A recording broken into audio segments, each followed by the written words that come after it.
You are now tuned into Then Radio. If you enjoy our videos, we ask that you consider joining our Patreon to support our channel. Don't forget to like and subscribe so that you never miss a new video. We hope you enjoyed today's episode, and as always, thank you for watching.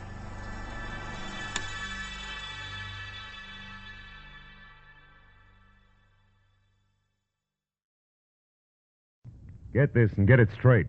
Crime is a sucker's road, and those who travel it wind up in the gut of the prison of the grave. This one began with a bedlam and got worse as I bumped into a burglar, a bookie, a Boswell, and a body and a big shot named B. And before it was all over, everyone had lost his head because the Headless Peacock had moved. From the pen of Raymond Chandler, outstanding author of mystery, comes his most famous character and crime's most deadly enemy as we present The Adventures of Philip Marlowe.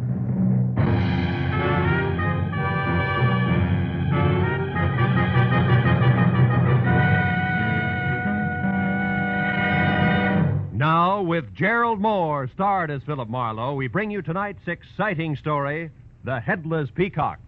The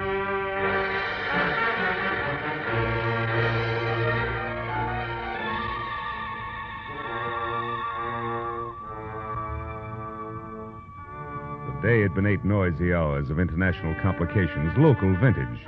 It had started when a Frenchman from Beverly Hills who spoke no English hired me to find the Filipino houseboy he thought had stolen the family's silverware to sell to a prosperous downtown Chinese. However, it had played differently since the Frenchman had been wrong all the way. And both the houseboy and the silverware had turned up in the cool of his own basement, where the servant had gone to do his polishing in comfort.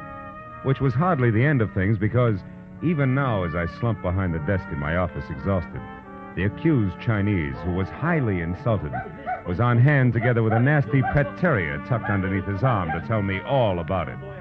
And just to top that off, the door was suddenly flung open and bedlam really set in, because the new arrival, who was maybe 28 with green eyes that sparkled in an almost pretty face, was also a redhead with demeanor to match. And it was obvious that, one, she wanted to hire me, two, she was in a hurry, and more important, Hey! Just a minute! Hold it, both of you. Now, Mr. Tang, I've had enough. Here, on your way out, take this. It's the Frenchman's address in Beverly Hills. The mistake was his. See him. Goodbye, sir. Thanks, honey. It was going to be me or that windbag with Terry any minute. What can I do for you? Plenty, and all of it in a hurry. Sit down and listen hard, will you, Marlowe? My name is Dennis. Front part Artie. Oh, which is short for what? The whole thing. It's really Ruth Dennis. R.D., see? Oh, that's cute. R.D., Artie. Yeah, what's the problem? It's a guy I love, Marlowe. He's tall, blonde, and his name is Gordon Holzer, and he sells shoes. But don't laugh, because when he connects, he does it by the carload. Mm-hmm. Also, I figure he loves me and at the moment is in lots of trouble. Why? Because when I came in on the train late this afternoon, Gordon wasn't on hand with the usual brass band. He wasn't at my apartment either. But a note was. Said he had to work late at the office. I waited an hour and then gave him a ring. They told me he wasn't in, hadn't been for 2 days. Next, I called his home. He has a bungalow up on Vista Del Mar, 7700 North. Mm-hmm. And when you got no answer, you started to worry, huh? Yeah, so I went up there. Gordon, of course, wasn't around, but somebody else was. Somebody small on the natty side, with no more eyebrows than a goldfish. He belonged to a new sedan, long and black. Did you talk to him? Oh, better than that. We wrestled. Have you got a cigarette? Oh, yeah, here. Thanks. It's all right. See, Marlowe, this guy was snooping around the place, so I decided to find out a few things. I made believe I had a gun in my pocket, and I told him to put his hands up. Oh, fine. Well, it worked for a while. Which brings us to the wrestling, huh? Yes. When I mentioned Gordon's name, he knocked me down. But he wasn't very big, so I managed to hit him once with my bag before he got away. Also, I ripped his coat pocket open. And here, this fell out. It's a newspaper clipping. A picture of a fat hunk of jewelry that was once stolen from someone named Isaac B. Stolen from Isaac who? B is in bzz. Oh. Look, it's a peacock with the head broken off. But with a tail that's loaded with diamonds, rubies, and emeralds. What does it mean? What is it? Marlowe, that's the reason I'm here. I don't know. Hmm. If you'll turn the clipping over, you'll see that the theft must have happened quite a while ago because the ad on the back features a Christmas special. Tell me, you figure that Gordon stole this from Mr. B? Well, no, I don't. Well, then why'd you come to me instead of the police? Well... You what? Come on, Artie, let's have it all, huh? Okay. That's better. I don't suppose it's smart not to tell you anyway. Gordon isn't all shoe salesman. He's part lunatic when it comes to the horses. You know, the right pony a day keeps the doctor's bills away. I thought I'd cured him. Now I'm less than sure. So you figured that maybe he got in too deep while you didn't know about it, and now he's trying to even things up by playing with stolen property. Is that it? I hope not. But even if it is, I still want to help him. Now, here's $100, Marlowe. Do you go to work for me, yes or no? Yes, on one condition. All right, what? If I find out the facts and pass them on to you, until and if he turns up crooked, and I drop it. Agreed? Agreed.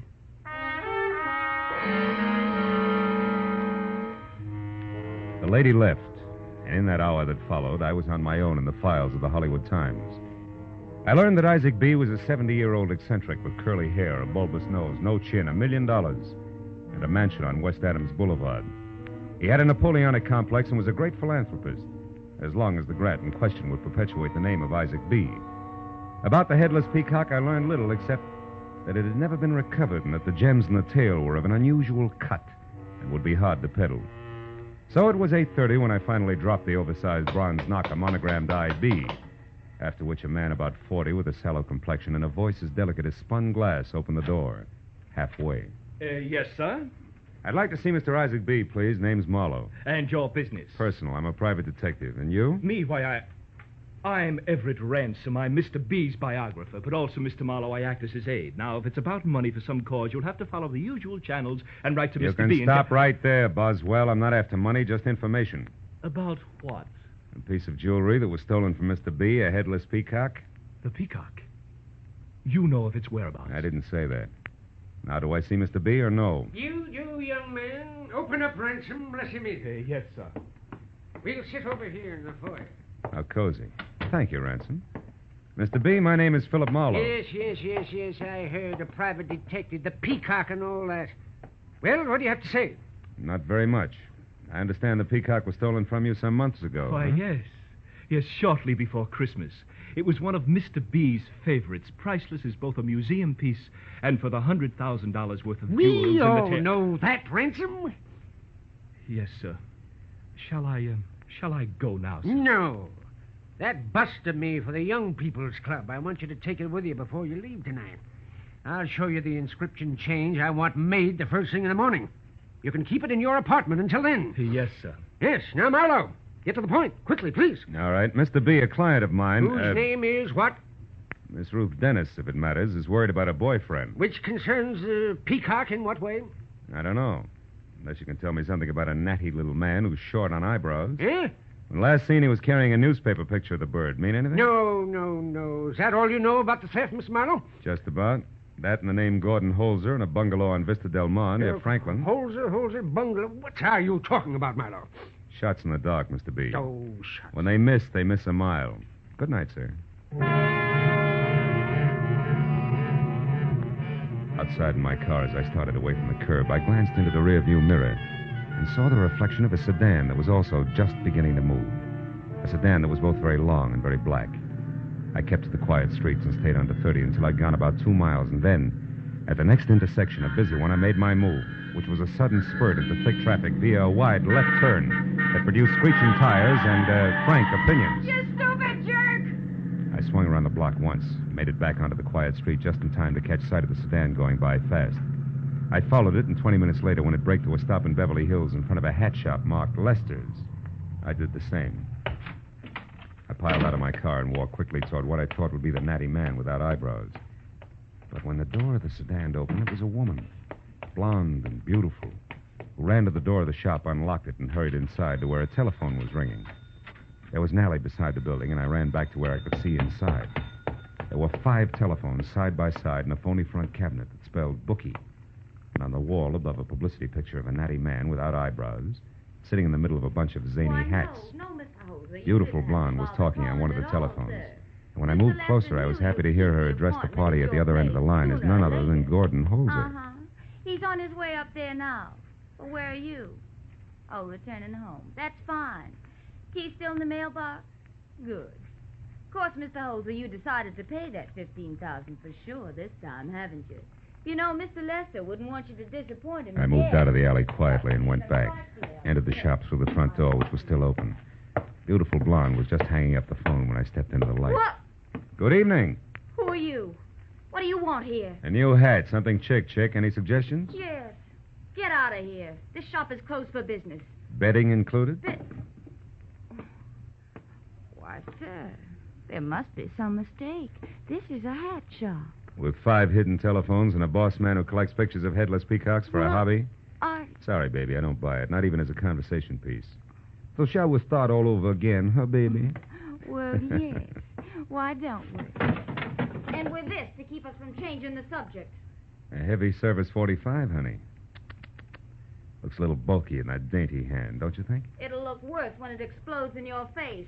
Now, who are you? By name, Philip Marlowe. By occupation? A private detective.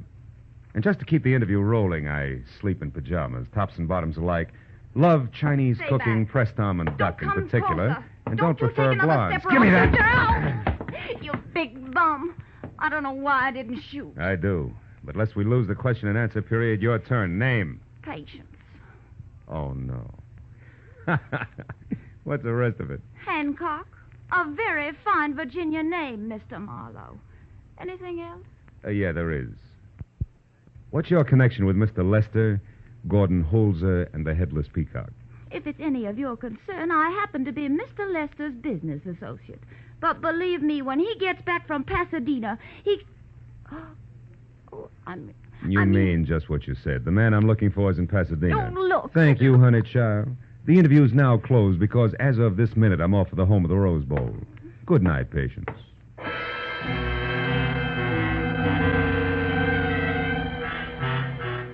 I was going to Pasadena like Patience Hancock was going to join the Campfire Girls. But as long as the little Virginian wanted it that way, I couldn't see any reason not to play ball. So after I called my client and brought her up to date, blow by blow, I headed for 7700 North Vista Del Mar in what I figured was a business transaction, Headless Peacock included. I parked away from the place, which was cedar shingles under healthy ivy, and a single lamp at work in the living room. Then I walked up to where I could see that a man, blond, tall, and alone, in hat, coat, and frightened face, was about to leave. When the door opened, I took that as my cue to switch 38 from shoulder holster and announce myself. Well, what do you want with me? Words, Mr. Holzer, lots of them.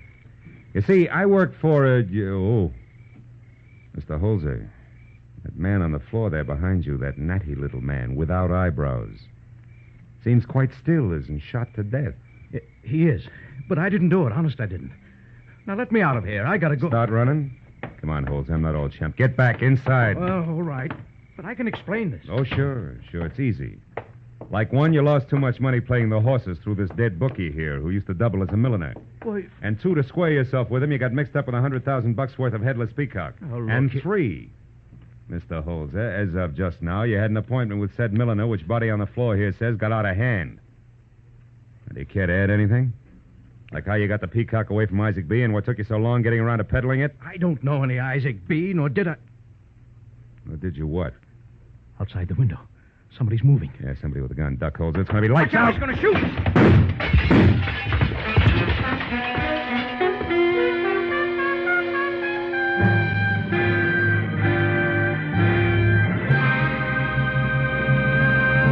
In just a moment, the second act of Philip Marlowe. But first, Sunday afternoon, a perfect time for music.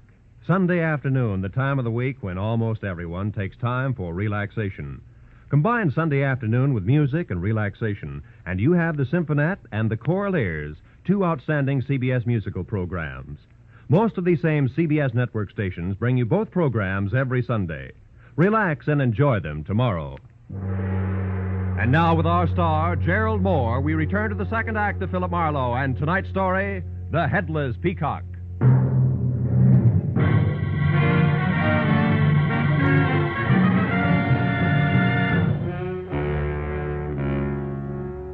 It had come 1, 2, 3. A corpse on the floor, shots through the window, and Gordon Holzer out the back door while bullets made lights out. And Marlowe on the floor, the smart move. It made this the time to call the law, so in case the character with a gun was still hanging around outside, I left the lights off, fumbled my way to the phone, and dialed 116 in the dark. A minute later, I had Detective Lieutenant Matthews on the wire. So you got a corpse, huh, Marlowe? Give it to me again, will you? Who, where, and why? A guy named Lester, supposed to be a hat designer in Beverly Hills, was taxed up better as a bookie.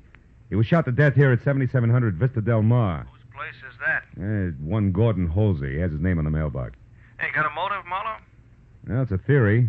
Could be that Lester put on too much pressure trying to collect 15 grand Holzer owed him from bad bets on the ponies.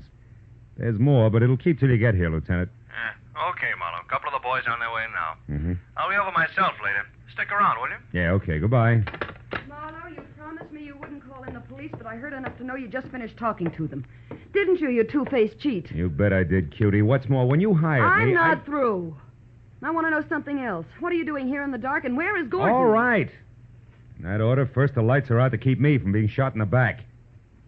And second, your boyfriend Holzer left on the double because I was about to find out why Lester's body is here on Holzer's living room floor. Lester's body? You heard me. You mean that little man is in here, dead? Very much so. And don't burn yourself out on that shock surprise routine. Marlowe, I swear Okay, turn on a light and show me. Where is this corpse, if any? Baby, don't forget the last time lights were on in here, the room felt like the receiving end of a shooting gallery. I didn't see any firing line when I came in. Yeah, that's a point. But there are two ways of looking at it. Will you turn on a light, or will I? Okay. We'll play it your way. Yeah, take a good look. Oh, Marlowe, it's him, all right. Same little man. Artie, you knew I was coming over here. You knew the setup, and I was close to winning an argument with Holzer when somebody broke it up by shooting through that window, straight enough not to hit anything, even though Holzer was a perfect target. Add it up for yourself, baby. Oh, it wasn't me, Marlowe. Please believe me. You do, don't you? Let's look in this bag of yours first, Give Artie. me that. Yeah, in a minute. Well, that's one thing in your favor, no gun. Could have dropped it in the shrubbery on your way to the door, of course. Here's what I really want anyway. My keys? What do you want them for? I'll tell you later. Well, that's the boys in blue, and just in time. Yeah, you louse. In time for what? To hold on to you as a material witness. But... I've got work to do, and I want to get it done without you screaming at me all the way. Oh, I wish I'd never hired you. I wish I'd never heard of you. And another thing, if you're playing me for a patsy, kid, that's only the beginning. You'll need a deep well full of wishes before it's over, so come on, behave yourself. I told the two prowl car cops no more than I'd already told Lieutenant Matthews, except that Artie should be held because she was Holzer's girl. That plus the small lie that I'd cleared with the lieutenant to leave as soon as help showed, and I was out the door, into my own car, and pointed toward Artie's place, which was on Tamarin. I figured there was a good chance Holzer would head there first, and if I moved fast, I might catch up with him before the police did. Artie's place was dark, which could mean anything under the circumstances, so I dug in my pocket for the keys I'd taken from a purse and started for a door when footsteps behind me changed my mind. Oh, Marlowe. Mr. Marlowe, say this is a stroke of good luck finding you here. That depends. How'd you manage it, Mr. Ransom? Why, Mr. B has had me trying to locate you since about an hour after your interview this evening. I checked everywhere and finally looked up your client's name in the phone book, got this address, and, well, here you are. Yes, I know. Why have you been after me? What's all the excitement? And make it fast. I'm in a hurry. Yes. You see, your call this evening intrigued Mr. B and me very much, and after you left, we naturally began discussing the theft of the Peacock again. Naturally. Look, Ransom, get to some point, will you? I got things to do. Oh, certainly, Mr. Marlowe. Well, sir, the point is that in going over in our minds the days preceding the theft, we both recall a man named Holzer or Holter or something very close to that. Mm-hmm. He came to the house one day claiming to represent a certain philanthropy. He was a fake, of course, and we never saw him again, but it was less than a week later that we discovered the Peacock was gone. Stolen. What'd this man look like, you remember? Well, I most assuredly do. He was bald, about 50, and fat. No, it couldn't possibly be the same man. Oh, you found Mr. Holzer then? Once, briefly, there's no resemblance. Oh, I see. Well, I don't know how I'm going to break the news to Mr. B. He's upset all over again.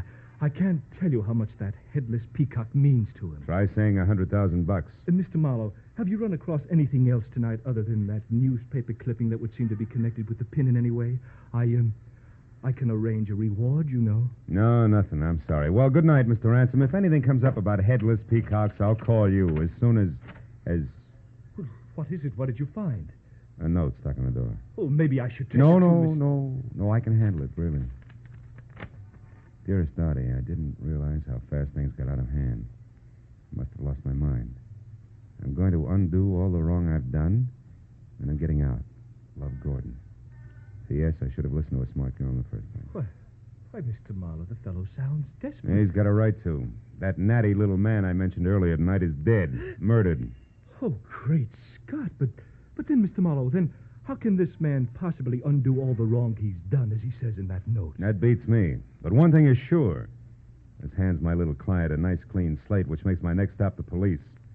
I'll see you, Mr. Ransom, and happy peacock hunting.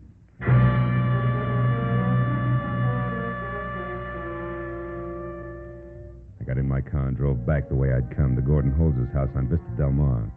The prowl car was gone, but Lieutenant Matthews' sedan was angled in against the curb, the red spotlight still on. I parked and went in. The lieutenant, his hands jammed down in his pocket, stood with two other plainclothesmen near the shattered window, while a photographer worked over the corpse on the floor. Artie was nowhere in sight. Matthews spotted me as soon as I walked in and bore down on me with all the frivolity of a heavy cruiser. Marlowe, I thought I asked you to stick around. Yeah, you did, but I got an idea that wouldn't keep. Yeah? Did it prove anything? Not for sure. Where's the girl? Which one? You mean there's more? Oh, yeah. That red-headed fireball, Artie Dennis, you already know about. Yeah. The other one is a Southern belle named Patience Hancock. Oh, yeah. Yeah. Belonged to Lester. Yeah. Caught her snooping around outside trying to find out what had happened to him, and when we gave her the word, she blew her top. Mm. I got both of them locked up. Good. Say, did you get any facts out of Patience? Yeah, plenty. Oh? Oh, your bookie theory was right, Marlowe. Thank you. Yeah. All we got to do now is find Holzer, wrap this up. Yeah, I'm not sure it's as simple as that, Lieutenant, listen, but it's the Mark. next step anyway. Come on, let's take a look out back, huh? When he left here, that's the way he ran. I already looked. It's a blank. Oh, really? It's a door that leads out to the alley. Here, this way. All right. And you see? Nothing. Must have beat it through here and out to the street. You wouldn't happen to know where... Now, what's the matter, Marlowe? What are you staring at? Oh, that window there in the house right across the alley. Yeah. See the one with the lights on, the shade drawn? Oh, yeah. Some old geezer sitting in there. So what about it? The silhouette of his head on the shade, Matthews. Yeah? I won't forget that profile as long as I live. Corduroy hair and a light bulb nose. That is Isaac B. in that room, or... Holy smoke, wait a minute. Hey, what are you doing? Put the gun away. What's the idea? You crazy? You shot down on the ground. Yeah, and the old guy in there didn't bat an eye. Didn't even turn his head at the sound. That gives me a big idea, and we're going to check something fast. Come on.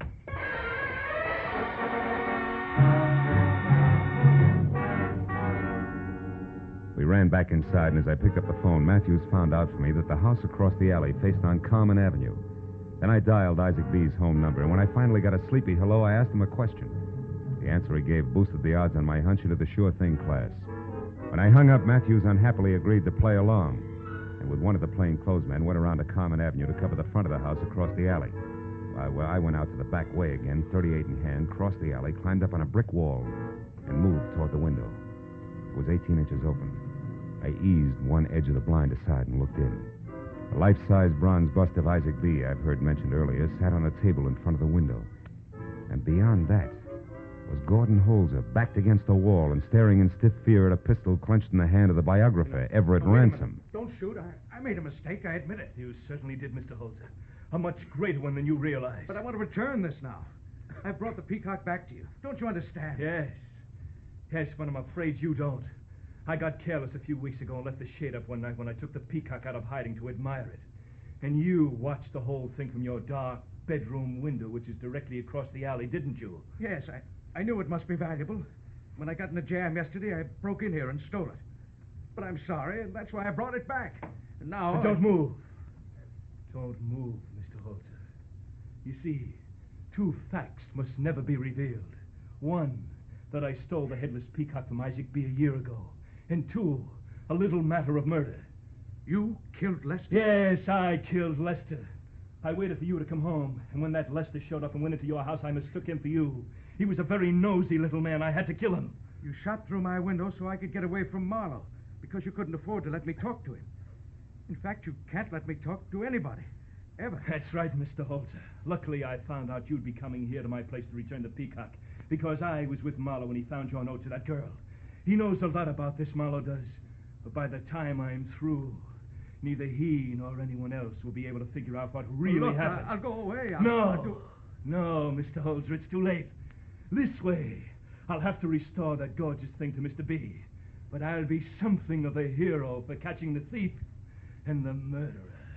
I'm sorry, Mr. Holzer, but after all, you did bring this on yourself. You're quite a moralist, aren't you, Ransom? Marlowe!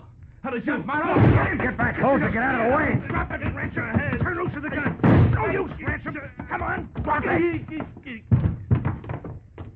going, Holzer? He's out. And I've got his gun, Marlowe. Yeah. Here it is. I'm going to stand real still. Talk real quietly from now on out. Good enough, Marlowe? Not quite, but it'll help. From what I've seen of Artie Dennis, brother, you're going to be a lifer anyway, but not with the state. Hey, it's cold out here. Come on, give me a hand.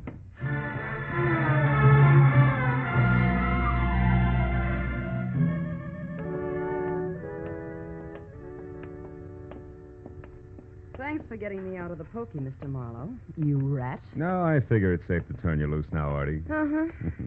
Gordon's going to have to stay in here a while, I guess. That's right. But that won't be so bad. At least he'll be where no horses or women can bother him, till I can get to him again. Won't be for long. He's got a lot in his favor, you know. I hope so. I still don't understand how it all worked out. I was in jail, remember? How did you peg ransom? Well, I saw the profile of Isaac B. on a window blind. Didn't move even when I fired a shot. That convinced me that it was a bust of the old boy. So I called him up at his home, and he told me that Ransom had a house on Carmen Avenue, which put it right across the alley from Holzer's. From there, it all fit. Well, why didn't Ransom kill Gordon when he fired those shots through the window? Oh, that. He still hoped to recover the Peacock for himself at that point. But he didn't know where Gordon had put it, so he couldn't afford to kill him right then. Oh, lovely. You know, Marlowe, all in all, we're pretty lucky, Gordon and I. Yeah. Try to keep it, will you, baby? Keep it that way on everything but the horses. Oh, you can make book on that, mister. Mm-hmm. Good night, Phil. Good night, baby.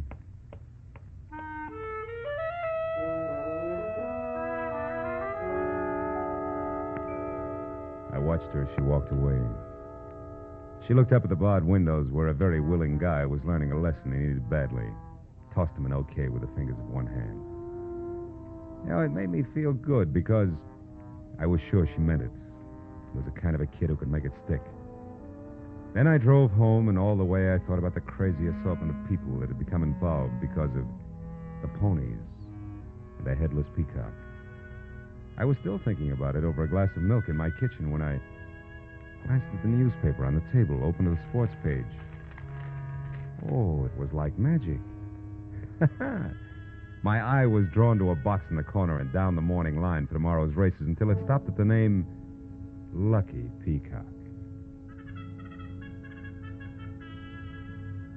Oh, it was perfect.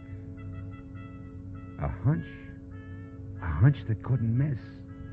Lucky Peacock was a cinch to win by a head. Or maybe he'd lose by a head. Or maybe he'd... Yeah, well, it's no use, Marlowe. Tomorrow you go to the races.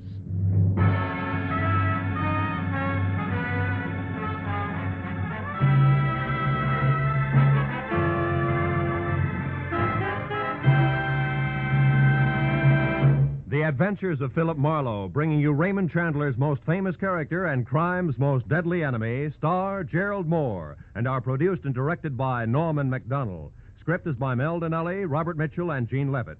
Featured in the cast were Joan Banks, Howard McNear, Eve McVeigh, Jack Moyles, and Peter Leeds. Lieutenant Detective Matthews was played by Larry Dobkin. The special music is written by Richard Orant and conducted by Ivan Ditmars. Be sure and be with us again when Philip Marlowe says... This time I took a beating and gave one. The man who lived in the dark was afraid. Someone I never got to meet was murdered and a knife-wielding crab was destroyed. All because a girl who hated the water took a boat ride in old Mexico.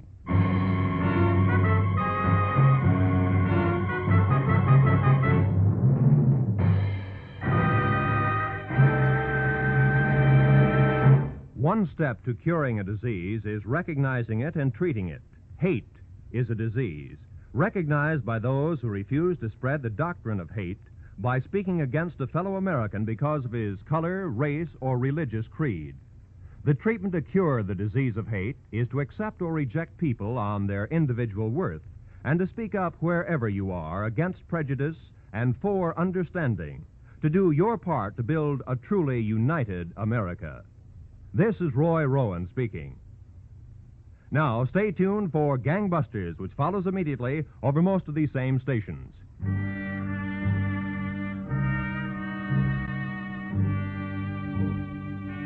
This is CBS, the Columbia Broadcasting System. This is CBS, the Columbia Broadcasting System.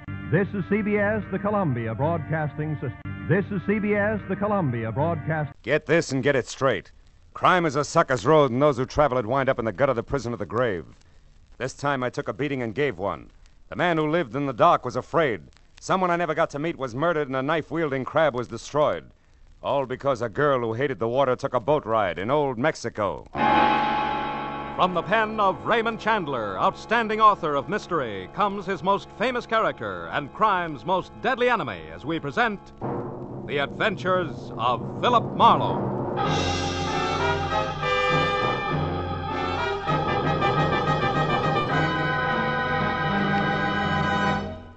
Now, with Gerald Moore, starred as Philip Marlowe, we bring you tonight's story, Mexican Boat Ride.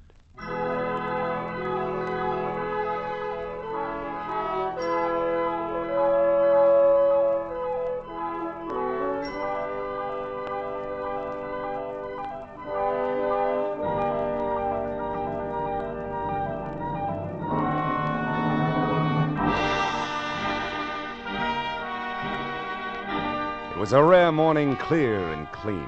You know the kind that knocks 10 years off your age and makes you taste the sunshine in your orange juice? It was a day to be spent on an open road to someplace new and exciting. But a phone call I'd received had reduced my open road to Carmelita Avenue, and nothing more exciting than Beverly Hills. The house I stopped at was one of those you entered through a tunnel of dank, overhanging foliage on a flagstone path grown green with damp moss. A low, thick-walled affair with tiny barred windows hidden from the sidewalk.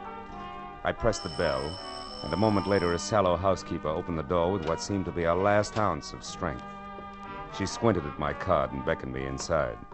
I followed her down a dusky corridor to a heavy closed door, where she signaled me to wait. The air in the house smelled thick and stale. When she came out again, she held the door open for me and motioned me into a room full of darkness. It became nearly complete when the door clicked shut behind me.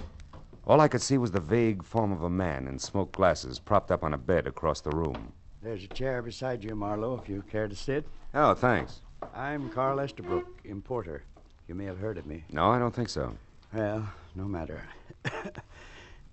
Marlowe, I have a peculiar problem. I want to know why my wife, Ona, was on a boat day before yesterday off the coast of Mexico. Think you could find out? Well, if that's all you got to go on, I doubt it. No, there's a little more. Huh? Ona and I planned to take vacation together. But when I was confined with this illness, we decided she should go on alone. Oh, then your illness is the reason for the midsummer blackout, huh? Yes. If I expose my eyes to light at any time in the next few weeks, the doctors promised me plenty of pain and virtual blindness. Oh. It's temporary, but tedious to mend. That's why I need a capable man with sharp eyes. To look into what, specifically? The paradox of my wife aboard a boat. Mm-hmm. She has a phobia about them. The mere thought of being on a boat makes her panicky. She drove to Ensenada, Mexico earlier this week, but believe me, her plans did not include boat rides. Well, tell me, how'd you find out she was on one? She right? No, she hasn't written me at all, but that's not unusual for her. Mm-hmm. A friend of mine got back yesterday from a fishing trip down there. The day before, his boat passed another with a girl aboard. He got a good look at her and was so sure that it was Ona that he hailed her. The girl turned and ran inside. It bothered him to the extent that when he got home here, he called me to find out if Ona was in Ensenada. Is that all? That's all. He didn't get the name of the boat. Look, you want me to go all the way down there just to find out if the girl he saw was Mrs. Estabrook? Right. What is your fee, Marlowe? $50 a day, plus expenses. That's the minimum if I take the job. I don't think I will. When business gets so bad I have to do divorce work, I'll quit and write my memoirs. No, I'm sorry, but that's the way it is. No. Sit down, Marlowe. Ona and I have had our share of difficulties, true. She's quite a few years younger than I and used to be a dancer. But, generally speaking, we're happy. Specifically what? I'm worried about her. Here. There's money in this envelope and a recent photograph of my wife. And there's more of both if the need arises. Incidentally, what kind of a day is it outside? Gorgeous. Well, then you can drive. It's only 250 miles. Yeah. By the way, how has the importing business been lately, legitimately speaking? You do have a suspicious mind, don't you? Only when the situation calls for it, and this does. However, I can understand an imagination working overtime here in the dark, Mr. Estabrook. So I'll take your money and go on down to Ensenada and see if anything's wrong. But look, I'm giving you notice beforehand. If it turns out to be family laundry and nothing more, I drop it. You're a reputable man. Just see that I get my money's worth, Marlowe, and you can keep the change. I'll expect to hear from you.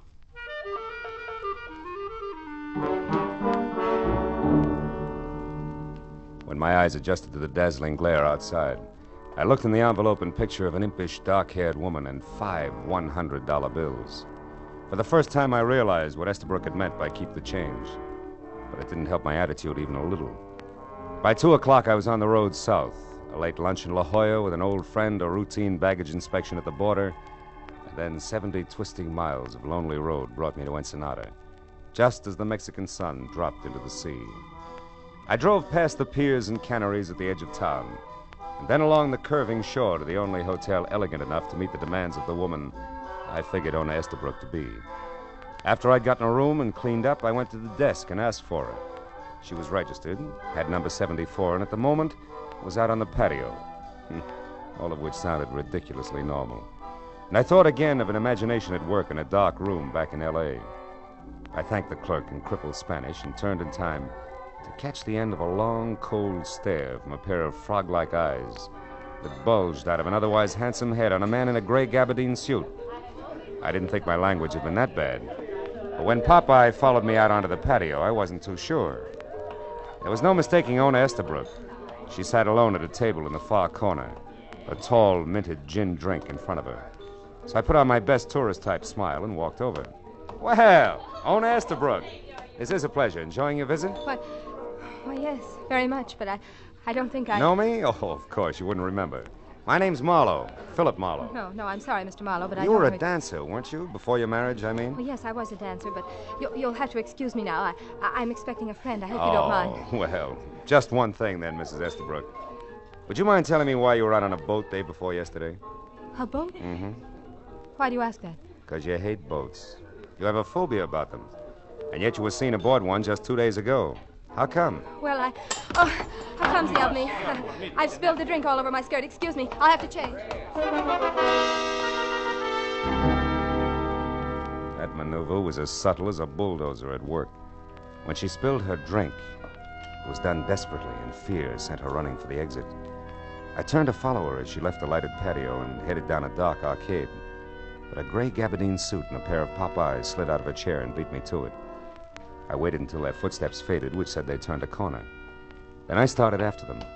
It was strictly follow the leader, but I didn't realize how many were playing the game until a knife point stung at the skin at the soft part of the back, about kidney high. Stop, senor, and don't cry out.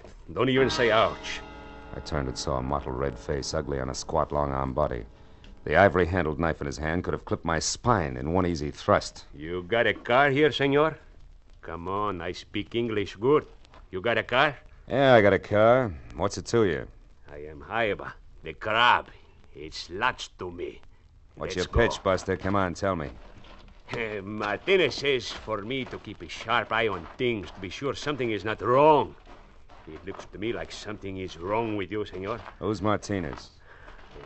You going to play possum, senor? This one is your car, huh? All right. Yeah. Okay. I take first your one.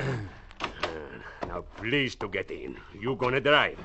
Believe it or not, you're making a big mistake, Krabby. Besides, what if I don't want to drive? Oh, you better want to drive, gringo. Or I kill you right here. Go on, drive. Ándale.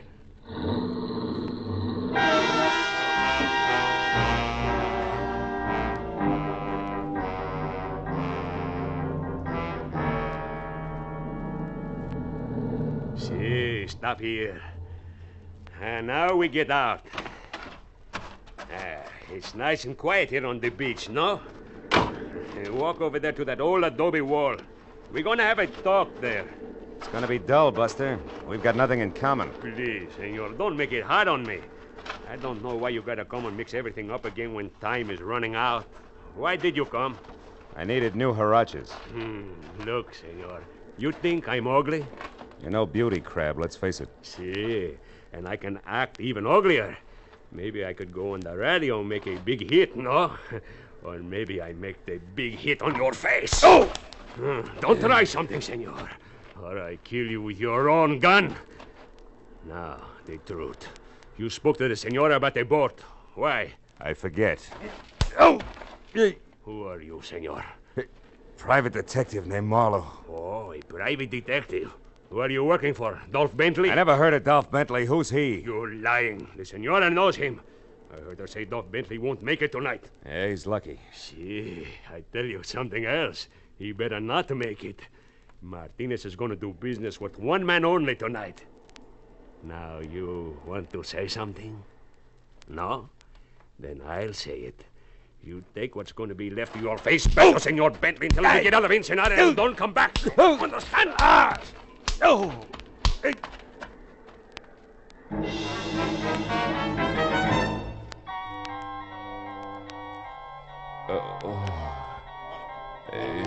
Wait a minute. Come on, wake up, wake Wait up. a minute, stop the crab. Come on. Who are you? Wake Oh, up, it's Sam. you. I'll kill you. Wait. Hey, take it easy, will you? You're in good hands now, Marlowe. I'm a fellow American. Oh. You know, you're pretty lucky, you know that? I am? Oh, sure, yeah. Where'd my pal go? Oh, him? Oh, I chased him off. You know, it's a wonder he didn't put a knife in you. These fellows are mean with knives. This guy was no slouch with a gun butt either. Hey, where'd you come from anyway? Oh, down the beach a ways. I just finished working on my boat, and I was taking a walk, and I heard the commotion, came over to see about it. This guy was beating you up, so I yelled and started for him, but he ran. Oh, is that right? Mm-hmm. I'm glad somebody stopped him. Thanks very much, Mr. Roman. Oh. Lou Roman's my name. Yeah, I'm pleased to meet you, Marlowe. Thanks. You know me? Well, yes, I took the liberty of looking in your wallet to see that devil that robbed you. Oh. It doesn't seem so, though. Yeah, I guess I got here just in time. You're a private investigator, I see. You working on a case now? It's debatable. So far, the case is working on me. Oh. I'd like to find a guy named Dolph Bentley, though. Dolph Bentley? Yeah. Guy who beat me up had the idea that I was hired by Dolph Bentley. Did you ever hear of him? No, and I come down here every year to fish, too. Know a lot of folks around here, but I never heard of that one before. Why are you after him? Well, he's tied up in some way to the crab, who seems to work with another guy named Martinez, who in turn is going to do some business of some kind tonight with somebody other than Dolph Bentley. I don't know. And it's all connected for some screwy reason with a woman who took a boat ride the day before yesterday. Well, what about that? The woman being on a boat, I mean. Oh, well, she can't stand boats. She's afraid of... Oh, my head. Wait. Here. Thanks. I better get you some first aid right Yeah, away. it's a good idea. Holy smoke, my car. Now, relax. It's right over there. Come on, let me help you out. All right. Easy now, easy. That's it now. I'll drive you. Where are you staying? At the hotel, then? Yeah. Thanks, good. Roman. I'm still dizzy. Easy, I got you. I got to get back there. I got to find that girl, because she's up to her hairdo in a very nasty mess. Listen, Marlowe. If I can help in any way, let me know, will you? You know, us Americans have to stick together in a place like this, right? That's it. Come on, let's go. Easy now.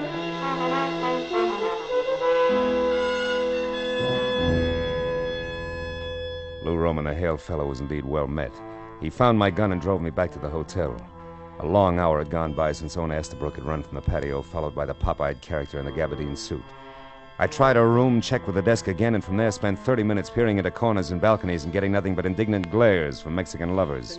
So I left the building and started through the grounds. I worked my way from the stables up into a secluded garden deserted by all but a marble statue of Montezuma, who, when I passed him, groaned. In the dark at my feet lay Haiba, the crab, his mottled face twisted into a tortured grin of agony. And sticking straight up just above his belt buckle was the white ivory handle of his own knife. Crab, who was it? Who got you? Oh, senor, I am sorry what I did. Never mind that. Who did this? Do you know? Oh, si. It Dolph Bentley. Now get a doctor. No, yo, senor. I tell Martinez that Dolph Bentley is... Crab. Yeah.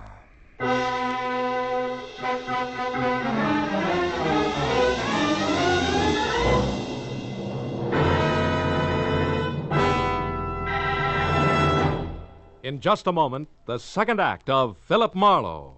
But first, when you're 65, if you have worked in business or industry, Call any office of the Social Security Administration for information about your old age and survivor's insurance. The account number that appears on the Social Security card identifies your wage account. The amount of retirement and family insurance that may be payable is set by this account. Now, with our star, Gerald Moore, we return to the second act of Philip Marlowe and tonight's story, The Mexican Boat Ride.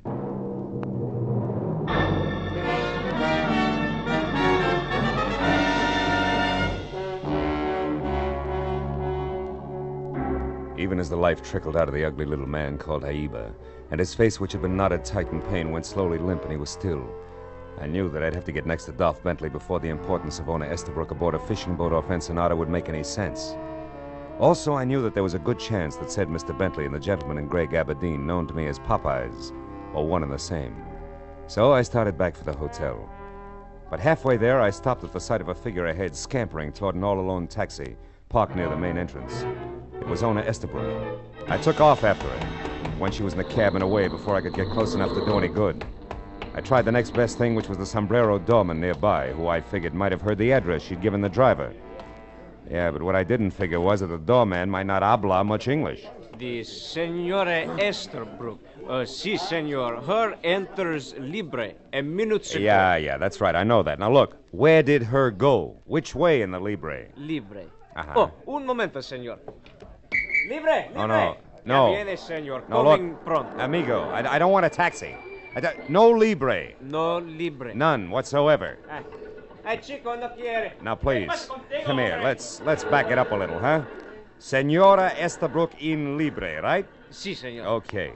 Now, where did she go? What direction?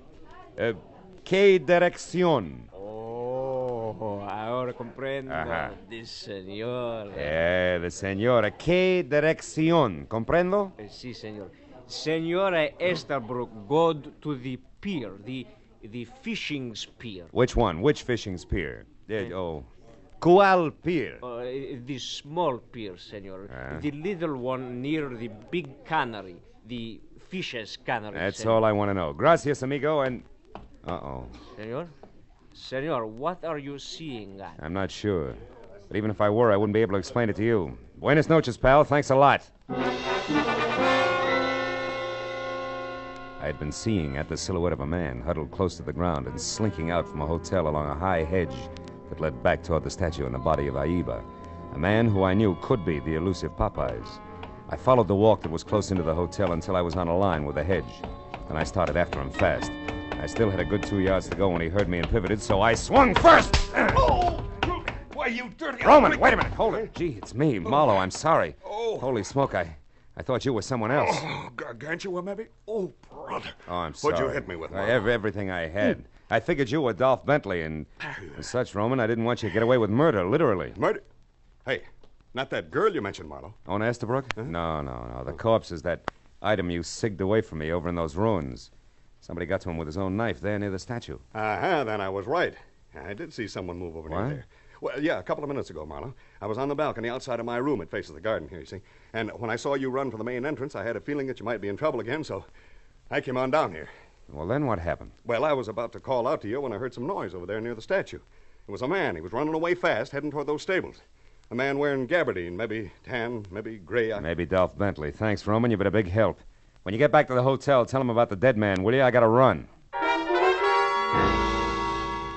The stable was a robust left field as pegged to home plate from where we'd been standing. So by the time I got there, I was out of breath and facing nothing more important than thick darkness, a lot of hay, and a couple of horses who couldn't sleep nights talking things over. Until I moved around a corner past the stalls and close to the half-open door of a shack, marked both cabina telefono and the equivalent in English that showed a single unshaded light. And under that, a man standing alone next to a telephone, writing something on the back of an envelope. He was wearing a gray gabardine suit, and when he lifted his Popeyes from the paper in front of him, I knew the next move had to be mine, 38 in all. Let it go, Buster. Keep your hands close to your sides. Just as you say, senor. I'd be a fool not to obey you. You're so right, a dead fool. So keep that in mind while we chat, won't you, Mr. Bentley? Bentley? Uh-huh. How did you find out who I am? It was easy. All I had to do was listen to a dying man's last 2 words when I asked him to name his murderer. He said Dolph Bentley. Any comment? Yes. You know a lot, senor. Don't resent it, friend. I learned it all the hard way. Don't move, Bentley. I was only changing my position, senor. Which will be prone if you try it again. Now, what do you know about this whole mess and an American girl named Ona Estabrook, who I figure is no mobster? Nothing, senor. You're a liar, Bentley. Which brings me to the point. One, why the pressure on the girl? And two, what's so important about her taking a ride on a fishing boat? Come on, brother. It's getting late for a murderer. Start talking straight the first time out. All right. I'll start with a question. Senor, how does all this concern you? You gain a percentage if the smugglers are not interfered with, perhaps? We were talking about the girl, remember? Yes, I remember. But you see, senor, I have little to offer on that score. How little? A single observation. In your country, senor, people who do not mind their own business are called nosy. Here in Mexico, we have another term, asno. Which means what?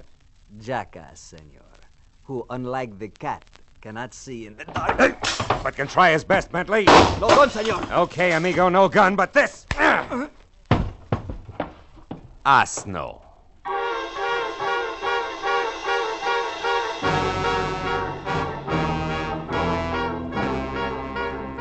When Bentley met the floor and went out cold, I sagged to one knee. Stayed that way until the air rushing into my lungs quit sounding like sandpaper over a drumhead. Then I got back to my feet and turned on a bracket lamp on the other side of the room. I opened Bentley's jacket, slipped his .32 automatic out of its shoulder holster, emptied the clip, and stopped dead at the shimmer of light dancing on polished silver that I hadn't expected. It was a badge. Below his shoulder holster and pinned to his vest. Republic of Mexico, Department of Customs, Captain. I made a dive for the envelope near the telephone. On the back there was writing in thick pencil, which I finally figured to mean fishing pier near Cannery, 2 a.m.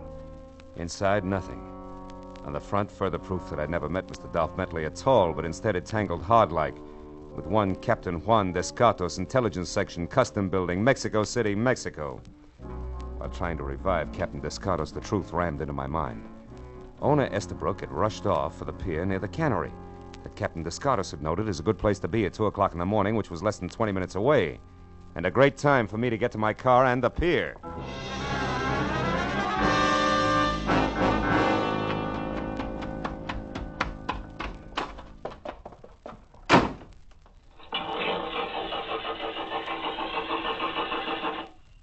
It won't work, senor. You're a bright boy, thanks. Well, do you like the job on the car, senor? I think it shines well for the 8 pesos you owe me. Nobody asked you to bother, Junior, but I'll see you later. Right now I gotta run, huh? For 8 pesos, $1 you can ride, senor. I'll replace the distributor cap. What? Come here, you. But senor, it was very dirty all over, inside, too. The steering wheel black as can be. Look, I ruined my best rag cleaning That's it. tough. Now give me that distributor cap, or you'll be the saddest pair of dark eyes between here and the Panama Canal. Senor! Oh, never mind. Here. You pay me the $1? Yeah. Just put the cap back where it belongs. Quick, will you? I'm in a hurry. Well, come on, let's go. The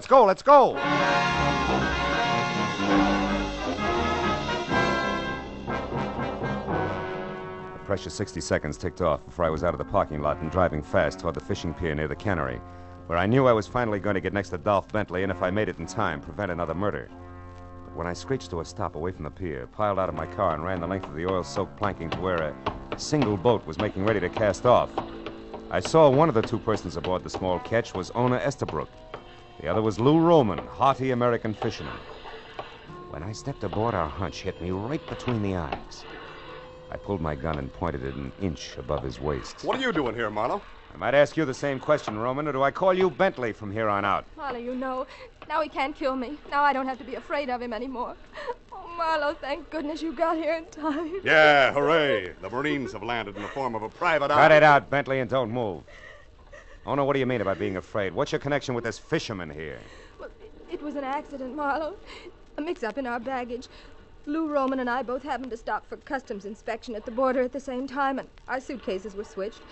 I didn't notice it at the time, but when I got to the hotel, I discovered the mistake and went to Roman's room to correct it. But instead you found Bentley here posing as Roman, right? Yes. He killed him, Marlowe. He told me he did. That's a dirty lie. Roman's all right. He's in Chicago. No, he's not. He's dead. You killed him. Someplace between here and Tijuana, Marlowe. He said I'd get the same treatment if I opened my mouth. Then he's the one who forced you to go out on that boat yesterday. Oh, no, Stay listen, back, Bentley. Yes. So that people wouldn't be suspicious, he made me appear at the hotel. In the patio there, and at the restaurant. Well, why didn't you run? Well, I couldn't. He wasn't around. Another man was. A horrible man with large eyes that never left me. Yeah. So why don't you drop it, Marlowe? No sale, Bentley. You see, I know that the horrible man with the large eyes can't be one of your henchmen. His badge says so. What? Badge? He's an officer, Marlowe? Yeah, Captain Owner. Give up, Bentley? You had better. There are too many men ready to take you. Descartos. Where'd you come from? Oh, I have been here quite a while. But your story was so interesting, I just couldn't interrupt.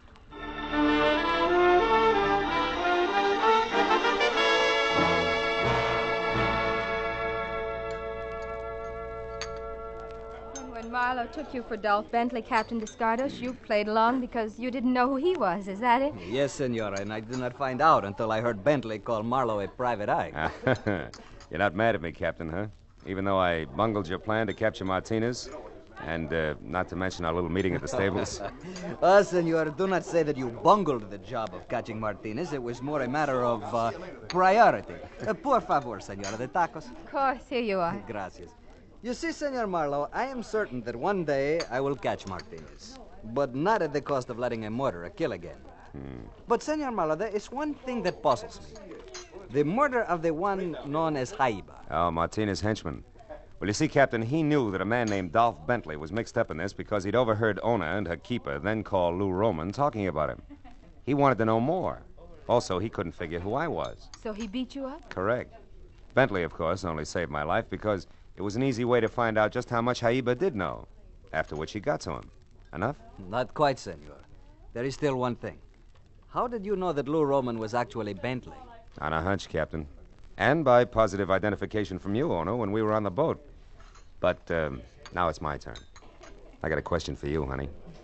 Have you had enough vacation? Uh-huh. As a matter of fact, Marlowe, I wired my husband just before we came in to eat. Oh. I said the change did me a world of good. Be home tomorrow to stay. Love always. Well, Captain, will you pass the tacos, please? They're awfully good, really.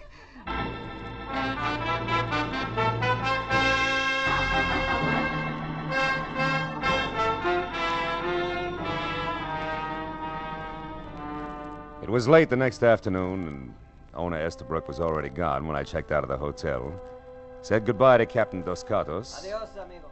and headed north for the border, where 2 hours later I stopped for customs inspection of my baggage. It was dark, and I was only 50 miles from Los Angeles before I realized exactly what that inspection had meant, because it was then, for the first time, that I noticed that the little cowhide suitcase on the seat next to me, which should have been mine, was tagged differently. The name and address of a man who lived in Long Beach, California.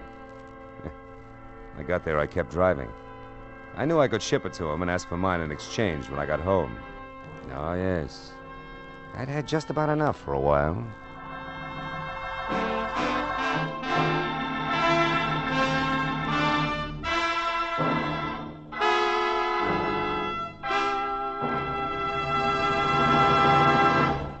The Adventures of Philip Marlowe, bringing you Raymond Chandler's most famous character and crime's most deadly enemy, star Gerald Moore, and are produced and directed by Norman MacDonald.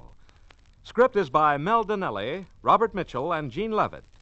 Featured in the cast were Mary Shipp, Harry Bartell, Nestor Paiva, Bill Boucher, Ralph Moody, Bill Shaw, and Jerry Farber. The special music is written by Richard Arant. Be sure and be with us next week when Philip Marlowe says...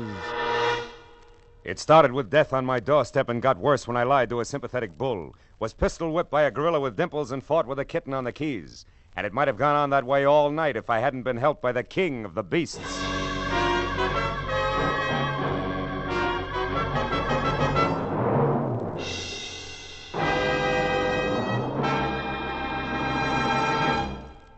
This is CBS, the Columbia Broadcasting System.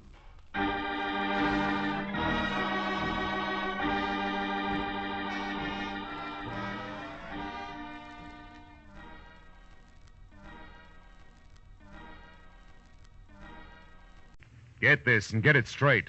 Crime is a sucker's road, and those who travel it wind up in the gutter, the prison, or the grave.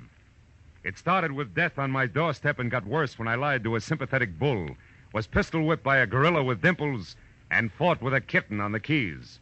And it might have gone on that way all night if I hadn't been helped by the king of the beasts. From the pen of Raymond Chandler, outstanding author of mystery, comes his most famous character and crime's most deadly enemy as we present The Adventures of Philip Marlowe.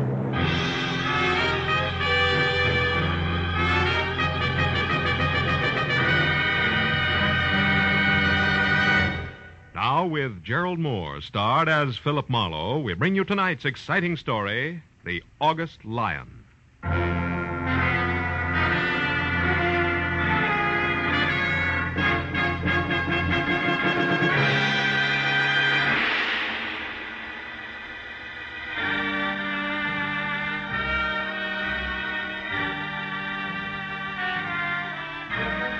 It was one of those in-between hours, along about 10 on a night at home when you don't quite know what to do with yourself. Then all of a sudden it's 11, and then 11:30, and you're in slippers and a robe and have done nothing, which is exactly where I was, except that I'd already decided on one, and only one, very dry martini, a quiet cigarette, and bed, when it came loud, insistent, and unwelcome. No improvement when I opened up. I saw less than 5 feet of excited cab driver jumping up and down. Mister, you Doc Marlowe? Yeah, I'm Doc Marlowe. That's right. Here he comes with a Doc. You better make room. Is the sofa there okay? I'll clear it off. Now, wait a minute, Jack. Who comes? Who? Okay, mister. Bring her on in. The Doc's here, all right. Hey, Doctor, she's stiff. She's out like a light. Who? The babe. Who do you think? Sure too bad some people can't drink, huh, Doc? Yeah, it's real tough. Now tell me, do you... Hello, Phil. Judson Angel. I'm sorry to bust in on you this way. Is the sofa all right? No, it's stuffed with granite. Put her in the bedroom. Okay, will you take care of the driver, please? Yeah. How much, friend? Well, only 80 cents on the meter, Doc. A couple of bucks ought to cover it. Here. Good night. Good night, Diamond Jim. Well, Phil, I guess I'd better explain all this. Uh-huh. Here, I haven't seen you in 6 months, and when I do... Never mind the details, Judd boy. Let's talk about the problem. Who's the girl? Her name's Voss. Eileen Voss. She's kind of a stockbroker. Maybe speculator's a better term. You know, takes big chances with other people's money. I was in love with her, Phil, until tonight. When what happened? When I found out I was just one of many, it threw me, Phil. I really lost my temper. I swore I'd kill her on sight. Yeah, most guys do at a time like that, Judd. What's that got to do with her being drunk? And by the way, while we're talking, I'll put on some coffee, huh? No, don't, Phil. Why not? Because it can't help. She had a shot too many, all right, only this one's a bullet in her head. She's dead. Oh, fine. Now, Phil, listen, please. You've got to help me. I've got to find out who did it. Phil, it started a couple of hours ago when I found out she'd been playing me for a sucker. I went to her place the first time in a week, boiling mad. The door was open. Judson Angel's eyes never left my face as he told the story from the beginning. A girl's body on the couch when he walked in, a neat hole in the back of her head. The gun he knew she owned shoved under a pillow.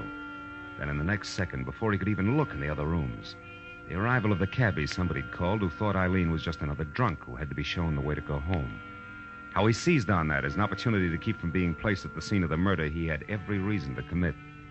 How minutes after he was in the cab, he realized he was near my place. How to avoid suspicion, he said I was a doctor. Everything except why, specifically, he was so afraid of the police. I knew that was going to be next. Now, Phil, I suppose you want to know why I couldn't possibly call the police. Yeah, that's right. Why? Because I'd surely be booked and fingerprinted. And that'd ruin me. You see, a long time ago, I served time in the state penitentiary in Illinois. What? Yes, so I've kept it quiet. Only Phoebe Hammond in my office knows. It was for forgery, Phil. It was under another name and way back when I didn't know the difference between clever business and crooked business. It's taken 10 years to work up my reputation as an accountant. So you see, if I get mixed up in this, it'll all come out and... Well, smash, lots of pieces, no more. Oh, you've got to help me, Phil. You've got to find the real killer before the police get to me. Please, Phil. I can't, Judd. It'd be smashing just as many little pieces for me, too, if I tried to pull anything like this on homicide. No, I'm sorry, Judd. I've got to report this body. But, Phil, look, what if you do report the body, but you say that you don't know anything about it, that you're going out to find what you can? What about that, Phil? Oh, please. Please, Phil. Okay. What's the girl's address? 91 Hollycrest Drive. 91 Hollycrest. Yeah, the door wasn't locked, Phil. Mm-hmm. Your phone number, Judd? Gladstone 3926. I won't move out of my place until I hear from you. Now, make sure you don't, Judd. Because if I can't find the real killer, I've got to tell what I know about you. You understand that, don't you?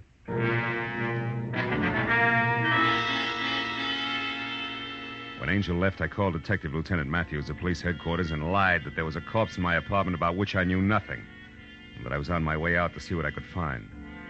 Then I hung up fast, not feeling very good. 20 minutes later, when I was in the plush living room at 91 Hollycrest Drive, I had zero to go on. Until I got to the bedroom where, caught in the folds of lace at the bottom of a petticoated vanity, I found a piece of male jewelry that stood out against that backdrop like Argyle socks on a turtle. It was a gold tie clasp ornamented with the figure of a lion, a little more majestic than most. I dropped it into my pocket and then moved out into a long hall that led to the kitchen.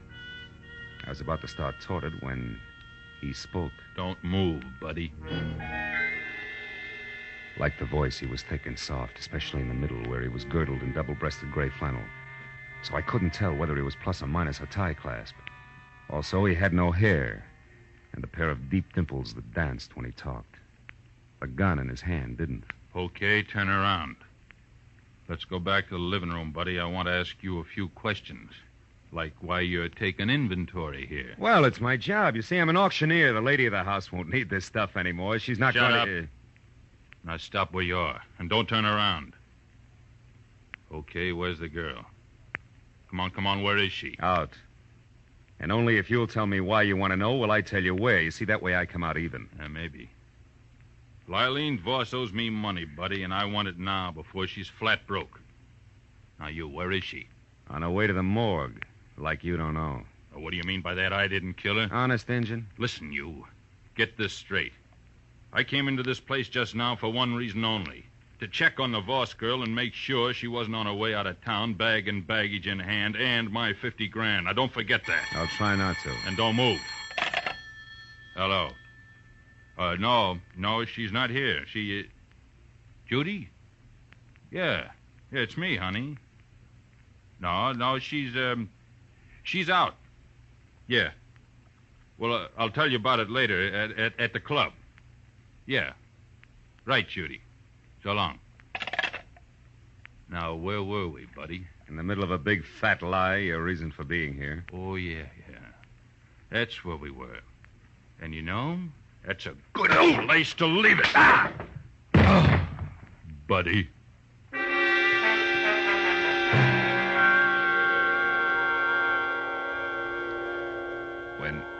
When the twin telephones, lamps, and end tables next to me got back to being one of each again, I saw the note next to the phone that said, "Call Monday at the garden room," which didn't add to much until I realized that Monday was spelled not as the day in the week, but M-U-N-D-Y. And recalled that the garden room was a cozy collection of crepe paper flowers where some people did their serious drinking. That plus dancing dimples telling a girl named Judy, who had called for Eileen in the first place, that he'd meet her at the club was a little better than the zero-plus tie clasp I'd been working with. And a half hour later, that little became a lot, and things started to dovetail because a placard under glass in front of the garden room bragged about the glamour-puss pianist featured inside, whose name was first Judy, second Monday, not his day in the week. I blessed my good luck, exchanged smiles only with a head-check girl in the lobby, and found a table for one inside, not more than a half a dozen octaves away from Miss Monday's left hand. I'd ordered a drink and had a cigarette going before she paid any attention to me. I'll play anything you want. It's a rule of the house. Just name it, or hum it, or whistle. But don't croon. That's also a rule of the house. What'll it be? How about the number you always play for that fat friend of yours? You know, the one with the deep dimples? Burlesque? Hmm. Sure. Kind of corny. Remember it? Yeah. You a friend of his? Not exactly. I didn't think so. He'd crown you if he heard you say dimples. He's sensitive. You're new here, aren't you? I've been in once or twice. Mutual friend of ours used to speak well of you. Eileen Voss. What made her change her mind? She was murdered tonight. Any idea who did it? I said I heard you. No, mister, I haven't got the slightest idea. There, that's the end of your request. Sorry, but I'm only allowed one to a customer. It's a rule of the house, I know, yeah. I'll see you, Judy.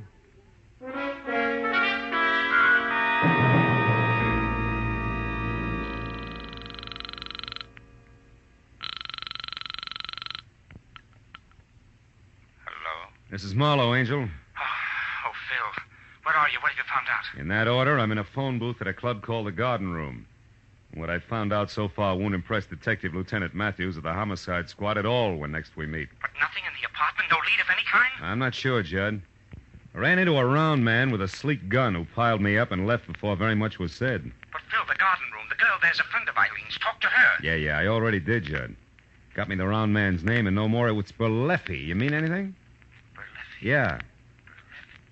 A fat guy with dimples and no hair? That's right. He claimed Eileen had $50,000 that belonged to him. Yeah, that must be him then, Phil. Oh? Yes, he's a gray marketeer, comes from San Francisco.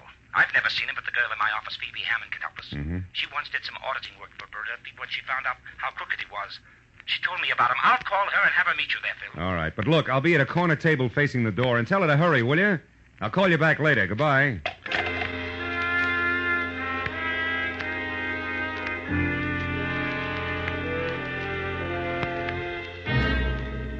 It was exactly 1 o'clock when what was at least 3 parts CPA to each part woman pushed the front door out of her way and entered.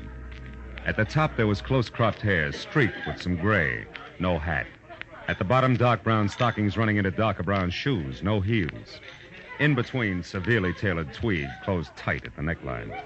It took all of 15 efficient seconds to decide that I was her man. And less than that again to introduce herself, ask for a cigarette, and name her drink. When it was my turn to talk, I brought her up to date. Eileen Voss's murder included. It's too bad, Marlowe. Judd's a great guy. Yeah? Why, it was only lunch today that he was knocking himself out, trying to figure what would be 4-0 for my birthday next week. Now this. Tell me, what can I do to help? Well, at the moment, Berleffi.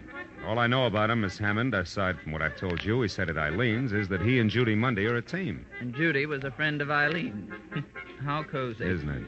Well, it goes like this. Berleffi's front name is Steve, and he's out of San Francisco via Detroit and Chicago. And in each case, only a length of the subpoena ahead of the law. Oh? Back in the 30s, he was a mobster. The numbers game, protection racket, that kind of stuff. But after the war, he cashed in all his chips and went into a more or less legitimate business, with, of course, absolutely no change in tactics. Know what you mean. Now, look, can you tell me where he lives?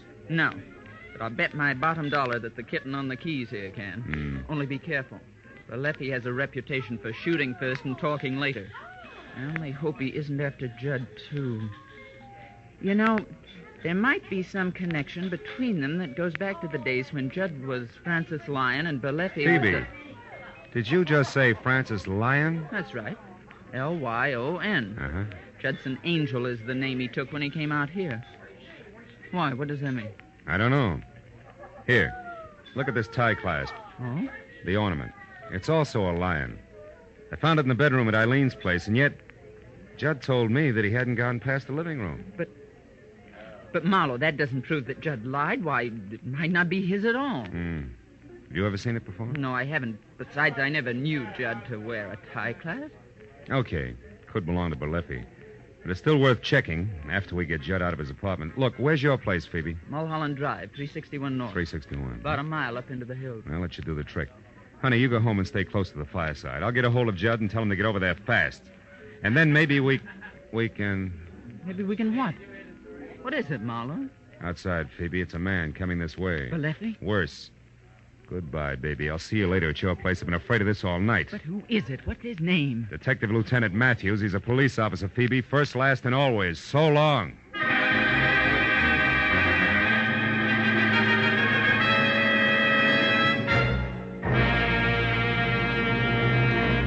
In just a moment, the second act of Philip Marlowe. But first, music you like best of all, whether it's classical favorites or popular old ballads, is the music you hear when you tune in Sunday afternoon to the Symphonette and the Choral Ears. This Sunday, the Symphonette plays popular operatic pieces and has as guest Milton Kay, pianist, who will play the final movement from Rachmaninoff's Concerto No. 2 in C minor. The male choir and Lenny Stokes, featured baritone of the chorus, will bring you Pale Moon, The Wizard of Oz, Alice Blue Gown, Make Believe, and other favorites. Yes, it's the music you like when you tune in the Symphonette and the Choral Ears every Sunday over most of these same CBS stations. Now, with our star, Gerald Moore, we return to the second act of Philip Marlowe and tonight's story, The August Lion.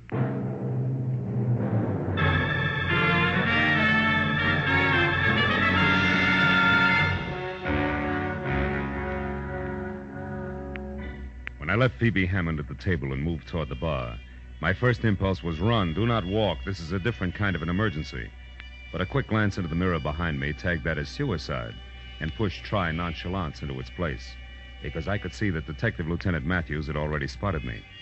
When he was closer, I could also see that nonchalance would go over like punching him in the nose on the steps of City Hall. All right, Phil, that little game is over. Now let's have it straight and fast. Who are you working for? And don't bother with the pitch on professional ethics, so we'll try this all over again down at headquarters. His name, what is it, Phil? Judson Angel, he's a friend. Yeah. Who is what to the corpse? He was in love with her, but he didn't kill her. Oh. Now, look, Matthews, I've never held out on you before, have I? Which means you want to start now, huh? What are you getting at, Phil? My client's in a jam, Lieutenant. He didn't kill the girl, but unless I can find out who did, he's an eyebrow deep in a mess that doesn't even concern him. Which has what to do with you playing bashful tipster on the phone with the body being in your bedroom and Marlowe starring like a one-man police force? Will you listen? Come on, Phil. I've been an hour and a half just finding you. Now level. Why is this Judson Angel in a jam if he didn't do it? Okay. We'll try it honest-like. He once did time in another state under another name, way back when he had less sense. Ah. If he's booked and fingerprinted, it'll be splashed all over the papers. He'll be ruined. Why? What's his business? Well, today it's accountancy, and then it was forgery. Oh. You can see that side by side they don't make a very handsome couple. Now, come on, Matthews. Give the guy a break. Will you? Take my word, he deserves it. What do you want me to do? Give me some time. If I don't have the answers, I'm out of luck, and so is Judson Angel. Please, Matthews. All right, Phil, all right. 60 minutes. And if I don't hear from you by 10 after 2, we start all over again down in headquarters, your client included. I'll be waiting for your call, Phil. Good night.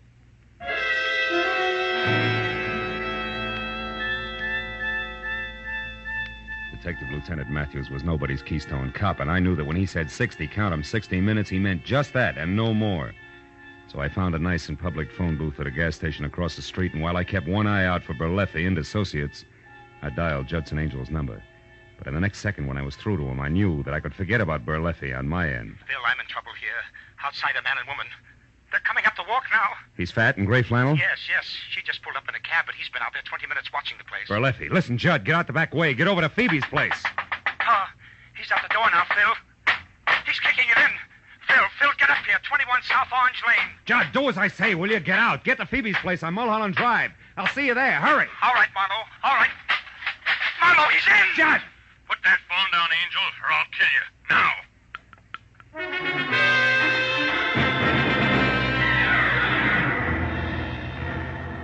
When I screeched to a stop at number 21 South Orange Lane, which was lights out, front door open, and no car parked in sight, I went inside. Just visible in the moonlight was the huddled figure I'd been afraid I'd find. What I didn't know until I was kneeling next to it was that it was Judy Mundy, not my client, and only unconscious, not dead. There was a large white envelope lying next to her, and beyond that, a litter of broken porcelain that had once been a lamp. I switched on a light, found some brandy, and then brought her to as fast as I could. Marlowe. Yeah, and with a brand new request. Here, take a drink. Now, I'll ask the questions. One, what happened here with the three of you? Where's Berleffi and, more important, Judd Angel? Come on, baby, talk fast. All right. I think Angel got away. I don't know where he is. Berleffi? Dead, I hope. I got him to thank for that lamp getting together with my head. How come? Angel made a break for it, kicked out the lights, and tossed the lamp at the same time. Hero Berleffi used me for a shield, then took off after him. Your connection with both Berleffi and Eileen Voss, what was it? I forget. Come on, Judy, baby, talk. You're not going to get another chance this side of the witness box. Witness box? What for? Your girlfriend's murder, trial by jury, an old Yankee tradition, you remember? Wait a minute, Marlowe. I didn't have anything to do with Eileen getting killed. They can't tie that onto me. They can try. Now, what'll it be? It'll be what you want. That's better. I only got chummy with Eileen in the last month, Marlowe, because Berleffi told me to. He was my boyfriend. Hooray for love. Go on. What was in it for Berleffi? He wanted to know where Eileen got her tips on the market. That way he could skip paying her any commission. Figures. What went wrong? Nothing. Only instead of finding out how well she knew who, I discovered she was going broke, period. The rest of it, you, Eileen being dead, that muscle woman you talked to in the bar, all Wait a minute. What about that girl in the bar? You two get together? Oh, not for very long. After you left the table, she went outside, so I followed. Why? Because the cow jumped over the moon. Why do you think? I was still working for Berleffi, remember? I thought it would help if he knew where she fit in. What'd it get you? A slap in the face. that said she was raised on barbells. And this envelope here that fell out of her pocket. Oh? Don't get excited about it. It's only one of those horoscope charts. What do you do, collect them as a hobby? When there are notes on the back, yeah. However, for friend Berleffi was unimpressed. Yeah, look yourself. It's double talk. Cost plus 10%. 90 days will yield the same. Yeah, it's strictly a CPA's margin notes. Doesn't mean that you owe. Muller, your mouth's open. What is it? You look dumb. Dumb I am and have been all night. Sweetheart, in your own clumsy way, you may have saved Judson Angel's life. What are you talking about, Marlowe? According to this horoscope, it's written in the stars. Maybe I'll make a good cop happy. Goodbye, sweets.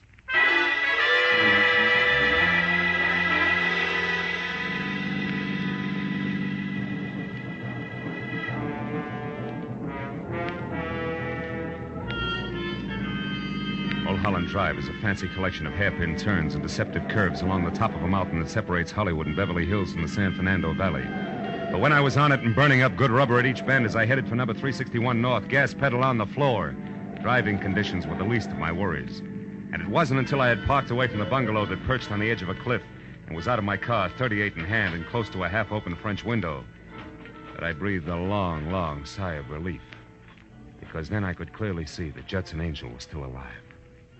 I swallowed the sigh fast when I could also see Angel's face. It said there was nothing permanent about his good health, because on the other side of the room, and only visible to me via a corner mirror, was the reason why. Holding on tight to a short, ugly revolver was the one the horoscope had said could be Eileen Voss's killer, the CPA known as Phoebe Hammond. While she talked, I moved around to where I'd be able to take aim in one straight line. About everything. I didn't want to kill Eileen in the first place. It was an accident. I don't believe you. Doesn't matter now. You see, I'd invested some money with her, Judd. Money that wasn't mine. When I found out she was going broke, I went up to see her and demanded it back. She laughed at me. I got mad. I hit her. She took out a gun and said she'd call the police if I didn't leave. I grabbed it away from her. Then I shot her. Then you were there when I came in? Yes. When I saw you and that cab driver she'd called earlier take the body, I didn't know what to do. Until later, when I met with Marlowe on your behalf and learned all about Berleffi and the tie clasp he'd found. The tie clasp with the lion on it that you'd recognize as mine if Marlowe ever got the chance to show it to you. But he won't, Judd. I can't let him. Phoebe, you're crazy. You're crazy. You'll never get away with Oh, this. yes, I will, Judd. It'll be Berleffi they'll blame. He entered your room with a gun in his hand. I know. I saw him and that girl. Also, Judd, I'm the reason you got away from him. I rammed into his car when he started after you. It's too bad, Judd. Worse than that, Phoebe, it's a crying shame. Marlowe! The lights! Duck, Phil. She can see your silhouette. I can follow her footsteps. We're even. Phil, the terrace. She's trying to get away. There she is outside. She tripped Phil. The rail!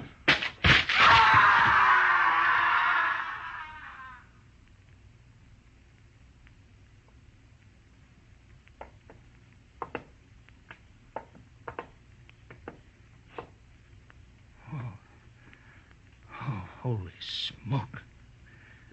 Phil, it's a good 200 feet down. Just solid rock. Yeah. Come on away from it, Judd. Time we made a phone call.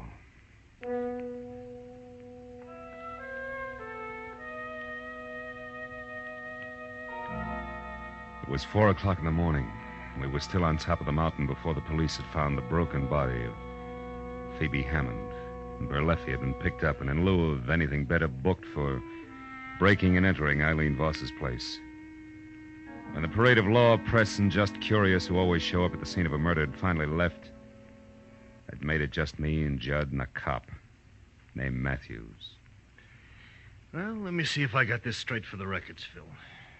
First, you thought it was a tough called Berleffi.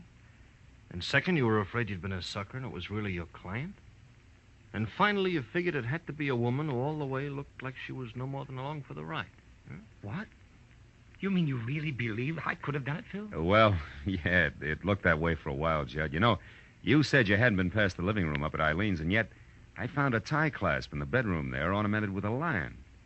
And then I found out your real name was also Lion. It almost added. Yeah, but since you didn't have a chance to find out whether or not Berleffi was missing a tie clasp, you still considered that was only circumstantial evidence, am I right? Right, yeah. Till I ran into the switch, which was an envelope that had belonged to Phoebe Hammond. There was a horoscope chart inside. Which meant what? Well, it only meant that she went in for that stuff no more until I remembered her mentioning that her birthday was next week, which is early August. And that no doubt puts her under the sign of the Zodiac run by one Leo the Lion. Uh-huh. Yes. Yes, and the mannish tight-neck suit she always wore could have meant a shirt and tie underneath, minus clasp. Exactly, gentlemen. That's it. Now, me, Lieutenant, What? Look, when you get back down to headquarters and you start the paperwork. Yeah. Do you have to mention a guy named Judson Angel? A guy named what? Judson Angel. Nothing. I was just thinking out loud. Yeah, that's a bad practice, Phil, you know? It's kind of like only telling a policeman half of what you know can get you in trouble. Unless you're lucky. Oh, give you a lift, Mr. Mister. You already have. Thanks, Lieutenant. And Phil, Good night, Judd.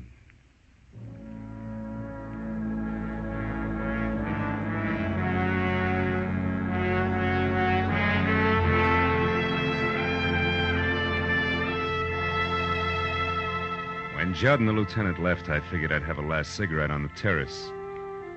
Think a little about the desperate people I'd met on a night that had started out to be quiet.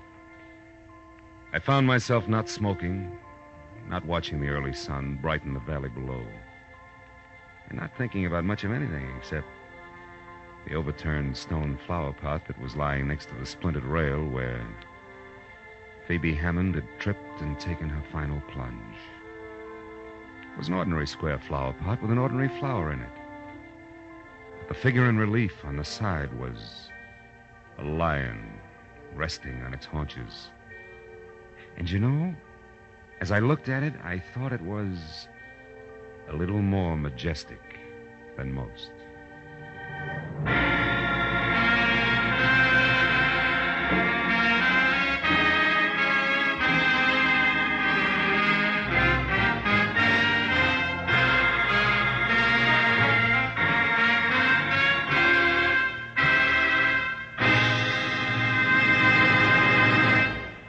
The Adventures of Philip Marlowe, bringing you Raymond Chandler's most famous character and crime's most deadly enemy, starred Gerald Moore, and was directed tonight by Cliff Howell. Script is by Mel Donnelly, Robert Mitchell, and Gene Levitt. Featured in the cast were Gene Bates, D.J. Thompson, Wally Mayer, Barney Phillips, and Jerry Hausner. Lieutenant Detective Matthews is played by Larry Dotkin. The special music is written by Richard Durant. Be sure and be with us next week when Philip Marlowe says... It started with an Indian gift of a piece of pottery and led to a brown bear in moccasins, an archaeologist, much laughing water, and finally, death in an alley. But just to make matters worse, the Indian giver was a female, and 100% genuine, hot-blooded Apache.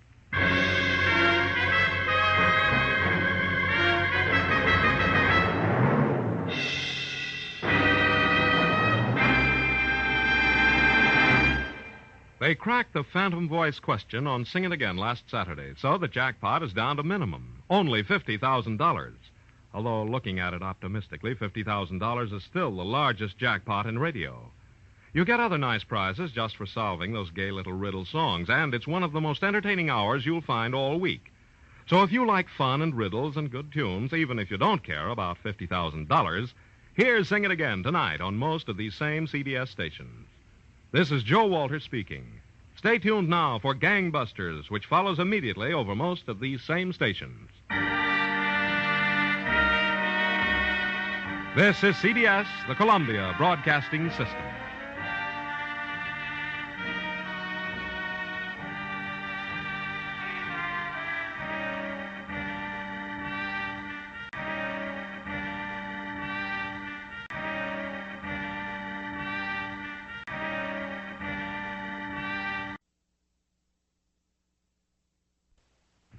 Get this and get it straight.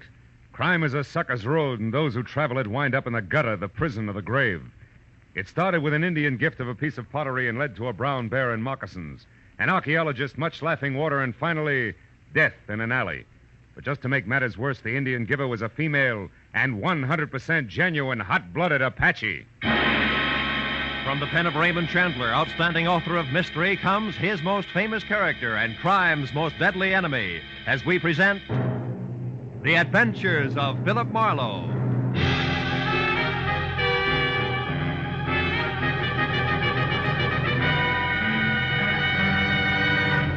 Now, with Gerald Moore, starred as Philip Marlowe, we bring you tonight's exciting story, The Indian Giver.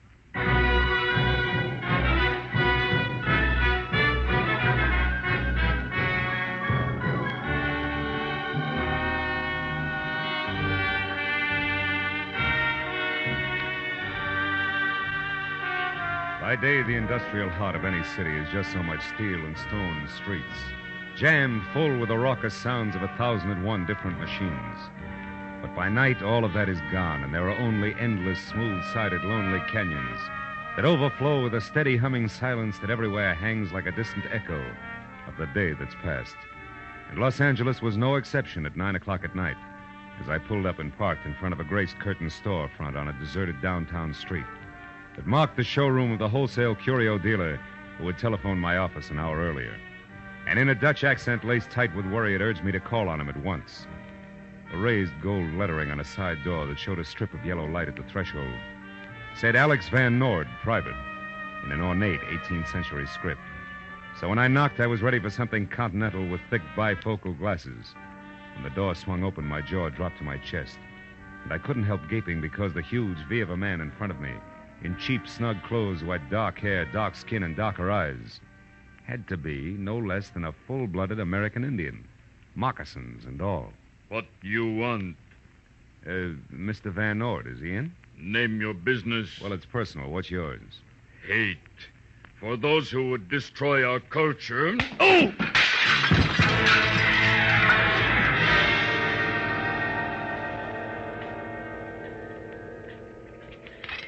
Oh.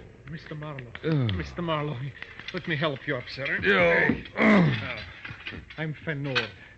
Are you all right? Oh, sure, I'm fine. Hey, that Injun, he certainly can hit hard, Oh, huh? yes, I know. He also struck me down. Oh? Ach, I tell you, Mr. Marlowe, it's terrible. Yeah, it's also a little confusing, Mr. Van Noord.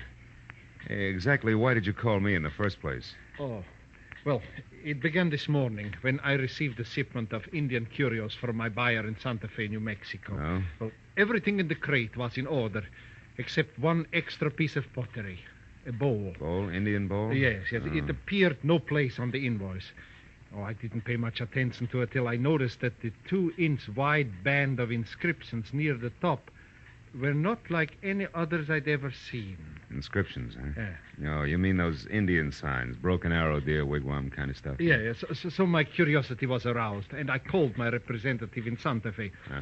However, he knew nothing of the bowl either, so finally, I put it in my display window there and forgot about it.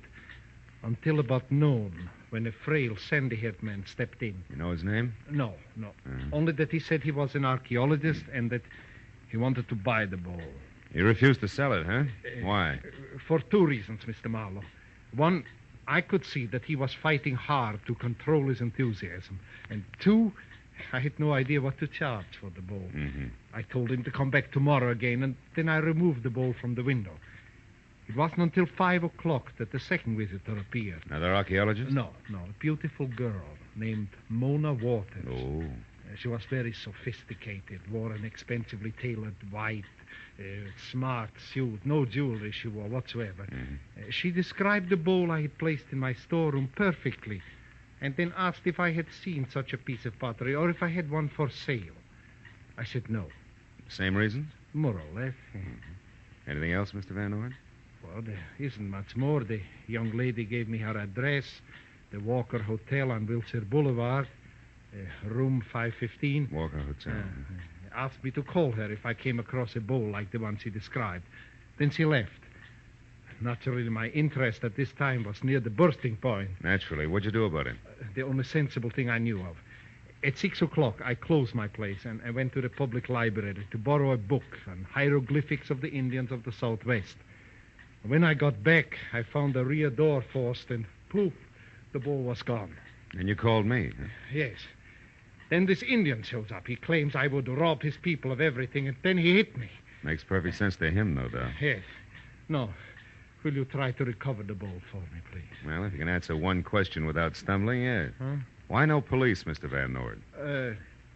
Because objects of art, Mr. Marlowe, aside from their intrinsic worth, and the clay bowl has none, are only valuable for resale. Create a public disturbance, such as the police, and the thief will destroy the object and another day steal again. Mm-hmm. No, please, you try, Mr. Marlowe. Huh? Yeah, I'll try, all right, Mr. Van Nord. And when it comes to our two-fisted brave who's so crazy about the preservation of Indian culture, I'll try real hard. Good night, sir.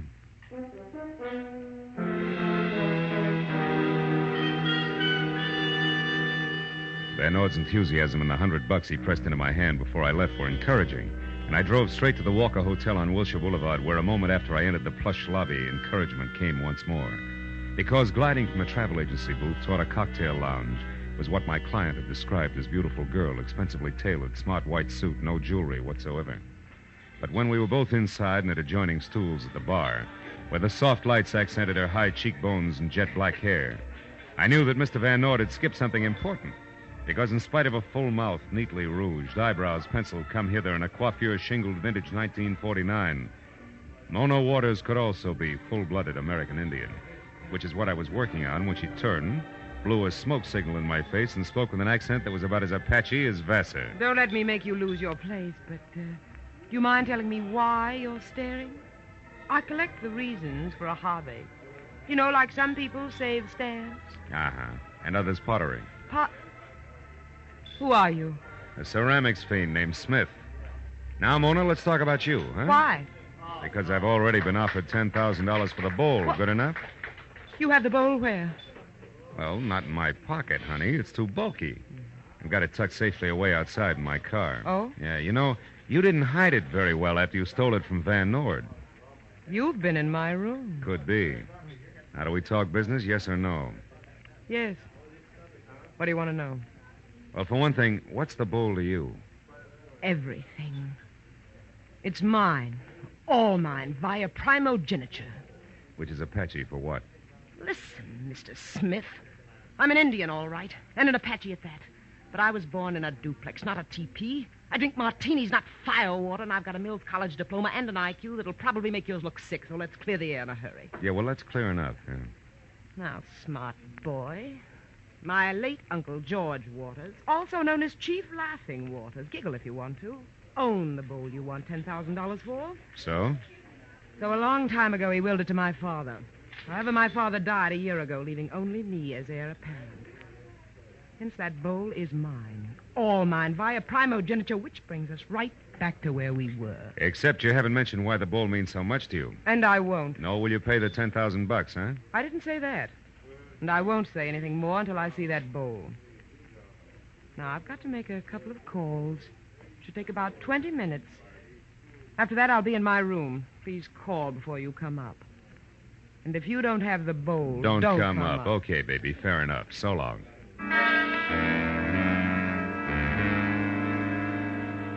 It had been the kind of conversation piece wherein each party's quite sure that the other's a liar, but not quite sure why. So a moment after I was on the sidewalk and out of Mona's sight, I darted for the side of the hotel in the rear entrance, where I made my way to a self-service freight elevator that got me to the 5th floor, just as the Apache with gloss closed the door to a room at the far end of the carpeted hallway. I was about halfway there when it came. The door to 515 wasn't locked, and when I threw it open, I found about what I'd expected. Mona slumped in a corner of the room, pride heard only, and opposite her a wide-open window, which I figured led to a fire escape, until I was standing next to it and saw that there was nothing but sheer wall that plunged 5 stories to the sidewalk below. And on a line with the hotel's 4th floor, a rooftop, that at best was a good 15 feet away. When I closed the window and turned back to the room, Mona was already on her feet. That sly jerk. He waited till I had the door closed behind me, and then he swung. Oh, brother, when we meet again. Oh, Mona, who? Did he get the bowl? Get the bowl? I thought you had that, Smith. I was kidding, and you know it. Now, once more, who was it? His name, Mona. Jimmy Brown Bear. Jimmy which? Brown Bear. Smitty, a lot of Indians have Indian names. It's a custom. Try not to fall apart every time you hear one. I will if you'll stop being persecuted. I think Indians are all good Americans. Now tell me about the big brown bear. Okay. All right. He's absolutely sold the bowl's a priceless tribal heirloom the white man's trying to steal. He's plain nuts. Who else would try a jump like that from a fifth-story window? Yeah, quite a hop. If he actually made it. What do you mean if? Nobody fell. No, maybe nobody jumped either. Maybe you make up heap big story, baby. Hide bowl here in closet, then fall on floor. Tell Wild Tail or Screwball Apache. That'd be smart. Yeah, heap. But also smart if you take long nose out of Injun girls' affairs before it get blown off. Stand still, Buster. Oh, tomahawk, caliber 38. How unfriendly. But effective.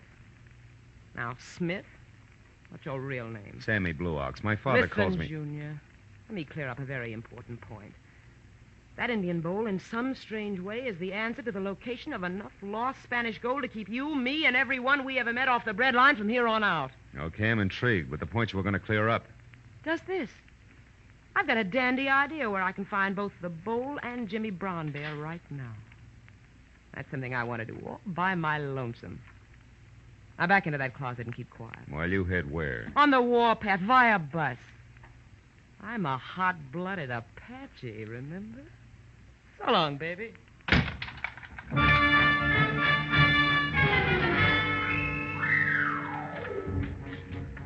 There are times when things look black enough without staying put in a dark closet. So I kicked through the lock, spun in the casing, and walked out in room 515 just in time to hear a timid knock on a hall door. When it opened up, one frail, sandy-haired man wanted information. Oh, I beg your pardon, sir. Can you possibly tell me where I can find Miss Mona Waters? Who are you? My name is Clark Erskine. I'm an archaeologist. Yeah, I'm sorry, friend. I can't say any more than Miss Waters is out after a wild-eyed Apache who's got a piece of pottery tucked underneath his arm. What? Oh, not the bowl. It's supposed to be in Van Noort's place. Not Jimmy Brown Bear. Yeah, right on both counts, Mr. Erskine, but what makes the name Brown Bear ring a bell? You two met before? Well, we certainly have. Why, that idiot has hampered every archaeologist who has so much as set foot in New Mexico. Well, now that you've mentioned it, Mr. Erskine, why your keen interest in the bowl? What does it mean to you? What does it mean to me? Yeah. Well, my good man, those inscriptions circled around it are going to prove invaluable. Possibly another Rosetta Stone. An open sesame to the countless undecipherable writings we've already collected. About Spanish gold, maybe, huh? Spanish gold? Oh. Well, sir, what are you talking about? Nothing. Look, Erskine, one question. How did you know that Mona Waters was staying here at this hotel? Well, it wasn't simple How to learn. When Mr. Van Noord refused to sell the bowl to me until tomorrow, I wanted to be certain that he also didn't sell it to anyone else. So I watched his showroom. Oh, that's smart. Though when I saw Miss Waters there, I recognized her at once as an Apache, and I followed her here, where I found out her name and room number.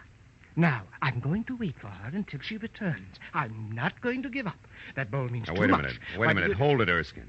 Do you happen to know Jimmy Brown Bear's hometown? Come on, quick. Well, yes, I do. It's Sacona, New Mexico. Sacona, New Mexico? Yes. By bus. Thank you, friend. I'm sorry to have to leave you to do your waiting alone, but I got to catch a bus. But where, Mr. Marlowe? At the downtown Central Bus Depot to put cart before horse, to turn tables, a switch. In short, Mr. Erskine to track an Indian. So long.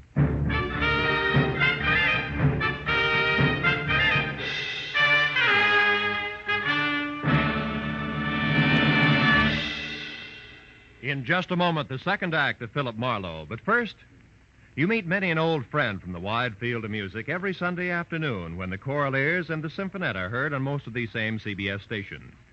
This Sunday, the fine voices of the Choraleers will recall such old favorites as I've Been Working on the Railroad, The Best Things in Life Are Free, and Janine, I Dream of Lilac Time.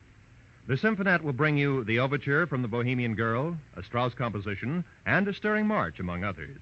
Be sure to hear the Symphonette and the Choraleers to find your old friends and favorites every Sunday. Now, with our star, Gerald Moore, we return to the second act of Philip Marlowe and tonight's story, The Indian Giver.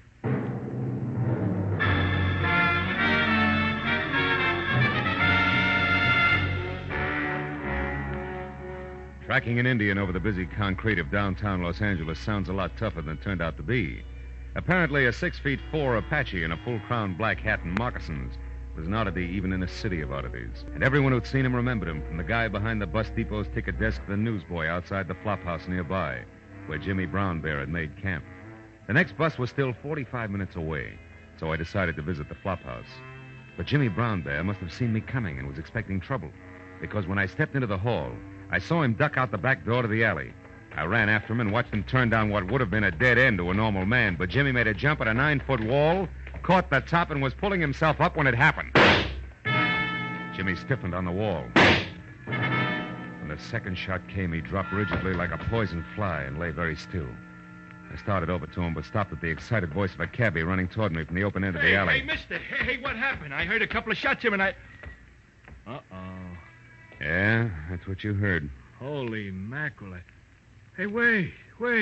That's the Indian. You mean you knew him, too? Yeah, I hauled him around in my cab tonight. Who did it, mister? You? Oh, don't be silly, will you? The shots could have come from any place. Any one of those windows, his own fire escape. Oh, yeah? Yeah. Well, between those buildings there, that...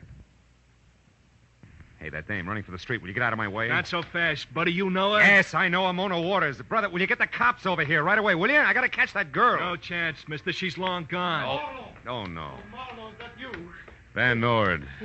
Well, I certainly didn't expect to find you here. What in the world is going on here? Among other things, murder. Yeah, it's that Indian, Mr. Van Nord. The same one. What? Good heavens. Mr. Marlowe, did this happen because of the bowl? No doubt. Mona Waters just got away between those two buildings. Oh. I'm pretty sure she's the one who took the bowl out of your place tonight because Jimmy Brown Bear got it away from her later. Now, she's got it back again, and he winds up like that. Then you think the girl killed him to recover the bowl? Right now, I'm too balled up to think anything. Say, just a minute. How do you manage to show up here? Why, I started home in this man's taxi and found out that he was the one who brought Mr. Brown Bear to my shop tonight. Yeah, that's right. I picked the Indian up right out here on the corner. So we came down here because I thought if we found where the Indian was staying, it might be a help to you, Marlowe. You were waiting in the cab when he was shot? No. I started into this place alone, and then I thought better of it and came out to get you, cabby, to come in with me. And then I heard the shots. Mm-hmm. Now, look, Mr. Van Nord, you better keep your nose out of this mess. Huh? Go on home and sit on your curios. I'll call you when I got something.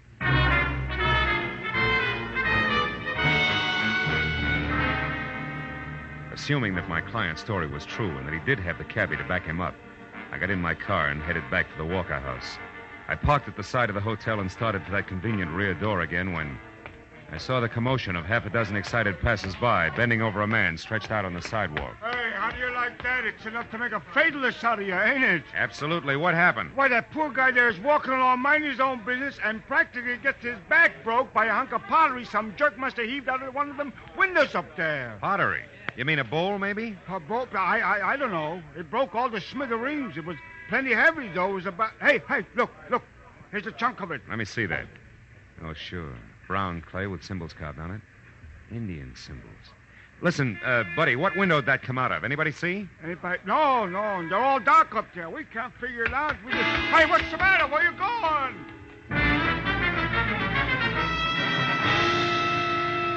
There was no doubt about it. The broken piece of pottery I'd clenched in my hand must have come from the Indian bowl.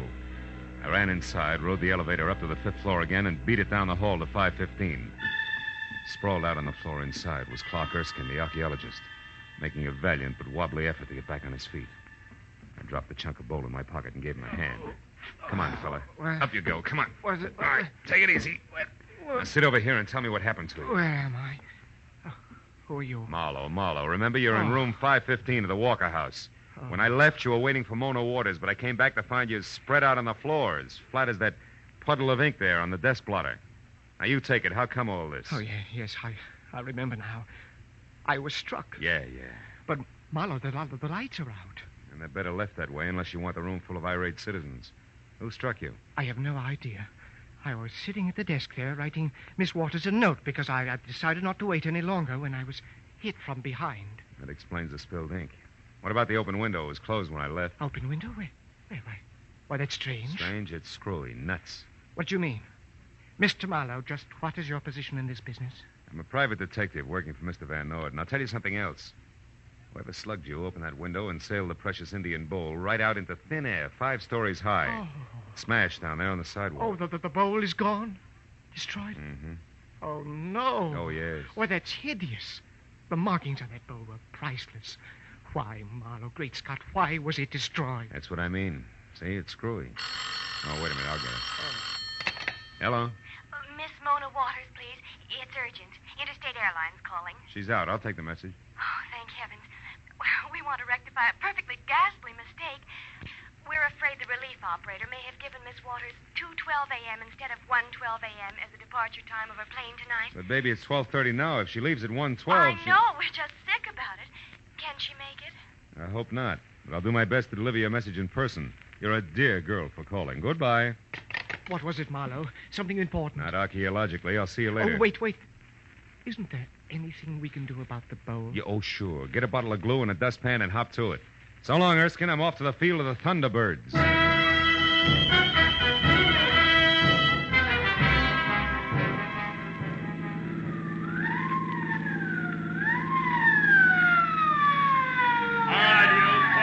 Oh, fine.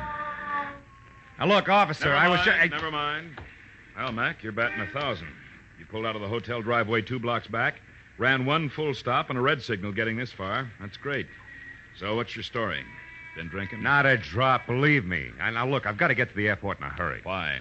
Yeah, to catch an Indian girl. A guy named Jimmy Brown Bear was murdered tonight because a bowl was stolen. Wait a minute, hold it. Who was murdered? Oh, I know. What's the use? There's no use in going into it. Officer, my name is Marlowe. I'm a private detective working on a case, and I got to get to the airport. Private eye, huh? Let's see your papers. Oh, sure. Here, they're all here. Yeah. Mm-hmm. Philip Marlowe, license number. Hey, what's eating you? What are you staring at? Blue black lines on the palm of my hand. They look just like... Holy smoke, they are. That's the answer. I got to get back to that hotel. It's a matter of life and death. Now, just Please, a minute. give me a ticket. Give me 3 tickets. Only let me get back to the Walker House right now, will you? Life depends on it. You better be right, Marlowe. Wait till I stop the traffic, then make a U-turn. Now, go ahead.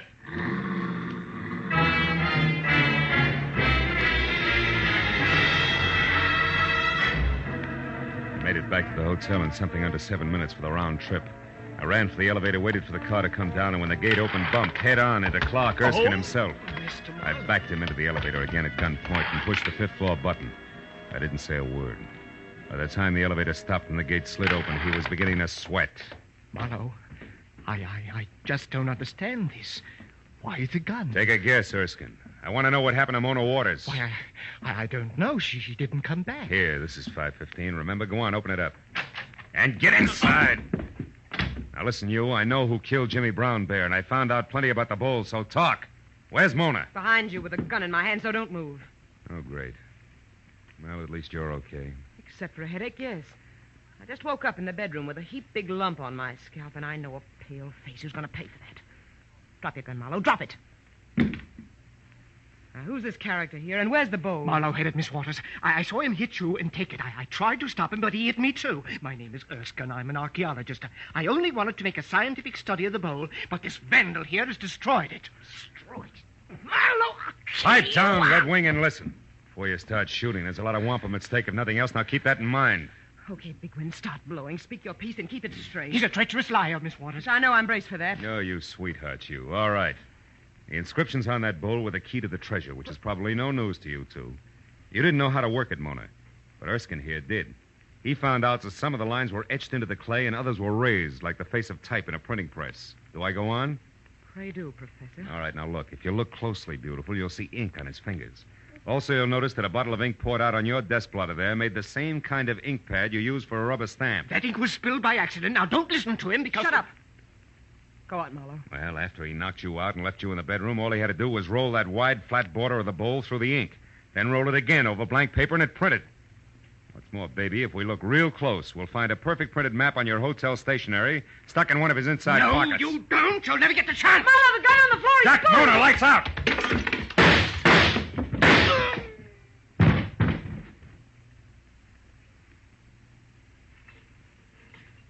Marlowe? Marlowe, are you all right? Yeah, I'm okay. Oh.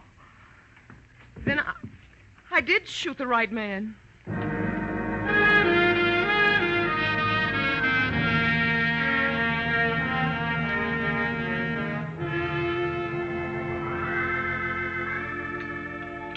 Cream and sugar, Miss Waters? Thanks. Well, that's about the story, Mr. Van Ord. Mona here slipped the Indian bowl into your shipment to keep it away from the guys she knew were after it. And, of course, she had to follow the bowl here to L.A. Erskine followed her. I see. It's amazing, isn't it? Positively amazing. Marlowe, How did you discover that the intricate pattern on the bowl worked like a printing press? Oh, well, after Erskine had made his print of the map, he threw the bowl out the window to smash it so no one else could duplicate it. I got hold of a chunk of it and clenched it in my hand. I found out later, when I passed that cop my credentials, that the chunk of pottery had left separate, distinct lines of ink on my palm. Terribly clever. Isn't he, Mr. Van Noo? Oh, take it easy, baby. Indeed, he is clever, Miss Waters. But what of poor Jimmy Brown Bear? Well, Erskine followed me from the hotel to Jimmy's place and shot him, so I'd never have a chance to talk to him. He was a ruthless little guy, Clark Erskine. But if he survives that bullet wound, the state will get him for murder. Yeah. Oh, Miss Waters, you'll have to hurry and finish your breakfast so that you can catch your plane. But before you go, I have a little gift for you. Excuse me, I'll get it. And Marlowe, speaking of gifts, I have one for you. Come here. Yo, baby, that's nice. Is it for keeps? Of course not, silly. I'm an Indian giver, remember? When I come to town again, I'll be rich and reckless and loaded with all that old Spanish gold. That's when I'll take my gift back again. With interest. So long, Filthy.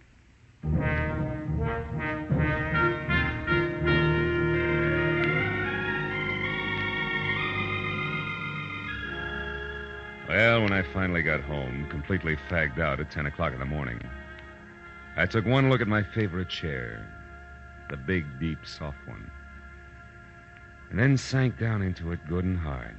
Ow! Ooh, something that felt like a broken beer bottle stabbed me. I reached for it, and it turned out to be the jagged chunk of the Indian bowl I dropped in my pocket earlier. For the first time, I really looked at the hieroglyphics on it. There were 3 Indian figures. The first was breaking sticks into uneven lengths. The second was holding a small fish, and the third was running away with all the wampum. It took me a long time, but I finally got it, I think. The Indian picture message could only be translated one way. It had to mean, never give a sucker an even break. And right then and there, I thought about Mona and what she'd said. That's when I'll take my gift back again. With interest. So long, Paleface. So long, baby.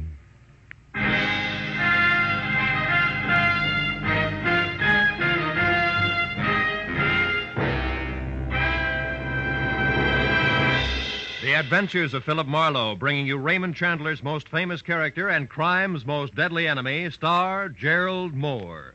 Tonight's story was produced and directed by Cliff Howell. Script is by Mel Donnelly, Robert Mitchell, and Gene Levitt. Featured in the cast were Betty Lou Gerson, Hans Conried, Clark Gordon, Howard Culver, Peter Leeds, Jane Webb, and Jay Novello. The special music is written and conducted by Richard O'Runt.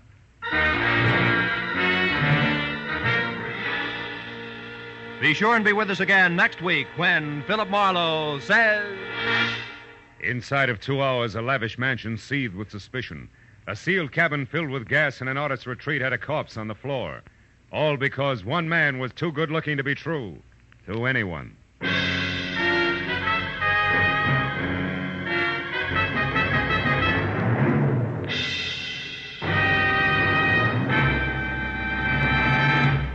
There'll be a couple of unusual twists for mystery fans on Gangbusters and on Basil Rathbone's adventure tonight. Gangbusters will present a former chief of detectives on the New York City Police narrating the case of a bet on a long shot that ended in murder. Basil Rathbone's drama will find that suave gentleman going to jail himself in order to deliver a man to the police. This is Roy Rowan speaking. Now, stay tuned for Gangbusters, which follows immediately over most of these same CBS stations. This is CBS, the Columbia Broadcasting System.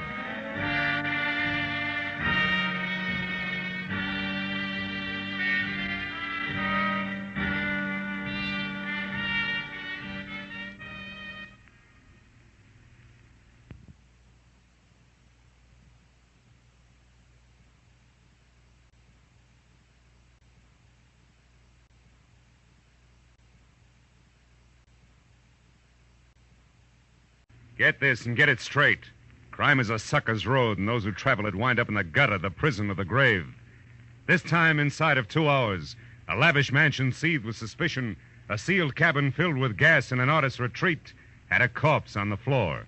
All because one man was too good-looking to be true to anyone. From the pen of Raymond Chandler, outstanding author of mystery, comes his most famous character and crime's most deadly enemy, as we present The Adventures of Philip Marlowe.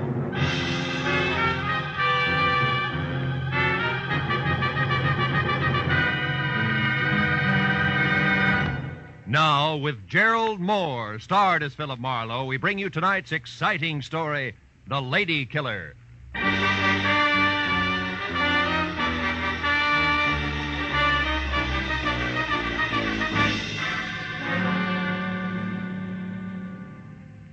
longer I sat in my office with my feet up on the desk and thought about it, the more convinced I became. Paul Niles was unquestionably the handsomest man I'd ever seen. He had a face that belonged on a Greek god, only his features were better, more finely chiseled. They looked as though they'd been molded out of alabaster from a blueprint by some inspired genius. And the classic side view he presented made the great profile show up like a bowl full of shredded wheat. In fact, the guy was much too good to be true in more ways than one, which had been my original impression of Niles when I'd first met him, just 2 hours ago at the corner of Sunset and Cahuenga, and at his insistence had driven him around the quieter streets of Hollywood in my car while he tried to hire me. He was scared stiff, but that was all he would admit to, and as he talked, I wondered what it would be like to have a face like that. Must become quite a problem. Women cluttering up your life. Marlowe, you're not listening to me. Unless you help me, I'm going to be killed. Soon, tomorrow, tonight, maybe in the next 10 minutes. I must have protection. From what? Who's after you? A girl. Her name is Nora Kirby. She's threatened my life, and now she's here in town. She actually intends to go through with it. I found out where she's staying. I went there to talk to her, but she was out. Why is killing you so important to her? Well, I don't even know for sure. It's something ridiculous. Nora Kirby obviously doesn't think so. Let's have it, Niles. Why? I can't tell you that. I see. Also, I suppose you don't want to take this to the police where it belongs, and you can't give me the reason for that either. Yes. I came to you because I need private help, and I'm willing to pay well for it. Now, you don't have to concern yourself with the reasons. Simply see that Nora doesn't get to me. Now, here, as a starter, here's $200 for just that. Keep it. I only accept money from the people I work for. You mean you won't help me? I just want to know where I'm going before I start. Now, wait. You can get off here. Don't you understand? My life's in danger. I'm scared. Not enough to loosen your tongue any. Here, this is as far as I go. But tell me one thing first, just for laughs. What business are you in? Why, I'm a composer. I write music. Mm-hmm. The way you said it, it's either a front or a hobby. How do you get your dough? I have friends, wealthy ones, who have faith in me. That's more than I can say for Marlowe. So long, Mr. Niles. Go on. Out. All right. But here, at least take my card, and please call if you change your mind. I'm desperate, Marlowe. I'll pay you even more if you'll only... Goodbye, Mr. Niles.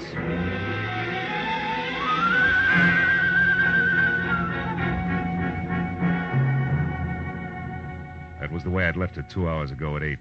And I'd spent the time in between trying to referee a tug-of-war in progress with the feeling I had that I'd been stuffy on one end and my undernourished bank account on the other, and was slowly but surely getting no place. So when the break came, I grabbed at it. Hello, Marlowe speaking. Marlowe, this is Paul Niles again. Oh? I've thought it over. I'll tell you everything if that's the only way, because I've got to have help before it's too late. That's better. Where are you? In my studio, 3893 Avenida del Sol. 3893. That's off Coldwater Canyon, isn't it? Yes. Now get over here right away, will you? Wait a minute, Marlowe. There's someone here. Somebody just came in now. What? Niles? Who's there? Who is it? Nora, is that you? Oh! Niles! Niles!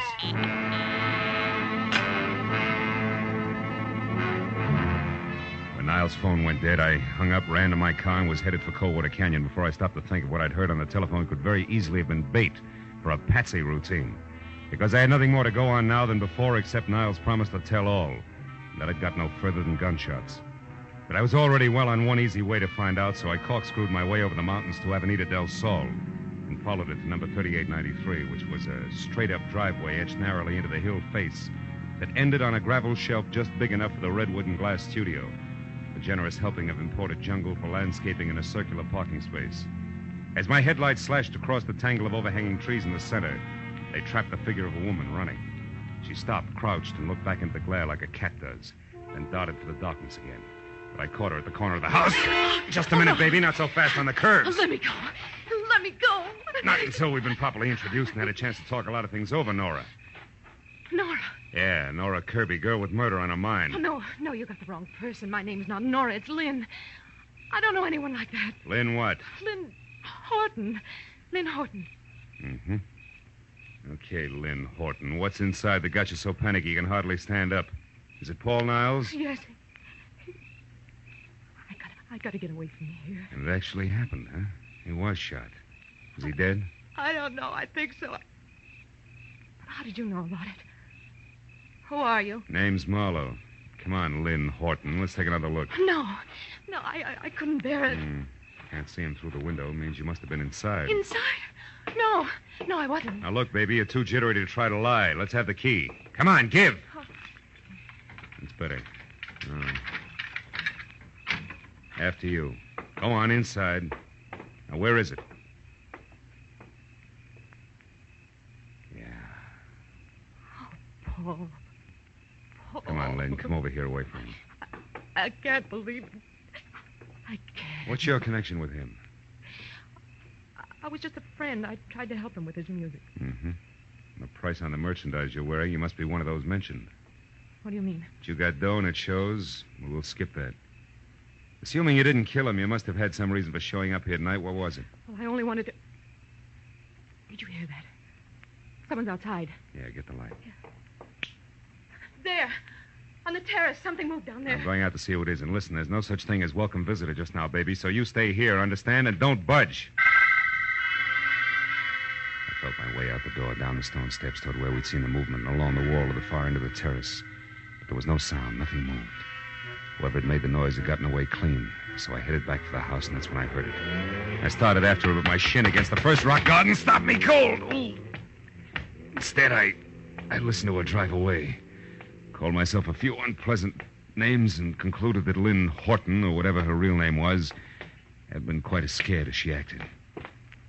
After I limped inside, turned on the light, and reached for the phone, I stopped at the word Nora above a pretty girl's picture on a newspaper clipping sticking out of Paul Niles' pocket.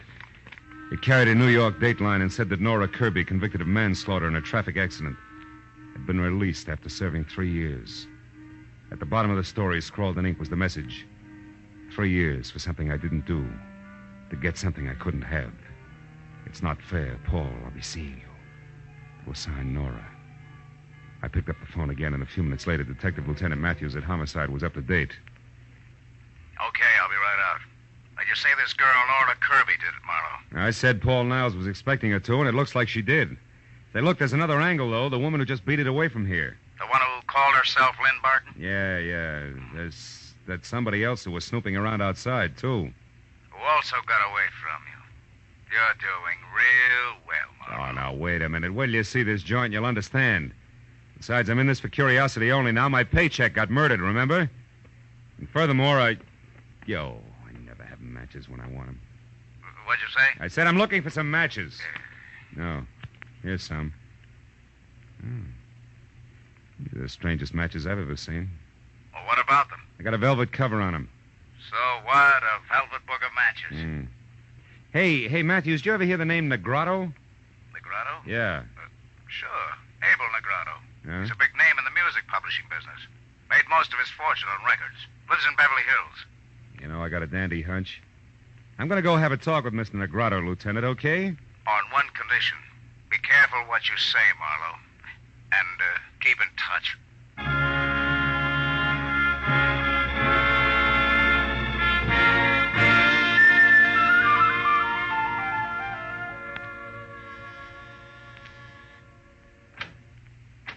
Good evening.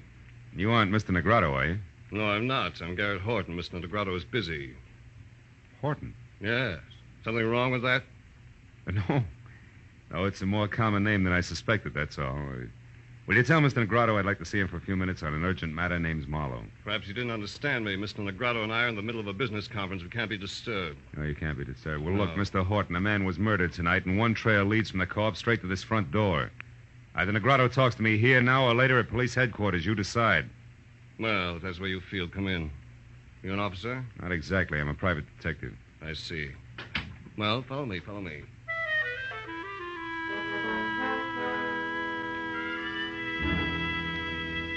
He led the way through what looked like the outer lobby of the Taj Mahal, and down a silk-padded corridor to a set of carved doors that would have fit any roundhouse in the country.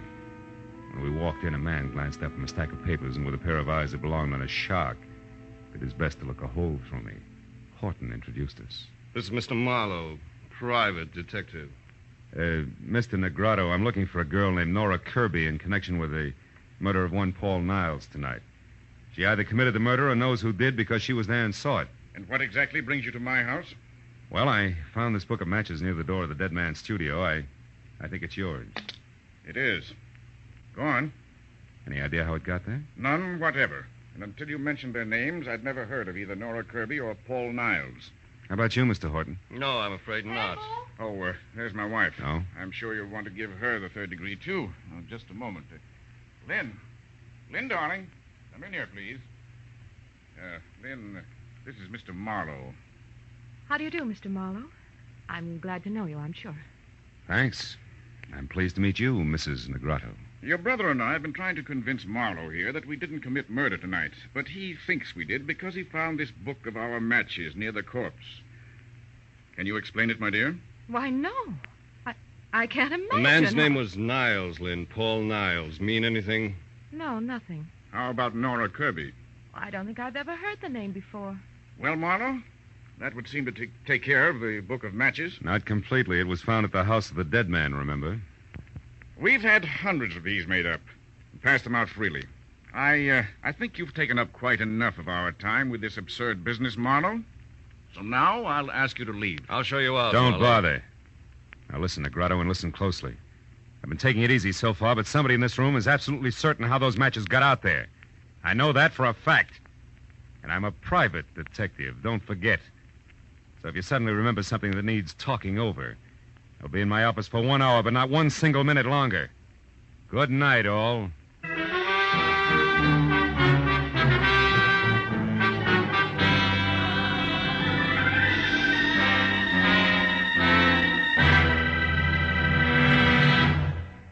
In just a moment, the second act of Philip Marlowe. But first, every Sunday afternoon, CBS brings you two outstanding programs of music.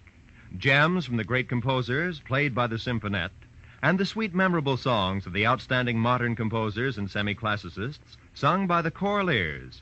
Each program is designed especially for fine Sunday afternoon listening.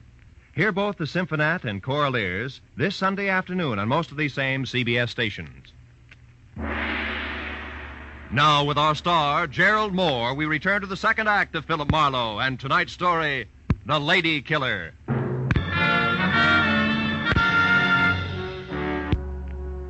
When I started back to my office on Cahuenga, I figured that there was an even chance that the double talk I'd left in my wake might stack up in the center of the Negrado living room floor like so much dynamite, which, if touched off by the book of matches, could cause an explosion that would jar loose a few facts about the lives and loves of the late Paul Niles. Facts that would make finding Nora Kirby and clearly understanding her motives something less than impossible. And 20 minutes later, when I was slouched behind my desk and listening to the staccato report of a pair of high heels clicking sharply toward my door, I had a hunch that my theory of violent detonation was not just wishful thinking. When the door opened without the formality of the knock, that hunch turned a sure thing because the visitor was the not-quite-lady called Lynn. Mr. Marlowe, And before she could speak her piece, the phone rang, and sure thing graduated to cinch. It was another Negrado, the one named Abel. Marlowe, I suppose it's stupid of me to make this call, but frankly, your visit here has left me curious. You have a minute? Yeah, I think so. Hold the wire, will you? I need a light. Be with you in a second, Mrs. Negrado. All right, but what I have to say is important, Marlowe. So make it fast, will you? Just as fast as I can. I don't think your husband has much to say to me. Husband? Mm-hmm. That's Abel you're talking to? Yeah. Now, do you mind handing me those matches there? Thanks. Hello. Sorry to have kept you waiting, Mr. Negrado. I never seem to be able to hang on to matches. That's odd. You apparently did all right on that score tonight, Marlowe. Is that the reason for the call? More or less. Marlowe, you know as well as I do that servants, anyone who's ever been in my home could have left those matches near the body of that Paul Niles. That's right, Mr. Negrado, anybody. Which also includes you, your wife, your brother-in-law, and others in the family I've still to meet. What's your point, please? I'm in a hurry. Very well. Marlowe, I called to find out if you're holding anything back from me. If this murder concerns the Negrados beyond the appearance of those matches. I can't say. Because there is something. Because I don't know. Anything else? No, there isn't. Yes, Marlowe, there is. Oh? To be honest, I admire the way you handle the situation. What's your address? I may have work for you soon. Tonight. Thanks, Mr. Negrado, but I don't think I'll be available. At least not till I get through with the job I'm on. Which is what? Handling dynamite while I play with books of matches. Good night, sir. What did he want, Marlowe? Among other things, an expressed desire to hire me. To do what? Report on you, I suppose. He didn't say. What makes you think that's what he wanted? Addition, Mrs. Negrado. A rich old husband, a beautiful but bored young wife, and an unemployed Adonis always add up the same way. Also, you were here in my office just about Clinch's things, not to mention your presence near the corpse, the key you used. And I've heard enough, Marlowe. Look, I didn't want to get mixed up with Paul. I couldn't help myself. I swear I couldn't. He was different, Marlowe. Handsome. More charm than I'd ever known in anyone. Yeah, a real lady killer, I know. What are you getting at? Just this. I'll pay you any price you name. Only don't tell Abel that I had anything to do with Niles. He's a jealous man, Marlowe, insanely jealous. If he knew about us, he'd... Kill Mrs. Negrado? I don't know. Marlowe, what do you want? Right now, everything you know about Nora Kirby. But I've never heard of her before tonight. You're lying. No, I'm not. It's the truth. No. Now, what do you want? Nothing. Good night. You mean you won't say anything? Oh, Marlowe, I don't know how to thank you. Don't try. Also, don't get mixed up about me, baby. The fact that I won't blackmail you doesn't mean I don't like you. And the door, Mrs. Negrado, leave it open on your way out, will you? I'm expecting another visitor. No, my husband. No, just another man. The anchor man on a triumvirate I once left some dynamite with. I won't bother explaining that. Goodbye, Mrs. Negrado.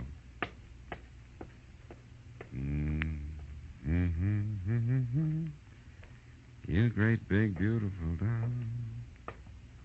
Oh. Come on in, Mr. Horton. I've been waiting for you.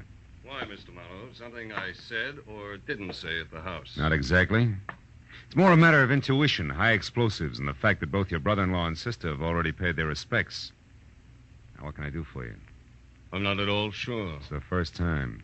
I'm only here because I noticed something very strange about the way my sister looked at you when you spoke of the murder of this Paul Niles. When she left the house shortly after you did, I followed her here. All of which makes the next question, why, Mr. Horton? Because I don't trust her. And more important, every penny I own is tied up in a business venture of mine that her husband is backing.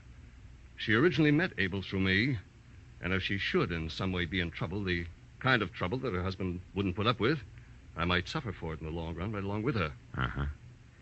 And by the trouble, Mr. Horton, you're referring to something specific, I think. I am. Lynn has had a very mixed-up background, Marlowe, so it's entirely feasible that in some way she's connected with this Nora you spoke of who killed Paul Niles. You mean as an accomplice or even as accessory before or after the fact?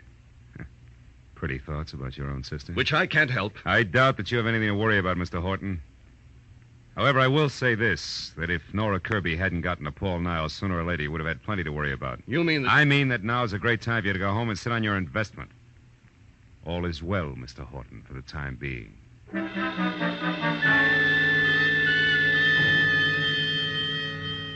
moment after Horton left the office, I came to the hollow conclusion that although my little bombshell had exploded on schedule, damages had been light and had jarred loose neither fact nor fancy about the late Paul Niles, and much less about the elusive Miss Nora Kirby.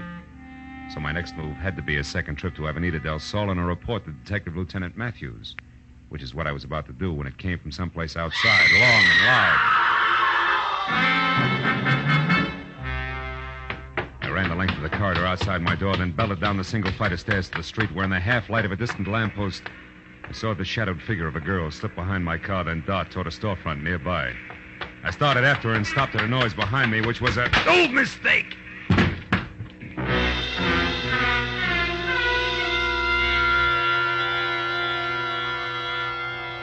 Oh. Hey, Junior, hey, come on honey. Pull yourself together. Oh. Let's go, Philip. Come on. Oh, it's you. You're the one who screamed? Scream. Honey, you have got it bad. Listen, Oh. this is just Sally. Hello, Sally. Relax, honey.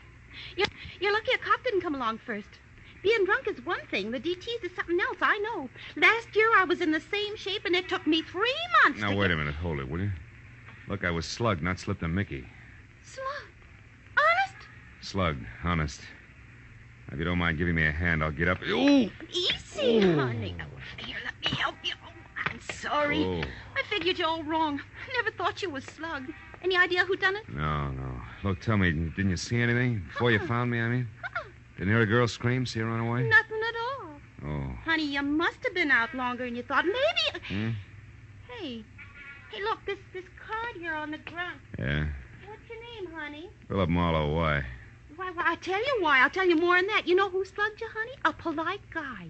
A very polite guy who left his card. Yeah, engraved and all. Paul Niles. Know him? I used to. It won't work, Sweets. Niles gave me that card earlier tonight. Must have dropped it just now. Also, Niles is dead and you. And what? Back of that card there in pencil. Give me that, will you? Gray's Motel, 1000 Santa Monica Boulevard, Bungalow 9. Sweetheart, I may have something good here. About who slugged you mean? Better than that, about who killed Niles and where she can be found. Goodbye, love. Here's $5 for your trouble, and bless you. As I piled into my car, I knew that putting Niles' conversation piece about having just come from Nora's place when he first met me, together with the address on the back of his card, was taking a lot for granted. But I sold myself that playing a long shot was better than not betting on anything at all, and I kept driving fast. When I came to a stop away from the place, which was run down, spread out, and quiet, I had a feeling that what I had earmarked long shot was quickly moving up to even money. And when I was standing next to the motel bungalow marked 9, that feeling became fact because inside and piled in an awkward heap on the floor was a still form of the girl, the newspaper clipping had labeled Nora Kirby. It was another full second before I realized something even more important. On a hot night in August, there wasn't a single window open. And Nora Kirby was huddled close to a gas heater that was on but showed no flame. I picked up a stone at my feet, took one deep breath, and then crashed the pane of glass, unlocked the window, and got inside and over to the girl, who I figured was taking the hasty way out of a murder that she no doubt had a very personal reason to commit.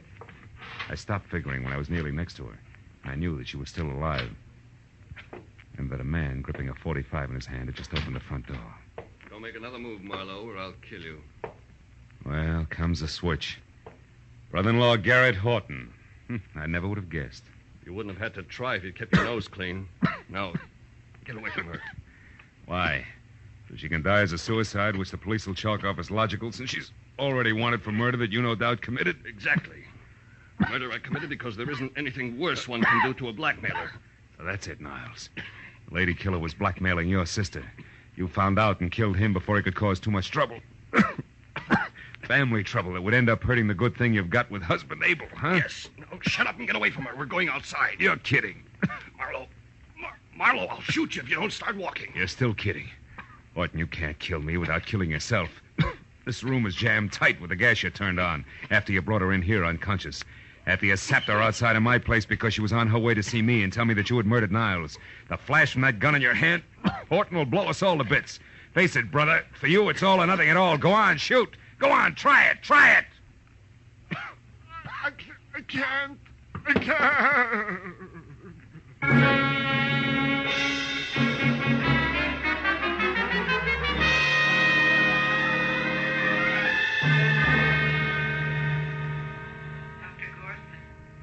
Dr. Gorson, please report to Ward You can see Miss Kirby now, Mr. Marlowe. She's going to be all right, but hold her down to a few minutes, will you? All right, Doctor, just a few minutes. Hello, Nora. Been a long time getting together, huh? Yeah, but not through any fault of mine, Mr. Marlowe. I followed you from the moment you left Paul's place. But I wanted to see you alone, so I kept waiting for my chance. Which was canceled out when Horton spotted you after he left my office. You ought to learn to run faster, honey. He had to take time to knock me out, and still he caught up with you. So did you, I'm very glad to say. Even though you probably weren't trying to save me at the time, were you? Frankly, honey, until Horton stepped back into that bungalow to keep me from interfering with things, I figured you were it. That might have been, Marlowe.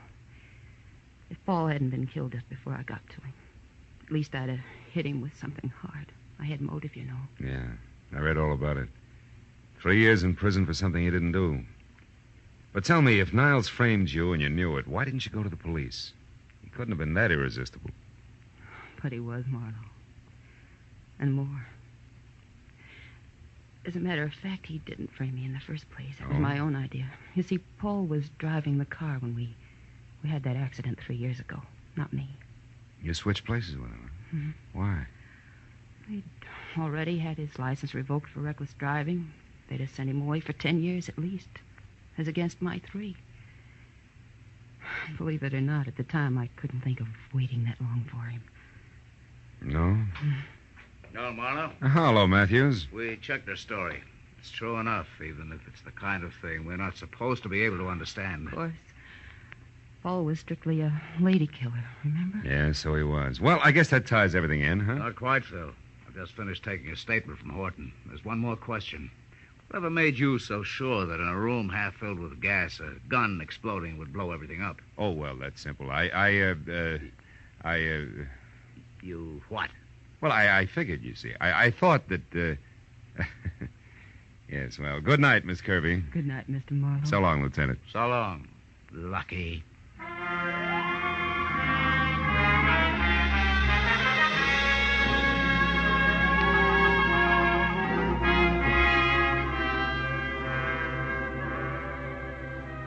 By the time I got back to the quiet of my apartment on Franklin, it was a little better than 2 in the a.m. As I sank into an easy chair without bothering to turn on the lights, I realized that for the moment I was tired. Tired of people. Their troubles, their petty little jealousies. Lady killer. What makes one man a lady killer and another... Oh, well. I lit a last cigarette, and I thought about the mountain of trouble a classic Grecian profile had built for Paul Niles. I stopped thinking when the flare of the match in my hand showed in a mirror opposite me. The mirror that also reflected the face of the guy holding the match. He was a long way from being an Adonis. In fact, he was slightly on the mud fence side. And at the moment, glad of it.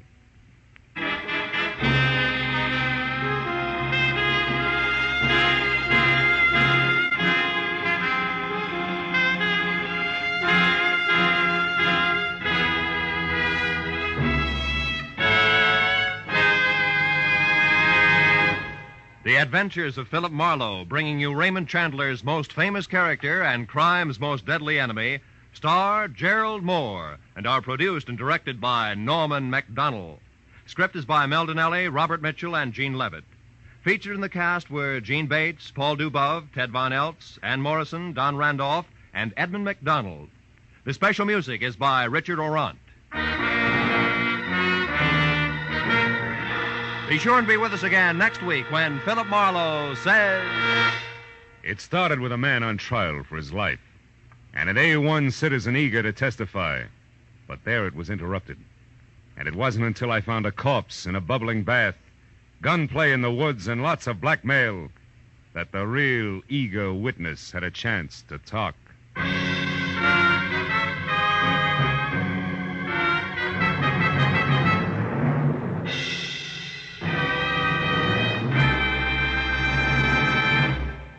It will be New Orleans, city of romance and drama, which sends its detectives into action on gangbusters tonight. The superintendent of the New Orleans Police Department himself will narrate Gangbusters' amazing story, The Case of the Sledgehammer Sigh. You'll also find Basil Rathbone engaged in another of his exciting exotic mysteries. So be sure to hear them on most of these same CBS stations. Gangbusters and Basil Rathbone's newest mystery adventure. In fact, stay tuned right now for the Gangbusters program. Yes, it follows immediately on most of these same stations. This is Roy Rowan speaking. This is CBS, the Columbia Broadcasting System.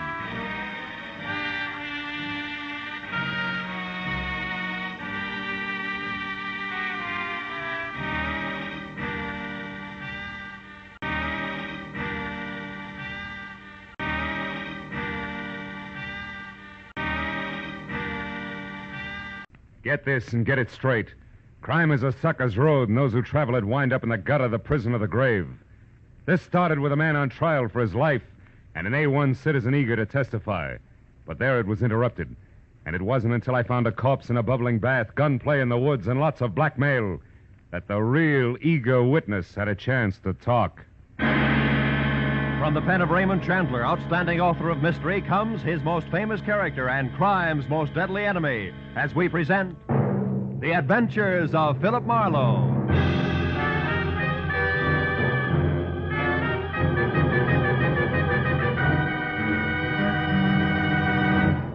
Now, with Gerald Moore, starred as Philip Marlowe, we bring you tonight's exciting story, The Eager Witness.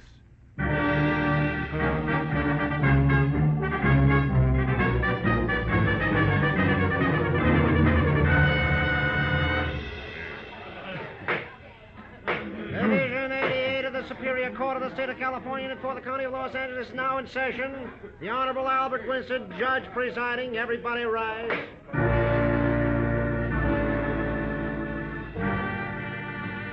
It was the case of the people versus the oft-arrested, never convicted, smooth Earl Jernigan, sometimes bookie, charged in the first degree with a month-old killing of a kindly, gray-haired horse trainer named Kurt Harper, who had once almost been my client.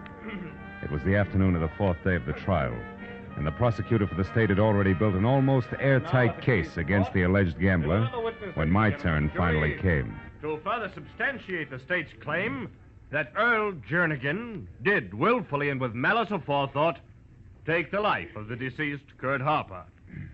Will Mr. Philip Marlowe take the stand?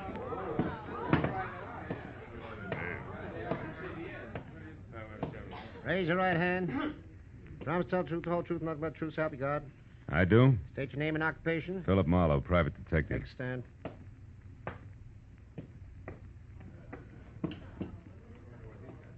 Mr. Marlowe, on the morning of the 30th day of July last, the day on which the late Kurt Harper was murdered, were you hired as a private detective by the said Mr. Harper? I was? And at that time, Mr. Marlowe, did Mr. Harper state his reason for hiring you? He did. He wanted me to act as his personal bodyguard on the following day when he planned to drive to San Francisco. Did he say why he needed a personal bodyguard? He did. He told me he was afraid for his life, that he refused the gambler's demand that he drug a certain racehorse a week earlier, that gambler had threatened to kill him. I see. Now, Mr. Marlowe, did Mr. Harper name that gambler? Yes, he did. Who was it? Earl Jernigan. Thank you. No further questions, Your Honor. Counsel for the defense. Counsel for the defense waives cross-examination, Your Honor. The witness is excused. Didn't make sense. No cross-examination.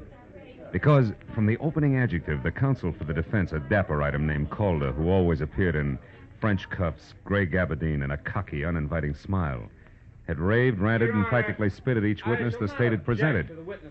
So the courtroom was left with a tingling impression that Earl Jernigan's attorney had something of a surprise waiting up his legal sleeve.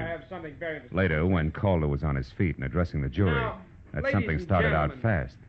Now that the state has taken the trouble to offer so much circumstantial evidence, so much hearsay, rumor, conjecture, now will I smash all of that with the testimony of one man. One man known to all of you as an outstanding citizen of this city. A prominent real estate broker. An unimpeachable witness eager to testify. Mr. Leonard Gaines.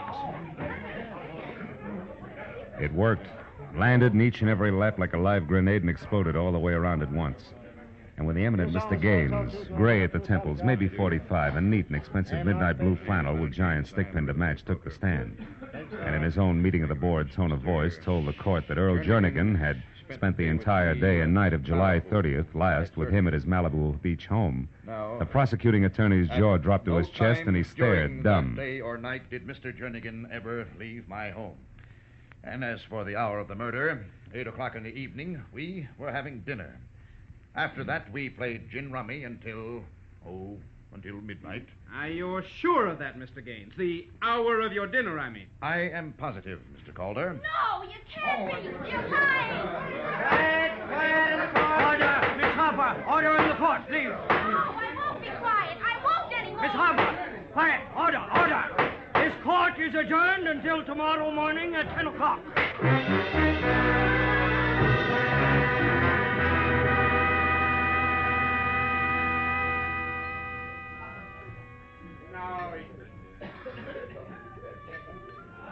Another scotch and soda, mister? Yeah, I guess so. No, wait a minute, baby. I think I'm going to have company. Mr. Marlowe, can I talk to you for a minute? I'm Gail Harper, yeah, I know. What I don't know is why you're not doing 30 days on a rock pile with that rumpus you just kicked up in court. Would you like a soft drink? No, thanks. All right, just one, baby. Check. The judge said he understood and left me off with a short lecture, which was what I had counted on. Oh. You mean all that fireworks in there was planned, not just spontaneous combustion? That's right. I had to have time. Look, Mr. Marlowe, will you work for me? Oh, well, now look, will baby. You help me prove that Mr. Leonard Gaines is a liar and that Earl Jernigan did kill my father? Now, take it easy, Gail. It's a big mouthful, you know. Mr. Marlowe, listen, please. There isn't much time. We got to prove this tonight or never. By noon tomorrow with the outside, the case will go to the jury. Okay, what do you want me to do? Take over where I left off. But first, let's get out of here. All right. And never mind that drink, miss. Where do we start, honey? With Leonard Gaines' ex-wife, Debbie Jansen. Here's a snapshot of her. They were divorced about 6 months ago, Mr. Marlowe, and she wasn't very happy about it. No, huh? Made you figure she was your in? Yes, and I was right. Mr. Marlowe, it took eavesdropping, bribery, second-story work, but I found out plenty. I'll bet you did. Like what? Oh, hold it, Gail. Light's red. Like the fact that Debbie and a guy called Eugene Mowry are putting the bite on Gaines for $20,000. Blackmail, Mr. Marlowe, with the payoff scheduled to be made sometime tonight. Right now, she's staying at the Sunland Sulphur Springs Lodge out in the valley. Gaines used to go there once in a while for his arthritis. And the why of the whole business is a letter Gaines once wrote to his ex-wife. No fooling. Uh-huh. Well, tell me, what's that to do with Jernigan's trial and Gaines being a... Oh, it's green now. I think there's a connection because yesterday I overheard Debbie tell this Mowry something about Gaines' scheduled appearance at the trial today and... Yeah? Oh, Mr. Marlowe! Hey! Those jerk California drivers.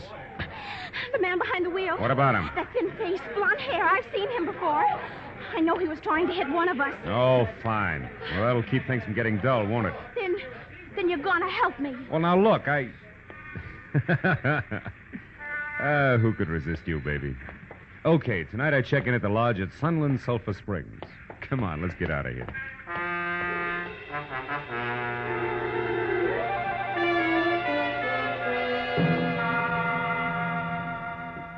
It was 8 o'clock and almost dark when I reached the foothills of the mountain range that separates the San Fernando Valley from L.A. proper, and turned off onto a narrow dirt road that ran through a twisting gorge, past a moon-faced watchman who asked no questions as he slowly opened a sagging wooden gate, faintly labeled Sunland Sulphur Springs, where Mother Nature's remedies bubbled from the earth private.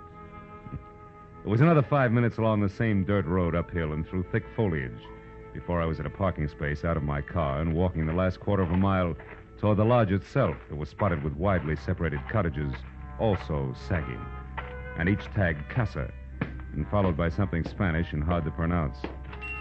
Inside the place was cheap porch furniture and occasional threadbare rugs over scarred pine and deserted, except for a sleepy old guy with thick-lidded eyes and an accordion-wrinkled face who was slouched in a heap behind a sign on the reservation desk that read Maynard Sharp, no less, night manager. When I gave him my name and said that both my rheumatism and I needed a rest, he came too, almost. Roomy, Mr. Marlowe. Well, let's see. Can let you have most any one of the cottages. Half of them are empty. Things kind of slow this time of year. How slow can you get? You'll be surprised. How's about Casa Francisco de Leon?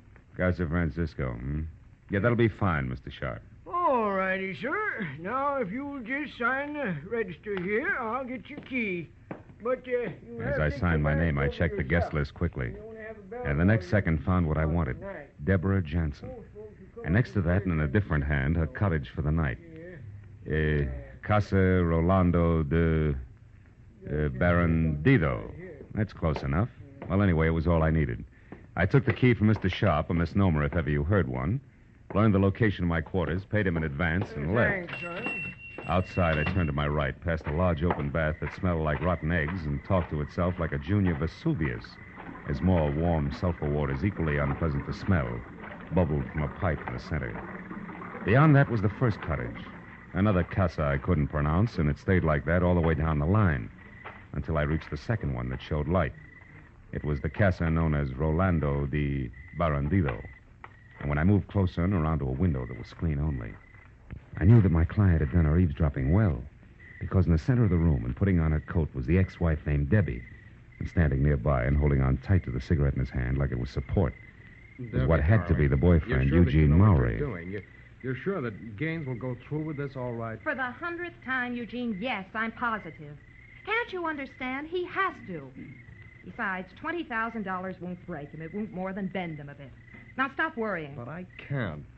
Debbie, why must you go alone? Or why can't I go with you? Eugene, please, we've been over that. I told Leonard that I'd meet him in town at the Beverly Crest Hotel at 10 and alone. He agreed to also be alone. Except for the money. Debbie, you do handle things well. Come here, darling. The kiss be a brilliant. Oh, please, Eugene, there isn't time. Oh, what's the matter? Are my kisses losing their flavor at this point? Don't be a fool. Look, it's late, Eugene. It's after 9 already. I've got to hurry. Now, go on. Go on, be a good boy and leave now. We shouldn't even be seen together tonight. Well, why not, Debbie? It's not smart. Here. Meet me at the Tulip Room, darling, at 11 as we planned. Then, Eugene, we'll have time and reason to relax. $20,000 worth of reason.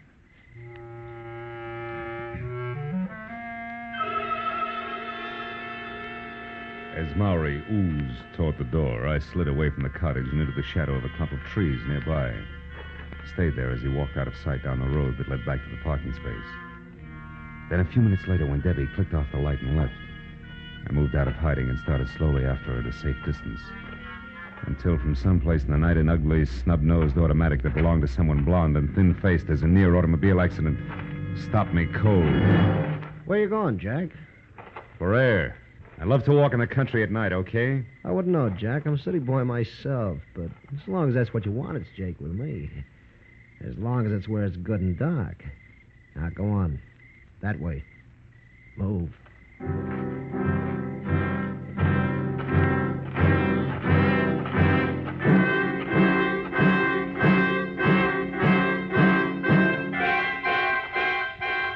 Jack, that's far enough.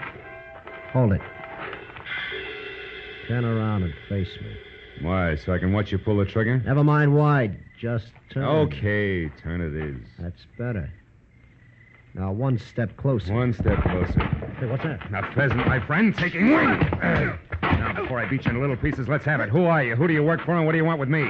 Come on, gunman, talk. Okay. Okay, no more. My name's Langley. Work for Earl Jernigan. Oh? Yeah, I've been watching you ever since the trial started. Jernigan didn't want you moving in, hon. Which is why you tried to pick me off with a car when I was with Gail Harper this afternoon, huh? Come on. Yeah, that's why. Now, what are you going to do with me? For the time being, Buster, leave you as is. Flat on your back, because I've still got to catch up with a lady before she reads a letter. City boy.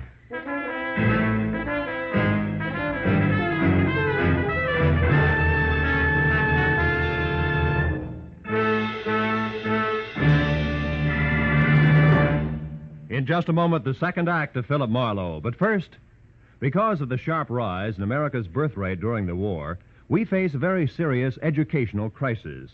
Many communities will find that their schools lack sufficient teachers, classrooms, and facilities. Citizens must get together and work for better schools, more teachers. If we want all of our children to have a chance for a good education, we must take action now. Now, with our star, Gerald Moore, we return to the second act of Philip Marlowe and tonight's story, The Eager Witness.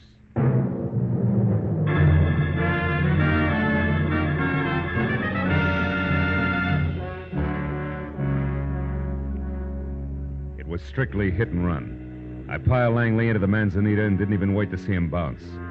Instead, I took off through a gully that was a shortcut to my car, because I knew that Jernigan's watchdog had nothing to offer compared with the hot-headed Debbie Jansen, who at the moment, no doubt, was well on her way to the Beverly Crest Hotel and a blackmail rendezvous that was a cinch to wind up in the final destruction of the letter.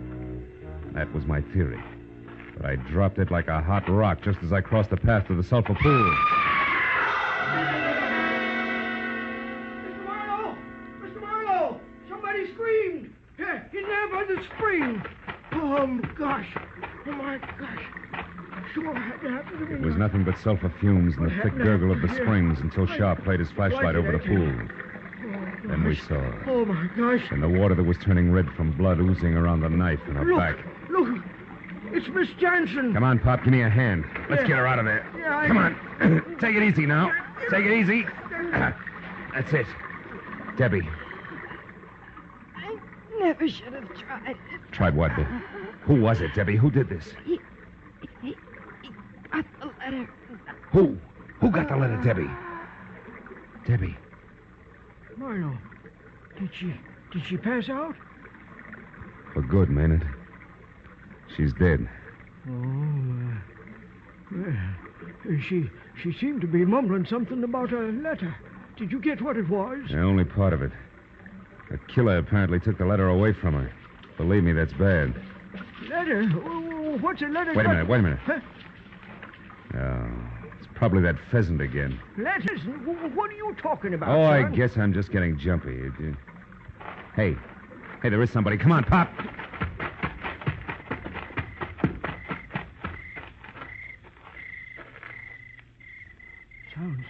Sounds like he's over there, Marlowe. Yeah, I can hear him. Oh, no, that ain't going to do you any good, son. Not in that brush, it ain't. And what's more, I wouldn't go any further if I was you. But Pop, all he needs is 10 seconds and he can destroy that letter for good. Well, just the same, there's 1,000,001 places a killer can hide in there and lay for you, son. Yeah, Pop, well, for the moment it's a stalemate. I'd sure love to find out who that snake in the bush is. You know, I've run a peaceful place up until it's getting to be like one of them there movies. Only thing left out is a posse. Yeah, you're so right. Murders in the night, lost letters. It's corny enough without a posse. Yeah, and might dangerous, too. Hmm? Yeah, I see what you mean. Are you ready to... Yeah, I'm ready. Yeah, I'll lead you back to the office. My Jasper, I don't understand this one bit. Miss Jansen is stabbed to death over that letter, and in her dying... Hey! Huh? What is it? Shh. Up ahead there. Somebody ducked behind that big tree. Keep the chatter going, Maynard. Walk on up the path. Don't let him know we spotted him. Go on, talk. Well, okay, sure. I was saying I don't understand. Well, our place here is generally as quiet as a tomb. As the old man grimly ad-libbed his way up the path, I followed a few feet behind. When he got even with the tree, I turned suddenly, took 3 fast steps, and grabbed. Come here, you. Hang on to him. Well. Mr. Leonard Gaines, the unimpeachable citizen himself. Stand still, Gaines. A gun. What's the idea, Marlowe? Try running and it'll come to you. I suppose you've got a legitimate reason for being here all thought up? I'm here because I've got a touch of arthritis. I need a treatment and a night's rest. Arthritis isn't all you're going to have if I find what I think I'm going to find in your pockets. Empty them, Buster. I said empty them. All right, I'll empty them. That's better. Sharp, you're a witness, and I demand that you... Now, just a minute, Mr. Gaines. You're in a pretty bad spot to demand anything. There's our baby. There's the letter we've been looking for. Pick it up, Gaines. Pick it up and read it. Now, see here, Marlowe. See there, Gaines. Read it while you're able to.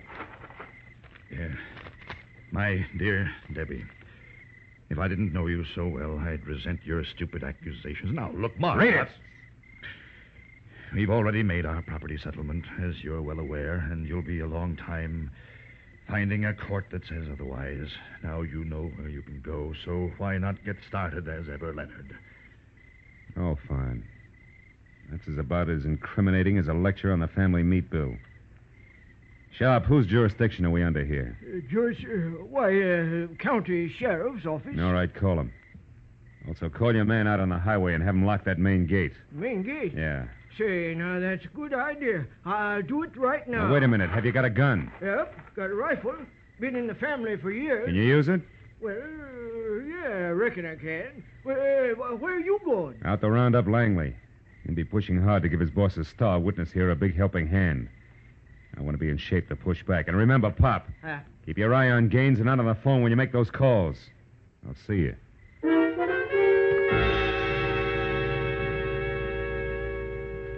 The The second time that night, I started down the hill and toward the car lot, keeping in the shadows and moving slowly this time. Because it was odds on that Langley had taken everything in. And I knew that he'd try to part my hair with a gun barrel and pull Leonard Gaines out of the jam he was in the very first chance he had. So I stayed off the paths long enough to have both socks full of burrs when it happened. But not what I expected. It was the Sharp family blunderbuss that had exploded with a blast like a small howitzer. So also for the second time, I turned and ran back up the hill, this time to the office.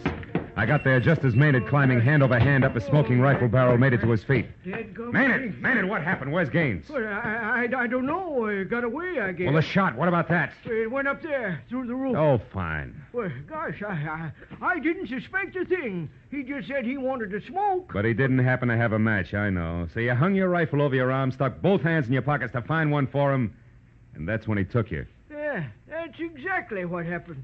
Well, how'd you know? Never mind, Pop. Well, I made a grab for him, though.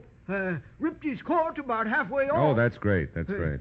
Yeah, but I'm sure sorry he got away, Mark. All right, don't worry about it, will you? Can't get far with the gate locked.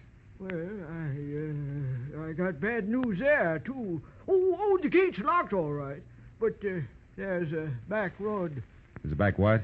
Back road. Right, yeah, well, go ahead. It ain't much. It's rough and rocky, but it's passable. And anybody's been up here as often as Mr. Gaines has sure know about it. Oh, great. Look, Pop, can't you understand that there was a murder committed here tonight and we had the murderer? No buts. Fell for the oldest gag in the world. But I was a sucker to turn him over to you. And will you stop waving that envelope? I just think you ought to see this. All right, what is it? Oh. Where'd you get all that loot? Gaines dropped it when I ripped his coat. 20 grand, it says here on the wrapper. And something else written here, too. Casa Rolando de Barandito at 10. Casa... Pop, that's it. That's the answer. Come on, we got to get down that back road in a hurry.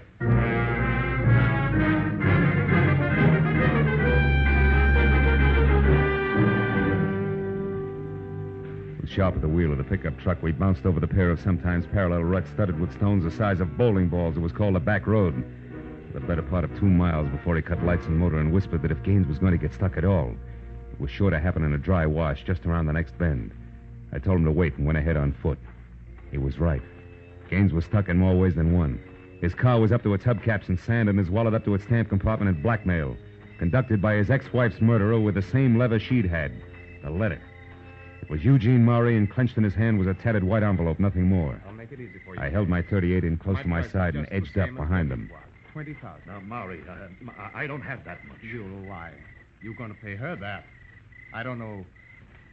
I know because we worked the deal out together. Only she got greedy. Tried to double-cross me and pull it alone. Oh, so you killed her? Yes, I didn't intend to, but when I found out that she tricked me, I was furious.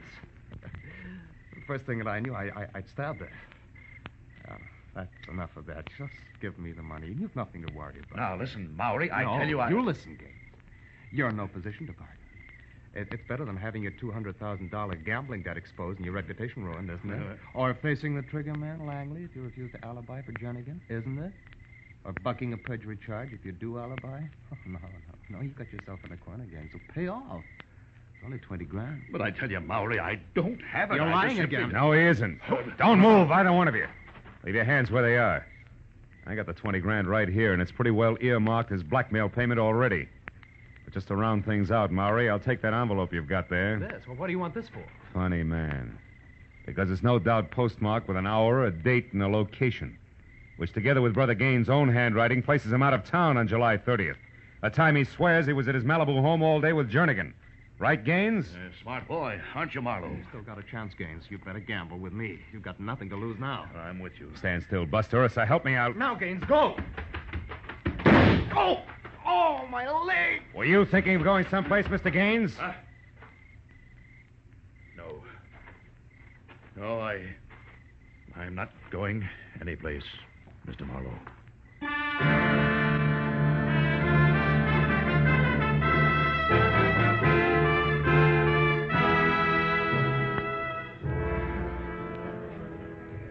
Well, Gail, the big show's about to start.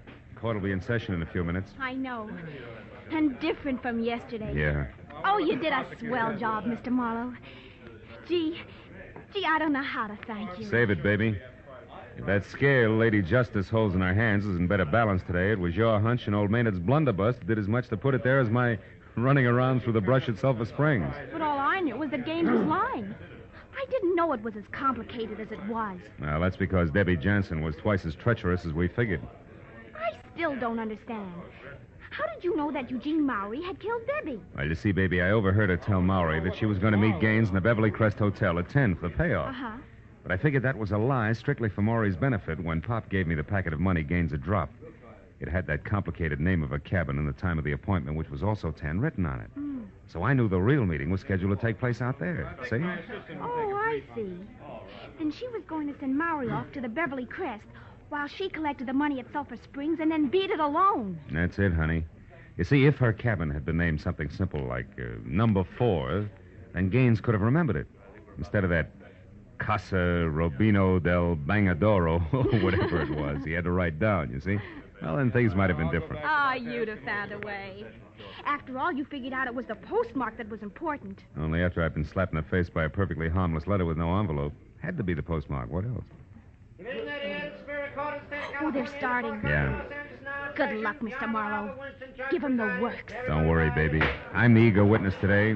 We're going to knock them dead. Literally. They got it coming. I watched Jernigan's face as the preliminaries got underway. The killer was beaten. When the court finally settled down to work and the prosecutor took over, I listened to his deft build-up as he primed the jury and the dramatic ringmaster voice he used when he called. Will Philip Marlowe take the stand, please?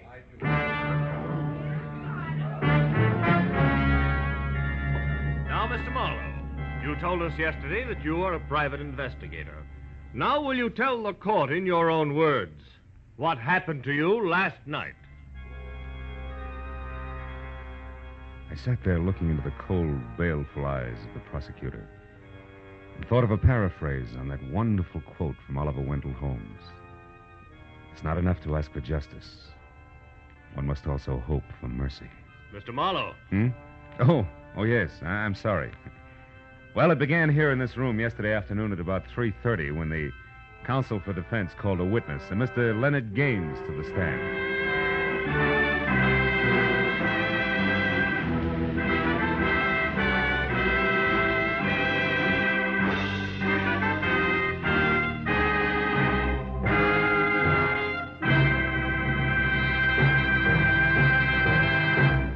The Adventures of Philip Marlowe, bringing you Raymond Chandler's most famous character and crime's most deadly enemy, star Gerald Moore, and are produced and directed by Norman MacDonald. Script is by Mel Donnelly, Robert Mitchell, and Gene Levitt. Featured in the cast were Joy Terry, John Daner, Michael Ann Barrett, Junius Matthews, Ben Wright, Lou Krugman, Larry Dobkin, and Bud Whittam. The special music is by Richard Orant. Be sure and be with us again next week when Philip Marlowe says... The trail started in Montana with a bum with two names rushing away from his lady love and led fast into L.A. past a southerner from Canada, a worried wool dealer and a chorus girl with a .45. When it finally stopped at Murder in the Park, the tramp was still in a hurry.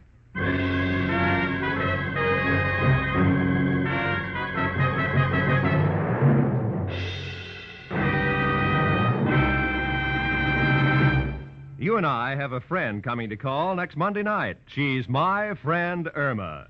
If this beautiful, lovable, but dumb blonde isn't your friend now, she will be the moment you hear her over most of these same CBS network stations next Monday following the Lux Radio Theater.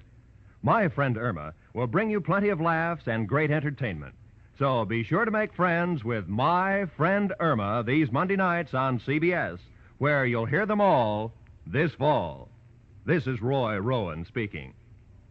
Now, stay tuned for Gangbusters, which follows immediately over most of these same CBS stations.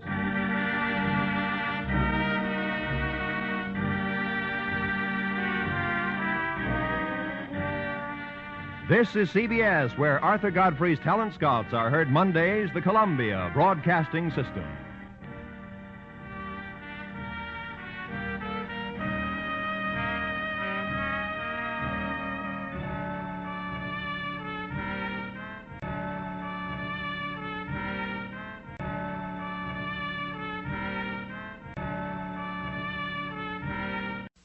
Get this and get it straight. Crime is a sucker's road, and those who travel it wind up in the gutter, the prison, or the grave. The trail started in Montana with a bum with two names rushing away from his lady love, and led fast into L.A., past a southerner from Canada, a worried wool dealer, and a chorus girl with a .45. When it finally stopped at murder in the park, the tramp was still in a hurry. From the pen of Raymond Chandler, outstanding author of crime fiction, comes his most famous character in The Adventures of Philip Marlowe.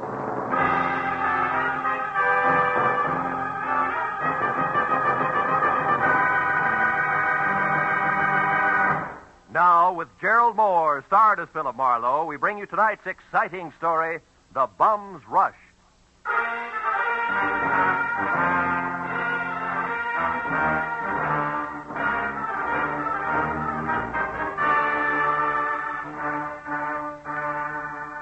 You know, there comes a time in everyone's life when a relative wants a favor.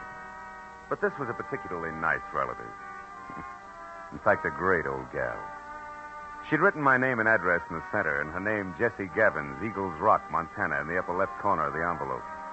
The stamp totaled away a mail special, and the letter inside started off like one of those, "I was wrong, you've got to find him for me, you've got to" type. But it didn't wind up that way. Clipped to the letter was a $100 check, and under that, a not-too-good snapshot of a bald man holding a rake, who wouldn't have been helped any by better photography.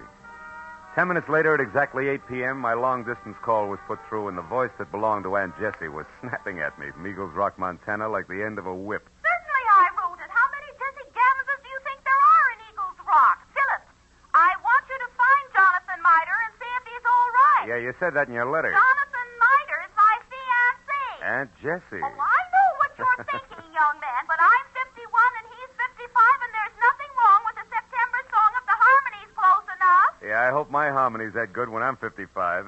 Why are you worried, honey? Because he left here last week on some kind of a big deal. It's a secret. That's all he'd tell me, and I haven't heard a word from him since. I see. Well, tell me, what sort of a deal would it be? I mean, what business? He's not in any business.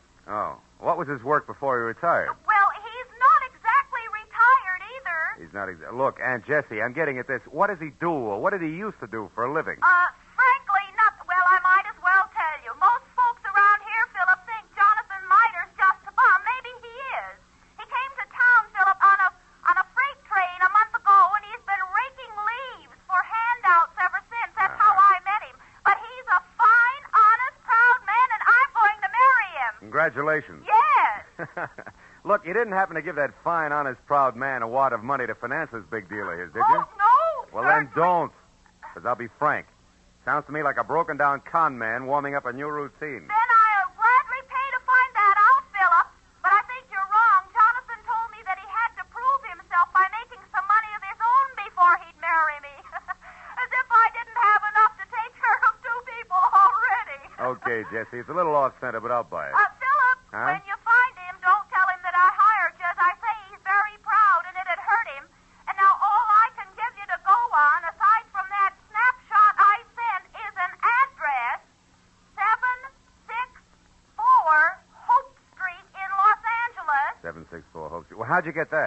From checking through every single thing of his I could lay my hands on. It was on the back of an envelope. Of course, it may not mean nothing. You're so right, Jessie. Please, now, don't joke with me, Philip. Jonathan was so serious and in such a hurry, and there was a funny, brave glint in his eye when he left.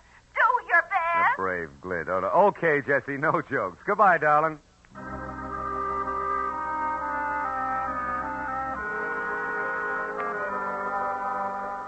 I felt a little sorry for my Aunt Jessie Gavins because the concept of a knight of the road rushing off on a secret quest to prove himself worthy of marriage held up like a celluloid shovel. And it got no help when I pulled to a stop in front of 764 Hope Street. It was a cramped combination warehouse and office of corrugated iron and glass brick, respectively, with a shy red and black sign reading Hirsch Woolens over a door that looked like...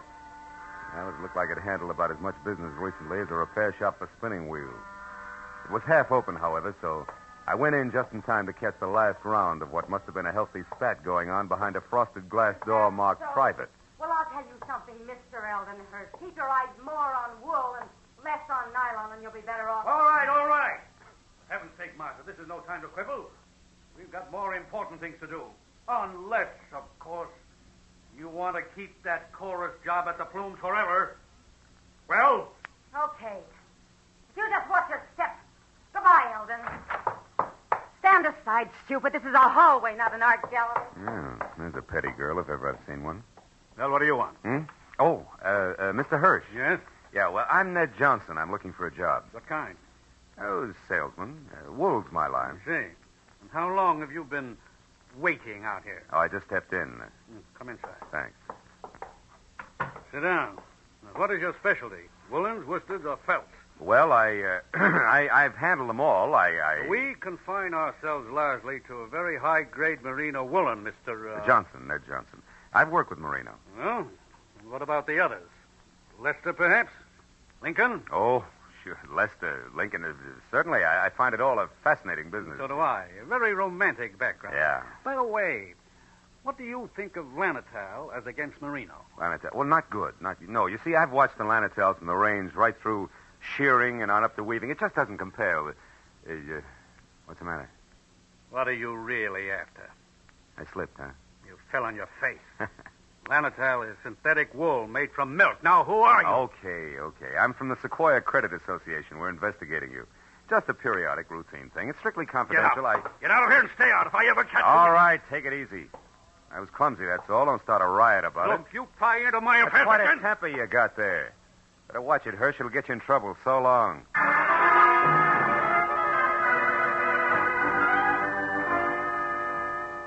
I hadn't exactly been wool gathering with Hirsch and Company, but I hadn't exactly made strides on the connection between a bum in a hurry and 764 Hope Street either. However, I couldn't help wondering what Hirsch had meant when I'd overheard him speak to the girl in the office about more important things to do. So when he slammed the door on my shoulder blades, I went around to the alley for a peek in his warehouse. But I skipped that when a man stepped into view wearing the identical face I had in my pocket on a snapshot. It was Jonathan Miter. He'd swapped the rake for a silver-tipped cane and patches for 14-carat class from spats to a Hamburg, which might well have covered a bald head. But it was the same man, no doubt about it. So I decided to play this one strictly three cushions with reverse English. Hey! Huh? Hey there, you! Oh, were you addressing me, sir? Yeah. Don't I know you? Oh, sure I do. Points east, huh? You're mistaken, my man. I haven't been east in 30 years. Oh, come on, friend. I'd know you anyway. You're good old Jonathan Miter. Sir, I am Ross J. Crowley of Canada, and I have never had the dubious pleasure of your acquaintanceship until this very moment. Ross J. Crowley of Canada, huh? Mm-hmm. Okay, Miter, that's the way you want it. What are you doing around the wool business? Setting it up for a fleecing or just pulling it over somebody's eyes? My good man, you've obviously confused me with someone else. Now, pack off, like a nice fella. I'm in a hurry. Now, wait a minute, Pop. Wait a minute. Let's get this straight first. Your name's not Crowley. Why are you using it? By Godfrey, sir, you're trying my patience. Stand aside. Come on, let's have it. Oh, very well, if you insist. Here it is. Look out. Hey, come back here, you old goat. Why don't you look out? Why, you awkward roughneck. Why don't you look where you go? I was, but I couldn't get around all three of you. Three? What do you mean? You three? and your two big feet. If you can't keep those gunboats out of people's way by yourself, hire a pilot. Hey, Oh, by now my boy's so far ahead I couldn't catch him if he stopped for lunch. Thanks to you. Goodbye. I went as far as the corner anyway, but I'd been right the first time. Jonathan Miter, alias Ross J. Crowley of Canada, was long gone, and I had no idea where. This left me with one slim, lovely lead, a lady named Marcia. If I'd eavesdropped correctly, she would shortly be making with the legs in the chorus of the Plume Theater restaurant. It was 7:30 when I entered the platinum-plated tourist trap on Hollywood Boulevard that featured small portions of bad food under glass and large helpings of good skin under lights. It cost me $10 and a fast ad-lib backstage, but it would have been worse out front, so when the chorus high kicked its way out into the wings, I nailed Marcia as she went by. She narrowed a half a pound of mascara at me and let her footlight smile drop, which left very little else. Yeah, my name's Marcia. What do you want? Make it snappy. I gotta change. Change what? Your hairdo? This won't take a minute, baby. All I want to know is where Jonathan Miter can be found. How should I know? I never heard of him. You're stalling on your own time, baby. I got all night. Nuts to you, Jack. Blow. Come back here. This is important. Now, listen, you. I don't know anybody called Jonathan, what's his name? And put one more fingerprint on my arm and you'll get bounced out of here on your head. You know, there's just a chance you could be on the level. Look, the guy wants about 55 and spats with a Hamburg over what is no doubt a bald dome. Carries a black cane with a silver tip and for some reason answers the name of Crowley. Crowley? Yeah, that's it, Ross J.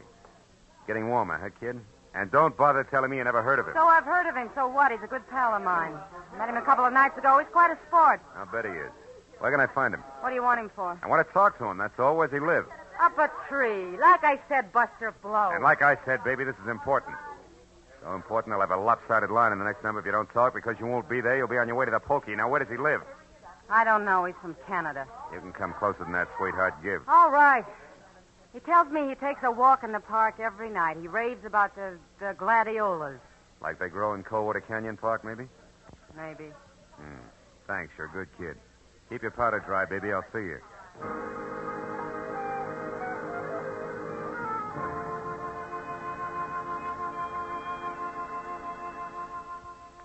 That park looked deserted when a half hour later I drove by it to the far end, turned down a side street, and stopped. But as I started in on foot, I saw him, Spats, Homburg, Kane, and Alias, ambling slowly away from me along a back path. I started after him quietly, and when he got near a corner, I was close enough to hail him, and then grab. But I didn't get the chance. Stand still and keep your mouth shut. I turned slowly. It was the gentleman with the big feet, and he wasn't much uglier, just a little flabbier than the automatic wrapped up in his fist. You seem to be falling over my feet every time I turn around. I noticed that. But I figured the first time was coincidence. What do you figure now? That our gay dog, Mr. Crowley, who just turned that corner there, is wagging two tails. But you hold the gavel, Chairman. And don't you forget it either.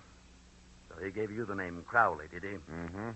Why, you think he's got another one? Stop that. We both know he's lying. What I don't know is why he took that name or why you're interested. It's a hobby. I collect old geezers with more than one name. You're going to handle hard, huh? You won't tell me? Well, I don't know your angle either. We might work out a trade, huh? No. I'm not wasting any more time either. You're not going to get away from me again. And that means you'd better stay right here. Oh!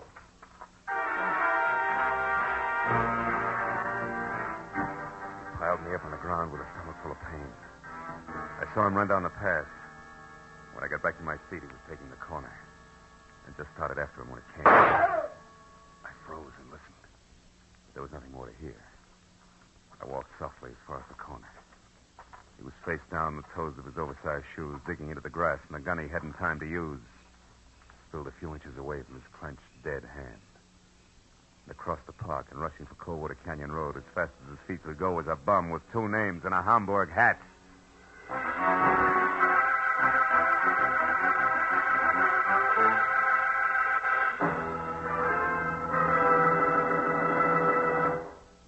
In just a moment, the second act of Philip Marlowe. But first, 30 minutes packed full of talent, music, and fun. That's the Horace Heidt Original Youth Opportunity Show coming your way every Sunday evening on CBS.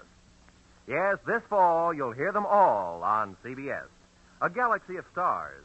And one of the brightest is genial Horace Heidt, who keeps the fun rolling with one hand and with the other pushes open the door to opportunity. Gives a talented youngster his big break toward fame and fortune in show business. Remember, Sunday night, it's Horace Heidt and his original Youth Opportunity Program.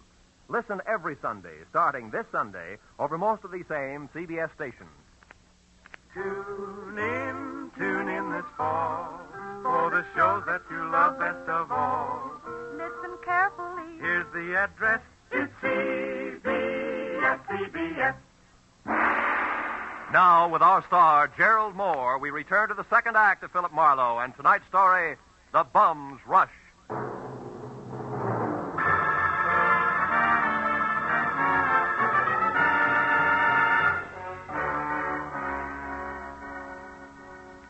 When I took after the fleeing figure known to my Aunt Jessie as Jonathan Mitre, or Ross J. Crowley, was still barely visible ahead with arms and legs flailing the night air like so many test streamers in a wind tunnel. I didn't know any more about his double identity than I had before. But I did know that what might have started as only a confidence game of sorts had now mushroomed in a murder with the aforesaid gentleman very much involved.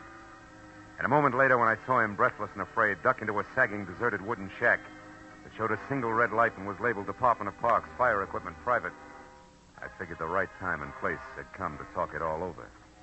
When I finally carefully stepped inside and announced both myself and 38 in hand in definite stentorian tones, he agreed wholeheartedly. All right. I'll come out just as you say, sir, with my hands up. After all, I I've no reason to hide. Other than murder, no. What murder? That noise I heard.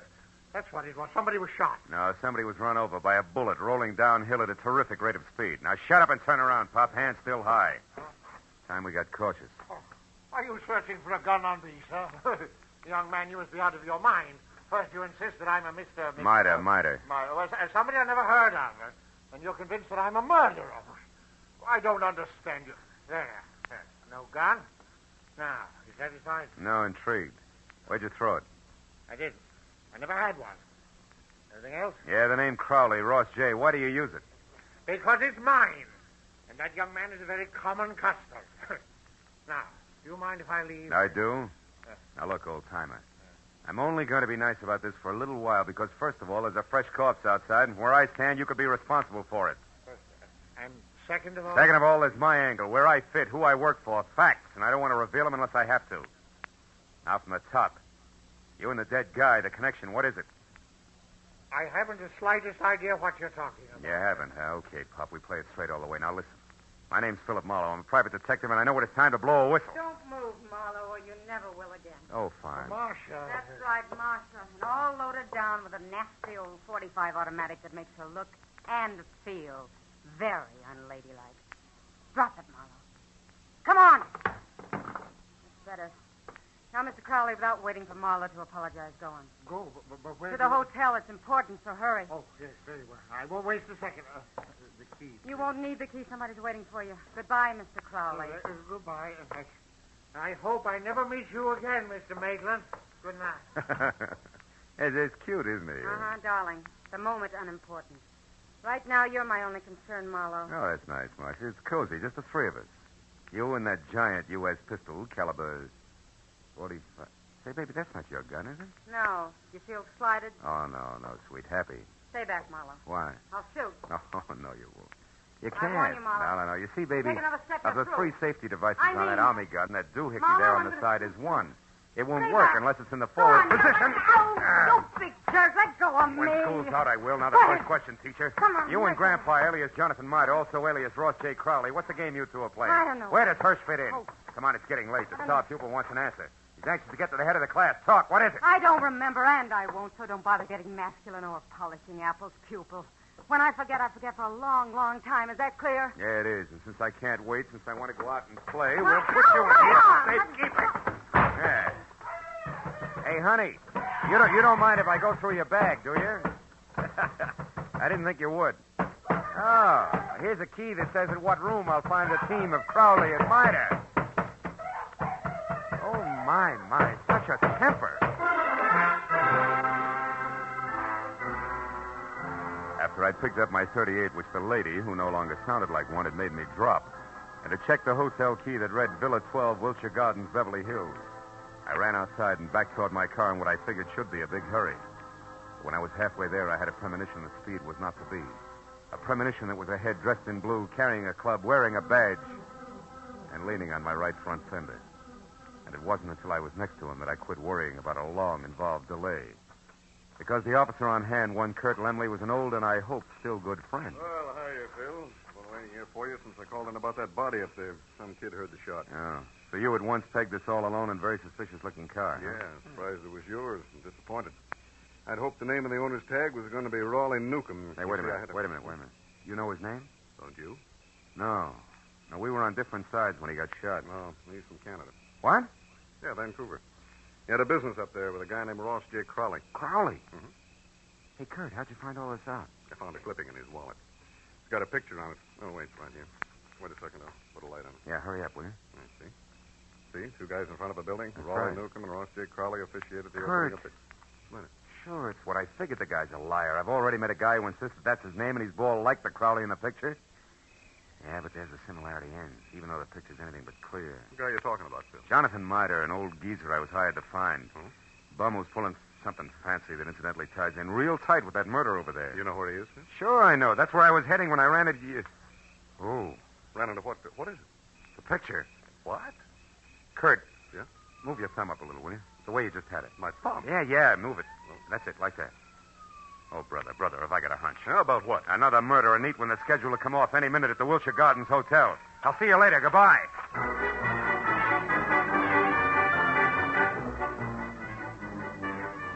best, it was 10 screeching stop-and-go minutes from Coldwater Canyon Park across Beverly Hills to the Wilshire Gardens Hotel on the boulevard of the same name. And all the way, I kept hoping, over time, that one of two things was so. Either my hunch was wrong and nobody else was going to get hurt for a while, or it was right and I was still on time. But when I was there, parked and running toward the Villa number 10, which was a silent stucco square, choking to death under ivy, and showing only a single light in the living room, I was almost sure that it was going to play still another way. Me right and too late to do any good. When I tried the door and found it open, and inside saw at once the letter propped up against a lamp on an end table that I'd been afraid I'd find, there was no longer any doubt. And even as I crossed the room, I knew that I was going to read a suicide note addressed to the police, telling them that the undersigned Ross J. Crowley had taken his own life, as well as that of the partner he'd been stealing from, Raleigh Newcomb, who had currently been pursuing him. What I didn't know until I reached for the letter to make sure that I'd figured right was the last line, just before the signature. It read, "Also, rather than face the humility of being dragged through the courts for killing Newcomb, they have taken the life of a man who would have caught me. A private detective named Philip Marlowe." You read well, Marlowe. What? Especially when it's your own obituary. No, don't move.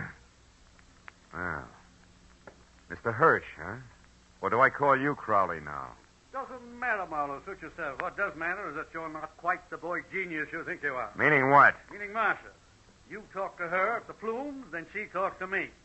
Between the two of us, we've maneuvered you around just like we wanted to, so we could include you in our plans. In other words, Marlowe, when Marcia sent Mida here from the park, we knew you'd follow. Marcia's reliable. Yeah, all year round, I'll bet. Okay, Crowley, so the one with two heads isn't Jonathan Mida, it's you. You is Eldon Hirsch here in L.A. Is Ross J. Crowley, Newcomb's partner up in Canada. A crooked partner, Crowley, who, when he knew he was going to be caught, decided to kill himself, but with another guy's body, Jonathan Mida, so it wouldn't hurt. Exactly. Also, Marlowe, nobody will bother to look past what will pass as Crowley's buddy, or the murderer of Newcomb, who I didn't expect on the scene. I think you'll admit it's all accounted for in that letter there in Crowley's, my handwriting. Bravo, you've skipped nothing. Now, what about me? Yes, you. You must go before Jonathan Mida, you know. Otherwise, the coroner might find something wrong with the sequence of death. So it's you first, then Mida. Who no doubt is unconscious in the bedroom right now? Oh, No, Mr. Marlowe, who no doubt is standing right here listening carefully. Mida, you crazy fool. Stay where you are. No, Mr. Crowley, I won't. That way I die. This way, at least I have a chance. Crowley! I showed her. Mida, you all right? Yeah, I think so. Just winged.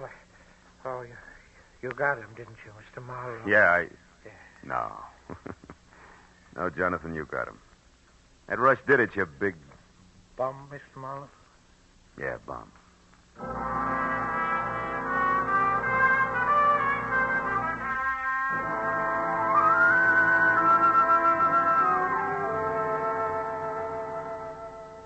It was 2 long hours of first aid for Jonathan.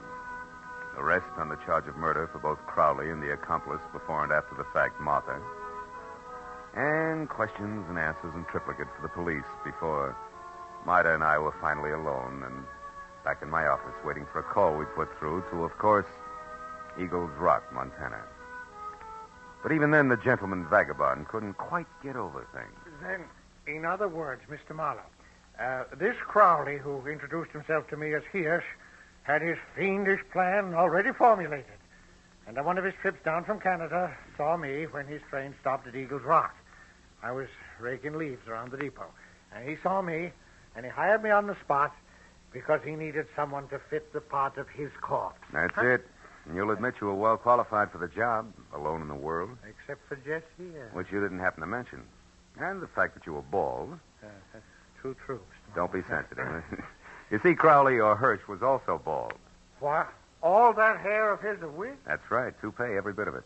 And incidentally, you see, the reason I caught on to things, Johnny, a policeman found a newspaper picture of Newcomb and Crowley in Newcomb's wallet. Which told you that I couldn't be Crowley. That's right. It also told me more. When the policeman accidentally put his thumb over the bald part of Crowley's head, it gave me a different picture.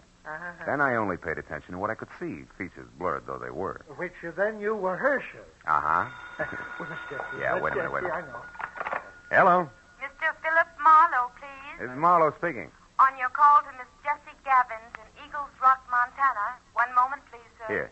Here, take it, Jonathan. Me? Yeah, go ahead, speak. All right. Hello, Jesse.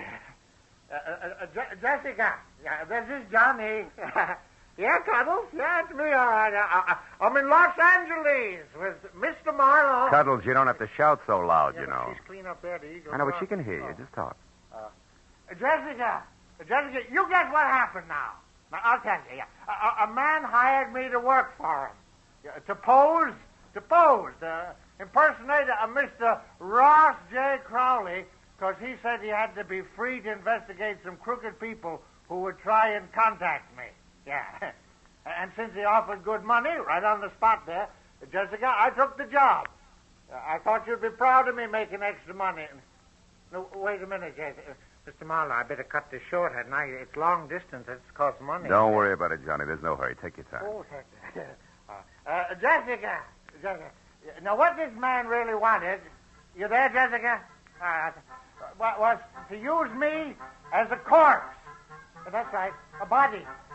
No, I feel fine. You see, he was going to put his rings on me, another identification, to knock me unconscious and get me to the river.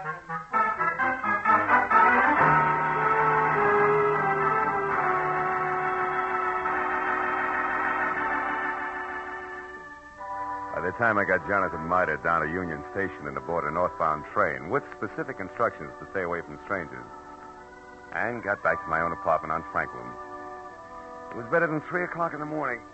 Oh, and I was tired. I emptied out my pockets and started to undress. But I forgot about that when my eye fell on the picture that Jessie Gavins had sent me in her original letter. The picture of Jonathan. Well, now Aunt Jessie was going to be happy. But I wondered for how long. Somehow the portrait of the man with the hoe with the solid look of the ages didn't fit the spare frame of Jessie's night of the road.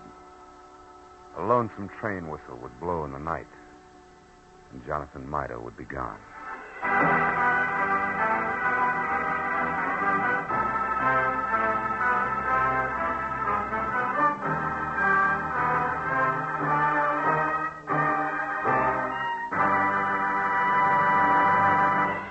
The Adventures of Philip Marlowe star Gerald Moore and are produced and directed by Norman MacDonald.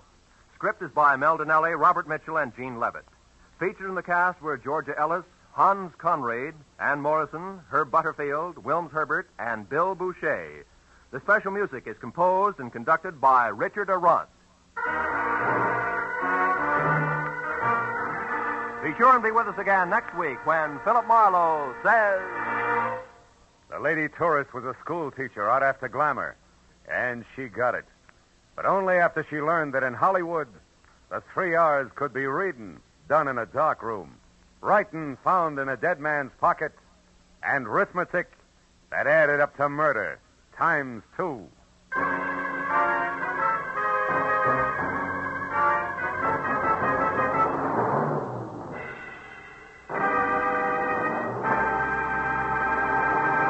If you think you've got troubles, you should be married to Liz Cooper. She can scare up more trouble than a tropical hurricane, but it's always the kind of trouble you can laugh at because it's all part of My Favorite Husband, starring Lucille Ball. My Favorite Husband is part of CBS's great laugh lineup for Friday nights. You won't want to miss a single minute of My Favorite Husband. And you'll want to be around, too, to hear the Goldbergs, Leave It to Joan, and Breakfast with Burroughs. They'll all be broadcast on Friday nights over most of these CBS stations starting next Friday. This is Roy Rowan speaking. Now, stay tuned for Gangbusters, which follows immediately over most of these same stations.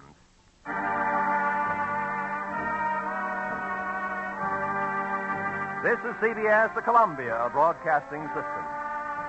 Columbia Broadcasting System. Columbia Broadcasting System. Columbia Broadcasting System. Get this and get it straight. Crime is a sucker's road, and those who travel it wind up in the gutter, the prison, or the grave. The lady tourist was a school teacher out after glamour, and she got it. But only after she learned that in Hollywood the 3 R's could be reading, done in a dark room, writing found in a dead man's pocket, and arithmetic that added up to murder, times 2. From the pen of Raymond Chandler, outstanding author of crime fiction, comes his most famous character in The Adventures of Philip Marlowe.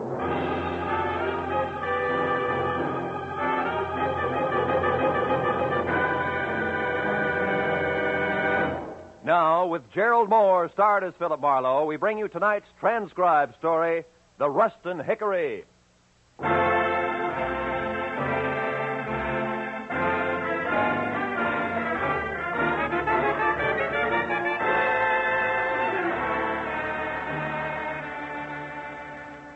It was hot in my apartment, even at 10 o'clock at night. The sultry wind blowing through curtains at the far side of the room didn't help a bit. It was the kind of night that made me wish I was something else, a butcher, baker, candlestick maker, anything. After a long, hot day spent in the downtown courts of law, listening to the petty arguments of a petty larceny case, I was tired of petty people. The paper I had picked up on my way home wasn't helping any. 10 killed in an air crash. Mental cruelty, says local songbird. I made myself another highball, lots of ice, easy with water, and picked up the paper again. It was still more of the same. Cy Nestor killed in office on Sunset Strip. Cy Nestor. He'd hit the papers before. Bookie, B-minus picture producer, general racketeer. Somehow I wasn't too surprised he was on the receiving end for a change. My drink was good for 10 more pages of equally dull reading, and I was set for the next in line when the phone rang. Mr. Philip Marlowe?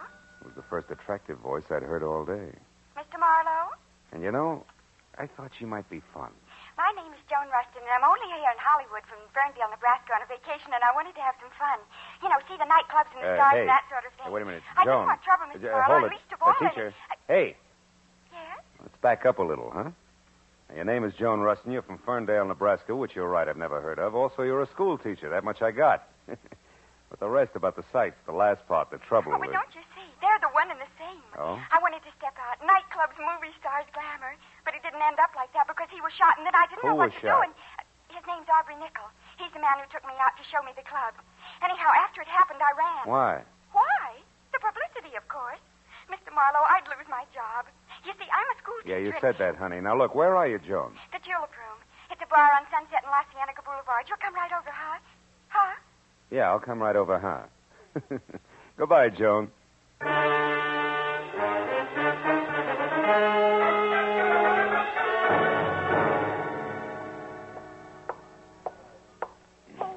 Hey, Mr. Marlowe.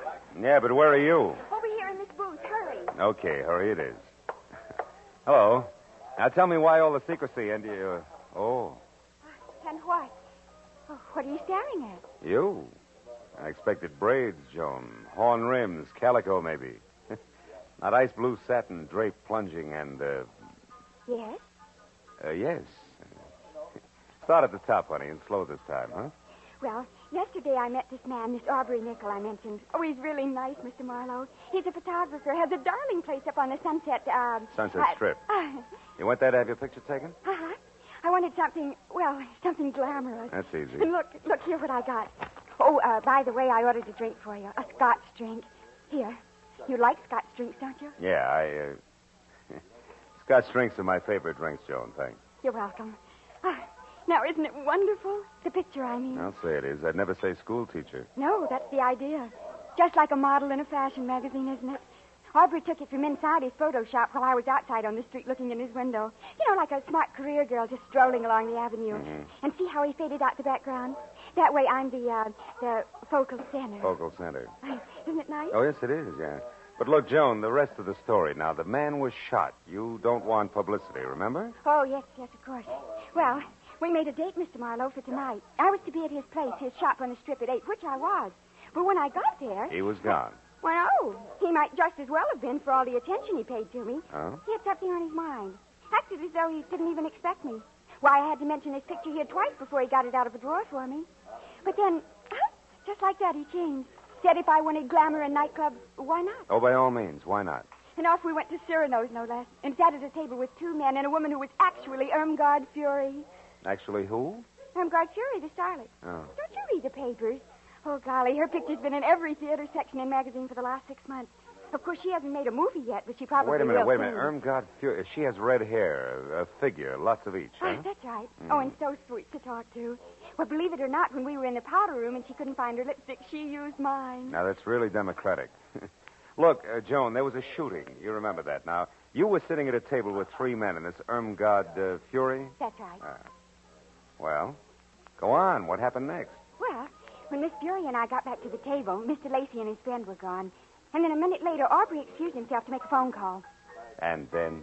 And then a waiter brought me a note from Aubrey which said I should go back to my hotel and wait there till I heard from him. Then it happened.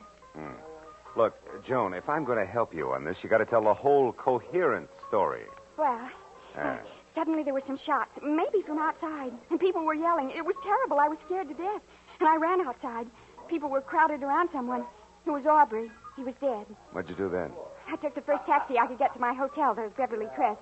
I started for my bungalow, but didn't go inside because there was a man hanging around. I'd seen him before someplace, and I didn't like his looks and turned away, and he called to me.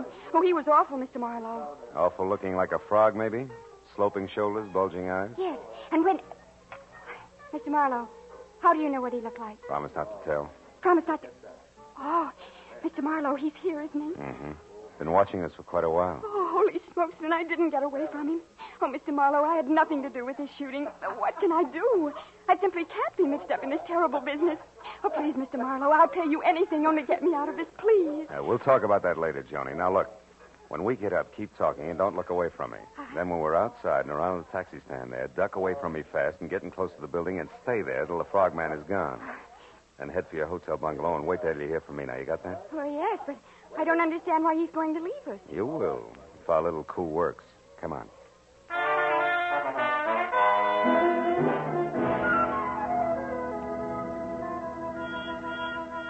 It played easier than I'd expected because, like a good shadow, the frogman gave us a small head start, which was all I needed.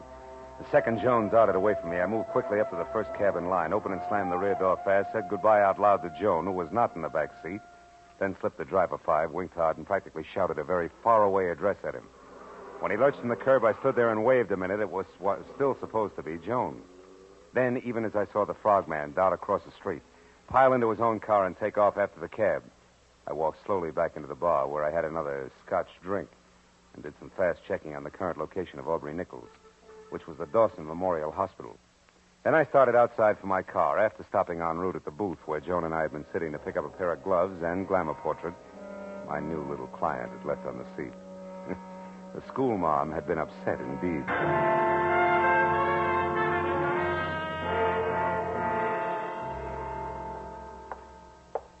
Dawson Memorial Hospital, Dr. Chambers? Yes, one moment, please. Go ahead.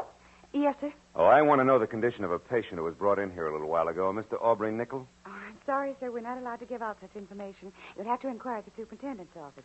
Sir, Joe, I wouldn't bother, Phil. Well, Detective Lieutenant Matthews, good evening. Good evening. Nickel is dead, Marlowe. We did not get a statement from him. That's too bad. Any idea who did it? No. Have you? I didn't even know him. A client of mine. Yeah, Mr. Smith? That's right. That's remarkable. Mr. Smith. He asked me to inquire about his condition. Uh-huh. Well, it happened about an hour ago in an alley behind Cyrano's. Aubrey Nichols was a photographer up on the strip, but pretty much of a phony. A big front boy, strictly. That's all there was to it, huh? Walk down here with me a little. Oh, sure. We figure there may be some connection between this shooting and Cy Nestor's death this afternoon. Nestor also had an office on the strip. What do you figure the tie-in is, Matthew? A man named Ham Lacey. You ever hear of him? Yeah, he was one of Nestor's #1 boys in the racket, right? Yeah, something like that. Of course, officially, Ham Lacey is known as the vice president of Nestor Enterprises Incorporated. Also production manager of that second-rate movie studio Nestor owns. Well, anyway, Lacey, another man, and Aubrey Nichols were at Cyrano's tonight with a starlet named Irmgard Fury and another gal we haven't been able to tag yet. Now, tell me... Wait a minute, Phil, Lieutenant. When Nestor was killed, did it look like the usual mob tactics? No. Nestor was beat up by fists. Not sapped, not cut up with brass knuckles. His death was caused by a blow to the temple from a poker that was standing next to a phony fireplace in which he could have hit his head when he fell. Well, probably not Lacey and Associates, huh? Probably not. He's got an alibi. Yeah? Besides, we already got a fair line on who did it and why. We found a note in Nestor's pocket signed D. Tobin, which threatened Nestor with a beating if he didn't stay away from the undersigned's wife and send her back home at once. Nestor, you may or may not happen to know, had this Imgard Fury or something under contract to him, saw lots of her. So, again, the two deaths more or less tie together. Yeah, you've already talked to, oh, by the way, her name is Irmgard Fury. No, I ain't talked to her. I figured I'd wait till I knew a little more. Also, I didn't figure Nickel would die without saying anything. No. Oh. Well, now it's your turn. We found this negative in the alley near Nickel's body. This is a night shot of the Sunset Strip and nothing more. Means anything to you? No, why should it? Now, look, I told you before, Lieutenant, I never even met Nickel. Yeah, and I listened, didn't I? I noticed. Yeah, but now let's level a bit, huh, Phil? Who your client is and what he or she has to do with this is one thing as long as we're both on the same side. But playing dumb when it might count is quite another. Now, once more, Phil, huh? The picture? Still 0, Lieutenant. Honor bright. Anything else? Yeah, just to save you a little time, Phil. Yeah, let's do. Irmgard Fury's address, 441 West Bedford Drive, Beverly Hills. You got a pencil? 441 West Bedford Drive. Now, play it close. Be sure to call when you think it's time. And if you're wondering about why all this help from me, try this. What you know and won't tell, plus what I know and will tell, might do the trick. Say goodbye to me, Phil. Goodbye.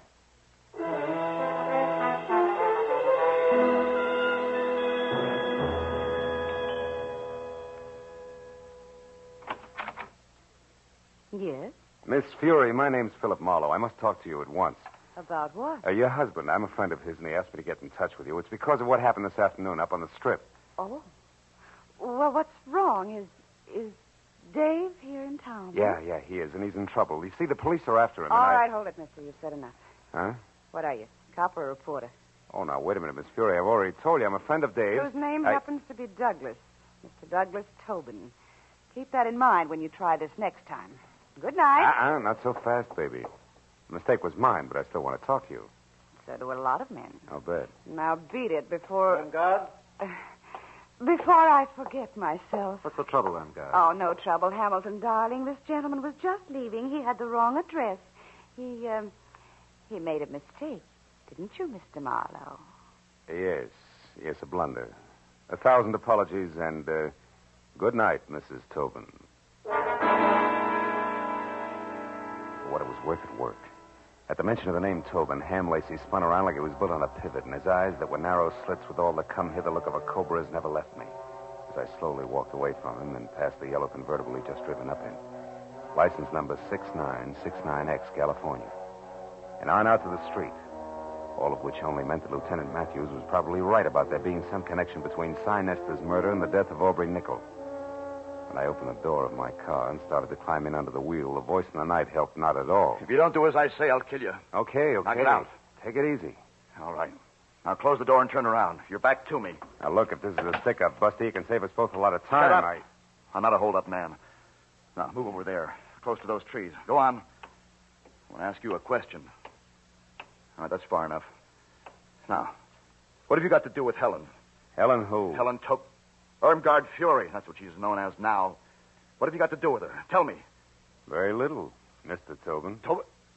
You know who I am? And so do the police. Why don't you call it quits while you're still in one piece? No, not quits. That's what you want, what all of you want. Me arrested and out of the way in jail and maybe out of the way for good. No. But that won't be. Helen's mine and you're not going to harm her. Careful, Tobin. You're getting excited. Yes, excited enough for this. Go!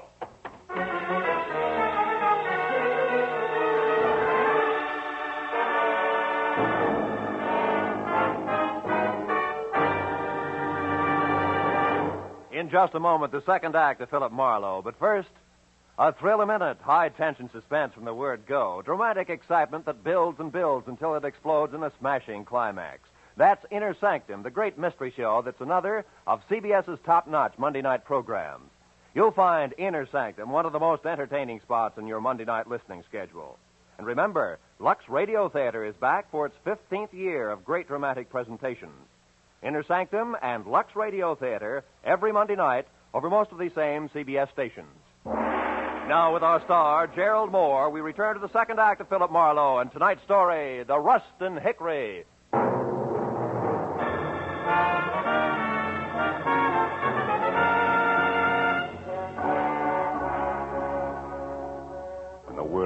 pinwheels of light slowed down to being street lamps again.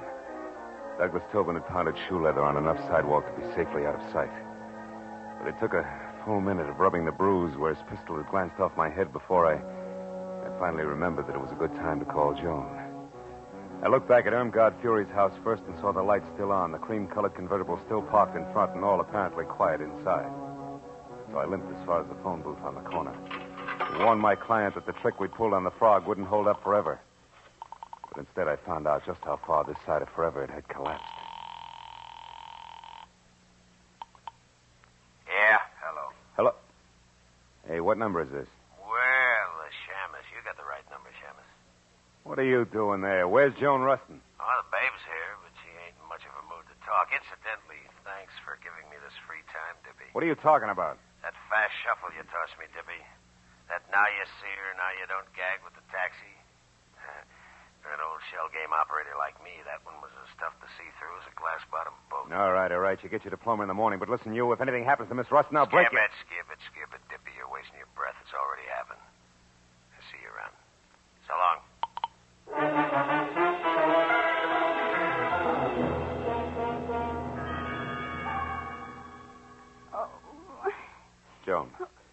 Joan, come on, baby. Come on. Snap out of it. Oh, stay away from me. Hey. Get out of here, Hey, you hold ain't it. It's leave me, alone. Joni, Marlowe. Marlowe. Yeah. Oh, Marlowe. Come on, honey. What happened? Are you hurt, Joan? That man, the one with the gruff voice. Yeah? He forced his way in here, Marlowe. He was looking for something. I tried to stop him. I was going to scream, but I guess that's when he put the bite on me. That slug, baby. Well, anyway, he hit me hard. And I've never been treated that way before in my whole life. You've never been buddies with murder before, either. Come on, honey. Get up off the floor, huh? Easy now. There. Hey, he turned your place inside out, too, didn't he? What was he after, Joni? Oh, I don't know. He just told me to quit stalling and hand it over. I didn't know what he meant, so he shoved me. Then he pulled out all the books there, tore up the rugs. He was looking for something small and flat like a... Wait a minute. Sure. The cops found a negative near Aubrey Nickel tonight, but it was worthless. There must have been another one, an important one. And Lacey and Froggy, who no doubt is Helmbe, must think you've got it. Me? Well, that's impossible. All I had was my picture, and, well, I don't even have that now. No, but I do, out in my car, and it gives me a great idea. Come on. Well, where, Marlowe? I don't get it. What's my photograph got to do with this? Maybe plenty. You see, when Aubrey printed that picture of you, he faded out the background almost completely. You remember? Uh-huh. That's a stunt in fashion photography to make a subject stand out. But in this case, Joan, I figure it was played strictly in reverse. Well, how do you mean? That Aubrey took you to Cyrano's tonight on business, big business. And you were holding the merchandise for him all the way. Oh. Here. Let's take a look. Oh, Marlowe, my pretty picture frame. Better this than your pretty head later, sweetheart, believe me. Uh-huh, yeah, here it is. Look, see? A negative the size of a postage stamp. But I'll bet old flash bulbs to $10 bills this baby's really loaded. Marlowe, I'll bet that baby's loaded, too. What are you talking about? The gun in that man's hand there behind you. Oh, fine. Wait. Easy, Marlowe. I'm not looking for any more trouble. I just want to be sure that you'll help me first. You're a private detective. I searched you before, so I know. I'm in a jam. It's worse than I figured. The cops are after me for murder. No kidding. I can't understand it, Tobin. All you got is a motive deep enough to swim in, and you've been dropping clues like Hansel and Gretel drop pebbles. All right, but I didn't do it. Well, I beat up Sinister, sure, but he was going with Helen, my Helen. I hated everything and everybody in this phony town because they took her away from me. Even changed her name for her, Irmgard Fury. But I didn't kill Nestor. I swear I didn't. You've got to help me, Marlowe. With that 38 in your fist, are you asking or telling? Oh, I'm asking, brother. Here, take it. Take the gun. I'm in a fix, and I know it. Okay, hothead. I'm already in Dutch for hiding Matthew's key witness here. Think how I'll look keeping his chief suspect under wraps, too. Yeah. Oh, maybe I'm a sucker, but I believe you. All right, where do you hang your hat? The Country Cottages, number 7. It's a kind of a motel court down on Melrose Street. Number 7. Now go there and stay out of sight. And I mean stay out of sight. Yeah. Oh, okay. Thanks, Marlowe. Say, I'm sorry I batted you down tonight. That makes a lot of difference to the lump on my head. Go on, Tobin, beat it. Okay. I'll keep in touch with you. And where are we going, Marlowe? Call a friend of mine. We need a big enlargement of a small negative.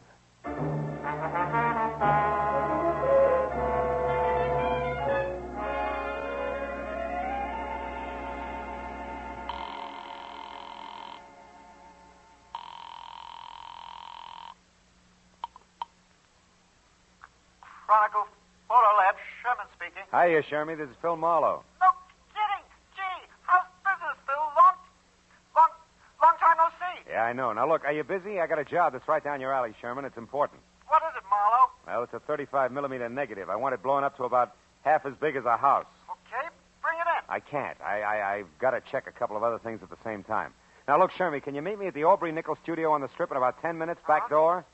Wait a minute, back door? Yeah. How come the back door, Phil? So we can kick it in without attracting too much attention. Shermy, I'll see you in 10 minutes. I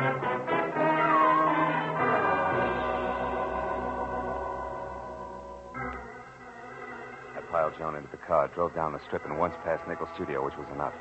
Joan had posed for a picture in front of the place, and directly across the street, behind her, just as I knew it had to be, was the neat plastic sign reading Sinister Enterprises on the diminutive but glossy imitation Swiss chalet where Nestor's body had been found. We turned double back through the alley and found Sherman bobbing up and down like a nervous gopher. 5 minutes of not-so-subtle persuasion got us past the lock and inside Aubrey's studio where something else checked. The walls were practically papered with pictures of Irmgard Fury, taken from every conceivable angle, including some that were not. Things were beginning to make a lot of sense. Marlowe, is this all right? Coming in here, I mean, it's sort of uninvited and all. Breaking and entering, lady. You can get 5 years for it. I sure hope you know what you're doing. Yeah, this must be the dark room. Yeah. Now, here's the negative, Shermy. Do your stuff. Well, what do you really expect to find on the film, Marlowe? A murderer, baby. It's got to go one of two ways. Douglas Tobin for jealousy or Ham Lacey for ambition. Aubrey Nickel caught one of the two in the background when he took your picture. And he was familiar enough with all parties concerned over there to think he could put the screws on somebody. How's it coming, Shermy? He can be out in a minute. 15 by 20, okay? Yeah, it's good. If there isn't a man in the background, I'll eat it.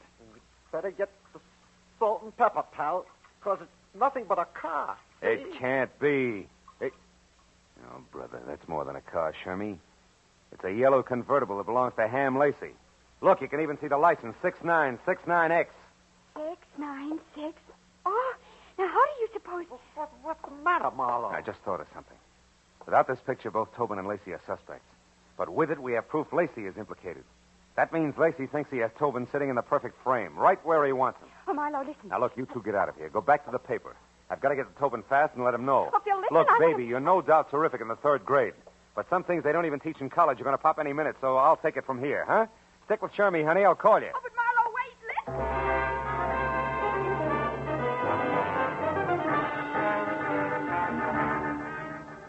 I made it from the Strip down to Melrose and then east to the cluster of dusty lean-tos with baths known as country cottages in something under 10 minutes. Parked down the street and cut back through the alley on foot. I got to the door of cottage number 7 with about 30 seconds to spare. No. Wait a minute, mister. You got me wrong. Oh, no, I haven't, pal. You can tell me you didn't knock off Sinister, and I'll believe you. But nobody else will. I've got you right where I want you. Now, wait a minute. Because of your note found in Nestor's pocket. You're the jilted boyfriend, the hick from back home, who came to Hollywood with murder in your heart and knocked off the guy who stole your wife. Now, look, Yeah, and then you went after the cheap photographer who gave her start. Oh, yeah? And after that, you knew you couldn't escape, so you blew your brains out. And by the time I leave here, that's the way it's going to look. Not tonight, Ham. Yeah, stand still, Lacey. Toss the gun over on the bed. Go on. That's better. So you figured Aubrey was lying about having a picture that pegged you as Sinister's killer, didn't you? You figured Aubrey saw something but had no proof, so you shot him. But you were wrong, Ham. He had all the proof we need. What's that? Joan, who's out there? Oh, Phil. Joan. Phil. Joan, are you all right? Jerry, I hit her. She's the one who killed Sinister. I tried to tell you that. I followed you here to tell you, but instead I saw her with a gun pointed at you. I grabbed the first thing I saw, this broken rake handle, and I hit her with it. I hit her awfully hard, Phil. She isn't moving. You don't think she's... Dead? No. She's probably thinking over the big lesson you just taught her with that stick there. What? Oh, what's the matter? Hey, Teach, you know what that rake handle's made of? What? It's hickory, isn't it? Yeah. What else could it possibly be but a hickory stick?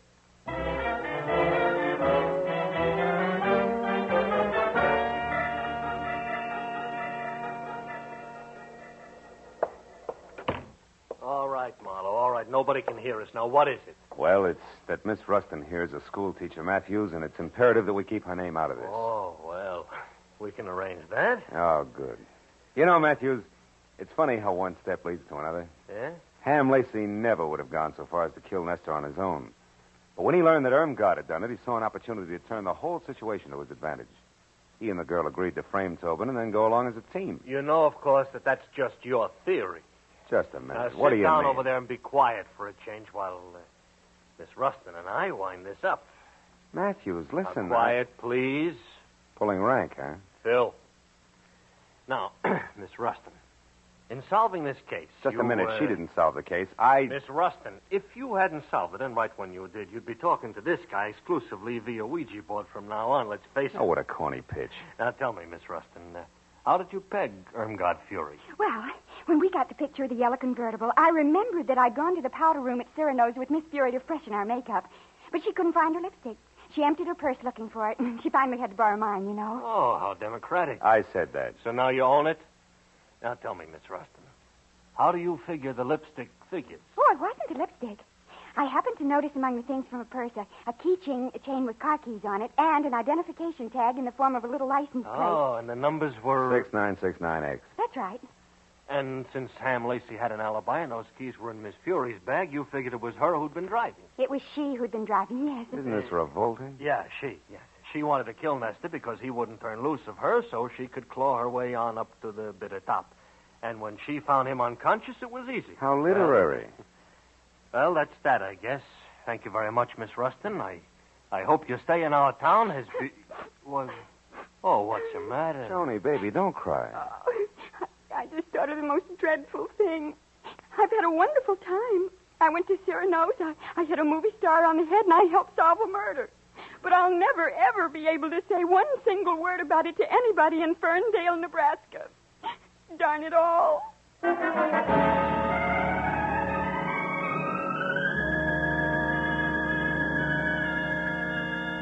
It took a few minutes to put on a new touch of mascara and get the pink off her nose, but she was smiling again when we said goodnight to Matthews and stood on the steps at headquarters and looked at the glittering lights of Hollywood. There was still plenty of time for supper and even a dance or two, and she wanted to go. But suddenly, from somewhere, there was a smell of autumn in the air, of dry leaves on the ground and ripe red apples for the teacher. She shook her head wistfully and spoke of an appointment she had bright and early next Monday morning. It's a very important appointment, Phil. So, I took her to a hotel and said goodbye. All the way home, for some reason, I kept wondering, whatever happened to Skinny McDonald? The only kid in school who could shoot a better spitball than Marlowe. Has it really been that long ago?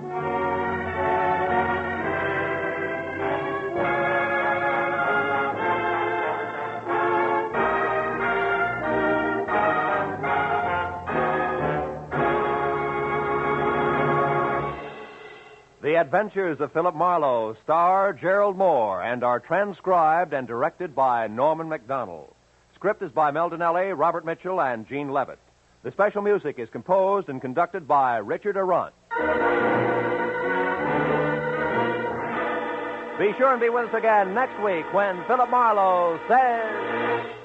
There was a tapestry found under a tomb. They were all after it. The worried importer, the man with half a face, the Englishman in an L.A. slum, and the lady wearing a green veil. But before it was over, none of them had it, and 2 of the 4 were dead.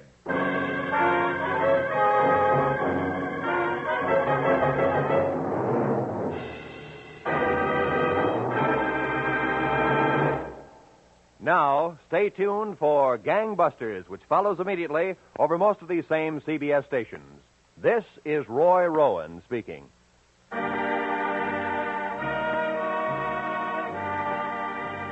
This is CBS, the Columbia Broadcasting System.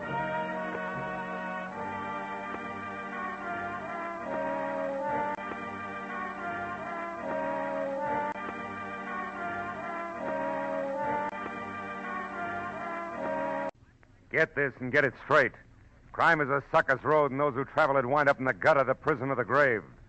There was a gorgeous tapestry found under a tomb, and they were all after it.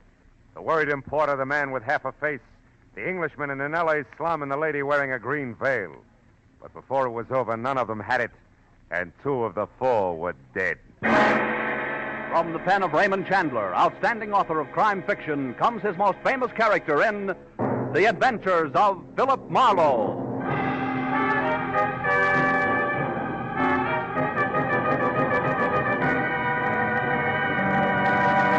Now, with Gerald Moore, starred as Philip Marlowe, we bring you tonight's transcribed story, The Baton Sinister.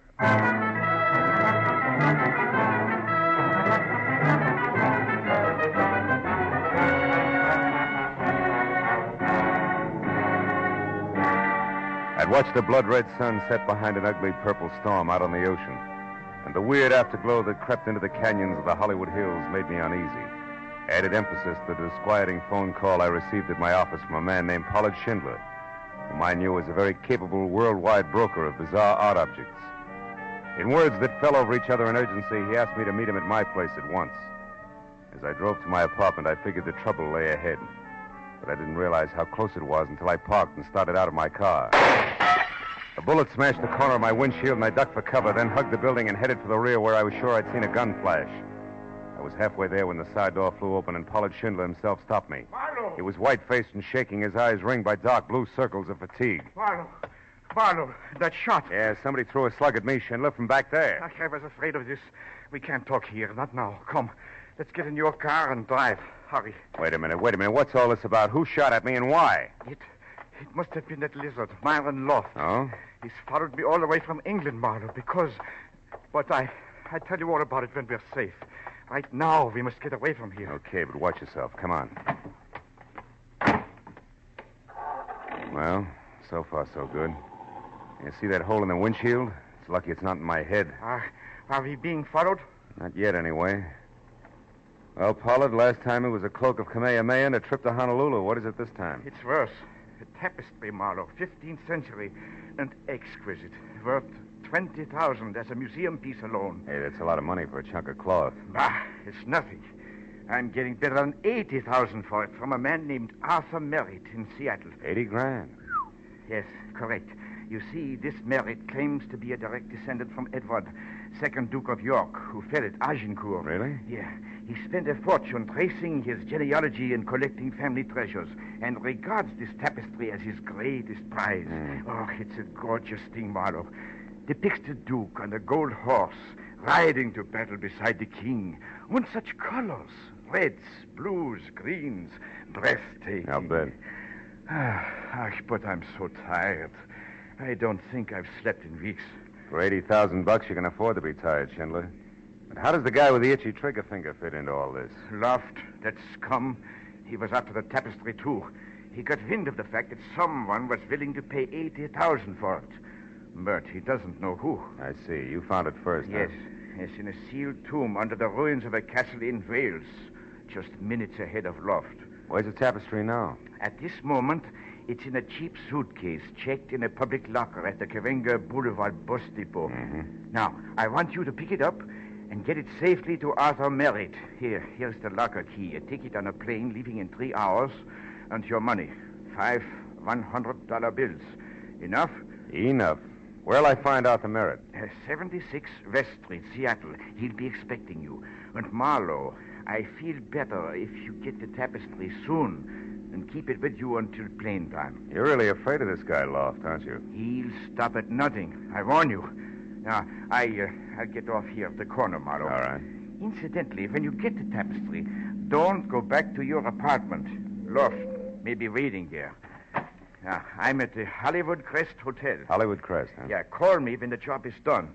Goodbye, Marlowe, and good luck. You'll need it.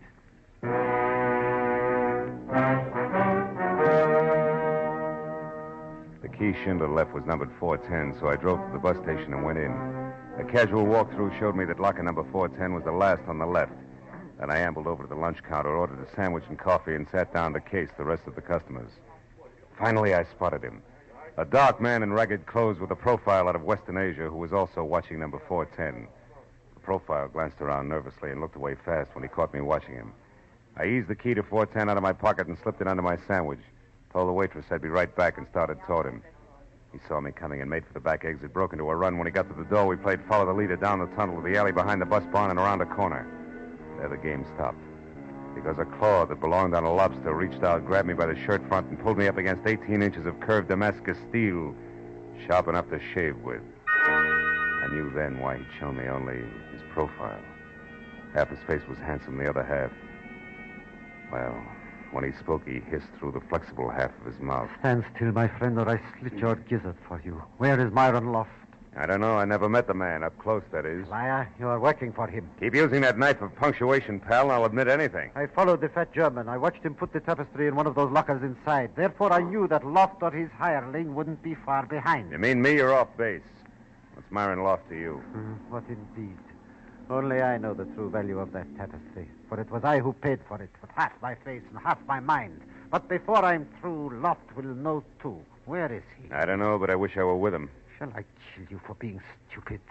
Go to Loft and tell him that Akkar is not dead, but has come back to teach him the price of treachery. This'll surprise him, no doubt, huh? He murdered me, so I would not talk. He left me for dead. Sent me hurtling, unconscious off a bridge in a truck of blazing oil. It made me like this.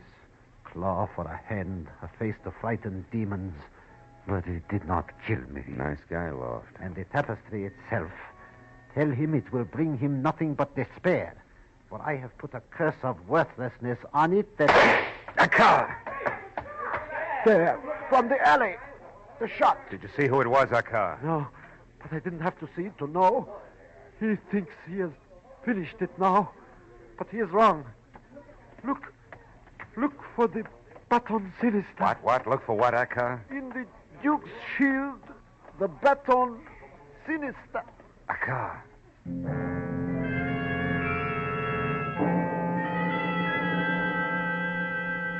The words Baton Sinister, whatever that meant on his twisted lips. The twisted little man died. I walked back carefully the way I'd come, but life in the bus depot was going on as usual. The waitress gave me a hard eye when I sat down at the lunch counter again, and the mirror over the back bar told me why. I was pasty green from eyes to mouth. The thought that death in an alley still did that to me was strangely gratifying. I got the key from under the sandwich, dropped the buck on the counter, and then went to locker 410 and opened it. Schindler's tattered suitcase was there. I picked it up, took it over to a stall phone, and sat on it while I put in a call to Lieutenant Matthews at Homicide. Oh, say that again, Marlowe. I don't think I heard you right. Yes, you did, Matthews. I said a man with half a face named Akkar was shot in the alley back of Cahuenga Bus Depot. Probably because he knew too much about a tapestry. Yeah, that's what you said the first time. Oh, who did it? You got any ideas? Well, it could be a guy named Myron Loft. That's all I know about him, just a name. Okay, I'll send somebody. Stick around, will you, Phil? Hey, Lieutenant. Yeah? You happen to know what a Baton Sinister is? Spell that for me, will you, Phil? Never mind, Matthews. I'll call you again before I leave.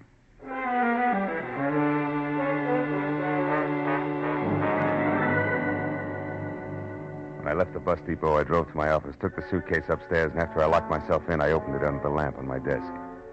Folds of dazzling cloth spilled out. I remembered Schindler saying Duke was riding a gold horse, so I looked for that. Yeah, it was easy to spot. And from there, I located his shield. It was deep blue with 3 white roses on one side and a red lion on the other, and in the center, pointing diagonally from upper right to lower left, was a thin line of still deeper blue. That was all I had a chance to see. Because a hand in a rubber glove clamped a wet cloth over my face, and the sickly, sweet odor went through me. Like warm oil through a paper bag.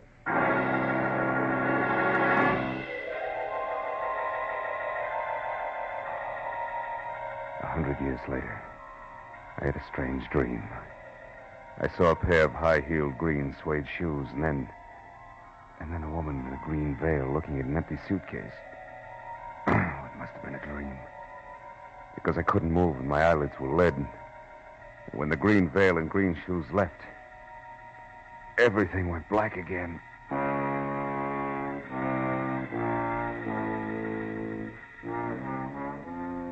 Next time, it was no dream. I was face down on my office carpet alone and very sick to my stomach. I'd been chloroformed. I crawled over to the desk and pulled myself up.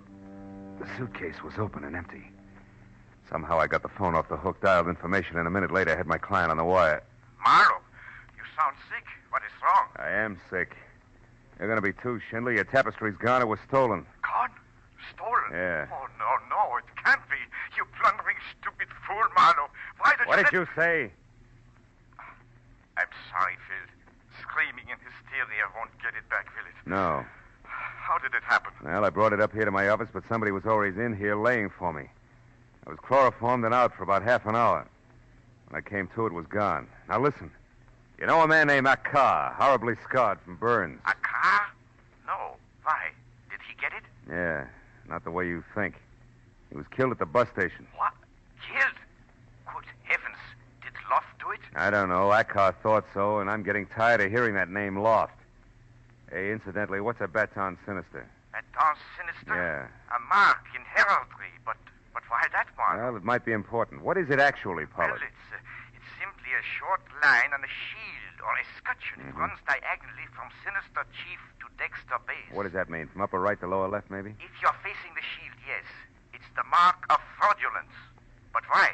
Well, I was told to look for the Baton Sinister by, Hey, wait a minute, Pollard. Huh? What? There's something on the floor here. It looks like an envelope. Yeah. There's nothing in it, but it's addressed to... Holy smoke, this is addressed to Myron Loft, 946 South Grand Avenue, L.A. I knew it. I knew Loft was behind the theft, Marlowe. But now we've got a chance to get the tapestry back. Where is this Grand Avenue? Yeah, it runs through a slum called Bunker Hill. Any cab driver knows it. I'm going down there now, Schindler. Good. I'll get there as soon as I can to cover you. And Marlowe, listen. The man is a devil. Be careful.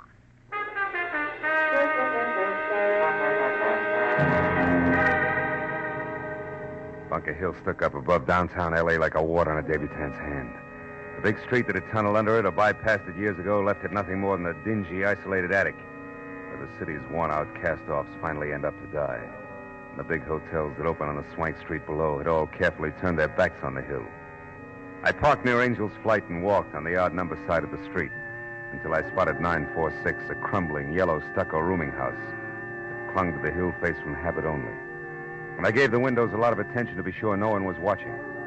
And I went out to the corner, crossed, and came back. An anemic nightlight was on at the end of the hall.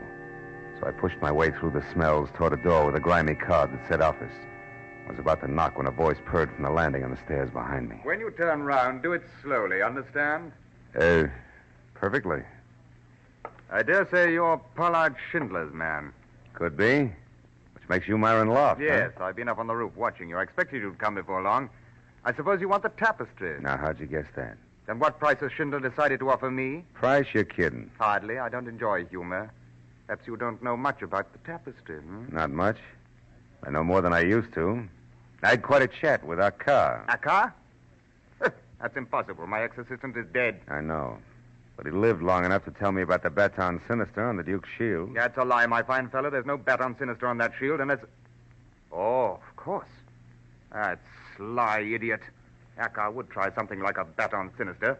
But for what purpose, I can't imagine. Just to make sure that you'd pay for his murder. What's that? Must have been a shock to find out he'd survived that burning truck accident you tried. So you finished him tonight with a bullet. Oh, that's strange. How much more do you know along this line? Enough to make bargaining more than worth your while, and I haven't kept it all in my head. I see. Well, my door's the second on the left. Now move along now, quickly. I see no reason to hurry. I do. See what you mean. Although the accent was Oxford, the gestures were strictly Skid Row. So as I preceded Myron Loft and gun into my lord's sagging chamber, I watched carefully for the chance I knew I'd have to take before long. But a small step toward a dark corner... No, don't try that. ...told me it wasn't going to be easy. The gentleman with the flaccid voice was being very wary about me. Now turn about and face me, quickly. So wary about me, in fact, that the quiet footstep behind him went unnoticed. The footstep that had been made by a green suede pump that belonged to a lady with a veil also green. I now knew I'd actually seen earlier in my office. When she took her next step, the gun she clenched in her expensively gloved hand was raised high. Came down hard.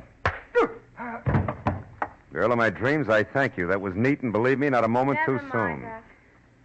He's not dead, is he? No, he's just out cold, is in deep freeze. But, aren't we being a little matter-of-fact about all this? We are. Did you expect tears? Well, from the veil, yes. That's where I'm probably being misled. I should concentrate on your green suede shoes. They seem to be more in character. And you seem to be quite ungrateful and gabby. So let's move on some. Over there, that bundle. It could be the tapestry. The Hey, lady, you're not after it too, are you? No, I came here to save your life. Oh, I love you. that's charming. Come on, mister. Are we warm? Hot. Yeah, this is it, all right. Good. Now get back. Yeah. Away from it. Oh, no. Oh, yes. Way back. And for safekeeping into that snug little closet there. Without so much as a peek? At the veil, I mean. Without so much as another word. Your mouth, I mean. Go on. Inside. It won't hold you for long, but I don't need long anymore.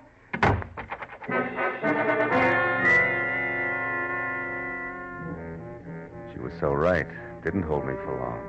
Because even a misplaced hiccup could jar loose most any given segment of Bunker Hill construction. However, by the time I got to the street, it was lady with veil and bundle tucked underneath her arm climbing into a cab.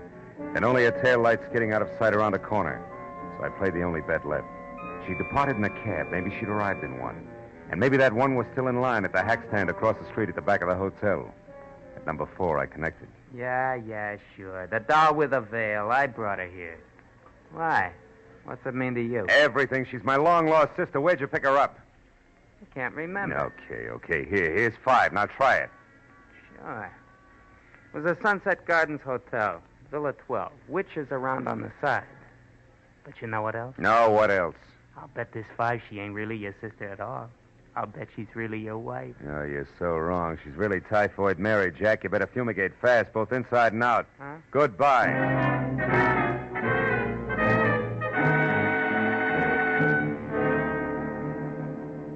I was 30 anxious minutes weaving my way through the thick westbound traffic that any snail could have easily outsprinted before I was finally parked away from Villa 12. Then out of my car and running toward the squat chunk of termite-proof Old Spain. But I hoped that again meet up with both the lady who wore a mosquito net for a hat and my client's hard-come-by drapery. But the bungalow in front of me said no such luck. Because it was dark, closed tight, and as quiet as snow falling all the way around. Until I was in the back, where each villa had its own junior picnic grounds, complete with barbecue pit. Then from somewhere behind me, I heard it. First the rattle of paper. Then a few footsteps, high heels, that I knew could be the green suede ones on flagstone.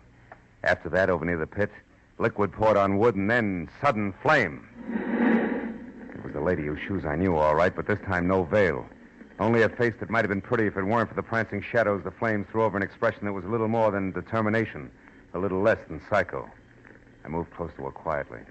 And when she had the tapestry unwrapped and was ready to make a little offering to the fire gods, I took my cue. Marshmallows will taste better, baby, honest. You? Yeah, little me, and 38 not so little. So stand very still, honey. Priceless heirloom included. Oh, no, I won't. It's going to fire where it belongs. That's a matter of opinion. No, let go my arm, you big hate. Drop it. Let it go, baby. Better we dirty it than singe it. Come on, let go. There, that's better. Now, come on, Firebug. Who are you? Who? Naomi Marchant. Got it out. Okay. Now tell me where you fit in the tapestry, or do we shake some more? No, thanks. I'll tell you what you want to know. Who are you? Name's Philip Marlowe. Cop? No, a private detective hired to babysit with the tapestry. Let's not change the subject. Okay. Getting there. I'm Arthur Merritt's niece, Anne Solaire. The guy in Seattle who's waiting for me to deliver this item is your uncle? Uh-huh, my uncle, the jerk. Now, wait a minute. Let me get this straight. You steal the tapestry, risk your life, play with guns and with people who only play for keeps. Also, you can get a chance to burn $80,000 worth of fancy needlework. Listen, my uncle has been throwing away his money on antiques, and all he's got left of $500,000 is $100,000. I don't want 4/5 of that used for this stinking substitute for wallpaper. Anything else? Yeah. How long you been working on this project, this Operation Arson? A week. Came down from Seattle when I learned that the man my uncle was dealing with was named Pollard Schindler. You can fill it in from there. Now, do you mind if I leave? I'm looking forward to bed and a good cry. $80,000 worth. Do I go? Yeah, on one condition. Your gun, baby. It stays.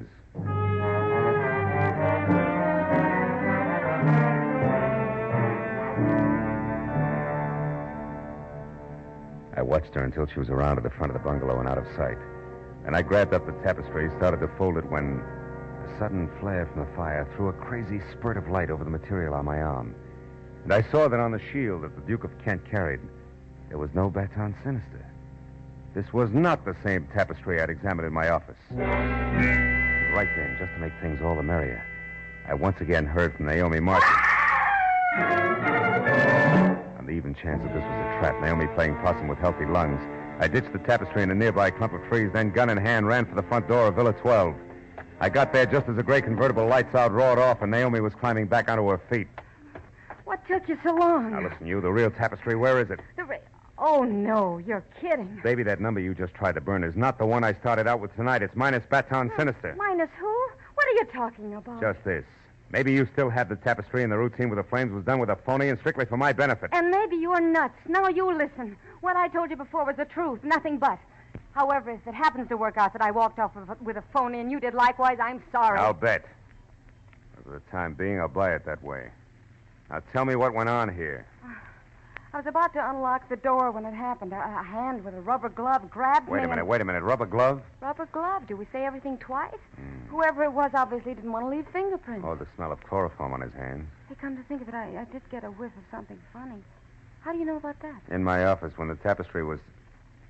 Wait a minute, you were there. Didn't you get a look at him? No, there was only a single light on, and you were already out cold when I got there. Yeah, but you must have seen something. Sure, stars. After he took the tapestry, then laid an envelope of some kind next to you, I told him to reach way up. He got me piled into a heap on your office floor. The envelope He made ran. next to me. I followed, but I lost it. Hey, hold it. Back up, Naomi. What? Did you say he placed that envelope there next to me? That's what I said. See what I mean? We Cut it out, repeat baby. I've got an idea, a thought. About a Baton Sinister and what's really going on. Also, it just occurred to me that Myron Loft might not remain unconscious forever. And that my client was going to cover me at Loft's place on Bunker Hill. Wait, where are you going, Marlowe? Once I pick up the tapestry I just hid, which may not be a phony, back to Bunker Hill. So long, kid.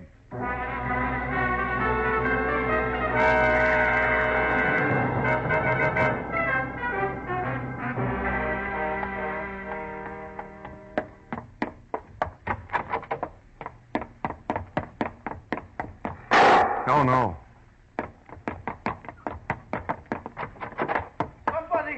Somebody call the police. Marlowe! Oh, Marlowe, thank goodness you're here. I just shot Myron Loft. You did what, Schindler? Yes. Gott im Himmel. Dead Marlowe.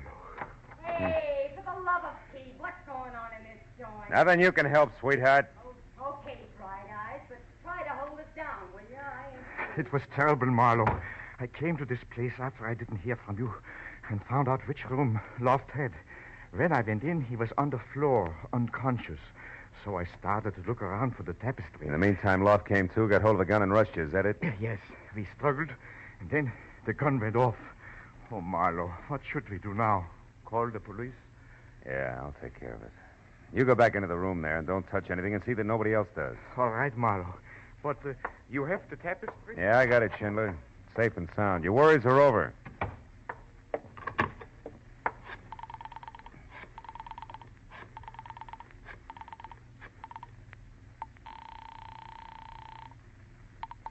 Homicide, Detective Lieutenant Matthews speaking. Hello, Matthews. Oh. I'm at 946 South Grand Avenue, and so's another body. What? At Myron Loft, I mentioned. My client, Pollard Schindler, just shot him in self-defense. Which also clears up that death of that car out behind the bus depot, huh? I mean, Loft got him and then tried for your client, but missed. Yeah. Yeah, if you believe my client. Yeah, well, Oh, Marlowe, what are you reaching for? Few very tasty but hard to swallow facts. One, my client's a liar. Two, my client killed both Acker and Myron Loft. And three, I've been set up and used as the neatest chump, patsy, sucker, fall guy. They all fit. He even shot through my windshield for realism. Pollard Schindler never had the real tapestry, Matthews. He had only a phony. He gave it to me to deliver and then swiped it from me. After which he put me on the trail of the real one. Uh-huh. So while swiping it back for him like the good private detective you are, you'd come up with the real one, huh? That's tidy. I'll be right down, Phil. Okay. You told the police what happened, Marlowe? Yeah. I told them, Mr. Schindler. I told them everything. Now there's nothing for us to do but wait.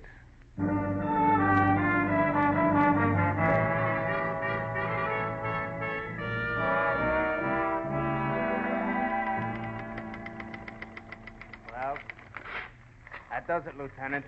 7 full pages of confession from Mr. Pollard Schindler, a very crafty bird. Yeah, thanks, Mooney. Oh, bring that girl in a couple of minutes, will you? All right, Lieutenant. Well, Phil, here it is, the whole story. Yeah? Yeah, look, Pollard Schindler went after the tapestry in England, but Myron Loft got there first. However, Schindler was the one who knew where he could sell it way above museum price, so Loft had a duplicate made up and saw to it that Schindler stole it from him. And it was Acker who added the Baton Sinister, the mark of fraudulence in heraldry, to the fake tapestry. Yeah.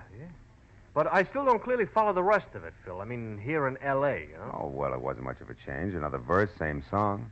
Loft stayed close to Schindler all the way back from England. Yeah. And he watched and he waited until he figured that Schindler was ready to close his deal, you see? Yeah. Then he stepped forward and announced that the tapestry Schindler had was a phony. Oh. And that he'd given the real one for a healthy cut of the sale price. Uh-huh. And Loft couldn't go to Merritt direct because he didn't know who Merritt was. Sure. Oh. And from there it was me, the patsy, with the best of references. Oh. That do it for you? Yeah, just about. Schindler killed Akar, whom he didn't expect in the scene, and Loft, who he did, so neither one could spill to you. That's right. Now, yeah, come in. Now, when did you... Oh, just a minute, Miss Marchand, please. When did all this come across to you, Phil? When I got mixed up with the lovely lady here. She told me that the man who had chloroformed me in my office had carefully placed an envelope on the floor next to me. An envelope I later took as a clue.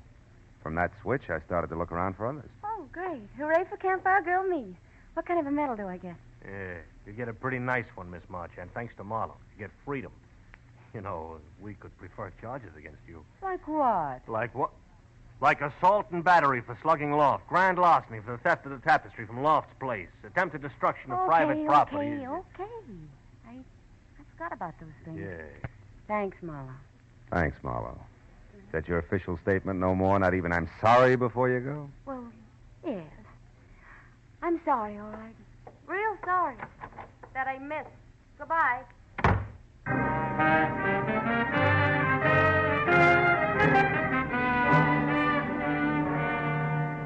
It was another hour, and my signature was on another dozen official papers before I was free to leave Matthews, who kept the real tapestry but gave me the one we got back from Pollard Schindler, the one with the Baton Sinister on it as a souvenir. So by the time I got back to my apartment, it was pushing 4 o'clock in the morning, and I was tired. Tired of a night that had been jammed full of crooked people who had taken crooked paths half across the world, chasing a buck. So tired, in fact, that I didn't notice Naomi Marchand leaning across the door opposite mine until she spoke. Marlowe, we could take that tapestry you have there, even if it's a phony one, and fly to Seattle and sell it to Uncle Arthur before he knows anything about what happened here. Marlowe, we could... Marlowe? No. Marlowe. Go away now. There was only one thing to Marlowe. do. Put both Now, hands firm on her Marlowe. shoulders, spin the girl around and across my knees. Don't you thank me! Oh, well. I was too tired for even that.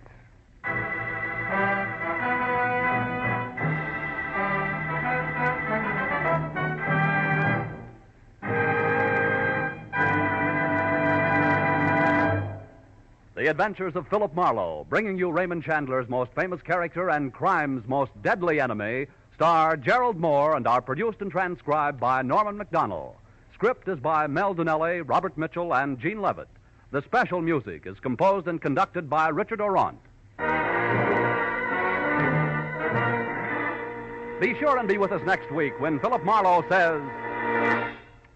Rain slashing a glass roof, an old man's curiosity, and an imaginary imp out of place. They all became important when two people died violently, so a third could make a killing.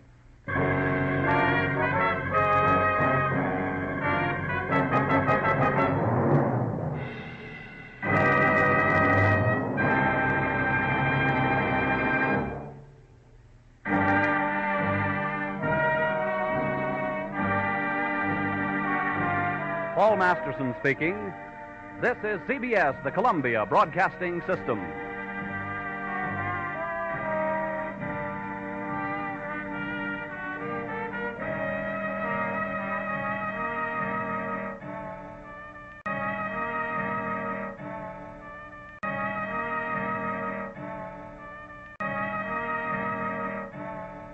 Get this and get it straight.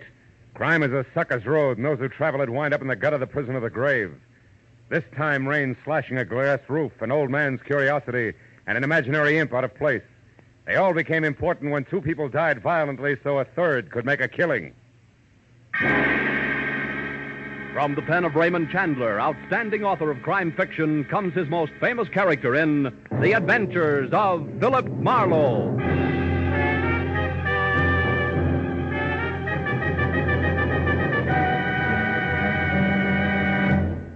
Now, with Gerald Moore, starred as Philip Marlowe, we bring you tonight's exciting story, The Fatted Calf.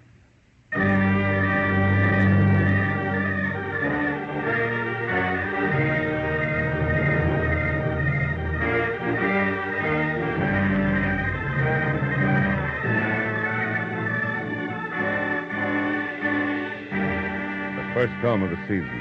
Came as a surprise. It always does in L.A., where somehow or other people are never ready for it. It's funny in a town where people are ready for anything. Where every year the opening slash of lightning stands nerves on edge and cracks composure like it was so much Dresden china. And by 5 o'clock in an afternoon of driving rain and thick gray sky, I was no exception. I wasn't helped any by the arrival of a special delivery letter. A $100 bill enclosed, which dragged me out of my suddenly cozy office, into my car and over to Studio City in the San Fernando Valley, where, according to the letter, Junius Poppy, the veteran cartoonist and creator of the impish Peter Pageant comic strip, wanted to see me at once. But as I wound up the spiral of macadam called Sunswept Drive toward number 3840, I forgot about the storm around me and wondered instead about the man I was going to meet. Wondered just how many parts Pixie, the originator of a half-leprechaun, half-very funny human being who tickled the nation's satiric funny bone daily from coast to coast, was going to be. And when I was parked in front of the place, which was a few million raindrops bouncing off a roof that was all glass, out of my car and going to the front door, I had made up my mind. Junius Poppy had to be small, slight, delicate, and maybe self-effacing, but certainly pleasant. Mr. Marlowe? How wrong can I be? Huh? Oh, Mr. Poppy. Yes, of course. Come in. You're getting wet. Follow me. But don't touch anything. You're soaked. Junius Poppy was tall, heavy-set, gruff, and a crab. I dripped little puddles of water behind him through a long hall into a studio, which was a half a dozen easels under twice as many fluorescent lights, and a litter of Peter Pageant drawings everywhere. Then, while Mr. Poppy did not offer me drink, cigarette, or even chair, I became resourceful. I took off my own coat, dropped it in a corner where it sloshed into a disgruntled heap, and I defiantly lit a cigarette and started to... Please, I despise tobacco. Oh, excuse me. Now, first, Mr. Marlowe, a few facts. I've been drawing Peter Pageant for 27 years, but unlike most of the syndicated cartoonists, I employ no staff. Reuse no material, allow nothing to be published that I haven't created personally, down to the last stroke of the pen. However, I do have an assistant who serves two purposes. One, he inks in the balloon. What?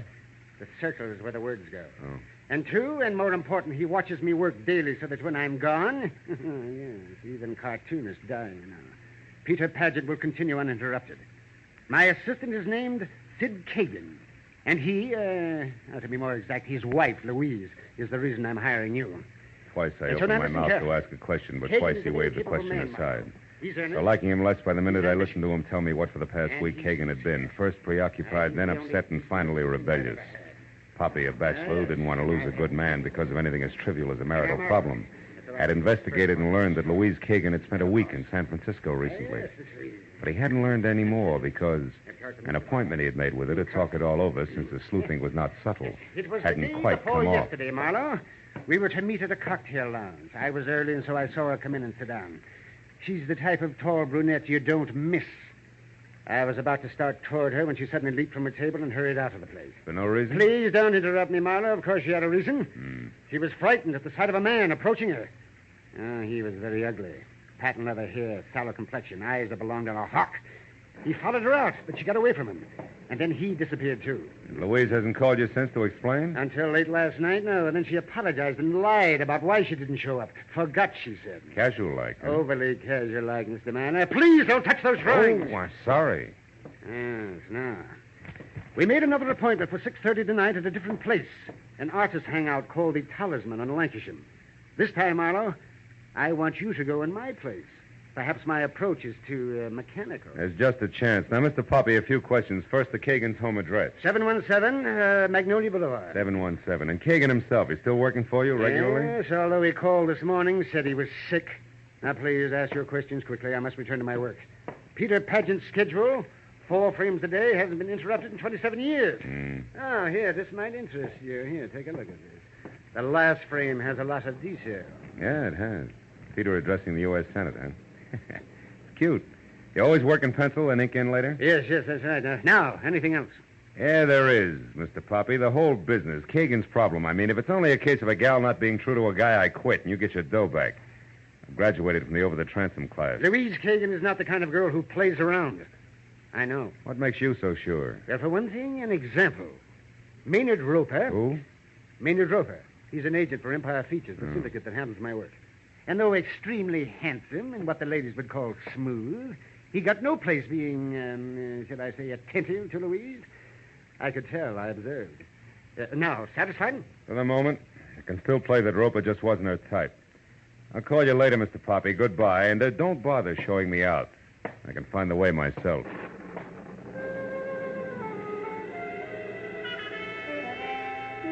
Impulse number 1 said nuts to the funny on paper only, Mr. Poppy.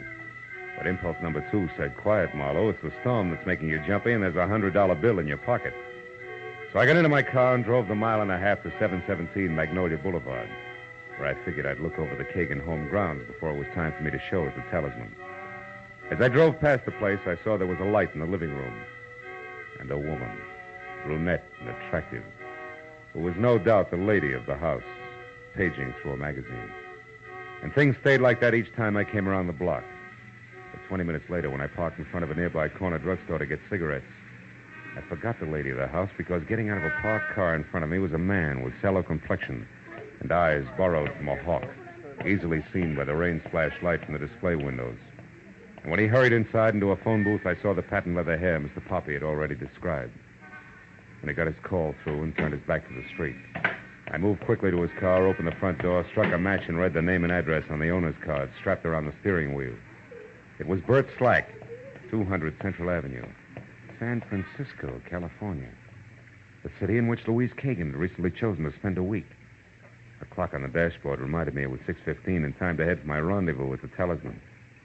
But a little voice deep inside said Mr. Bert Slack shouldn't. So, for what it was worth, I reached under the dashboard and yanked the ignition wire. And I got back into my car, hoping to gain 10 minutes, and headed toward the club on Lancashire Boulevard.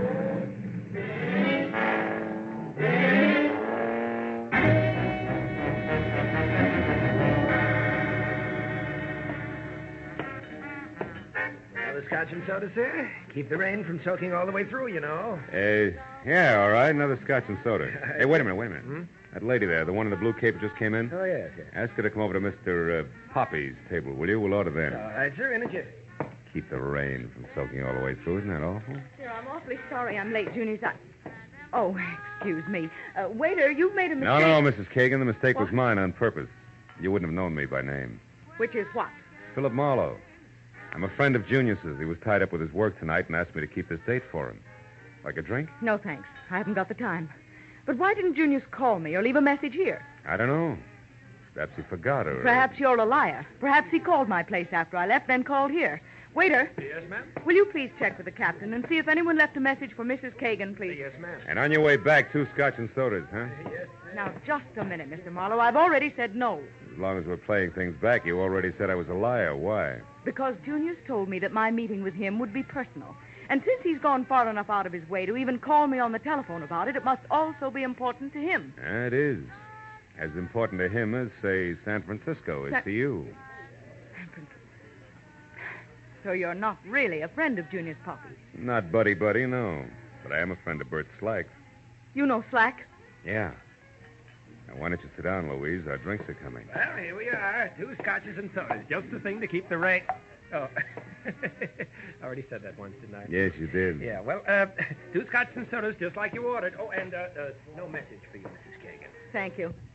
Mr. Marlowe, you know about San Francisco, you know about Bert Slack, and somehow or other you know I was supposed to meet Junius Poppy here, and he couldn't make it. So why don't you just sit here and think it out all by yourself, huh? I'm going. Come back here. Let go of my arm. When I'm ready, gentle lady. Which might be right now, don't you think? Oh, Maynard, thank heaven you're here. I usually am, Louise. Well, my good man, have you reached a decision? About the young lady's arm, I mean. Let go. Maynard, please see that he doesn't follow me. It'll be a pleasure, Louise. What are we drinking, Mr. Marlowe. Scotch and soda. Wonder what keeps that from soaking through. Maynard Roper, the handsome syndicate agent Junius Poppy had tagged very smooth, was also very snide. When he slid into the booth next to me and we each had a fresh drink while Louise Kagan put distance between us, I knew that the urge I had to punch him in his finely chiseled Grecian nose could not be blamed on the stormy weather. It would be just as much fun on a sunny day. And a couple of minutes later, when he got up, flashed, glistening uppers and lowers at me, and started to leave with a worse than snide, "Bye-bye, boy." I had to hold on tight. Somewhere along the line, I slipped. Hey, Roper, you forgot something. Oh? Well, what is it? This. Lothario. Also, you didn't thank me for your drink. It was rude of you. Bye-bye, boy.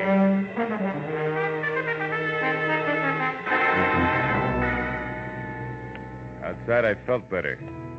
As I walked around to the alley behind the club where I parked my car, I noticed that the rain had tightened up to a drizzle that was about ready to call it quits. That a corner of the sky already showed dark blue with a single star front and center.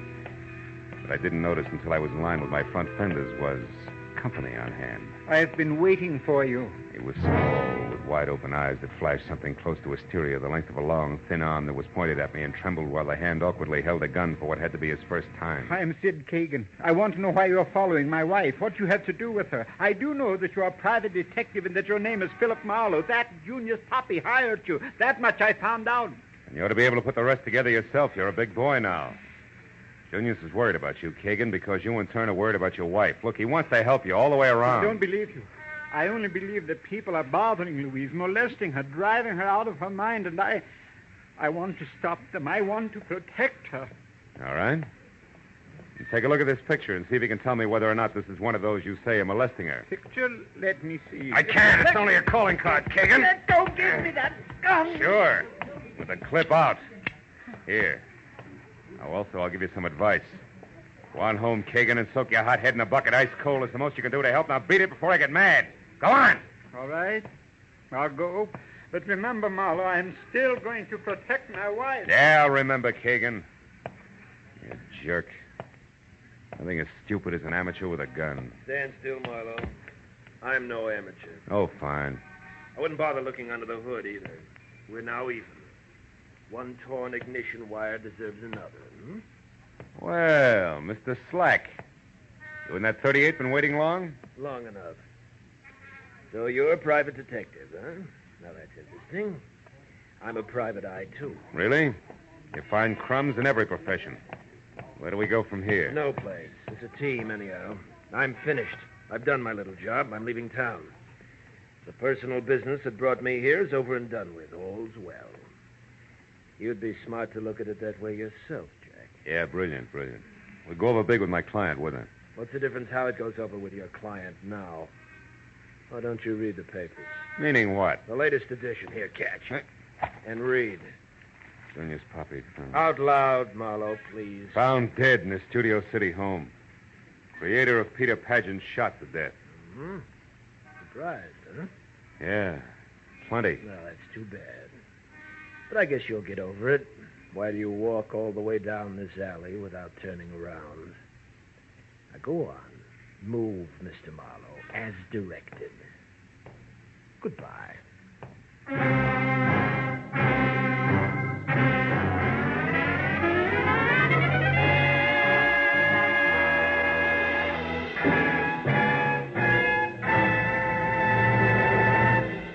In a moment, the second act of Philip Marlowe.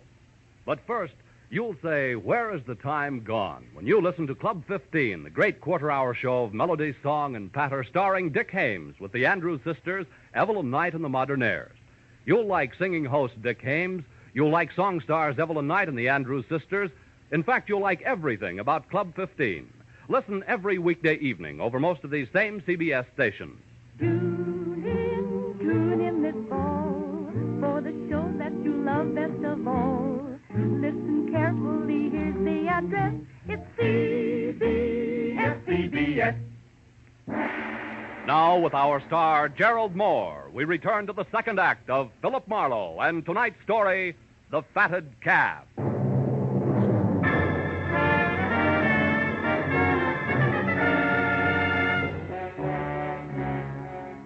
When the man named Slack with a code of ethics to match said walk, I walked.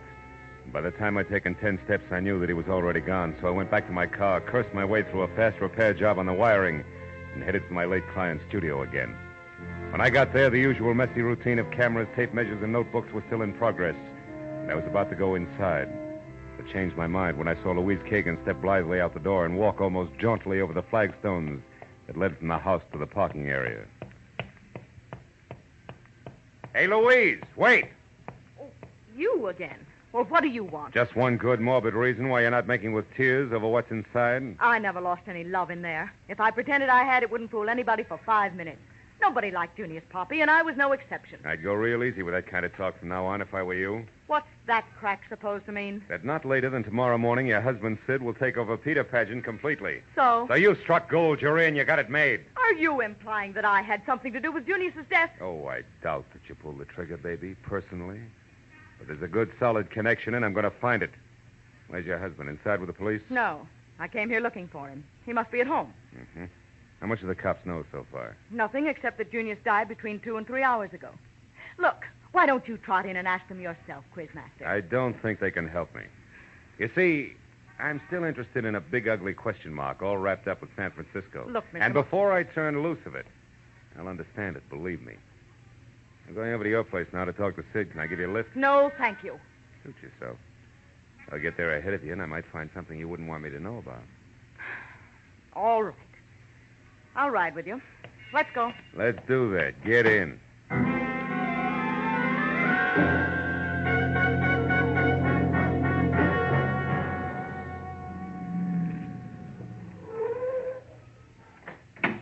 Thanks so much for the ride. You know, I wouldn't have enjoyed it a bit more in a hearse. You can drop the acid routine, Louise. I got a thick skin. Let's go inside. Now, look, Marlowe. Sid isn't home. I can see from here the lights are out. Only proves somebody turned a switch. Come on, open up. All right. Come on. That's better. And since you're making yourself so at home, you might as well make yourself a drink. Hey, it's a good idea. Nice little bar you got here, honey. Always easier to talk with a drink in your... Hey, Louise, these papers on the table. Ever seen them before? What are they? Contracts, I'd say. Yeah, all filled out. Just waiting for Kagan's signature. So your husband is now a full-fledged, big-time cartoonist. What do you know? Pretty fast work, huh? Just what do you... Creator of Peter Pageant's been dead not more than 3 hours, and already his successor's contracts are drawn up. No wonder Junius was bitter. Maynard Roper had those drawn up beforehand, just in case. Yeah, just in case somebody's patience ran out. Could be your husband's. I want to talk to him. You're out of your mind. He's been here, baby, and not long ago either. Here's his trench coat on the chair. What? Maybe he left again, and maybe he didn't. Now, you take a look through the rest of the house, and if you find him, tell him to come on out. There's still time to talk. Well, go on. She gave me a glare that said she'd like to run my head through a garbage disposal unit and walk past me into the hall. As I held the trench coat, I saw an interesting smudge on the elbow of the right sleeve. It was an imprint of the little cartoon character, Peter Pageant, in the exact pose I'd seen earlier.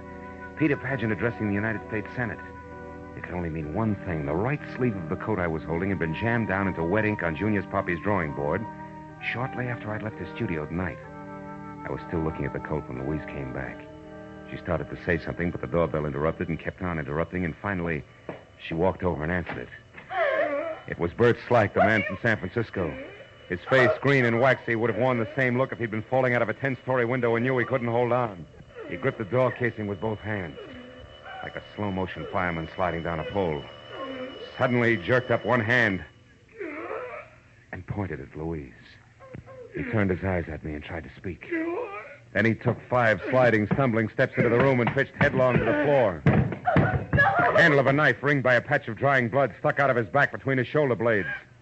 Sid, you Sid, couldn't have... you think Sid did it? Why, Louise? What's the reason? No, I didn't mean that. Oh, get away, get out of here. Not yet. Slack was a chief private eye from San Francisco, and you just got back from there. What happened up there, Louise? Why do you think your husband had to kill this guy? No, I won't tell you. I don't know anything. Oh, leave me alone. Get away from me. All right. Get hold of yourself. You're hysterical. Now listen to me.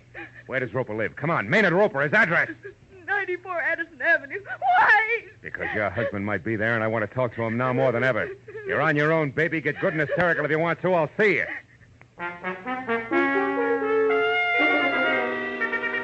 94 Addison Avenue was a shellac pine under ivy bungalow hiding behind 10 feet of manicured hedge and flanked by a small swimming pool that involved more chromium than water. When the door opened in response to a deep-toned gong, I saw several $1,000s worth of Chinese modern doodads behind the quilted silk smoking jacket wrapped around Maynard Roper, who first glared a helping of hate at me and then changed his mind and smiled. Well, hello, Marlowe. You seen our hot-tempered Louise lately? Yeah, I just left her. She had the temper scared out of her when a guy died on a living room floor. How horrible. Yeah. This one had a knife in his back. He'd been carrying it for some time. Made it as far as Kagan's because he had something important to say, but he couldn't get it out. His name was Slack from San Francisco. Ever hear of him? Slack? Why, no. Hey, tell me, have you seen Sid Kagan recently? I mean, within the last hour? Yes, twice. Once when I took his new contracts to his place, and again when he came here to talk them over. He left a few minutes ago. Say where he was going? No. Wait. He did say he intended to stop at a drugstore. He had a headache. Which drugstore? Well, the one down the street about a block. Mm-hmm. Oh, but look, Marlowe, surely you don't really believe that Sid killed this man? He had a motive. Do you realize what you're saying? What have you got to go on, actually? A slip his wife made, and a Peter Pageant that turned up out of place. Oh, Louise was no doubt hysterical. Under those circumstances, I'd be, too. And as for Peter Pageant, don't forget that Sid's been practicing him for 6 years. He probably combs Peter Pageant's out of his hair at night. Not this one. It was on a trench coat sleeve. I found it in Sid Kagan's living room. It was picked up from wet ink on Junior's Poppy's drawing board tonight. In fact, it was the last Peter Pageant Junior's drew before he was killed. That's what I've got to go on, Mr. Roper, so thanks and good night.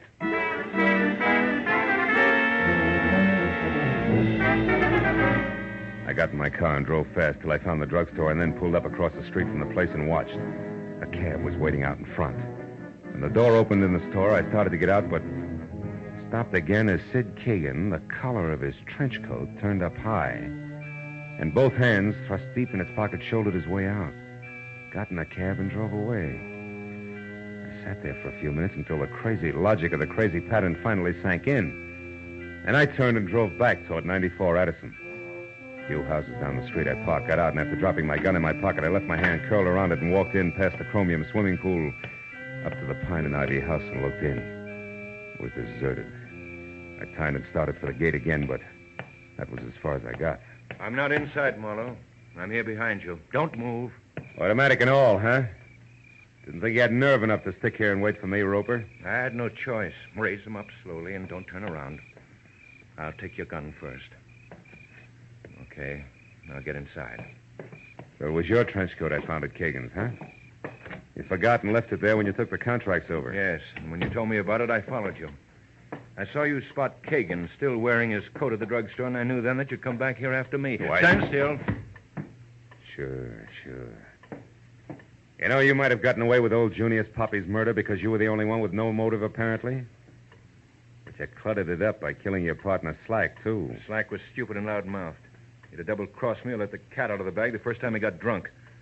Blackmailers have to keep their secrets or they go out of business fast. With you, it's obvious that I have no choice. It's you or me. Yeah. You're a smart boy, Roper. How'd you manage to cut in on what Slack knew? He tried to find out from me whether Sid loved his wife enough to pay to keep her out of jail and how much he could demand and expect to get.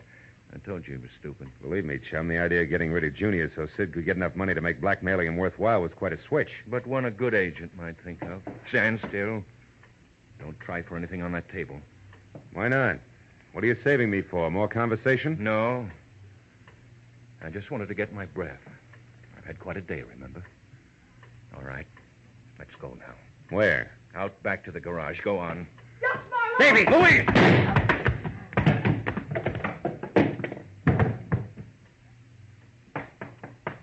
Marlowe, is he dead? I don't know. I don't think so. You sure picked a sweet time to show up, baby. How'd you manage it? I was out there a long time listening. When I realized what was happening, I came in. Yeah. Save my thick skin or kill a blackmailer. Once I killed a man unintentionally.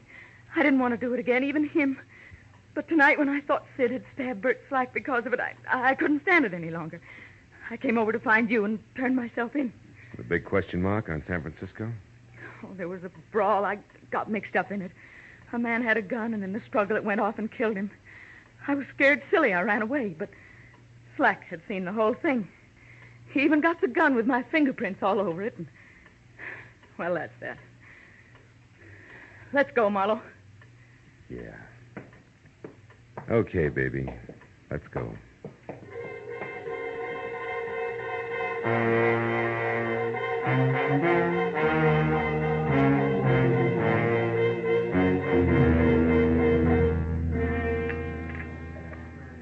Two refills, please. Okay. Better have some more, Sid. It's going to be a long night. Yes. I still can't get it through my head that this has happened, Marlowe. I can't realize it. Slack saw that fight in San Francisco, got the gun with Louise's fingerprints on it, and came here to blackmail her. That's right. He went to Roper for information on you, and Roper was smart enough to peg it and cut in. Killed Junior, so you'd get more money by taking over the strip, and then... And then he and Slack began to fight between themselves, and Maynard killed him, too. Mm-hmm. How can there be people like that? Same way there can be rattlesnakes, black widow spiders, and cancer. Marlowe, what is going to happen to Louise? I don't know, Sid. Oh. But she's got something now she didn't have before. What is that? You. You loved her all the time. But she didn't know what that meant. She does now. Look, she might be finished with the police. Maybe you better go over, huh? Yes, I guess I'd better. Good night, Phil. And thank you. So long, Sid.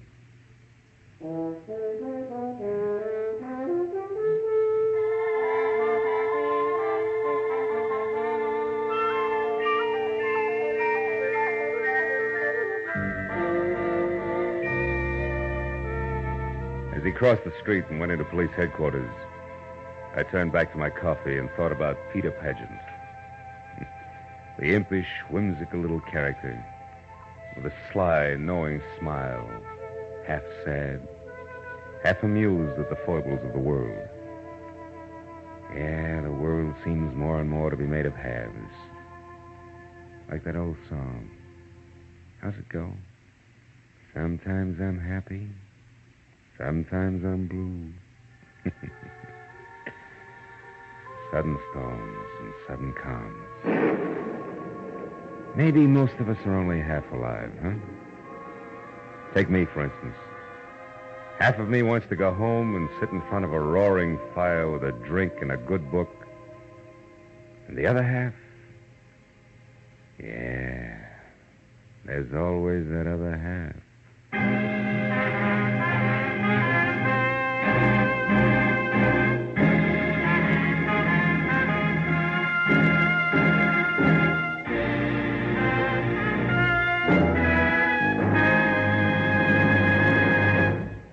The Adventures of Philip Marlowe, bringing you Raymond Chandler's most famous character and crime's most deadly enemy, star Gerald Moore, and are produced and directed by Norman MacDonald.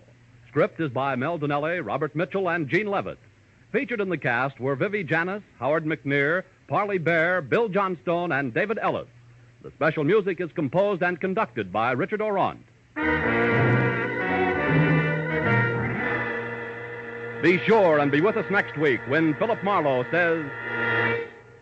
It started with a wreck and went from there to double murder over $75,000 worth of glitter that nobody got in the end. Because I found out just in time what was fishy about the tale of the mermaid.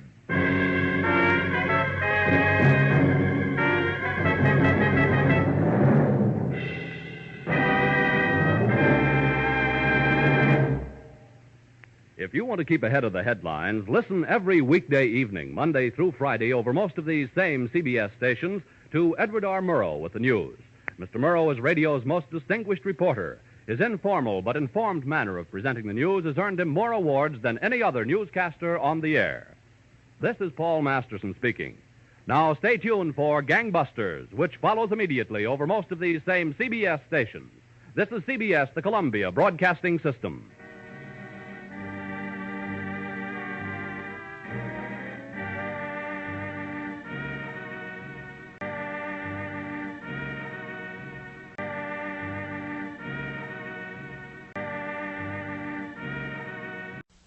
Get this and get it straight. Crime is a sucker's road, and those who travel it wind up in the gutter, the prison, or the grave. This started with a wreck and went from there to double murder over $75,000 worth of glitter that nobody got in the end. Because I found out just in time what was fishy about the tale of the mermaid. From the pen of Raymond Chandler, outstanding author of crime fiction, comes his most famous character in The Adventures of Philip Marlowe.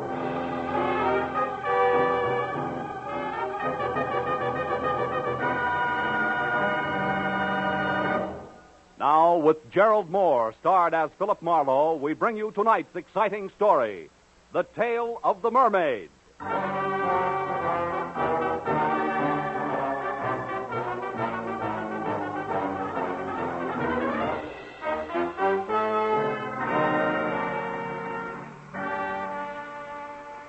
9:30, I was still in my office, tucking in the loose ends on a report, while I listened with half an ear to the fabric of city sounds rising from the street below. The fabric ripped suddenly by tires clawing concrete. The shattering crash that followed brought me to my feet. It was a traffic accident, and a bad one. I ran to the window, but it had happened around the corner out of sight from my office. So I watched others run for it and remembered grimly that every 30 seconds, somewhere in the country, a thing like that happened. And 1 out of every 16 minutes was fatal. I wondered who had been chewed up in a chromium meat grinder this time as I listened to first the police, then the emergency ambulance, and finally the scavenger truck cleaned the wreck off the street. After that, I went back to my report again and tried to forget about it. But an hour later, that same accident came back into my office. Mr. Marlowe. Yeah? This is Corey Riggs. Yes, Miss Riggs? I'm a nurse at the Warwick Emergency Hospital. Uh-huh. About an hour ago, a man named Stanley Ott was brought in, and he's been calling for you. For me? He was badly injured in an automobile accident on Cahuenga on his way to your office. Wait a minute. Who did you say this was? I'm the nurse assigned to Mr. Ott at the hospital. I just got off duty, and I had to wait until I was relieved before I could call you. I see. Well, look, Miss Riggs, I'd like to help in any way I can, but it's 9:30. Mr. Marlowe, Mr. Ott gave me $250 and told me to call you. Yeah, I know, but And he said that I should give you $200 and keep the $50 for myself. Oh, fine. Now I get clients by proxy. I beg your pardon? Nothing. I'll be right over, Miss Riggs.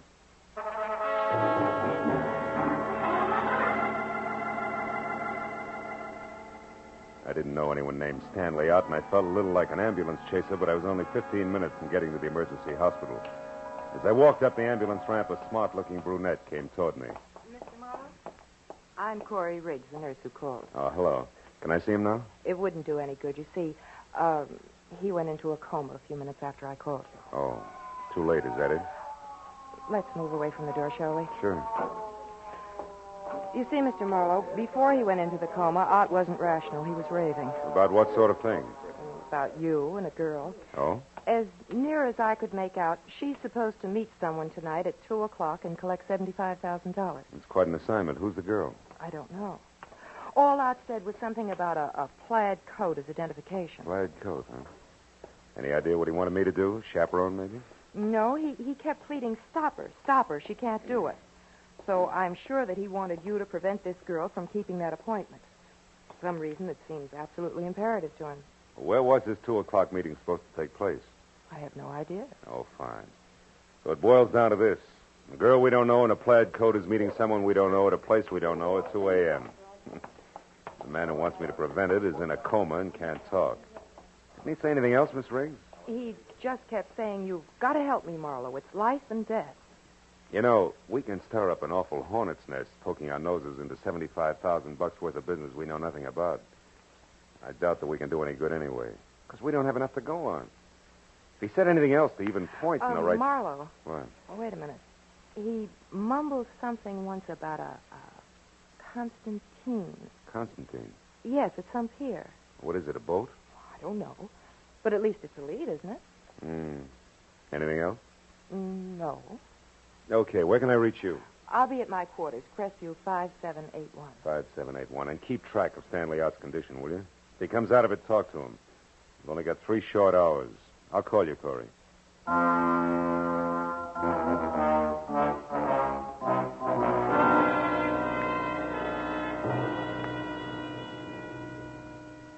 I felt a little weird as I left the hospital because I was traveling on strictly second-hand information as to what had gone on in a delirious mind. But in spite of that, there was still enough coherence in what Corey Riggs told me to make a case.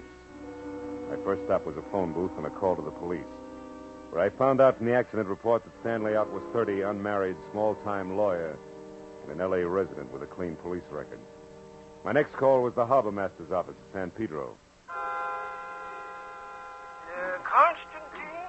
No, don't remember no vessel by that name, Sonny. Just a minute, I'll look her up in the registry.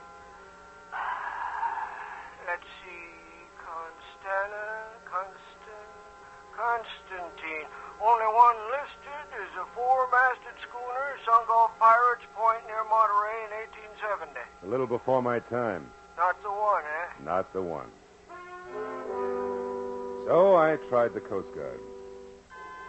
No fishing boat called Constantine on this coast, mister. That was followed by a check of Yacht Harbor at Long Beach, negative.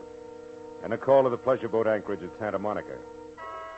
No Constantine registered here, sir. After that, a long, futile reconnaissance of the waterfront from one end to the other. It left me 1 solid hour later out at the end of a tottering, almost abandoned concessions pier in Venice, swearing in blind frustration at the black, seething ocean below. I was licked. You ain't thinking of jumping in, are you, pal? Hey, you look like you lost your best friend. I did, Buster. Me. I was sunk with a Constantine in 1870. Constantine? You know him, too, huh? Him? Yeah. You mean Constantine's a guy? Sure, pal. There's a shack there. Wait till the beacon light comes around again. You see? See that? Well, I'll be. Prince Constantine Chevnov. Occultist, palmist, and medium. Personal consultant by appointment only. Yeah, but that's a fake. No fool. All them guys. He owes everybody around, even to Ziggy, me. For $1, and that's something. But he's a genuine Russian prince. Hey, where you going? Have a look. Prince Constantine Chevnov could be my boy. He wouldn't want you nosing around here, pal. That's too bad. Does he live here? Yeah, in the back. He runs his pitch in the front where all them green curtains are. Uh-huh. Yeah. I suppose he always leaves his door unlocked, huh? What? No. Hey, that's kind of funny. Yeah, I'll bet. There'll be a light switch here someplace. Oh, yeah. Now let's see what... Oh. Holy cat. Goodbye, mister. Goodbye.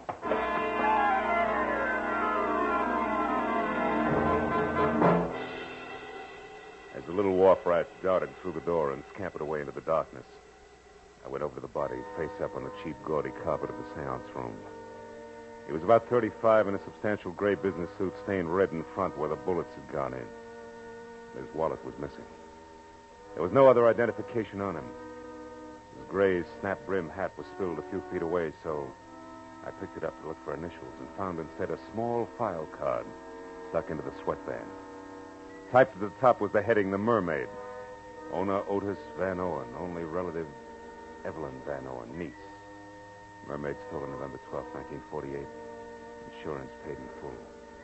In ink, Van Owen died August 1949, and under that in pencil, Constantine Chevnov, Venice Pier, and Louis Paradise, 913 Seacrest Road, Pacific Palisades. It took 20 minutes to find 913 Seacrest. And when I stopped and got close enough, what I saw through an open window made Constantine's trap I just left look as reliable as a post office by comparison. It was a miniature Egyptian temple, exotic and dainty, sickening lushness of red velvet and yellow silk.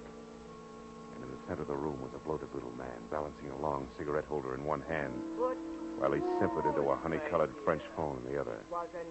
I moved up quietly until I could hear him. A sentimental agreement. That is right, Evelyn. Your Uncle Otis and I were the best of friends for years. Well, thank you, Charles. Where are you now? Oh, the Observatory. Good. I advise you to stay there until a few minutes before 2, and you will not forget to wear a plaid coat, just to be sure I won't make a mistake. What is it, Bud? What? Sideshow? Hey.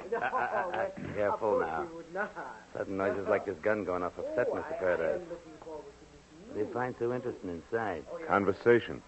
About the mermaid, probably. Uh-oh. Glad you dropped that one, Bud, because I'd bump you for a nickel. Say nothing to 75G.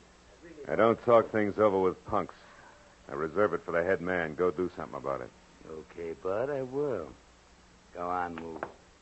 Round to the door and inside. Mr. Paradise gets some kind of kick out of stepping on big guys like you. The gopher face shoved his automatic into the small of my back and marched me inside, where the air was thick with cheap incense. The bloated little king with the long cigarette holder had stepped out, but he came back fast when the gopher called him. Mr. Paradise. He stared at me from across the room, and his nostrils flared for an instant. Then he simpered again and sidled toward me. The gopher dug at my spine with his gun. Well, now, what is this, Rudy? Snooper, Mr. Paradise. Caught him outside, peeking in the window. Oh? It is a bad night for snoopers. Who are you? Name's Marlowe. And the business? Snooping. He knows about the mermaid, Mr. Paradise. He does he? How much do you know? speak up. She's got a fishtail instead of legs. You dare to joke? Just stand here and take it, big man. You asked for it. Make a move and I'll drop you. I know what you are, Marlowe, but not how much you have found out. Now tell me, because the next time I slap you, it will carry more weight than my bare hand, I promise. You have company, Paradise. Should I get it? No, you keep this baboon under control, Rudy. I will answer the door. Oh, Prince, come in. Paradise, what do you mean? How far do you think you can go with my reputation? Do you want to get me hanged? Wife, what is the matter, Constantine? You are upset. Upset? I'm out of my mind. Oh, what a shock. And such a stupid thing for you to do. What are you raving about? He found that body on his front room floor, right, Constantine? Exactly. Precisely. And what is more, I did not put it there. Of all the places in the world, why did you pick this one? Paradise, who is this? This stranger here? If you would close your mouth and open your eyes more often, Prince Constantine, you would not be the nervous wreck you are. This is Mr. Marlowe, another snooper. Another one. Paradise, listen to me. It's better if we quit. It's better if we don't try it tonight. It's out of hand. I don't like it now. We should get away and come back next year and do it. You jellyfish, there is nothing to worry about now. Insurance investigators often work in pairs. Is that not so, Marlowe? Your pitch, round man. You don't need any help from me. You are so right. Rudy and I caught the first at your place, Constantine. Now we have the second one here. That is all there are. The danger is over. It's clear sailing from now on. But what about that cadaver you had the audacity to leave lying in my seance room? What about that? Forgive me, Constantine. That was a necessity. I am sorry. Now listen. Hey, Rudy. Does this go on all the time? Yeah. Ain't it awful? And think of all the champagne, caviar, and buffalo stroganoff you can buy with the Mermaid. I don't care. Just a bracelet, but at the same time it is $75,000 worth of diamonds and platinum. Okay, Paradise. I trust you. Now, we go, huh? My guitar. Yes, Prince. The Gnardo it is. Hey, Mr. Paradise. What should I do with the big boy here? Yeah, you're kind of leaving a loose end around, aren't you, Fatty? If I had the time, Marlowe, I would beat the arrogance out of you a little chunk at a time. Rudy. Yeah? You've got no initiative, but you do have imagination. So use it. Goodbye, Marlowe.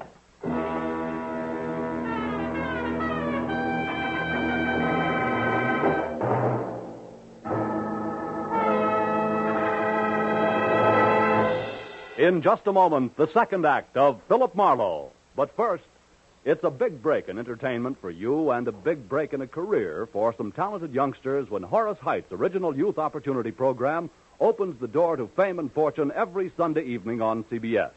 Popular Horace Height is host to young folks who want to break into show business. And every Sunday evening, one lucky winner does break in, to his delight and your listening pleasure. Yes, for music, comedy, thrills, and all-around fun, listen to Horace Height Sunday evenings, another great CBS show heard over most of these same stations. Tune in this fall for the shows that you love best of all. Listen carefully. Here's the address. It's CBS. Now, with our star, Gerald Moore, we return to the second act of Philip Marlowe and tonight's story, The Tale of the Mermaid.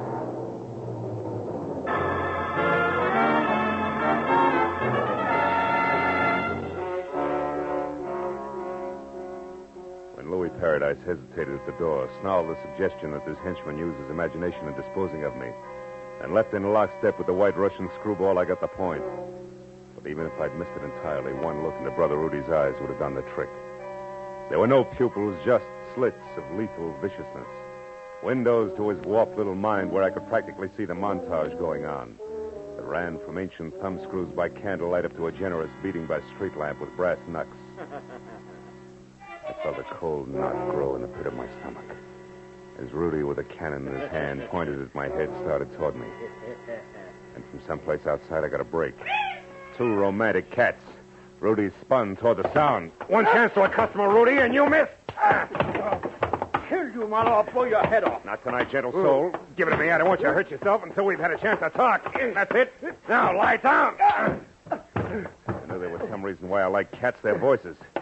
Okay, Rudy, you've had enough rest. Now let's get back to business. Now, wait a minute. Come on, get up. We're going to talk. Wait, hold it, please.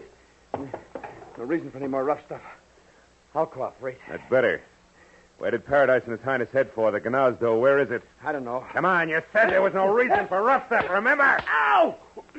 Yeah, I remember. That Gnazdo, that's something I never heard of. An unhappy coincidence, Rudy. It's one thing I'm interested in. Wait.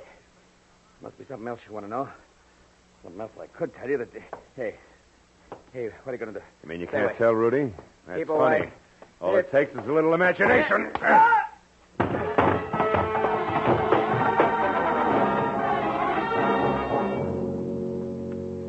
With Rudy out of the way, I started through the place looking for all-important answer to what was the Gnazdo. The 20 minutes of turning drawers and closets inside out revealed nothing more exciting than Louis Paradise's address book. First names only. And a picture of a girl named Toodles who belonged to the Roaring Twenties. And by this time should have caught a death of cold. His sister, no doubt.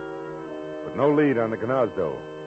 So on the slim chance that my client Stanley Ott might already be back in this world and able to help, I got outside into my car and drove to the first drugstore where, after checking the phone books under everything from bars to bathhouses for a Gnazdo and getting no place, I called Corey Riggs at the nurse's home. No, Marlowe. Stanley Ott's still unconscious.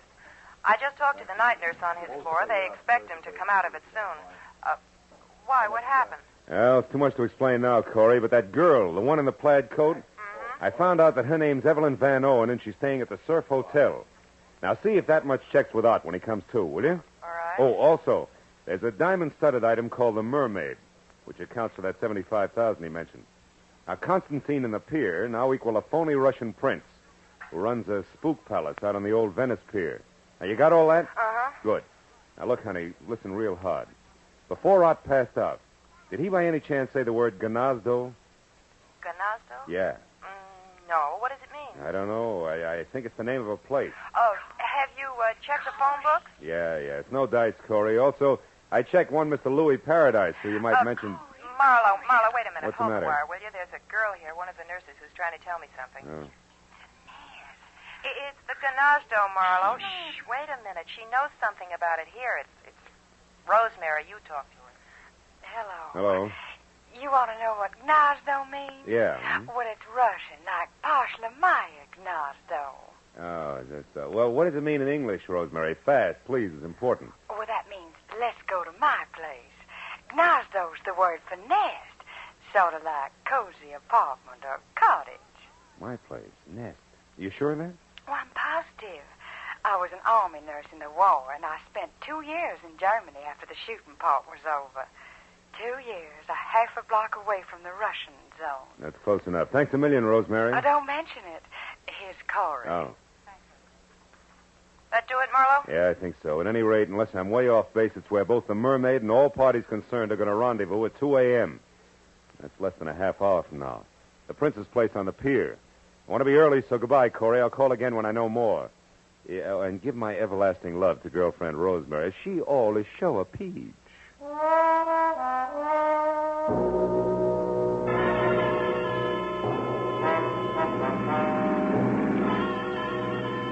was still a few parts missing, the way there always are. As I drove fast for the old Venice pier and added as I went along, it came out something like the theme of Paradise and Prince Whatchamacallit ready, willing, and able to pay $75,000 for a piece of jewelry that one Evelyn Van Owen now owned. A mermaid, which, according to the data I'd found on the insurance man's body, had once been stolen from Evelyn's late uncle. But I left it there when my rearview mirror said a long gray sedan that had been tagging me discreetly for the last 3 blocks was now being indelicate about it and closing fast. The driver was old pal Rudy, and as he came abreast, he headed for me.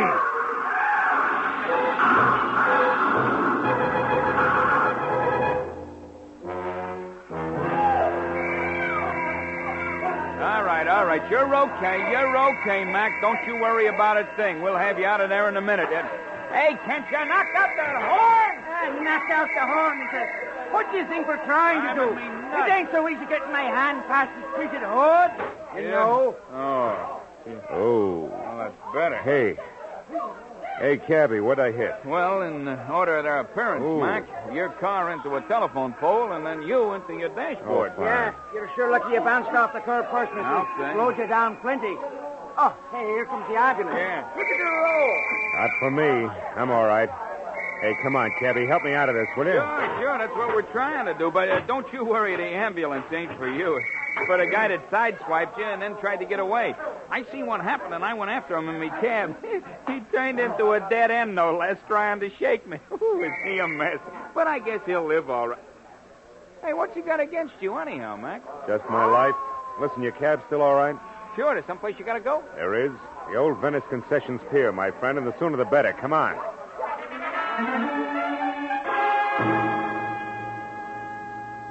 Maybe my head against the dashboard was exactly what I needed.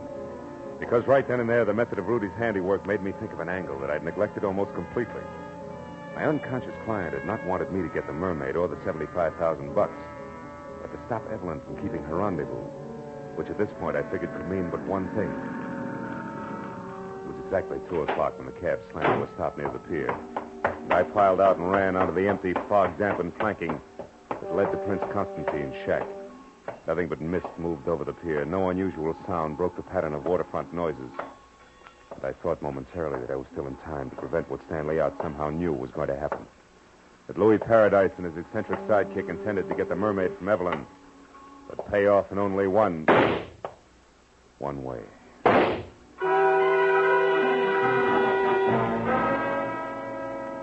I ran to the rear of the shack on stilts and got close to the half-open door where I could see and hear and found out just what I'd expected.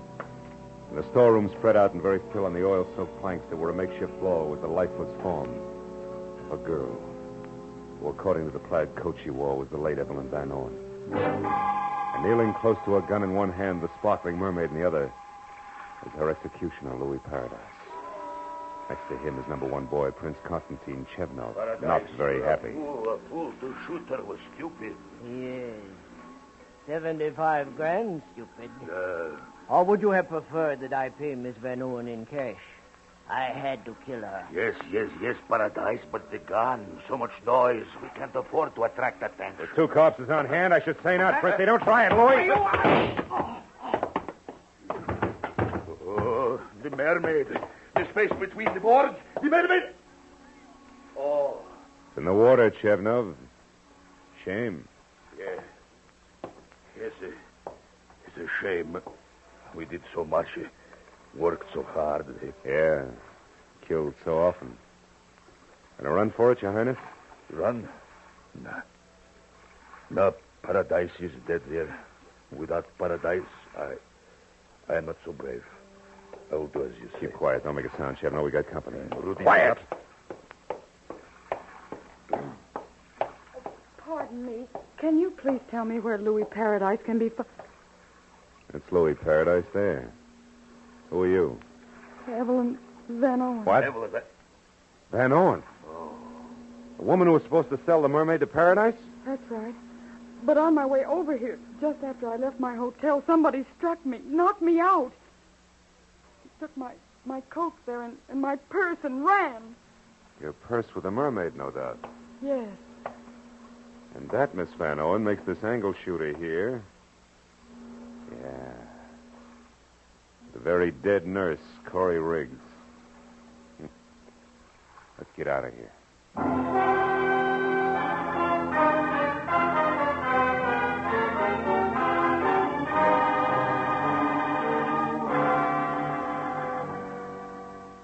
there's nothing to worry about, Miss Van Owen. Stanley's going to be all right.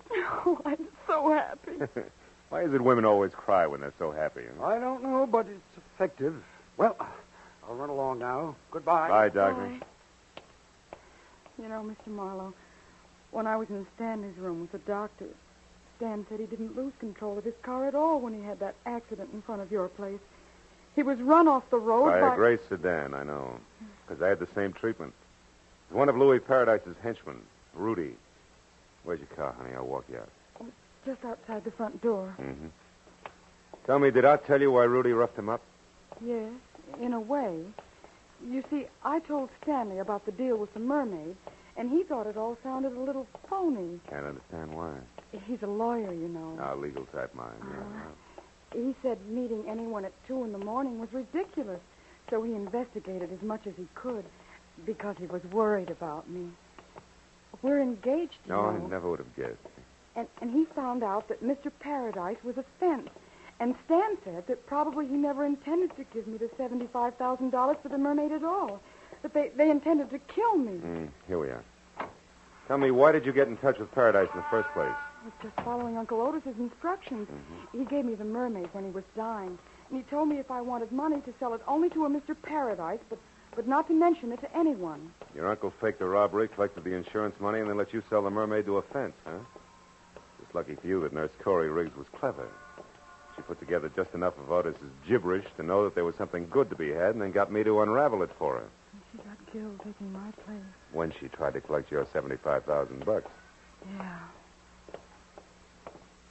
Oh, here's my car. Well, Evelyn, for a little while, you were a rich woman. Now it's all gone. How do you feel? Well, I'm alive. And in love. Yes, well, that answers my question. Good night, baby. And good luck.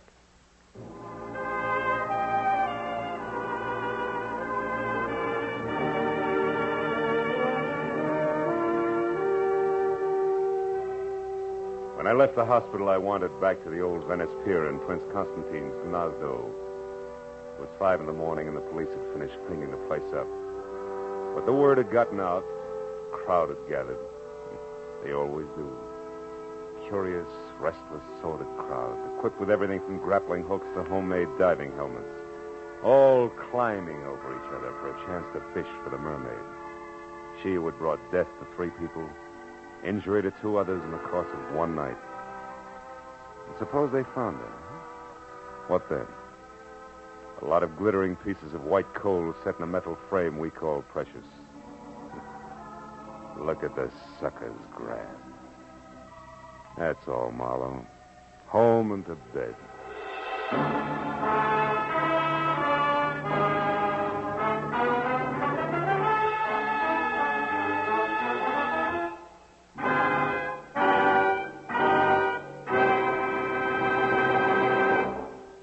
The Adventures of Philip Marlowe, bringing you Raymond Chandler's most famous character, star Gerald Moore, and are produced and directed by Norman McDonald. Script is by Mel Donnelly, Robert Mitchell, and Gene Levitt. Featured in the cast were Rita Lynn, John Daner, Michael Ann Barrett, Wilms Herbert, Junius Matthews, Herb Vigran, and Mark Lawrence. The special music is composed and conducted by Richard Orant. Be sure and be with us next week when Philip Marlowe says... It started with a terrified woman lost in a maze of memories she couldn't explain. And waiting for her outside an open window was death.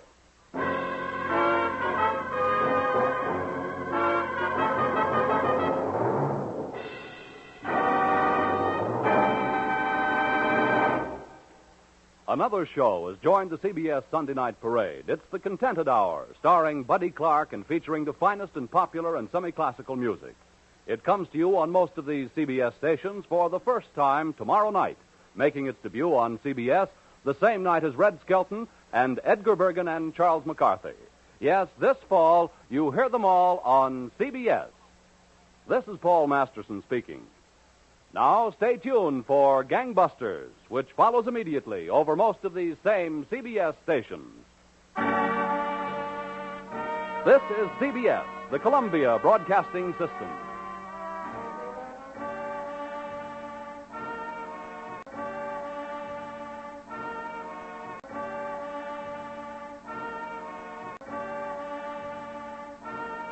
Get this and get it straight. Crime is a sucker's road, and those who travel it wind up in the gutter, the prison, or the grave. This started with a terrified woman lost in a maze of memories she couldn't explain. And waiting for her outside an open window was death. From the pen of Raymond Chandler, outstanding author of crime fiction, comes his most famous character in The Adventures of Philip Marlowe.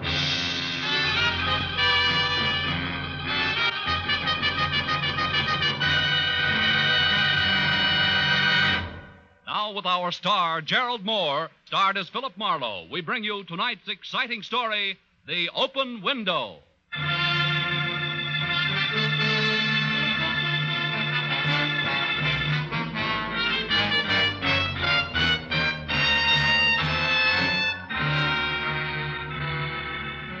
California's a year-round kind of place, where each day blends into the next with a sort of sunny indifference. But the one just passed had been a little special. It was the cool, crisp autumn weather that reminded you of the East, where autumn meant kicking your way through knee-deep drifts of brown and yellow leaves, along a rutted country road that hinted of adventure at every turn. Yeah, that's the kind of a day it had been. But now, at a little past 8, as I stood at the window of my third-floor apartment, stared out over enough improved Los Angeles real estate to house maybe 500,000 people that tonight I wanted no part of. Because the world was out there minding everybody else's business, while I was in here minding my own. In here, everything was in order and cozy. I could read if I want to, write a letter if I want to, or just relax with... Oh, no. Is your name Philip Marlowe? Yeah, why? Because I have that name and this address written here on this card. I think I was supposed to see you. Do you know me? Well, no, frankly, I don't. What were you supposed to see me about? Who are you, Mr. Marlowe? I mean, what sort of business? I'm a private detective. Private detective? Wait a minute. It's not that bad a racket. Oh, now, look. Why don't you come in and we'll talk this over, huh? Come on. All right. Thank you. There. Sit down, won't you? You look like you can use a drink. Do you want one? Oh, no, thank you. I just need to rest a moment. Oh. I've been walking for hours. Well, now, tell me, what is it? A man, I think. Someone's been following me. I was followed here, I'm sure. I don't know why. Really? This is Los Angeles, California, isn't it? Yeah. I keep thinking...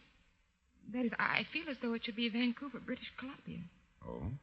I don't know how I got here or why I want to see you, but I've walked until I'm nearly exhausted, and I found that I'd written your name and address on this card here, so I decided to come and try to find out. Well, now tell me, do you know who you are? No, I don't know who I am. Mm-hmm. This man you're afraid of, do you know him? No. But I believe he knew me. He reminded me of Vancouver, and that frightened me. I seem to remember I saw him a year ago. Maybe it was just the day before yesterday. See how crazy that sounds. But I can't help it. I can't remember. Here, take it easy. Now, you better lie down on the divan. That's it. Come on. Atta girl. Now, look, I think we ought to call a hospital and see it. Stay where you are. It's company in the hall, maybe for us. Now, just take it easy. Hey, you, hold it. Hold it up there. Oh, great. Who was it, Mr. Marlowe? I couldn't see. Don't let it bother you now, honey. It's probably just one of my clumsy neighbors. He never watches where he's going. You know, the other night... Stop, please. All right. Whoever was out there was looking for me. I know he was. I know it. Now, look, honey. Isn't there something you can tell me? Don't you remember anything? No, I don't know.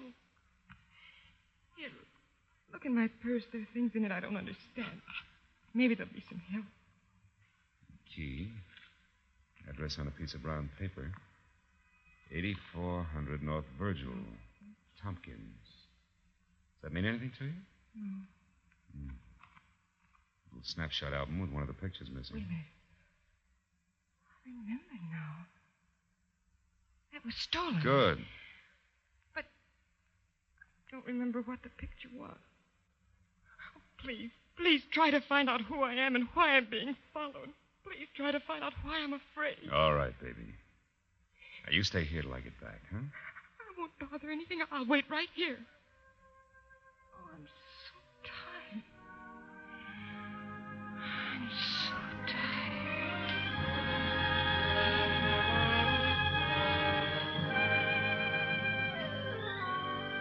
I figured what she needed most was rest, and she was getting that fast, so I dropped the items from her purse into my pocket, snapped the lock on my apartment door, and left. My first stop was the phone downstairs in the lobby, where I found out that the Missing Persons Bureau had no one on file answering her description. My next stop was 8400 North Virgil. A half hour later, I found it.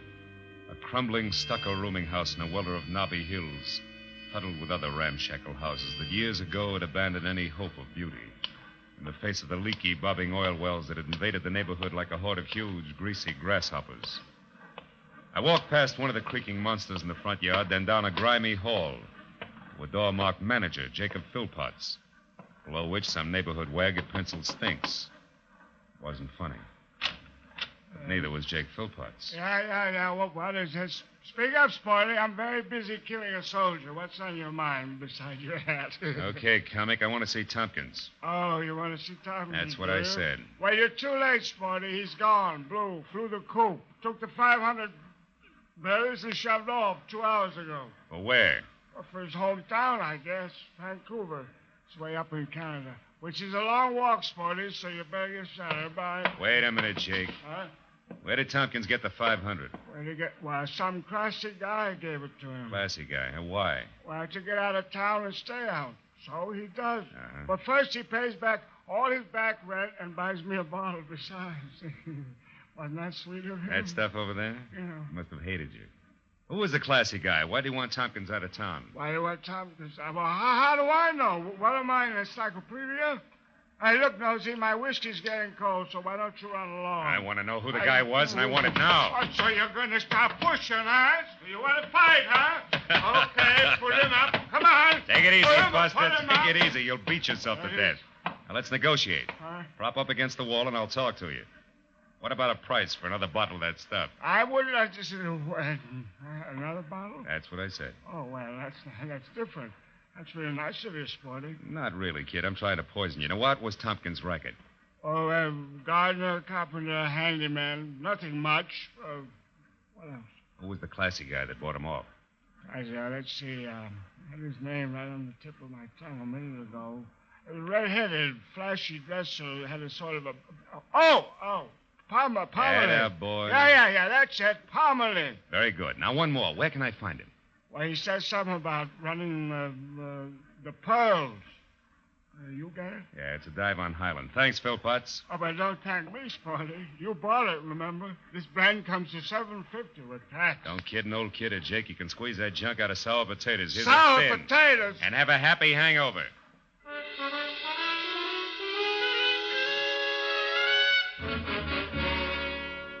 Outside, the smell of the oil well as I passed it was welcome by comparison to Jake, which made it tough to reconcile anything I'd seen at 8400 North Virgil with the girl asleep on the divan in my apartment. As I drove back to Hollywood, then down Highland Avenue, the night was still strangely quiet. Everything seemed to come in whispers. Even the hunch I had that the vanishing Mr. Tompkins had sold out dirt cheap to the boss of the Pearls. Near 3rd Street, I spotted the place, parked a ways beyond it, and walked back. It was one of those dumps that dealt in bad bar whiskey. Second-rate bop and a lot of darkness. I shook off a brace of lost weekenders on my way through. Made it up the stairs to the offices where a block of orange light on the floor and a two-tone conversation told me to stop, look, and listen. Time, baby. Alan, as they say in Missouri. Have to show you, huh? Uh-huh. All right, Norma, I will. You're not easy to get over. I still love you, and I've missed you. So when you dropped me for your stuffy broker friend, I did a little checking up, and I found out plenty. About Cooper? About Cooper Gerard. I don't believe you. Oh, but you should, honey. You see, Norma, it's not about him specifically, but about a woman. A woman who's all wrong, who spells trouble this deep, and I can prove it. I went to work on it tonight, and things are going to be different from now on. Hey, Buddy, Buddy, I wanted you Get to out of tell here. me Get that- out of here. Go on. Now, wait a minute. All I want to know is I where's said the- beat it, and I meant... Never mind, Buster. It doesn't matter anymore. My presence is now known. Come on in, Junior. You can hear better inside. I doubt it. I'll inhibit the performers. But thanks anyway. Buddy, all I want to know Try is... the end of the hall, then left. It's usually there. Okay, thanks. That's all I want to know. Hello. Hello. What do you want, mister? Make it snappy. Okay. Why'd you pay Tompkins to leave town tonight? Tompkins? Who are you? Marlowe. Going to answer the question, Parmalee? Why, certainly. I didn't pay him to leave town. I paid him for some work, carpenter work. Why? What's the matter, Alan? Feel the whip handle slipping? Not a bit, baby. Look, why don't you run along now? I'll call you later. Oh, here's your cigarette case. My cigarette case? Yeah, take it with you. We'll get in touch later. Okay, Alan. Good night, Marlowe. Good night, Miss, Picasso. Not that it'll do you any good. That's a cute kid. Smart, too. All right. Why are you interested in Tompkins? Because a certain lady's interested. And the lady's name? None of your business. Okay. Go on. Miss Key. What door does it fit, Parmalee? How should I know? Have you got anything else? Isn't that enough? Not enough to worry about, Marlowe, so I suggest that you leave. And in case you have any doubts, this thing goes off awful easy. I see your point. Yeah. And I'd just as soon shoot as not, so start down those stairs and don't look back. I bust for a couple of the boys. They'll be at the bottom to help you out the front door. Oh, and Marlowe, take some advice. I don't like your type, so don't come back.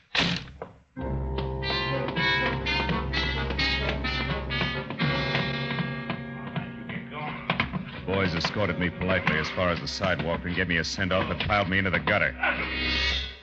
It's my own fault for letting Parmalee get the drop on me, but he was farther ahead of me than I figured. In fact, I was lucky all I got was the bounce.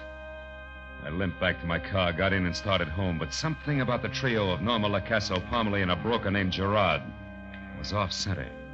And Gerard's connections were too strong to pass up. So I decided to let the pale woman asleep in my apartment go right on sleeping while I stopped at a phone booth. Found only one Cooper Gerard listed, and he had 8112 North Orange Drive. It was a lonely house up in the Hollywood Hills. I tried the bell and got no answer, but I knew he was there. I slipped the enigmatic key out of my pocket and listened to the music coming from inside. I stuck it in the lock.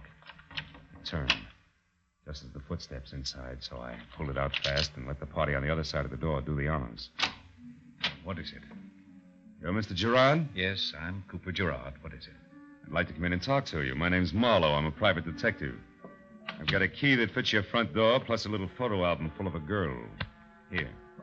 Why, that's Margaret's album and her key. You found her. Where is she? What's happened to her? She's safe. Come in the upper room. Right. So her name's Margaret, huh? Margaret what? Vesey. Margaret Vesey. But where is she? I've been frantic. I just called the police. She left the house this morning and didn't come back. It's late now, and in her condition, I'm afraid that What is Margaret's condition, Mr. Gerard? She was injured in an auto accident a year ago last July, up near Vancouver. It affected her mind. Oh, but please, where is she? Just a minute. There are some questions that I'd like answered first. Exactly what is Margaret Vesey to you? Well, until July 9th, 1948, when that horrible accident happened, nothing. Merely a hitchhiker. My wife and I were motoring back from a vacation in Canada. We picked Miss Vesey up on the road. In the accident, Grace, my wife, was killed. Miss Vesey seriously injured. All I knew about her was that she was alone in the world, so there was no one to help her. Well, since I was driving the car, I assumed that responsibility. It was the least I could do. I stayed with her in Vancouver until she'd partially recovered and then brought her here. She's been with me ever since. Now, will you please take me to her? But the story doesn't end there. What do you mean? Margaret Vesey's in trouble and she's scared. What do you know about a man named Tompkins, for instance? Why? Nothing. I don't know any Tompkins. You do know a Norma Lacasso, don't you? Norma? Of course. Miss Lacasso and I are quite good friends. Mm-hmm. What about Alan Parmalee? Heard of him. He runs a nightclub, I believe. That's right. Now tell me, can you tell me why a third picture is missing in the album? What's that? Let me see. This is very strange. Margaret cherishes every picture in this album. She thinks that one was stolen. Any idea what the picture was? No. I can't imagine why it was stolen. All the pictures were simple, harmless snapshots. I can't remember the one that's missing, but... Marlowe, what does all this mean? What's it all about? Well, as near as I can tell, there's some kind of nasty shakedown brewing. I don't know how or why, but Alan Parmalee's behind it, and Margaret Vesey's caught in the middle, so it involves you, too. Come on, let's go get her. She's asleep in my place. You didn't leave her alone. Oh, yes, I did. Oh, you shouldn't have done that.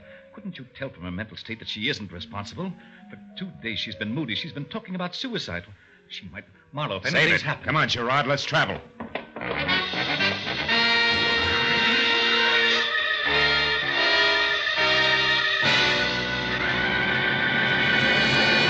In just a moment, the second act of Philip Marlowe. But first, by the time you've listened to Johnny Dollar, Philip Marlowe, Gangbusters, and Escape and the CBS All-Star Saturday Night lineup, you may be for some sleuthing of your own. So try it with Sing It Again and the Phantom Voice. Don't always let the other guy or gal solve the mystery. Try it yourself with Sing It Again on most of these same CBS stations every Saturday night. Tune in tune in this fall for the shows that you love best of all. Listen carefully. Here's the address. It's CBS, CBS. Now, with our star, Gerald Moore, we return to the second act of Philip Marlowe and tonight's story, The Open Window.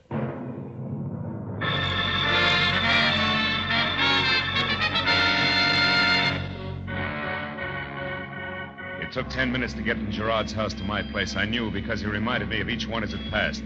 But when we turned onto Franklin, where we could see my apartment house, the word hurry stuck in his throat. An ambulance was pulling away from a tight knot of people standing on the concrete driveway beside the building. And 3 floors above them, glowing like a single ugly, unblinking eye, was the window of my own apartment wide open. Even before I could stop the car, Gerard was out and running toward the crowd. Who was in that ambulance? A woman, mister. It was terrible. She fell out of that open window up there. Did you see it? No, nobody saw it happen. Yeah, it's bad, brother. They say she'd been laying here on the concrete for at least a half hour before anybody got to her. It's been so quiet around here tonight. I'm surprised. Wait, tell me, was she dead? Just about. They don't give her a chance. Come on, Gerard, let's go upstairs. The police are up there now. They're trying to find out.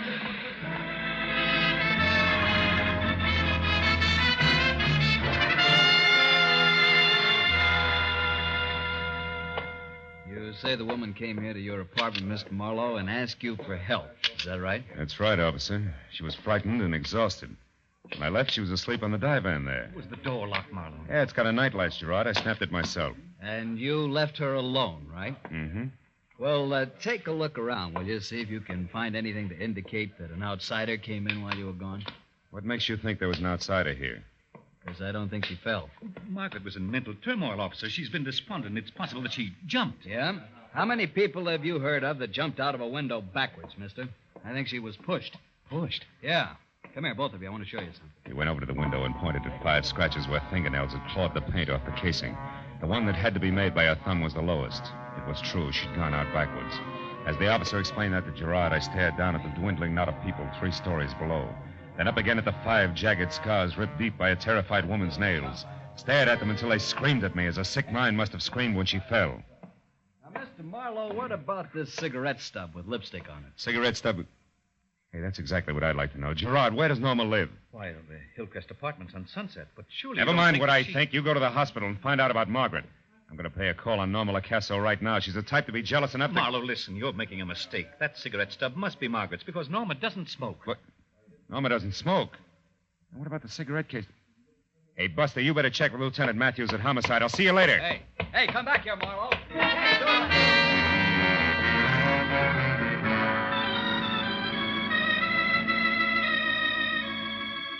The Hillcrest Apartments fit Norma Lacasso to a T. They were sleek, soft tones of burnished wood, streamlined in glass, and just enough chrome around for glitter. And when she answered a door in glossy green lounging pajamas edged in gold, smiled and tossed a head of hair that was almost burgundy back from her face, I knew what Alan Parmalee meant. Loving Norma Lacasso would be hard to get over. Hello, Junior. Don't tell me you're joining the league, too. It's fast, you know. Skip it, baby. I'm coming in. Do you mind? Would it do any good? Mm-mm. Get comfortable. I'll mix you a drink or something. Hey, Norma, you know Margaret Vesey, don't you? That peculiar girl that stays at Gerard's place? Yeah, I met her once. A little while ago, she dropped 3 floors from an open window to a slab of concrete. Oh. Lay there over 30 minutes before she was found. Oh, Marlowe, that's dreadful. I'm sorry. Don't look at me like that. I mean it. I like Margaret. So do I. What's more, she didn't fall. She was pushed. Oh. Got a cigarette? Sure. Here. Catch. Thanks. Oh, just one cigarette tossed like that? Your manners are lousy. You're supposed to pass the case and let the guest help himself. Marlowe, you're hurting. And I'm going to keep right on twisting until that solid gold cigarette case drops. That's what I adore about men. They're full strength. That's better. Rilla. All right, to help yourself. The picture's there under the bottom layer of cigarettes. But why it's important is beyond me. It's important to Parmalee, baby. Had you smuggled out of his office so I couldn't find it. Ah. Margaret and Gerard at some little amusement park. Huh? Mm-hmm. Near Vancouver, probably.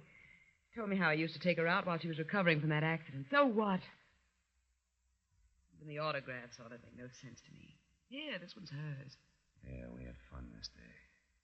This must be his, even the hottest day in Vancouver's history. Now, that's it, Muscles, all of it. Now, will you apologize for these welts on my arm? I don't get it.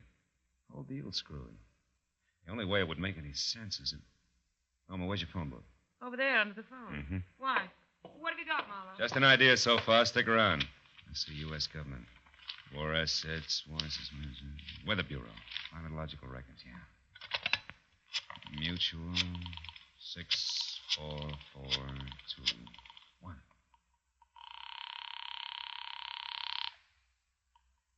Weather Bureau records. Hello, listen, can you tell me what the hottest day on record in Vancouver has been? I mean the date.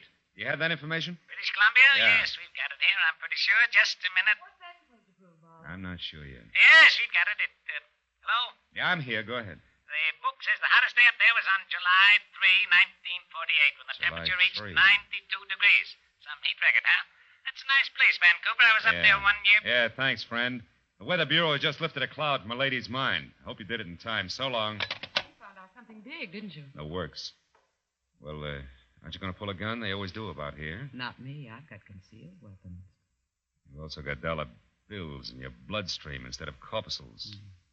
But you're smart, baby, so take a tip. Stick close to home. Don't even use the phone. You're a real nice, shiny item. I'd like to keep you that way. Thanks. I'm going to take your word, Junior. But what does it mean? Trouble. Just as soon as I can stir it up. Good night.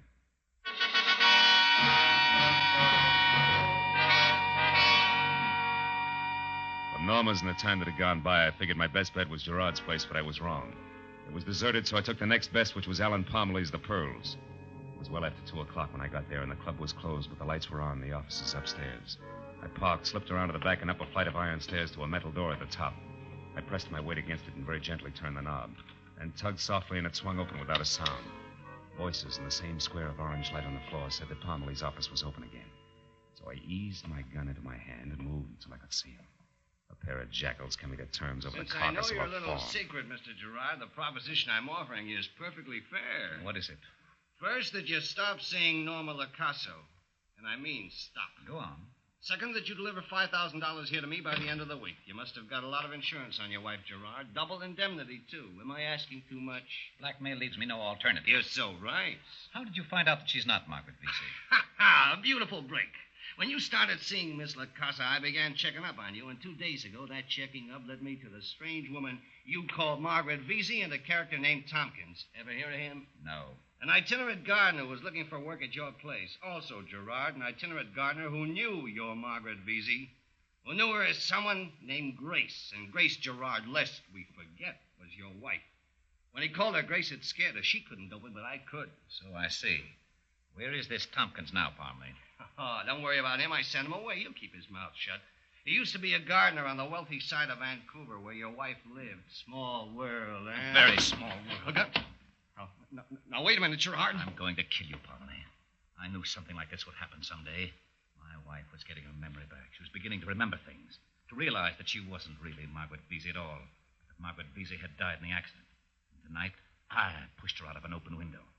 The doctors practically assure me that she'll be dead by morning. She won't be missed, and neither will you, I'm sure. Next one's for your belly, Gerard, if you move 1 inch. You, Parmley, come around here. Wait from your desk. Come on. This time I'm glad to see you, Marlowe. You're the lesser of two evils. That's great. Well, it was a sweet story, fellas. Between you left out only one thing, the picture. You got it from the little album because you needed some tangible proof, didn't you, Parmley? And it cinched the deal because the accident happened on the 9th of July. But Gerard here had his picture taken with a supposed hitchhiker on Vancouver's hottest day, which was July 3rd. 6 days before he claims to have met the girl. Picture? How'd you manage the master stroke, Gerard? The switch in identities in the first place? Come on, talk! What is it? It was a mistake. Both Miss Vesey and my wife were in the car at the time of the accident. The car burned. Then, somehow or other, later at the hospital, Margaret Vesey, who died, was identified as my wife, Grace. And since her memory was gone, you made the switch complete and called your wife Margaret Vesey and left it like that. You know, Gerard, I hope you make a break for it. Just once before we get to headquarters. Let's go. You too, Parmley, move. All right, but you'll have a hard time sticking me, Snoop. I haven't done anything. Oh, yes, you have. Attempted extortion, and as of right now, you just incited a rat.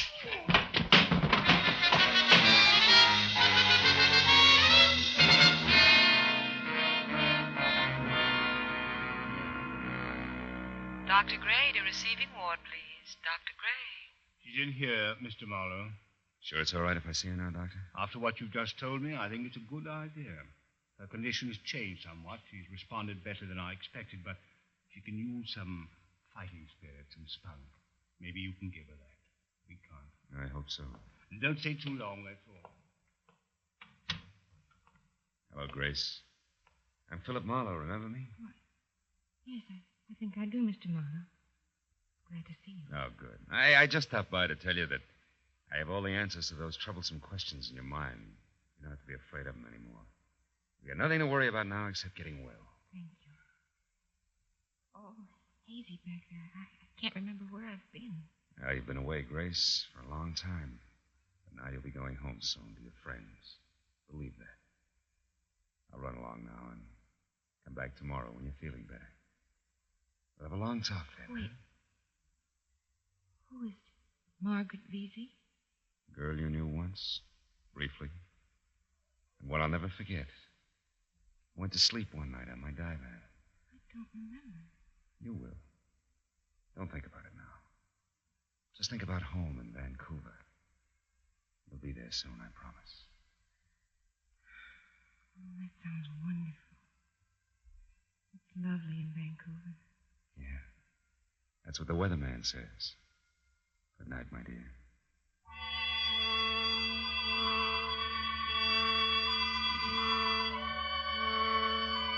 When I finally got home, the air in my apartment was thick, full of stagnant fear and stale tobacco smoke. So I went over the window to open it up. But there I stopped because I remembered standing at that same window earlier that evening. Standing there thinking how happy I was that the world was out there. And how happy I was to be inside, looking out. And then I saw again the 5 deep scratches on the casing. Inside looking out, huh? There was a guy once, a long time ago, who said something like, "No man is an island entire of itself."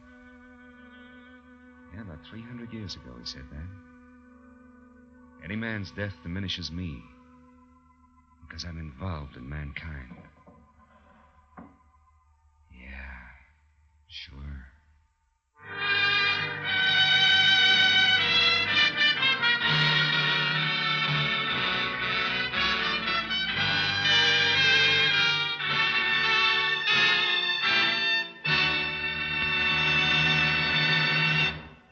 The Adventures of Philip Marlowe, bringing you Raymond Chandler's most famous character, star Gerald Moore, and are produced and directed by Norman MacDonald. Script is by Robert Mitchell and Gene Levitt. Featured in the cast were Betty Lou Gerson, Ed Begley, Lillian Bayef, Paul Dubois, Jay Novello, and Harry Bartell. The special music is composed and conducted by Richard Oron. Be sure and be with us next week when Philip Marlowe says... This time it was a wrestler on the skids, a quick change artist in an alley, and a girl with an eye for angles.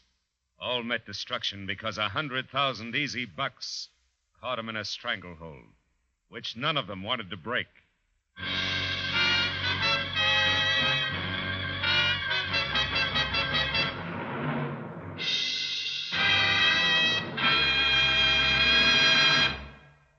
Next time you're in the woods, make sure that cigarette butt, that match, or that campfire is completely out.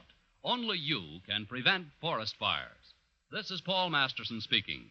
Now, stay tuned for Gangbusters, which follows immediately over most of these same stations. This is CBS, the Columbia Broadcasting System.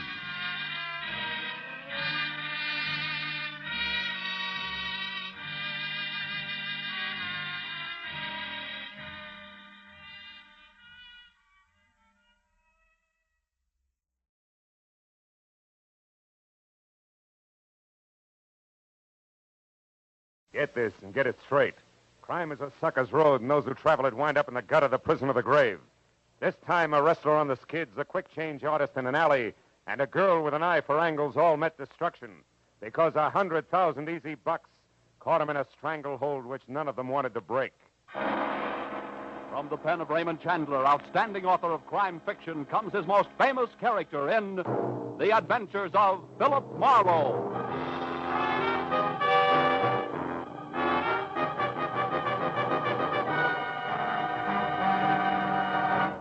Now, with Gerald Moore, starred as Philip Marlowe, we bring you tonight's exciting story, The Strangle Hold.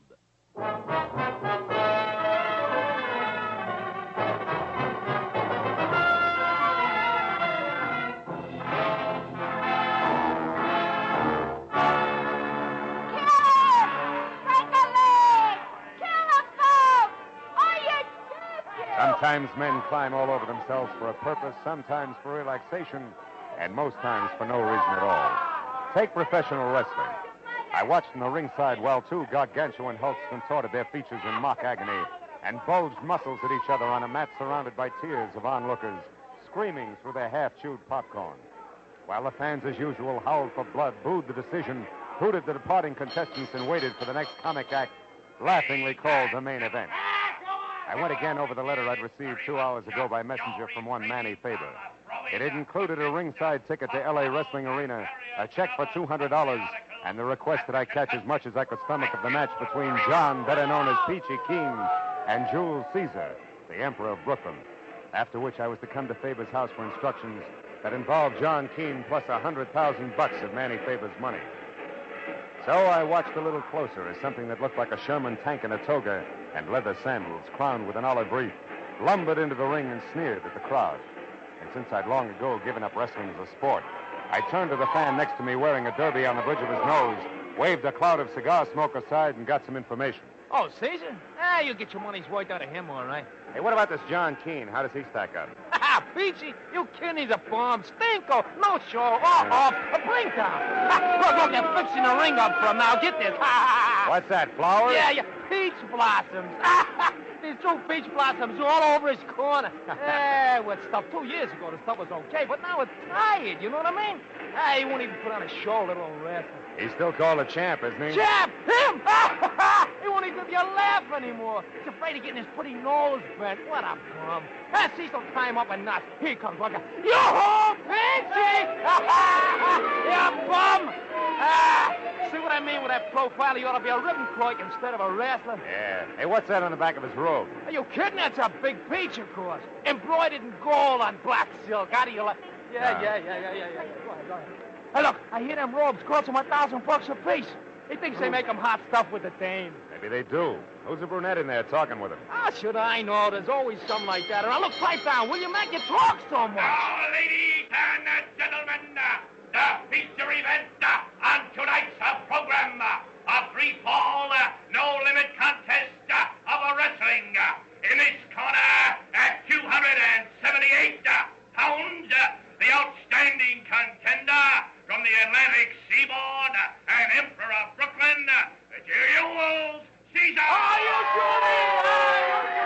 And in this corner, at 225 pounds, the undisputed champion of the Western Hemisphere, John Peachy Keen. As the match got underway and Peachy started out of his corner, a good-looking brunette shouted something at him that stopped him cold. He turned to glare at her, and Caesar slapped a hank on him that put Peachy flat on his back for fall number 1. 3 minutes later, with his head in a gilligan, Peachy was well on his way to the mat again for fall number 2, which was enough for me, so I got up to leave. The brunette, I noticed, was leaving, too. And at the end of the exit tunnel, we came out side by side. You got a match? Huh? Oh, yeah, sure. Thank you. It's a mess, isn't it, huh? What's a mess? The way things are going inside there. Peachy ought to change his line of work, don't you think? What's it to you? A laugh so far. What's it to you? You said something to him that knocked him for a loop, baby. What was it? A personal matter. Oh, how personal? Oh, about like that. Thank you, and step down, Philip Marlowe. And you'd better step out, too, or I'll whistle for a gendarme. Nighty-night, Nosey. So saying, she flashed a couple of daggers at me from her snapping black eyes, spun on 4.5-inch red patent leather heel, and was gone. So I drove up to Hollywoodland and the house at 2000 Beechwood Drive, where I was to meet my client, Manny Faber. The house looked like a 2-room cottage from the street, but it ran for 3 stories down the backside of the hill. And all I did was touch the bell when the door flew open. You're Marlowe, am I right? Come on in, Marlowe. I'm Manny Faber, head of Faber Transcriptions Incorporated. Produce radio shows, you know. Yeah. So you saw him, eh? You saw that big, crooked, four-fleshing, stupid, mat-pounding mastodon that calls himself Johnny Peach Keen, huh? Yeah, I saw him. Yeah. Oh, have a chair. Oh, thanks. Well, what do you think? You just summed it up. What's that got to do with your $100,000, Mr. Faber? You haven't seen the late editions? No. They're full of it. Peachy Keen is suing me for 100 G's for slander. How can you slander a guy like Peachy? It's impossible. I know that, and you know it. But does a court of law know it? No. In fact, they're going to make it stick. No? How'd it happen? I'll tell you. A very sweet guy named Frank Gaynor. Yeah, I know him. A sports commentator. Yes, he's been doing 5 a week on my label and going big. But 3 days ago, what we've been expecting for months finally happened. Rest his soul.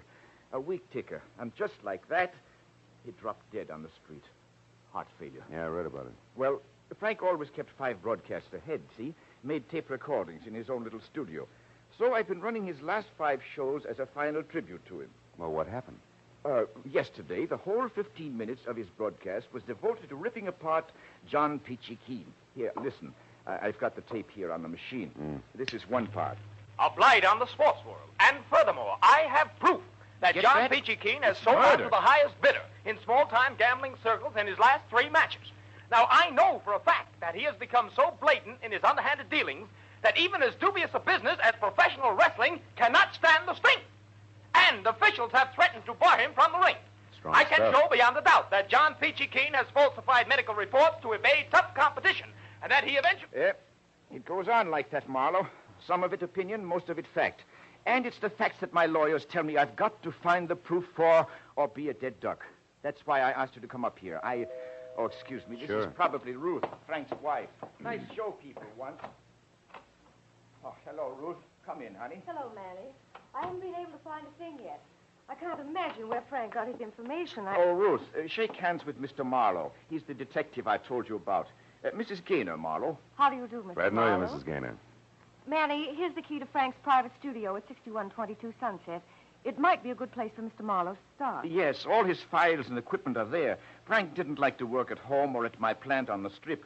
Wanted his own private setup.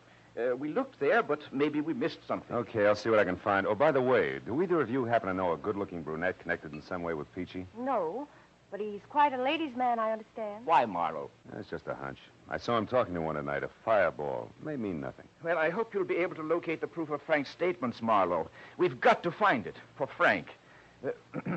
Also, it'll break my heart to pay $100,000 to a no-good meat heaver named Peachy Keen. I promised Faber I'd keep in touch and left. I found Gaynor's little recording studio tucked into the second-floor corner of a small office building on Sunset.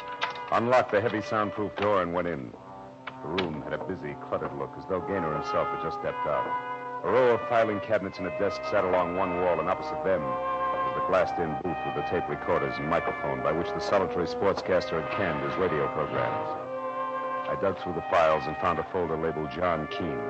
It held only a sketchy history of the wrestler. Some publicity pictures and a few clippings, one of which rated a long second look, because it was topped by a picture of the same brunette I'd seen at the ringside. It was captioned, Carla Bennett leaves for West Coast. I started to read the story when there was a sound at the door behind me and the lights went out. Don't move, Mighty. I'll kill you on the spot if you do. Up against that window, you make a perfect target, you know. So don't try anything cute. What do you want? A little more than I'm getting, it's what. I'm entitled to it, I am. The service is rendered, you might say. I can't help you, Busty. You've come to the wrong man. No, but not to the wrong place, Mighty? So, first things first, like I always say. Turn around, Mighty. Yeah, it's nice. Oh! Bartail getting it? Sleepy boy.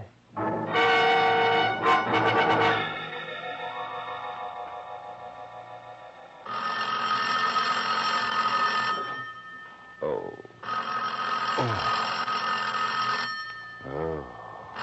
All right. Don't rush me. Oh. Marlowe, where were you? Is something wrong? Yeah. As wrong as a limey showing up here to put this... Ooh. Put the slug on me. Limey? Yeah. Who was it? Why'd he slug you? Good questions, Faber. Hey, does the name Carla Bennett ring any bells? Carla Bennett? Yeah. No, I never heard of her. Huh? Oh, just a minute, Marlowe. Here's Ruth. Huh? Marlowe, I remember that name. Yeah? I'm sure Frank interviewed her once. Carla Bennett used to be Mrs. John Keene. Peachy's ex-wife? Yes, I'm positive. Why, is she mixed up in this? I don't know. Little Limey who slugged me apparently took a newspaper clipping about her when he left. At least it's gone. Marlowe, this Limey, was that all he was after? Yeah, he said he wanted more than he was getting. Hey, but look, the paper made this call. What do you want? To tell you that he'll be out checking on a few things himself. That's all. Oh. Oh, by the way, Ruth, any idea where this Bennett dame might be found? No, I haven't, Marlowe. No. I think she was staying at some woman's hotel on Vermont Avenue when Frank interviewed her at that time. Vermont. But that was over a year ago. Maybe she's a lady of habit. I'll try it anyway. Thanks, Ruthie.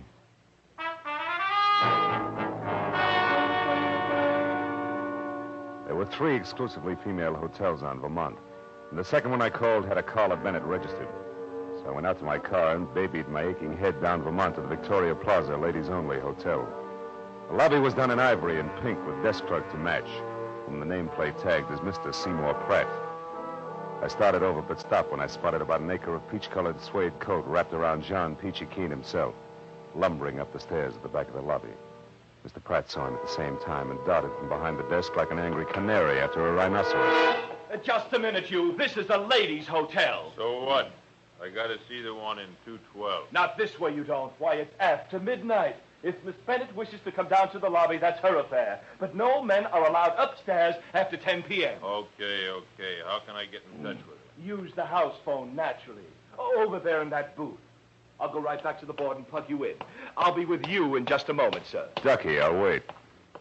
A call for you, Miss Bennett.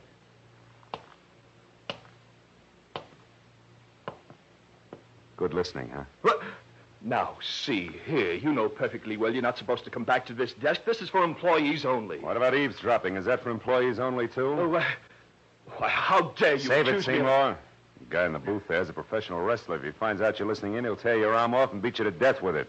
But let me take over. Here, give me the earphone. Now, wait Come a on, minute. give it to me. Okay. Now sit there like a good boy. Keep the key open and your trap shut. No surprise. Where are you now, John? In the lobby, in a phone booth. You better come down, Carla. No, John, I'm tired. Will you call me No, tomorrow? wait a minute. What do you mean by that crack you made tonight when I was in the ring? Just what I said. I want a nice big slice of that $100,000 you're getting from Manny Faber. Why, you're crazy. What makes you think I'd give you one lousy penny? You will, gladly. You see, John, I know all about those visits you made to the Lyceum Theater. One of us come back to L.A., hasn't it, darling? Why, you sneaking... Oh, shut up. After the life you led me for 4 years, you big ape, I'm entitled to all I can get. And that'll be plenty. So I advise you to run right back now and tell your friend that I know all about your little scheme. And talk it over good, John. I'll be waiting to hear from you. All right. I'll do just that. And you're sure going to be sorry you stuck your nose into this one, Carla. Real interesting. Are you quite finished now? Yes, and you were a big, big help, Mr. Pratt. Oh, there he goes, peachy suede coat and all. So long, Seymour.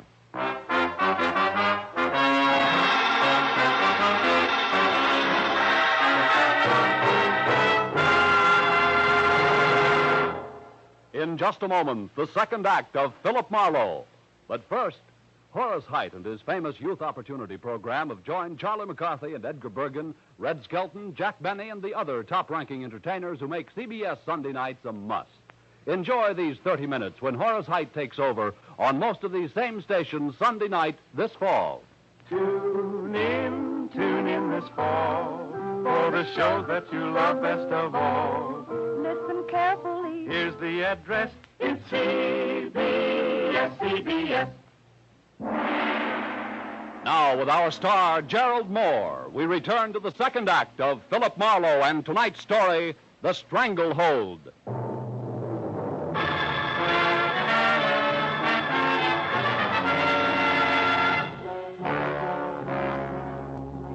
When Peachy Keene slammed out of the phone booth, he was burned to a crisp. He stomped out of the woman's hotel via the back door that opened onto the parking lot. And when I got there, it was already out of sight. I stopped in the shadows to figure out which way he'd gone, but skipped that as the back door opened again. This time it was Carla Bennett. She ran across the lot, hopped into a new green convertible, and got as far as switching on the lights before still another character pranced into the headlight beams like a veteran ham making for upstage center. Miss Bennett! Hey, Miss Bennett, wait, I gotta talk to you. I couldn't tell where the first one came from. I only heard it. It brought the little man up on his toes and arched him like a drawn bow. I saw the flash of the second one. It came from the alley and crumpled it into a pile. A moment later, a mower roared, and I ran to where I could see, with a pair of taillights twisting onto the side street. It was all the good it did me. I went back to the body of the little man as Carla Bennett climbed out of her car. She was white from shock, and in the headlights, her makeup was garish. It belonged on a clown. The back alley harlequinade was suddenly very grim. He was shot, mister, right in front of me. Who's the little guy, Carla? I don't know. I never saw him before. You know my name? Yeah. We met at the wrestling arena earlier tonight, you remember? Marlowe, private detective.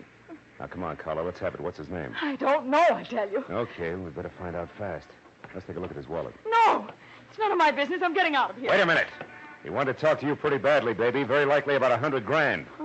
If I were you, I'd stick around. You've got awfully big ears, Mr. Marlowe. Yeah, better to hear phone conversations. What? This guy's an actor. He's got an equity card. Name is Seth Cameo. Mean anything? Not to me. Unless... Unless what? Unless he happens to work at the Lyceum Theater? As you said, Carla, Vaudeville's back in town, and that brings up another point you better Hey, what's going on out here anyway? I thought I heard shots. You did, Pratt. They came from the alley Oh, there. so it's you again. I might have... That man there on the ground. Good heavens, is he dead? Yeah, he's murdered. Oh, no. Help! Help me! Murder! Help! That jerk. I'm getting out of Not here. alone, you're not. I'm going with you. Listen, Big Ears, I can take care of myself. Will you beat it? That's not the point, sister. I still want to talk to you. Get in. Now go out that way to the street and not too fast. All right. Since you're running things, where are we going? The Lyceum Theater. On the way, you can tell me why your ex-husband Peachy's been hanging around there. I don't know why. Who's the friend he's been seeing? Was it Cameo? I don't know that either. Now, look, for Pete's sake, do I have to draw you a picture? A man was shot down right in front of you. Doesn't that convince you? You're bucking the same opposition, baby, and believe me, this is no time to hold out. Not in this league. I'm not. All right. Well, that stuff you overheard on the phone was pure bluff. I accidentally ran into John a couple of days ago near the stage door of the Lyceum. He acted funny, like he was waiting for somebody, and very nervous about it. You didn't see who it was? No. I waited until 3 girls and 2 men had come out one after another, but they were cagey. I couldn't tell which one John was waiting for. And then I heard about this slander suit of his, and I figured something was screwy. So you took a swing in the dark tonight and connected, huh? Good and solid. When I told him on the phone to go back to his friend, I knew he'd be just stupid enough to do it, and that's why I came out so fast. I wanted to follow him and find out who else is involved before I got in too far. You're already in too far, baby. You got more nerve than good sense, even for $100,000. You don't believe me? Ask Cameo. There's the theater. Park here. We'll walk over. Look, tell me something, Big Ears. Suppose Seth Cameo did work here. What's it going to prove? All depends on what we find to go with it. He was killed to keep him from upsetting the apple cart. One way he could have done that would be to have proof of what Frank Gaynor said in his broadcast about Peachy. Sure, but fitting a vaudeville actor at the Lyceum into that slot doesn't make sense. No, but... Yeah, there it is. Cameo's placard. We were right. Yeah. Seth Cameo, the one-man all-star cast. See Lionel Barrymore, Betty Davis, Harry Drucker, Humphrey Bogart, James Cagney, and many others. Denise Glenn played in a split-second changes by the world's most versatile one-man cast. Seth Sure, he was a mimic. A guy like that would have dialects, lots of them. So maybe Seth Cameo was the boy who slugged me in Gaynor's studio. He was careful to turn out the light first, and he threw that limey jive at me to toss me off the track. And what's more, he... Uh-oh, we got company. Where? There's a little geezer over there. What are you doing there? Theater's closed. Last show's been over for hours. I know, you're the night watchman. That's right. Now, you better move along, kids. No loitering around theater. Just a minute, Pop. This Seth Cameo, does he have a limey number in his act? Why don't you come back tomorrow and ask him? Well, that's tougher than you think, mister. How about it? Does he do a limey? Limey? Well, now, let's see. Cockney, English. No, don't think so. Might have at one time, though. Been in the business for years. Good man, too. Best quick changer I ever seen. Has he got a scrapbook or something in his dressing room, do you know? Well, yes, he has. Got a box there with every bill he's ever played on in it. Most actors do. But the theater's all closed now, fella. Well, you've got a key, haven't you? Look, Pop, it's important. We got to find out right away. No, I'm sorry, sonny. Can't do it. Look, it's real important. Take a good look. Very important. $10. Uh-huh. Yeah. Oh, I guess it wouldn't do any harm if you just want to look.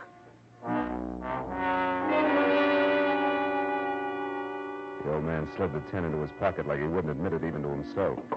Then led us in the stage door, down the stairs, and with his flashlight along the dark hallway to Seth Cameo's dressing room. He unlocked it, reached in, and turned on a tired little lamp, and pointed out a box on a trunk near the back. We picked our way over to it through a jumble of costumes that had been period pieces at the turn of the century. The box was lined with sentimental posters. And inside was a man's life, and stacks of programs and playbills. It began with a crisp current appearance and then ran back through all of Seth Cameo's dusty yesterdays. Didn't take long. Maybe 5 minutes. Here. This is it, Marlowe. Exactly what you're after. Let's see that. Parthenon Theater, Kansas City, September 1940. Seth Cameo of London, in Piccadilly Circus, Majesty Navy Limehouse. Sure! This is it, baby. Seth Cameo and Limey were one and the same. And where does that get you? Yeah, it gives me an idea. It gives me one, too. You found what you wanted. Now, let's put everything back like it was and get out of here. In a minute, Pop. I want to check something else. Now, look, Sonny, this is dead against all rules. I'm getting jittery. Wait a minute. Hold it. I heard something upstairs. Did you lock the outside door, Pop? Oh, come now, fella. Be a sport. That's an old stunt that just won't work. That door's got a snap latch. Shut up. I heard it, too, that time. There is somebody up there. Huh? Yeah, you're right. Dad, blame it, I was afraid of something like this. Now, look, you two. You stay right here and don't touch nothing till I get back. You hear? I'll go see what it was. Better switch off the lights, Carla. The brakes are going against us. What do you mean? Well, all this after-hours theater business can't be coincidence. Well, he came in upstairs. There's trouble on his mind. Oh. You asked for a payoff, baby, and that's what you're going to get. Only the bank won't handle it. The morgue will. Hey, you. What you doing here? You the night watchman around here? Oh, Marlowe, it's John. Yeah, Pitchy Keen. No pun intended. There's a girl that's in here. I want to see her. Oh, no. Take it easy. Here. Now, you go on. Get out. Don't lie to me, Grandpa. Our car's parked across the street. You know Keep quiet. She could be. Now, where is she? Come on, I mean business. Now, listen here. Don't you give me none of your sass, son. You just clear out there. Oh, Marlowe. Crazy old fool. You got the watchman. You better clear out, Carla. He'll be down here in another minute. Now, look, go up that way and cross the stage. Go to 2000 Beechwood. It's the one place Peachy won't go. Manny Favors. And stay there till I call. You understand? Never mind. Beat it, will you? Go on. Be careful, Big Ears. When Carla moved off into the darkness, I saw at the other end of the hall the inquisitive beam from the flashlight poking into dark corners as Keen eased down the stairs.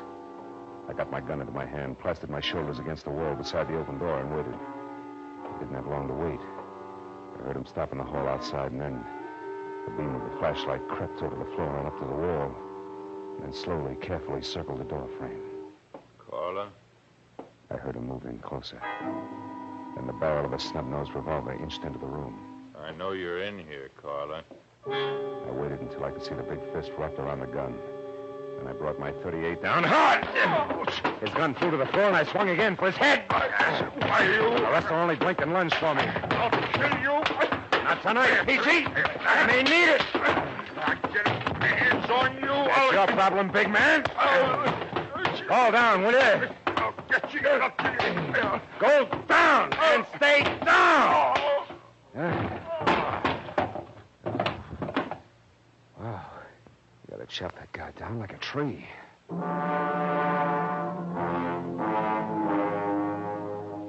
It had been short but vicious. And the one punch he'd landed had shaken me to my shoelaces.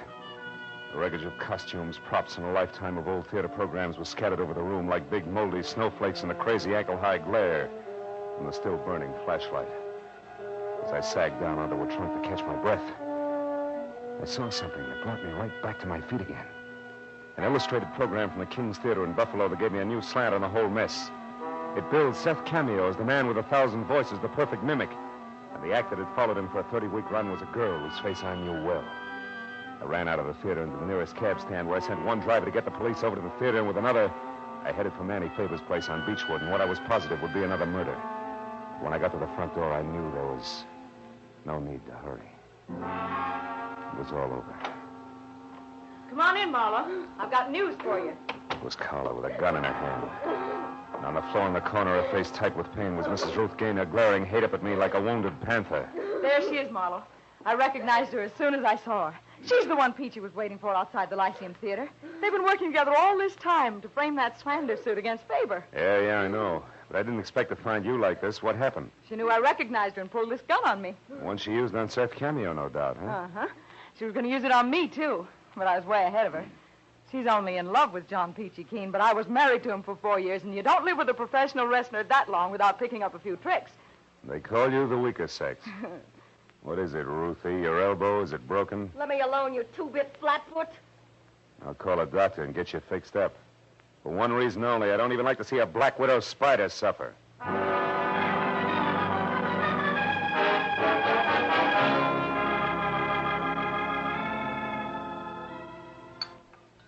More coffee, Miss Bennett? No, thank you, Mr. Faber. Well, I don't blame you. I've got no appetite either.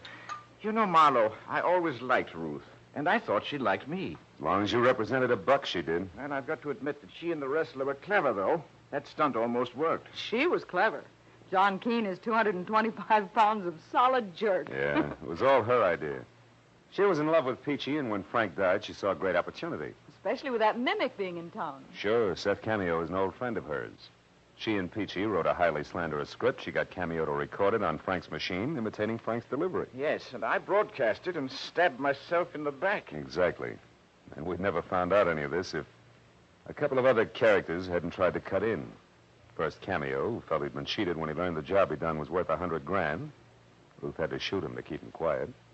Second, little Carla here. Hey, Marlowe, please. With me, it was just good, healthy spite. Spite, huh? What's stronger, baby, spite or dough? Well... See what I mean? Good night, Mr. Faber. Good night. Come on, Carla, let's go.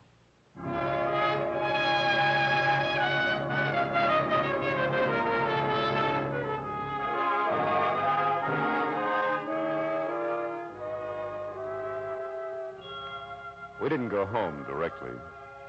We went on up Beechwood Drive, high into the Hollywood Hills, and parked where we could look out over the sparkling, sprawling city. And then we talked about Carla, her life, relative values, the city below us, and the dark hills above. And then, as we watched the first faint glimmer of dawn rise in the east, we both realized something. Not original, not very complex, and certainly not sophisticated, but very gratifying. In the final analysis, the best things in life, we both agreed, are still free. Know what I mean?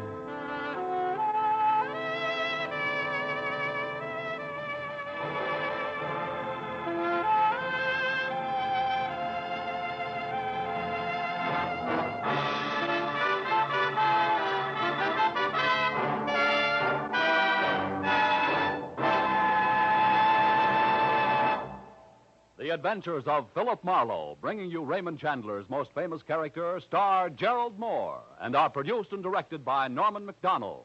Script is by Robert Mitchell and Gene Levitt.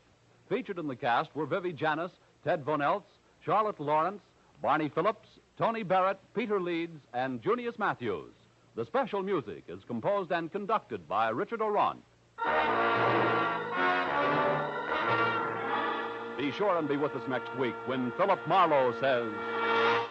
I didn't know it, but I was caught in a smokeout that led from a search for a lady in black, past murder at a highway inn, to gunfire in a crumbling warehouse. And all for a girl already dead in the morgue.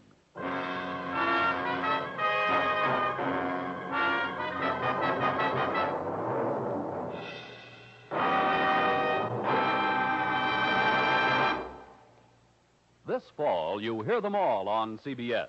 Red Skelton and Charlie McCarthy and Edgar Bergen have joined the parade to CBS on Sunday evenings. And be sure to hear the Contented Hour with Dinah Shore tomorrow and every Sunday over most of these same CBS stations. This fall, you hear them all on CBS. This is Paul Masterson speaking. Now stay tuned for Gangbusters, which follows immediately over most of these same CBS stations.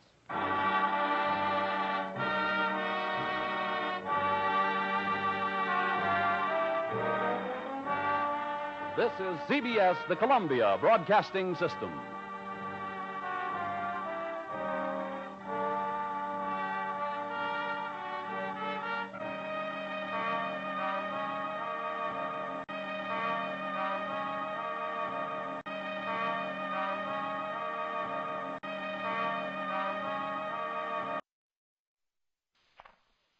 Get this and get it straight. Crime is a sucker's road, and those who travel it wind up in the gutter, the prison, or the grave.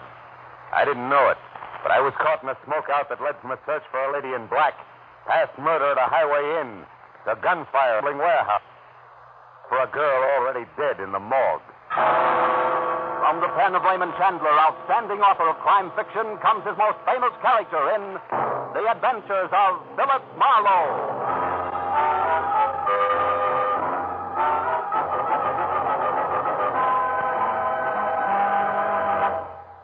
with Gerald Moore, starred as Philip Marlowe, we bring you tonight's exciting story, The Smokeout.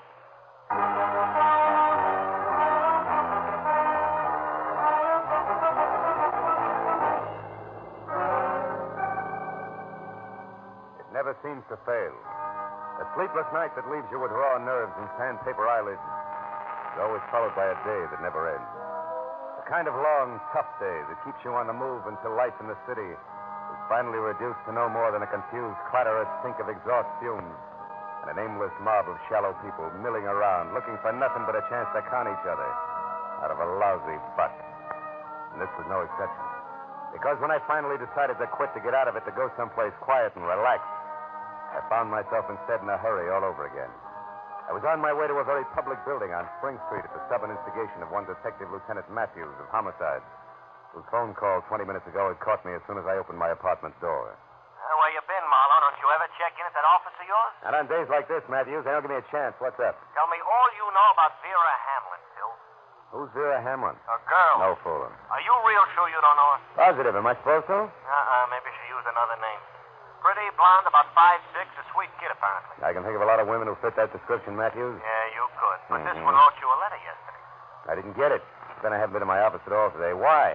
She wanted your help. How do you know? Well, we picked it up from the imprint in an open pack of stationery in her apartment. Oh? Better come down and take a look at her, Phil. Take a look at her. Where is she? In the morgue. Oh? She was struck by a car last night. Accident? What makes you ask that, Marlowe? Your dubious tone of voice, Matthews. Well, was it an accident? I guess so. Maybe I've been a cop too long. I get suspicious myself on dark nights. Can understand it. Come on down, Phil. Right away. I'll meet you there.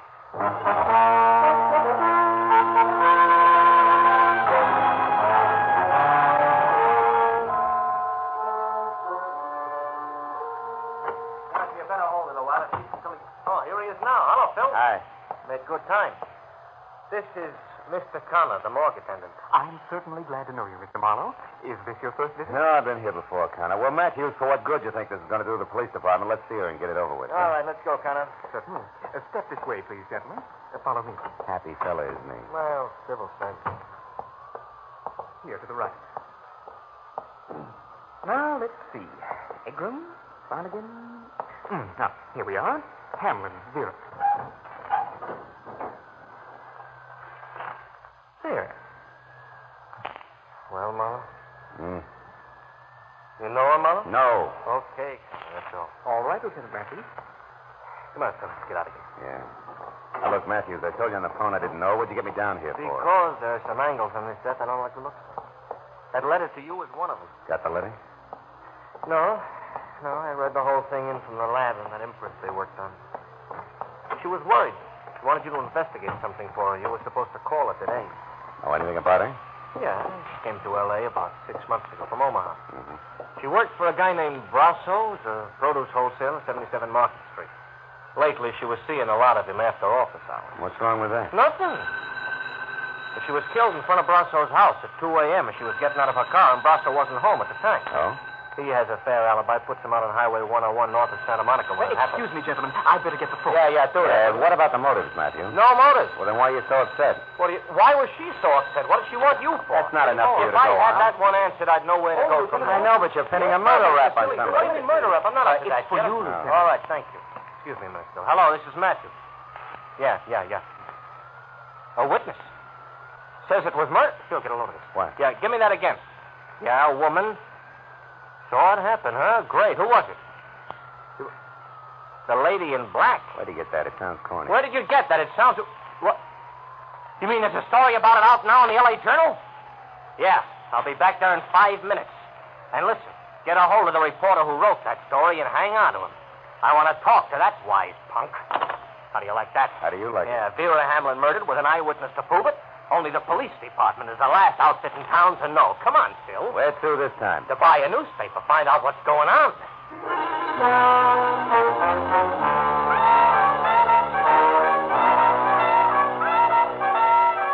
Matthews was boiling as we left the morgue and headed to police headquarters. We made one stop on the way to pick up a copy of the Journal, which he read as I drove. The kind of smoky, well-illustrated sensationalism that clouds issues, doubles police work, and sells papers. Revealed exclusively to the Journal tonight that she was an eyewitness when a mad killer purposely swerved his speeding car into curvaceous blonde beauty Vera Hamlin outside her lover's Brentwood home late last night. If that's journalism, I'll eat my bag. Keep reading. You're a cop, not a critic. Yeah, but I got taste. The lady in black will appear at police headquarters at 9 o'clock to reveal license number and description of the murder and the shocking death, which police have already labeled accidental. Nuts. Come on, Marlowe. I felt a little sorry for Matthews because the way things were breaking, the Vera Hamlin deal was a cinch to become one of those involved screwball affairs. Where nothing goes according to the book, and I was glad I never got a letter. Now it was none of my business. All I wanted to do was drop Matthews off, get away from the whole thing, and try to forget about it. But when we piled up behind the waiting squad car at headquarters, a gang of high-beat photographers draping the stairs stopped us. Give you right, Lieutenant, is your witness going to show? It's 9 on the button. Where's the lady inside? How do I know? I didn't find out there was a witness till I read it in the journal. Yeah, that was a dirty trick. Hiya, Marlowe. Hi, Abbott. You're an old-timer, Abbott. You guys ought to keep punks like the journal squirt in line. They just make it tough on everybody. Oh, don't blame us for that guy.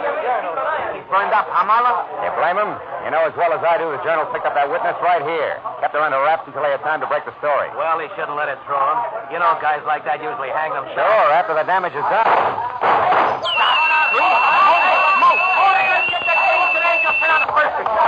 Now, I've had enough today, Matthews. Besides, nobody in City Hall signs my check. Good night.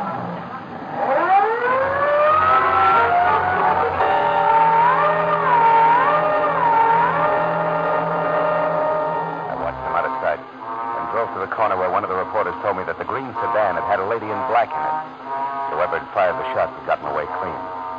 So, with that to think about, I drove back to Hollywood and tried a double scotch in a quiet bar. Yeah, it didn't work. Half hour later, I ended up in my office with Vera Hamlin's letter open on my desk. Enclosed were 5 $10 bills and a souvenir postcard from a place called Moon's Point on Highway 101. Penciled across the back with a word, I think this place means trouble to Dave Brasso. I don't know why, Vera. Maybe it was the memory of the girl's face in the morgue. Or maybe it was a stack of wrinkled tens on my desk that made me do it. But whatever it was, I went to my car, drove out past Santa Monica, and it took me an hour to get to Moon's Point on Highway 101. An isolated huddle of grimy filling station, rickety six-cabin auto court, and weather-beaten lunch counter and bar, squatting beside the highway.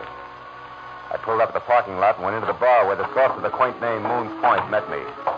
Moon himself. He was round, pale, and soft as a lump of green cheese. What can I do for you, mister? Dave around? Dave who? Brasso. Want to see him on business. What kind Private of business. Oh. Okay. Sure, Brasso's here. Out in cabin number 4 there with Mr. Stipple. Oh? You can get that back there, there if you want her. But I don't think they'll have much time for you, fella. Why not? The late paper just come in, the L.A. Journal. Is that all? I got much later news than that for him.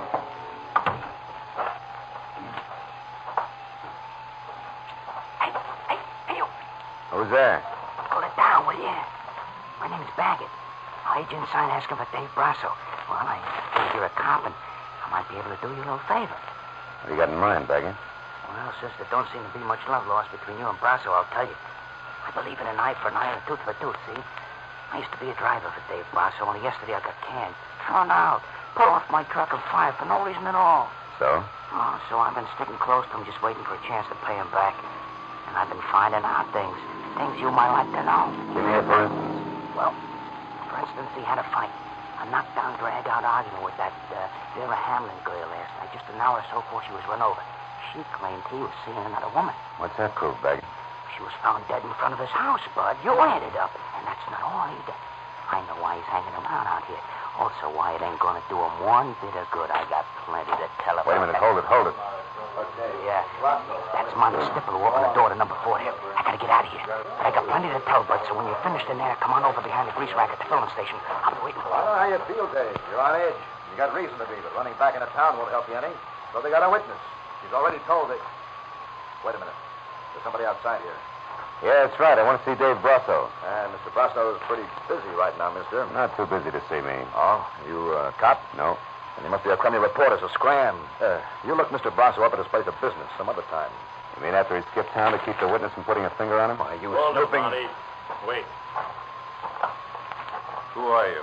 What's your dodge, soldier? Name's Marlowe, private detective. I'm here because Vera Hamlin wrote me a letter yesterday. Vera? Mind you get lost for a couple of minutes, will you? I want to talk to this guy. Don't you go think you on, better go let me... on, beat it. Well, okay. All right, soldier. Come on in. You wanted to see me? I'll take a good look. Well? Okay, so you're big, Brasso. Husky enough to run over somebody and kill him without even getting into a car. I'll let that one go by, soldier. Where's the letter? Locked up in my office? What's she say in it? She wanted something to look into and said this was a good place to start. Jealous little fool. Is that what the fight was about last night? Right. You do find things out, don't you, soldier? That's my business. Well, maybe you know who this lady in black here in the paper is and what she's going to tell. Maybe. Might even know who was jumping up to try to kill her tonight and shut her up. Who was that? You mean somebody... Come on, Brasso. Let's stick closer to the truth. You're a lousy actor. For instance, Vera wanted me to come to this dump because you and Stipple are holed up here. Why?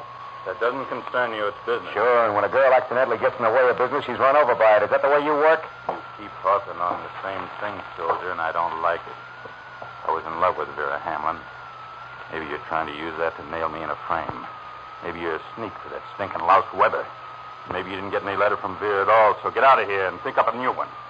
Your theories are getting way ahead of you, Buster. Who's Weber? Jerk. I said get out. Now take that back for an answer, soldier, and you can get more of the same anytime you want it at 77 Market Street.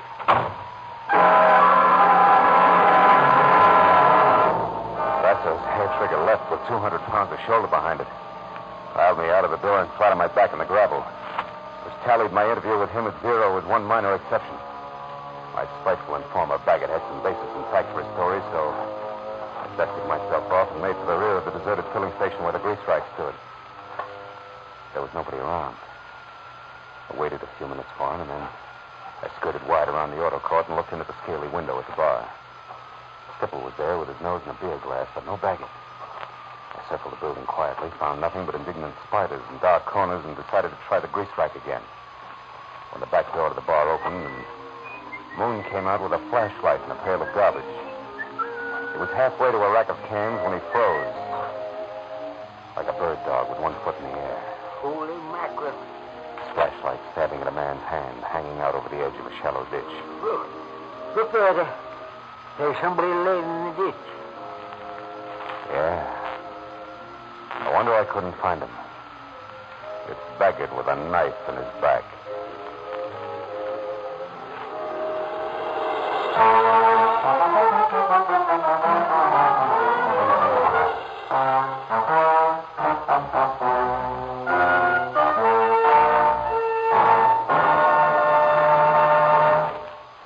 Now, with our star, Gerald Moore, we continue with the second act of Philip Marlowe and tonight's story, The Smokeout.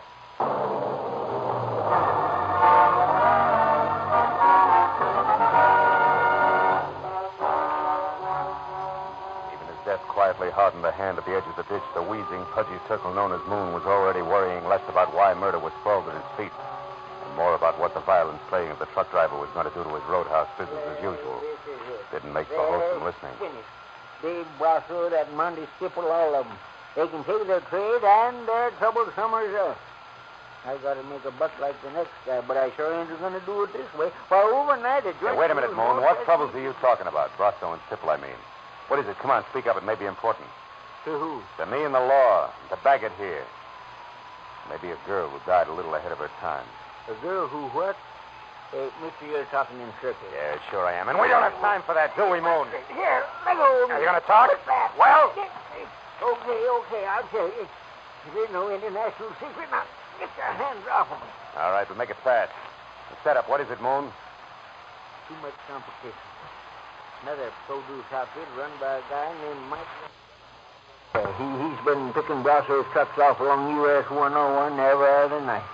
Sometimes it's a well-planned accident, and sometimes just sloppy hijacking, but all earth is trouble. Trouble Brasso can't prove, is that it? Yes. That's the reason for Monday Stipple and the meetings out here. Stipple's supposed to get the proof for Hey, wait a minute. There's a guy going to the car next to mine. Oh, that's Brasso, Marlowe. And like I said, I've had enough. For my dough, it's time to call the cops. Good luck, sucker. Brasso was out in front by no more than 30 seconds, so as I ran toward my car on the wall of dust, his tires had kicked up. I figured I had an even chance of catching up with him before he got back to Santa Monica and into heavy traffic. But I figured differently when I had one hand on the door of my car. I had to. Company said so. I'm holding a gun. Please don't move. She was standing someplace behind me, and when I did as told, she moved around in a wide, careful arc until we faced each other across a chunk of dark night. It revealed only two things. One, she was holding a gun, and two, there was no mistaking her. This was a lady in black. Those car keys there in your hand. Throw them here, please. Now, wait a minute. I'm sure we can talk. Please, let me have them. Okay. Now what? Now, whoever you are, you can look for these when I'm Hey, gone. listen. I don't want to be interfered with. Now, wait a minute. Oh, I get it. You're afraid something will jar the sale price you've set for Brasso, huh? Yep. What are you talking about? That ever-sneaking routine known as blackmail. Or to be very specific, a mystery witness, you, the lady in black, who almost gets to the police to tag a killer. Almost so she could scare said killer into Jenna's frame of mind when next they meet. In other words, baby, it was all an act of pressure play on Dave Brasso. Now it's time to collect. Do I go on? No, you don't. You just do as I say. You just turn around and walk. And think a little. Think about the pistol shots that you neglected to mention, which somebody took at me while I almost went to the police. Or did I do that myself? Also for the sake of Mr. Brasso's frame of mind. It's possible. I don't think so. Now go on, start walking.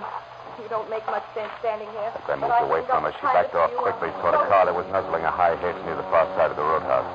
So I knew that any move I intended to make had to be done right then and there. But she must have known just as much because that was when the gun she held got mad enough to start spitting my way. I dove for the gravel at my feet, then practically burrowed my way across a dozen uncomfortable yards of chopped rock to the shoulder of a line of trash cans, all of which left me scarred, safe, and in time to do nothing more effective than swear. I had a pair of teasing tail lights on a green sedan that were already winking out of sight. Didn't help much.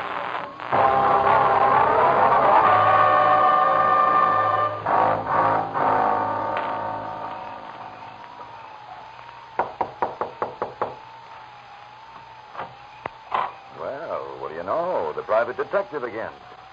Well, what's it this time? Bill Brasso, Stipple, is he in? No, he isn't. That's funny. No, I don't think so. I only think you're funny. The panic, Marlowe. Moon and I have been watching you comb that gravel out there searching for the key. We couldn't catch the chatter, but she certainly made you look stupid. And just so you don't go on looking that way, don't bother playing so wide-eyed about Brasso being in here either. You see, I know you know he isn't. It won't work, sonny boy. Maybe a little pressure will. I doubt it. I don't bend easy, Marlowe. Also, I don't happen to know where Brasso went. But just so nobody gets too upset or quick with a gun, maybe we have to go back over to the bar to chat. Moon's expecting me. Besides, it's cozier there. It won't be once the cops start pouring in. Incidentally, it makes it your turn not to play dumb. I mean Ernie Baggett being very dead out in the back. Even Stephen, Marlowe? Yeah. Okay. I know about Baggett. From Brasso?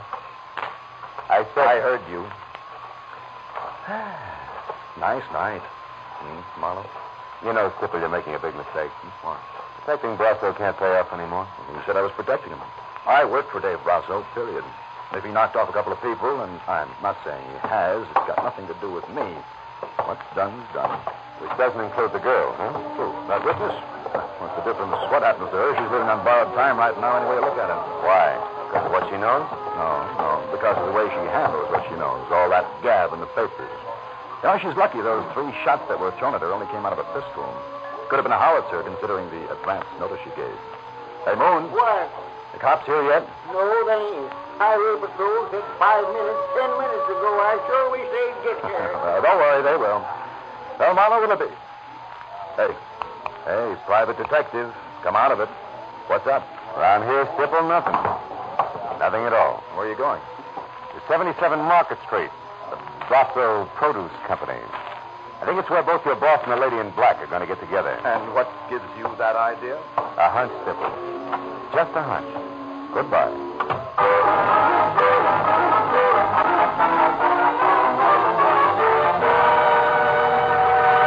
The Brasso Produce Company was a half a block of corrugated metal warehouse crouched behind a wide loading ramp, which at 2 a.m. bustled with enough noisy, fresh vegetable business to turn night into day. And when I was out of my car, clear of the whirring electric hand cart, making my way in between sided lettuce crates toward a cage marked dispatcher, I kept wondering how a guy who built an outfit like this single-handed could have possibly made the mistake I figured was his. I stop wondering when a face that had been stolen from a hawk pressed itself close to the inside of the cage and yelled at me. Well, what is it, mister? Talk up there, will you? I'm busy here. Wait, please! 681 out now! I want to see Dave Brasso. Oh, Dustin, he isn't here. Dispatcher. Yes, 21 a bushel. Right. Brasso's not in his office, mister. I'm not sure where he is. I'm not sure. You a cop? No, private detective with expense account. Will 5 help? He just paid 10. Oh, let it ring. Come on, Buster, this counts. Here's 10. The lady in black? Yeah. Keep it down, will you? She stood around for maybe 20 minutes before she got talking to me. Not a bad-looking doll. All right. Now, where'd you send her? Come on, you got your 10 talks. Hang on just a minute. Where? The old shed in the back. Used to be a warehouse. They've got a real private office there. You'll probably catch up there if you run. I'll probably try. Thanks. The ex-warehouse turned out to be an ugly huddle of parched cobblers teetering at the edge of a deserted cobblestone alley, and quietly dying of old age. And except for a flicker of light from an open door deep inside, it was as dark and as quiet as the lining of a frock coat. Until I stepped in, and in front of a gun, it was no surprise. When I told you that I didn't want to be interfered with, I meant just that. Now, without shouting, who are you? For one thing, a private detective named Philip Marlowe. Another, a guy who's still working for Vera Hamlin. You're working for Vera? That's right, but not swinging in the dark. Which means what? That you never saw Vera Hamlin killed in the first place. And that all this lady in black razzle-dazzle strictly a smokeout. Vera was my sister, Marlowe. Her letters told me all about Dave Brasso, about what he meant to her, about the runaround she was getting from him. So you added that to a phony hit-and-run accident and decided to pose as a surprise witness. So that Dave Brasso would try to pick you off and reveal himself as your sister's killer, if you lived through it. Right. And now, Marlowe, Marlowe, quick, get back. Brasso just turned that light off in there. He's coming out, and I'm going to meet him. No, don't. Look, Listen. If you want to help stay where you are, keep quiet. Oh, brother, I'd better be right. She moved one slow step at a time toward the long, thin triangle of light the open warehouse door spilled across the sawdust flooring. I slid my 38 from shoulder holster to right hand, and the hair on the back of my neck started to crawl. And suddenly there was nothing to do but wait. You can stop right there, Mr. Brasso. Huh? Who's there? Who are you? A girl named Hamlin, Mr. Brasso. Frances Hamlin. A girl who knows all about how my sister really died. It was only a sudden splash of light, but the room's taking it. It was a pistol raised and aimed at the back of Frances Hamlin's head. It was all the cue I needed. Drop it, Pepper! Don't shoot again! Don't shoot again! Marlowe, quickly, Brasso's set out. Yeah, but he's harmless, honey. He and Stipple aren't on the same team as far as your sister's concerned. Did you hear that, Brasso? Yeah, I heard you, Marlowe. Well, then Stipple killed my sister. Why, Marlowe? I don't know. He's the one to ask about that. All right. Why, Stipple? Dave, why did you do it? Dave, stay back. Why? I did it because she caught me at my place, caught me talking to Mike Weber. You worked for Weber for the guy who was wrecking our business? Yeah, Dave, please, I didn't know what I was doing. She was going back to you to tell you what she saw. You double-crossing lout! Hey, that's enough. No, it isn't. Please, Dave. I've got something to finish.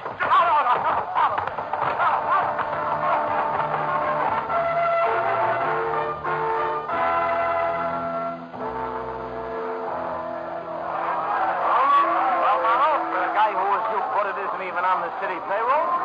You did all right tonight. Hey, but tell me, Doc Matthews. Hey, Lieutenant, how about the story? We're pushing our deadline on a bulldog edition.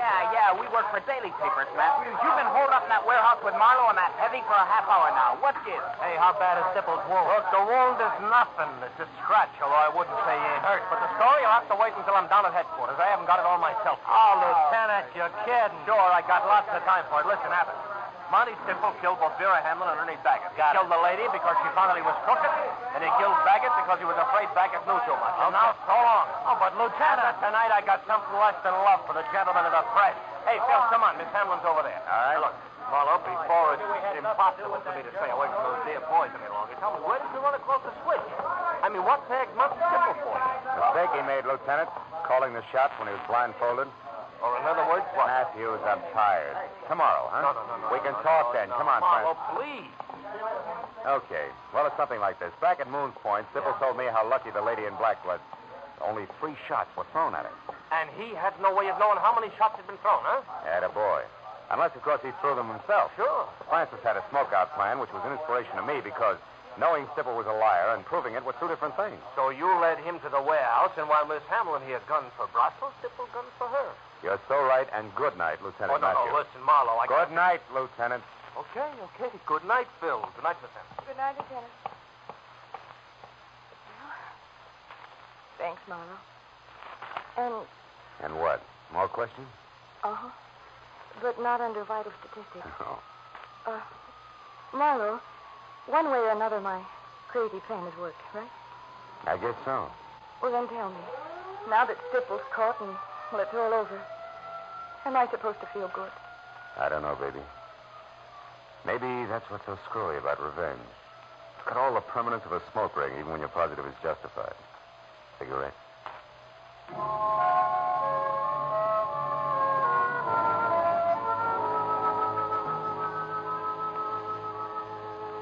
I'd been dog-tired when it started. Whipped. Fed up with the city and the aimless, milling mob of shallow people. Always hungry for a buck that made it move. But now as I drove through the quiet, empty downtown streets and listened to Frances Hampton talk about her sister, who had never been anything but nice, I stopped thinking about those money grubbers and thought instead about the ones like Vera. All the people all over the world who sometimes get in trouble because other people won't realize the world is not for sale. Yeah. The Veras are the ones to keep in mind. And that was when I decided that I was only tired, not whipped, not fed up. All I needed was a good night's sleep. So I went home and got it.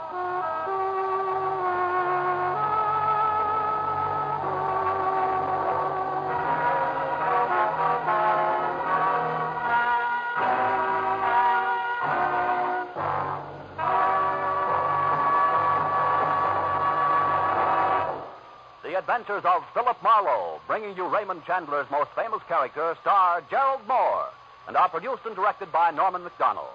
Script is by Robert Mitchell and Gene Levitt. Featured in the cast were Lynn Ellen, Barney Phillips, John Daner, Jack Crucian, Parley Bear, Edgar Barrier, Byron Kane, Hugh Thomas, and Bill Raleigh. Detective Lieutenant Matthews is played by Larry Dobkin. The special music is composed and conducted by Richard Orant. Be sure and be with us next week when Philip Marlowe says...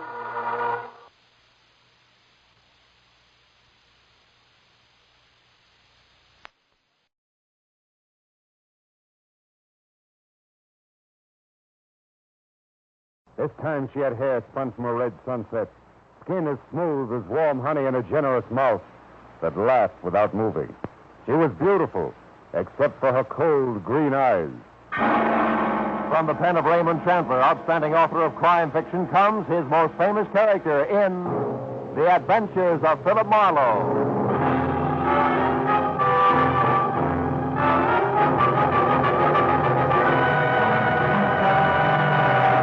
Now, with Gerald Moore, starred as Philip Marlowe, we bring you tonight's exciting story, The Green Witch.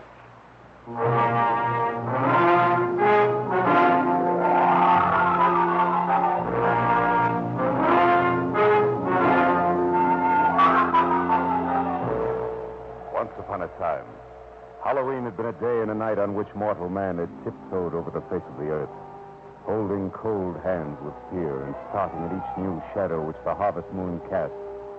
There's still another twisted, grotesque goblin thirsting to drink dry a human soul. I read that in a book once. Read something else, too. The Vigil of Hallowmass, as a genuine spook show, had definitely started downhill with the Romans, as did almost everything else. Until now, Halloween has come to mean gate-stealing, trick-or-treat, and, of course, the malpractice of soaping or chalking everything in sight.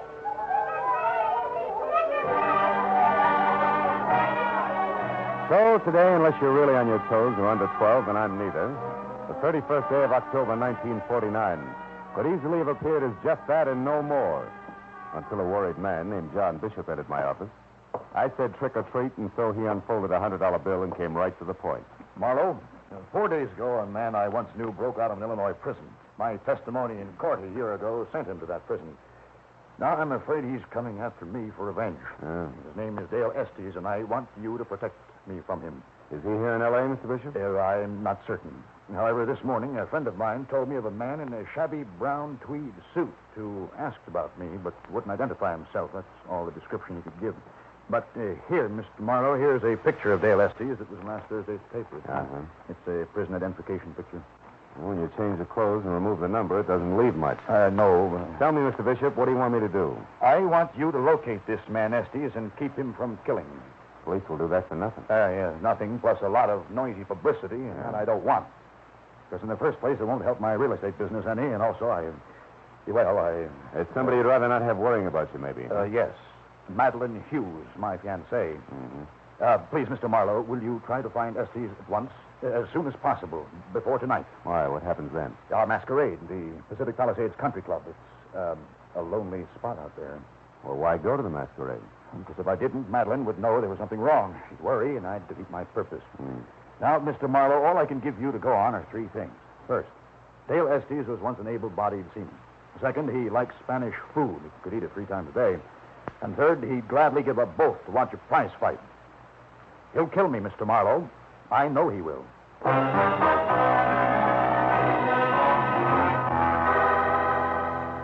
Maybe the magic of Halloween night had something to do with it. I don't know. But when I started looking for an escaped convict who might possibly be someplace in the sprawling city of Los Angeles with murder on his mind, things began to change. First, it were 10-year-old girls prancing around in their mother's high heels, lipsticks, and affectations. Then gangling boys screaming home from school via the Great Mischief route. That much was fun. Then it got dark everywhere. The kids went home and took their laughter with them. And I went looking for Dale Estes.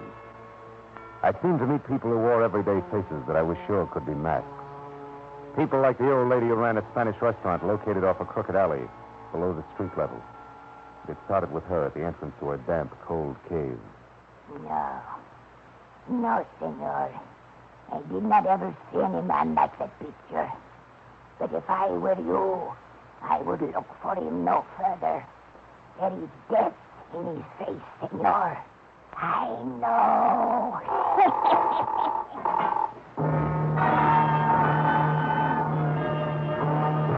There it got worse until in my imagination even the scarred, brute face on the sweating hulk in the distant dusky corner of the third gymnasium I tried seemed to belong less to a 20th century man and more to a prehistoric brute out of some dark, long ago jungle. Nobody like that ain't been watching me today. Nobody ain't been watching me at all for as long as I can remember.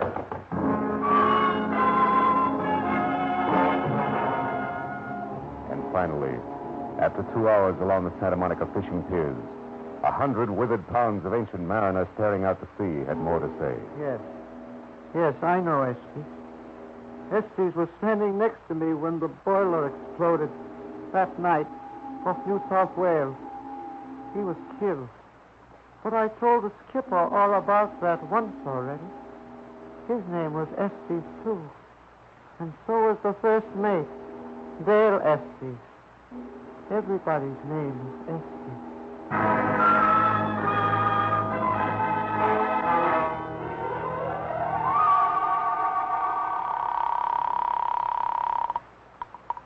Hello? Marlowe, Mr. Bishop. I haven't run across anything. Marlowe, listen, he's been seen again. Estes. What? Yes. Or at least a man in a shabby brown tweed, this time near my office. Marlowe, get over to 3130 North Havenhurst Drive as soon as you can. 3130, huh? Yes, it's a costumer shop, Alberto Zingaro. Zingaro. I'll meet you there. Goodbye. Bye. Alberto Zingaro, customer, had at least a tangible name and occupation. His shop was tattered on in grimy windows and scarred wooden door, all immodestly marked with the proprietor's name in handsome 12-inch high gold letters. With a card dangling from the front doorknob reading, "Back in 10 minutes, Mr. Alberto Zingaro." There was nothing left for me to do but wait, until from someplace within arm's reach the conversation was declared open. You have a match, please? Yeah, I guess so. Here. When I raised the cup flame toward a smiling face sporting a mid-July sunburn topped by blonde crew-cut hair, I got ready for trouble. It never came. Thank you. Good night. Uh-huh. Keep the change now. Marlowe? Yeah. Marlowe, is that Mr. Zingaro going off? No, just a guy out of matches. Oh.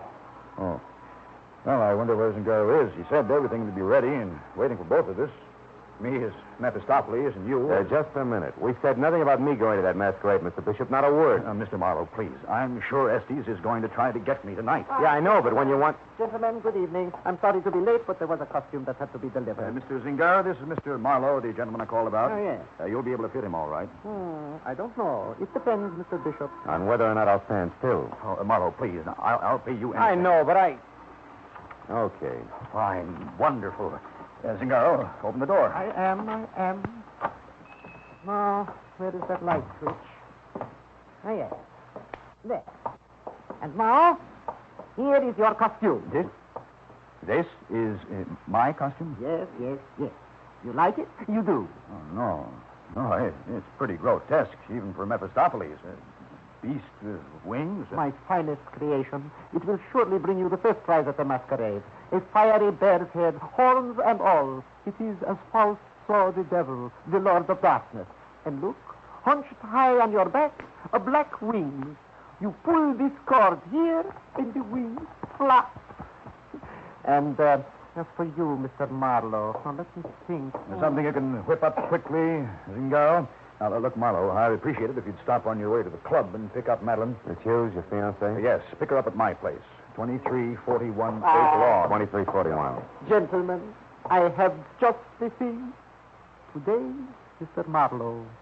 Tonight, Count Alessandro Cagliostro, 18th century impostor, criminal, and lover par excellence. That's me.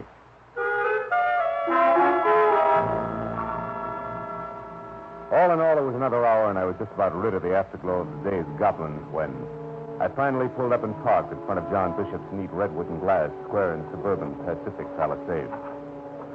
When I was out of my car and walking toward the thin stream of light that leaked out of the front door, which was open inches, the Halloween goblins started coming back fast.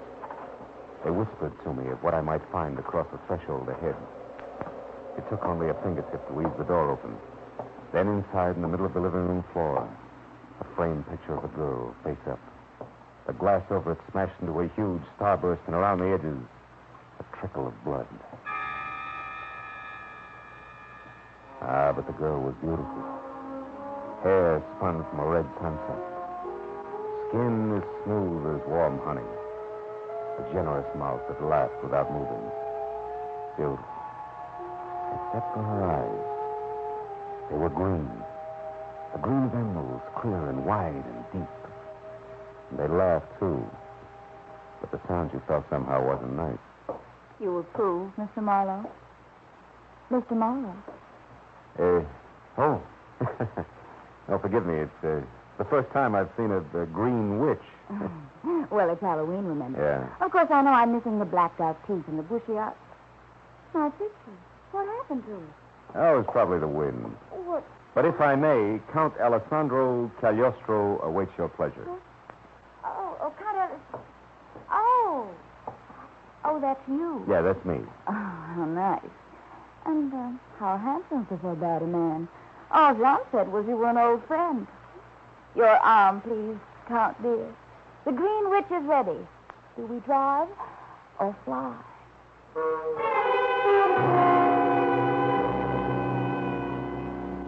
Satan himself couldn't have done a better job in the West Palisades Country Club. The building, which was long and pasted too close to the edge of the cliff that plummeted 200 abrupt feet to the churning sea below, was flooded in a sickly green light, while skeletons in the trees, hanging in the restless wind by their narrow necks, danced a shadowy jig to the accompaniment of the crashing surf.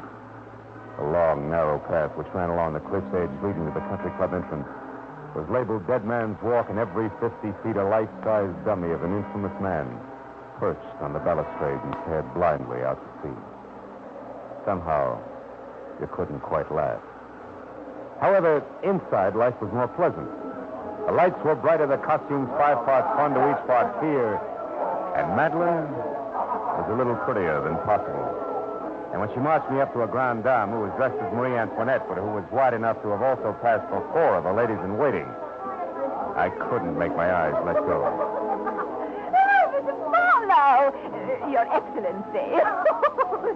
As a lady of the reception committee, I welcome you to our club.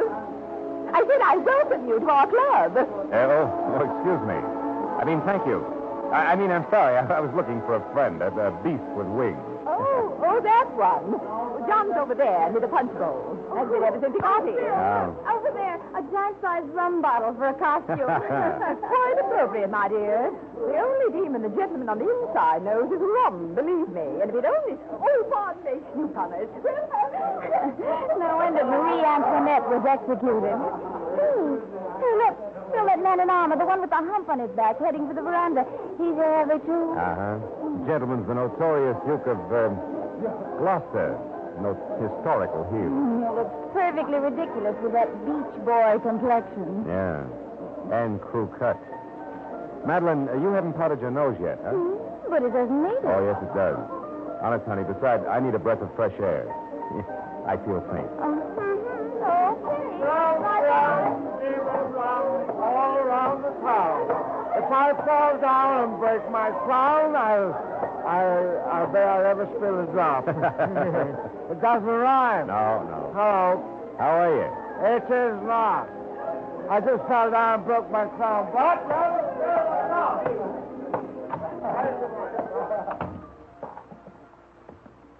Say, Duke. Yeah? Duke, I'd like to talk to you a moment, please. What? Talk to me? Who are you? Yeah, I can't tell. You're masked pretty good. Quite deceptive. Yeah, well, maybe I can help you. For one thing, I'm an international villain of sorts, but another, just a nice run-of-the-mill guy. The kind who'd never refuse a stranger a light, remember? What? Oh, are you the guy? Yeah, the guy you asked for a light when he was standing in front of Albert Zingaro's costume shop. And before you can start talking about a smaller world we live in or start lying about how natural your appearance was there, let's have the truth. Come on, Tin Pants. Was it because of Dale Estes? Dale Estes? You slipped. All right. What's the difference? Yes, it was because of Estes. I know that he's an escaped convict. I also know he's the one way I can get Madeline away from that worthless Mr., shall I say, Bishop? Or would you prefer the full name, John Estes? Bishop and Estes are related? Yeah, like in brothers. Oh. Thanks, Duke. I'm much obliged. Hold on. Where do you think you're going? Keep your hands off, Iron Man. Your face is hanging out, you know. You'll not interfere. Not if I have... Get your hands up!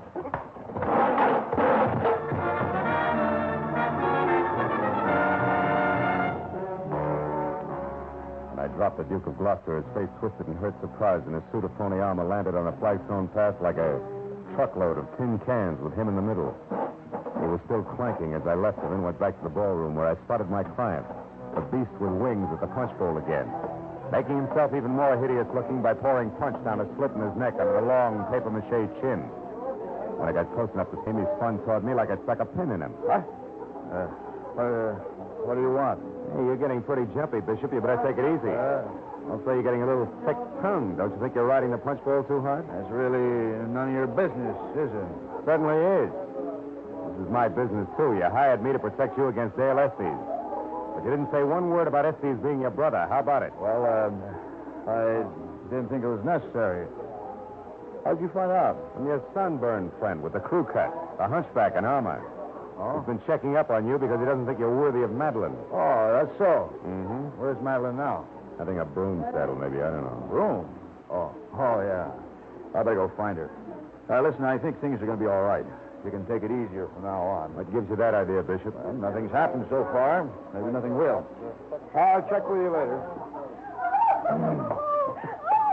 Don't tell you so. I simply must tell you. It's a scream. I'll bet. What's got you funny, Bone Marie? Well, Harry there. The bottle, you know, a demon rum. Uh-huh. Well, he just told me that one of our wax statues out of the terrace is bleeding. Oh, is that terrific? Yeah. Oh, it's being loaded. Wait a minute. I saw it. Now, nobody believes me, but I'll tell you anyway. It's bleeding. Real blood to it. That's too much. It's all right to have decorations, but using real blood is going too far. Well, you're going too far, Harry, with the punch as usual. You better leave it alone, or God will get you before the Wait. Nobody believes me. Hey, you believe me, pal. Got a wax tummy bleeding? Not really, Harry. Well, you should, because I saw it. The one way down at the end by the stairs. The one in the brown tweed suit. Bleeding real blood out of a gash in his Brown neck. tweed suit. Oh, it was dreadful. Wait a minute. Did you say brown tweed suit? Did I say brown? Yeah, brown tweed suit. Yeah, but that's nothing. The real blood is the important. Hey, you believe me? Yeah, come on. Okay, come on. It's right over there, pal. Behind those bushes over there. Come on, you'll see. Nobody believe me when I do it. Well, where is it? Hey, it's gone somebody when I moved it on me. Oh, no. Well, listen, it was right here, propped up against the railing. It had a hat pulled down over his face, but I could see the gash in his neck from the light there on the top of the All right, stairs. come on, Harry, let's get... Hey, wait a minute, Bartle. You can be right. Well, what do you mean? What's There's the blood matter? here on the rail.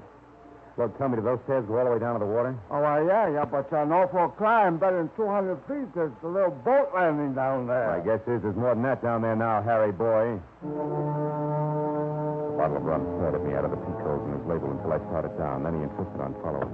The stairs, chopped from solid rock along a natural path that wound over the face of the cliff, were steep and rough and slick from wisps of fog that moved incessantly across them like wet, nervous fingers. But the bottle behind me was enchanted just enough to slip and skid with every step and still managed to keep its footing. Halfway down, we saw a crumpled hat, only a teaser to what we found at the bottom in the winking yellow light of the lamp on the boat landing. He had struck on his face after plunging down 200 battering feet of jagged cliff. All that was left of the man in a brown tweed suit. The rum bottle costume beside me was still intact. But the little man inside of whose liquor was wearing thin was beginning to come apart. That's real funny. Some joke on the rest of them, because that's no wax dummies there. Oh. Hey, that's a real man. It was a man. I don't feel very Pull yourself well. together and give me a match. Yeah. Boy. Yeah. Fall like that can do a lot to a man's face. Hey, this guy looks familiar to me. Well, from the back here, he looks like John Bishop. He should. It's his brother. I wonder Bishop figured things would be okay from now on. Huh? What do you... Hold it, listen. What's the matter? I didn't Shut up, will you? I didn't hear. Yeah, somebody's coming down the stairs. Get over there out of sight and keep quiet. As I made for the foot of the stairs, I looked up in time to see a hunchback monster in armor, half hidden in the writhing yellow mist, duck back from the edge. He eased himself down the stairs. It was the Duke of Gloucester again, asking for another punch on his suntan jaw. So I took the slippery steps two at a time as far as the first blind corner where I found out that he beat me to it. That evens us up, mister. Not for long, Bud. I'll kick your head off next time. I knew you meant trouble. Now I know what kind. That's enough out of you. Stand still. What? A gun? Oh, no, you don't. You killer. Sudden lunge in the dark caught me off guard, and my .38 went spinning away into the night as he turned and ran. The fog in the night, coupled with a useless 3-minute search for my gun, was all he needed. By the time I got up to the clubhouse terrace again, the Duke was gone. I was met instead by the ever-merry Marie Antoinette, only this time without giggles. What is going on out here anyway? Funny, baby. Did you see that phony hunchback, the Duke of Gloucester? See him? Oh, I certainly did. Oh? He practically ran over me, shouting something about a phone call. Oh, when I see that brute Where'd he go? around- Inside? Don't you boys know it's dangerous? Later, baby, later. Right now, I want to know...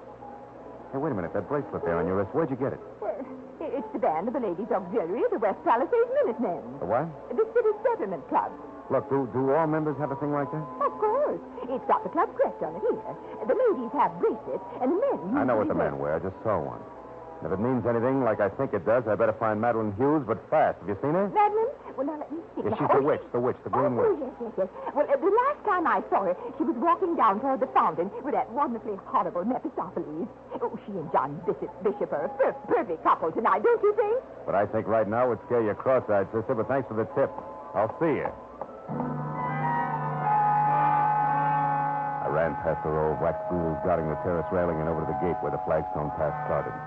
And I walked as fast as I could without stirring up echoes, down into the little sheltered alcove where the fountain was. There I saw them standing close together beside a pale marble bench, half hidden in the shadows. A beautiful green-eyed witch and a horned nightmare with huge, leathery wings hulking over Will her. you listen to me? John Bishop, you're drunk. I've never seen you like this before. Well, I've got reasons. Dale is here in town right now. What? Yes. That means one thing. He's found out about us. He knows what we did to him. Wait a minute. I didn't lie in court about him. You did. But you didn't object when you found out. Instead, you celebrated by getting engaged to me. All right, John. Are you sorry? I played it the way I saw it. I've got me to worry about. But he went to prison with the idea that you loved him, Madeline. In fact, he was trying to get his hands on enough money to keep you happy when the cops caught him. Okay, I'm expensive. If he couldn't afford me, that's his problem. And his love, Madeline. Whose problem was that? John, what are you doing? John! I'm not John, Madeline. I've already taken care of John. I'm Dale, and you really are a witch, Madeline. So I'm going to strangle the life out of you like you did me. Cut it out, Estes. Stay back, you. Take one more step, and I'll plug you. Just for laughs, Estes, because it won't do any good. You're trapped here. Yeah, well, I'm going to get you, Nosy. And then her. And after that, all I got to do is walk across the dance floor in there and out the front door. And in this rig, I won't even be noticed. You won't make it, sucker? No. Oh! Hey! Well, drop, will you? Your gun's jammed, sucker. Now what? Dirty lousy. Here. Take it. Oh! My shoulder and arm were numb from the bullet. And I could feel my shirt front getting warm and sticky as I tried to follow him. But the flagstone path was 10 miles long, and my legs were melting. I saw him go to the ballroom door, and I made it over to the side of the building for support. But I knew I'd never catch him. I looked in the window, and I saw him start across the floor.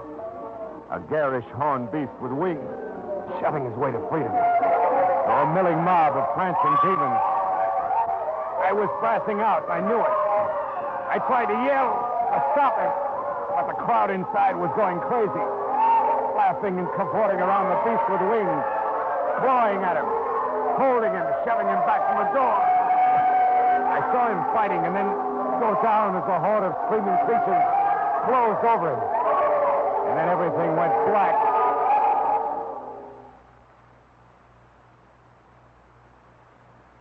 Marlowe? Marlowe? Are you awake, Marlowe? I won't stay long. I just want to thank you for saving Madeline's life. Oh, Duke of Gloucester, huh? Well, I'm really just Bruce Wiley. The doctor said... Doctor, what is this? Where am I? Santa Monica Hospital, Marlowe. You were shot, remember? 4 hours ago at the Halloween party? Oh, yeah.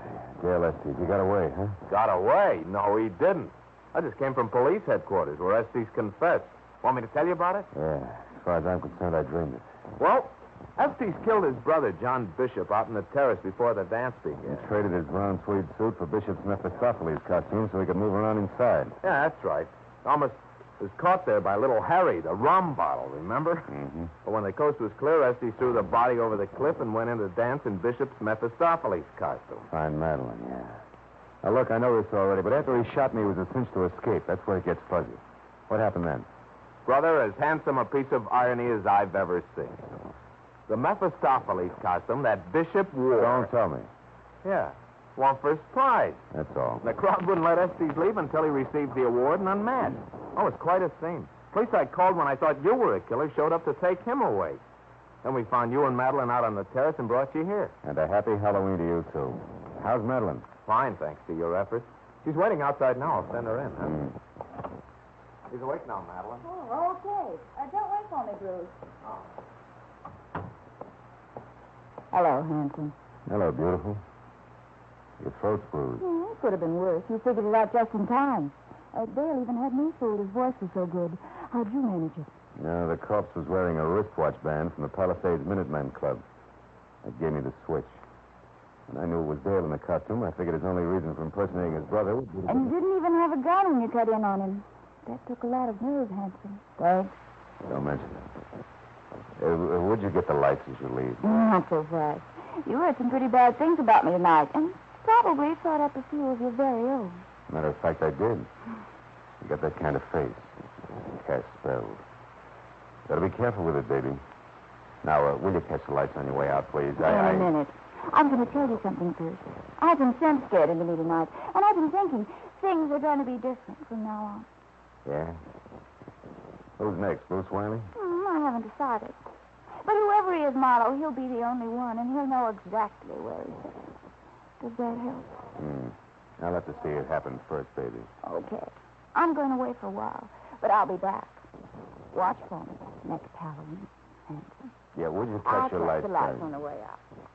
Bye, dear.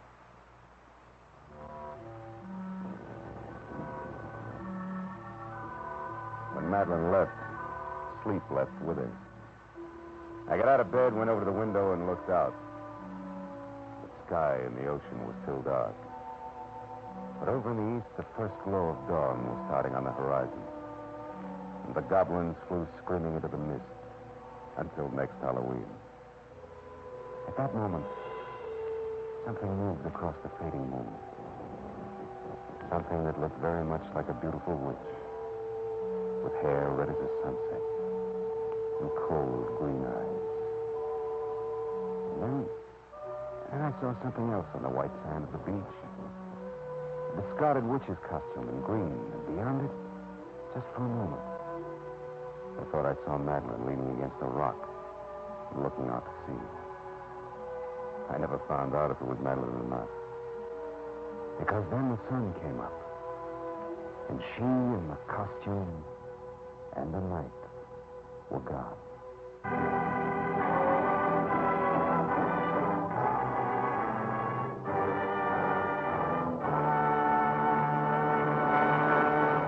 The Adventures of Philip Marlowe, bringing you Raymond Chandler's most famous character, star Gerald Moore, and are produced and directed by Norman MacDonald. Script is by Robert Mitchell and Gene Levitt. Featured in the cast were Eve McVeigh, John Daner, Paul Frees.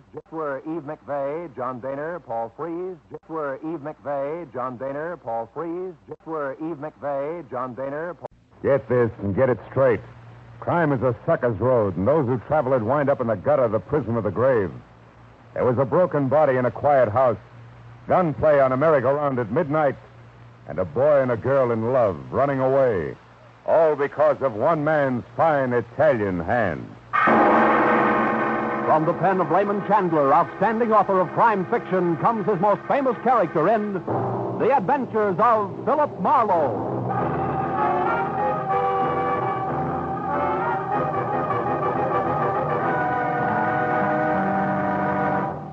Now, with Gerald Moore, starring as Philip Marlowe, we bring you tonight's exciting story, The Fine Italian Hand.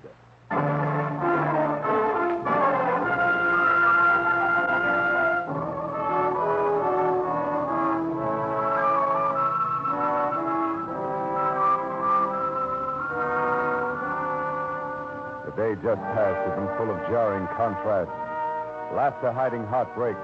A woman dying of loneliness in an overcrowded city. A man who sacrificed everything to make a fortune and shot himself when he got it. The messed up byproducts of our hopped-up civilization. The thought of them stayed in my mind as I drove over the freeway to San Fernando Valley because the job I was on promised no change in the day's pattern of combining things that didn't belong together. When I parked at the corner of Magnolia and Van Nuys Boulevard, I was still trying to reconcile my new client, the owner and operator of a little amusement park for children, with a panicky voice on the phone that had begged me to come at once. It wasn't hard to spot. A heavy-set old man moving among the stampeding merry-go-round stallions and picking crumpled tickets like plums from the fists of laughing kids grabbing for brass rings. We never change, do we? When he saw me, he hopped off. Nick, take over, please. Take over, Nick. You, Mr. Marlowe, maybe? That's right, Mr. D'Angelo. Oh, Mr. Marlowe, come this way to my little office. All right. We got to talk right away. No time to waste. Oh, that's a nice little boy. I'm very proud of you. Now, you take your free ride with Nick. I got to talk with some business. Goodbye. Come in, Mr. Marlowe. Please, sit down. Thanks. Mr. Marlowe, I'm a very worried man. Yeah, I know about your son, you said on the phone. What sort of trouble is he in, Mr. D'Angelo? He's a good boy, my Bernardo. He's been to college. He's a veteran from the war with 2 bronze stars and a purple heart. Look, there's his picture in his uniform. Ah. He's a good boy. Sure. Now he's in a jam, is that it? Yeah. He's in a jam with a gambler. Man named Safran. You know this man? Yeah, slightly. Frank Saffron's a bad boy. Does your son owe him money or what? No. My boy not throw his money away like that. No. It's about a girl. Oh. Which way does it go? She's Saffron's girl and Bernardo's making a play for her? That's right. This girl belongs to the gambler, and my boy is taking her out. Oh, fine. He won't tell me nothing. I find out just the same. Maybe he's just playing the big shot. And maybe he really loses his heart. I don't know. Mm-hmm. It's gone too far. Now there's a trouble. My boy's going to be killed or he's going to kill somebody, and I don't know what to do. What makes you think it's gone that far, Mr. D'Angelo? Maybe Saffron will just get tough and scare Bernardo off, huh? Scare off? No, Mr. Marlowe. My boy don't scare off. He's pretty tough. He's a champion with the Golden Glove. Really? Yes. But tonight, that's no help for him. Bernardo come home tonight with his face all beat up. He won't tell his papa nothing. All he says is that the red-faced dog, I'm going to get even, I'm going to kill him. He's just a crazy man. My Bernardo, he won't listen to me. He pushes me away and he go out again. Red face. Doesn't fit Saffron. You sure he was the one who had your son beat up? Oh, sure, of course. Who else? And just because of this dancer, this Paula, I don't even know her last name. Paula, huh? Yeah. What do you think I can do about this, Mr. D'Angelo? Chase Bernardo down and bring him home? No, that's no good. My Bernardo, he's too headstrong. No, Mr. Marlowe, I must find out something. I must find out if this girl is using my boy for a plaything or if she's really in love with him. What difference does that make with Saffron? Well, if this girl really loves my boy, then I'd do anything to bring them together. Anything. Now, if this is only a game she play, then si se va così si va. What does that mean, Pop? Oh, that means if it goes that way, that's the way it goes. Uh-huh. And I know what I got to do. So you find out this for me, please. Well, I don't know, Pop. It's not the kind of thing I like. Look, I know I ask you to spy on somebody. Just to find out for me. Please. I can't talk so good. With you, it's not so hard. I know, Pop, but really... So please. My boy's mama died, and now Bernardo's all I got left. He's a good boy. He should not get into trouble just for a cheap game of love. Don't you understand me? I understood him all right. And from what I knew of Frank Saffron, he had plenty to worry about with a hot-headed son who didn't know when to quit. Or maybe it was Saffron who didn't know when to quit. That thought, plus the $50 in advance, sold me.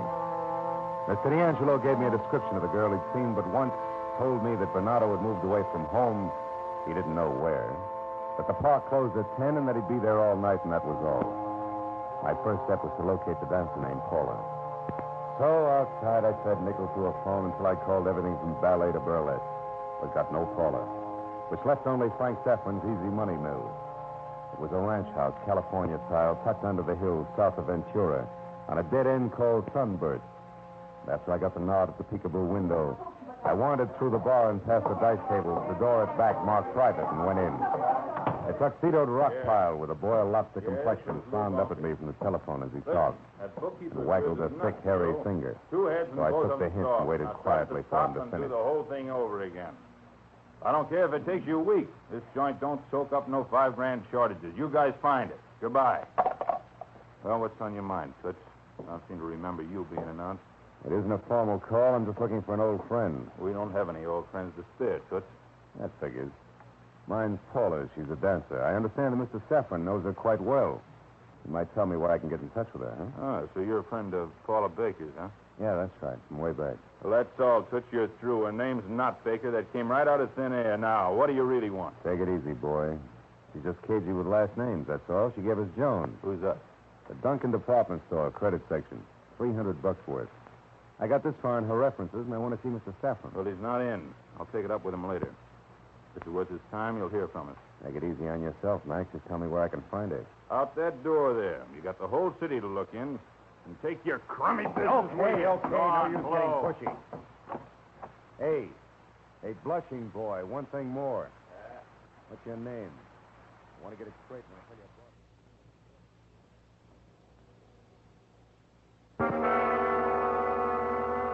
But so it wasn't a total loss. I'd managed to keep the back door open long enough to snap off the night latch. And I'd met the red-faced man who no doubt supervised the beating Bernardo had taken earlier. I kicked plenty of noise out of the iron steps going down, and then I crossed the parking lot, leaned back against the wall, and waited. Halfway through, my first cigarette bunker came out, got in his car, and drove away. I watched him out of sight, then slipped back in quietly, located Saffron's 8x12 desk, and started through it. In the top drawer, I found first a letter with the gambler's home address on it. And under that, a picture. One of smiling Lovely, posed in front of a dance studio on Wilshire. She wore Paula's description like a snug pair of slacks, and Dan's instruction was a field in the fine art of hoofing that I'd overlooked completely. I closed the drawer and started out when I heard someone coming. I jammed my cigarette into the ashtray and ducked back against the door frame as the cleaning woman bustled in.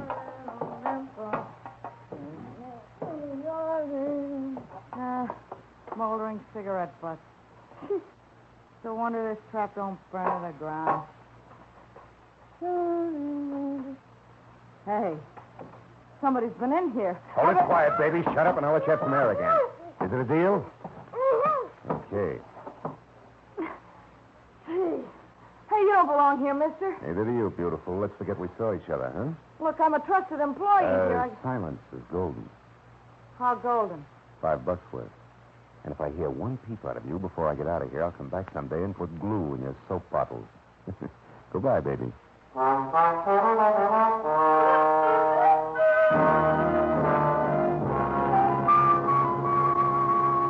band studio was pleasantly glossy from its ultra-modernistic facade on Wilshire Boulevard to its far from old-fashioned receptionist inside, who signed me up, expressed sympathy over my rusty rumber, and assured me that since I'd heard so much about her, I could have Paula, that is, Miss Calvin, while on duty as my instructress, if I'd only be so kind as to step this way. So I stepped this way, into a ballroom with a black burnished floor that looked as deep as the night sky, and after a deft hand signal from the receptionist, Paula Calvin glided toward us. Introductions were made. How do you do?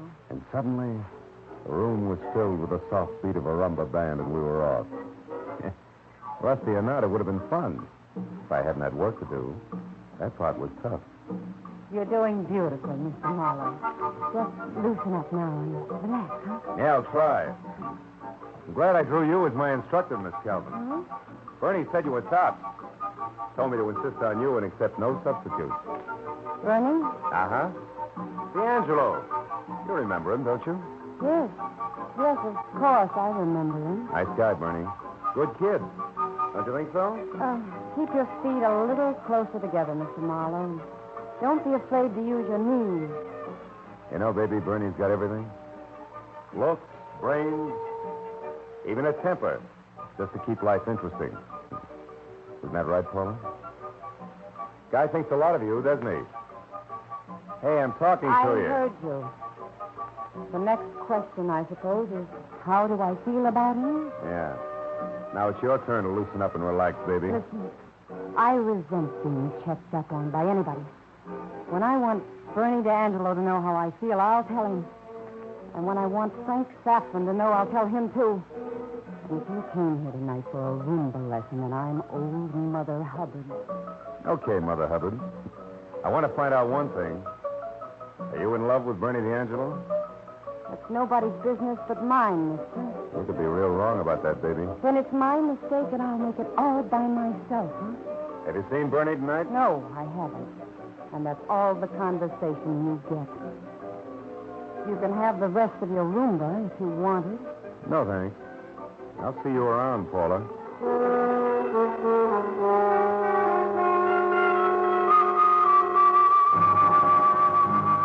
The next best bet for finding what my client wanted was a talk with Saffron.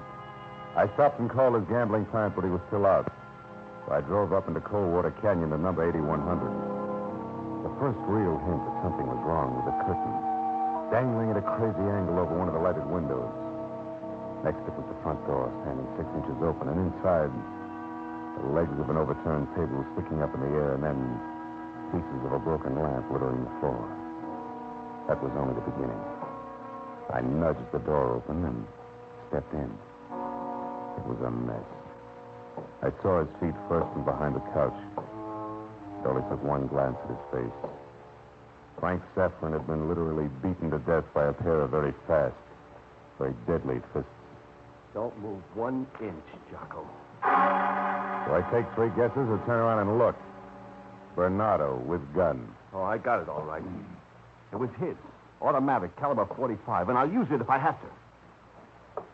Who are you? Name's Marlowe. One of Saffron's boys? You got a real talent for being wrong, haven't you, kid? Who are you? A private detective hired by one Ambrosio D'Angelo. Papa? Yeah. Because he was worried sick about his boy. Sucker. But I told him to stay out of it. I told him it was my business. And you did a nice, thorough job of handling it. You did this, didn't you? Yeah. Saffron had it coming to him.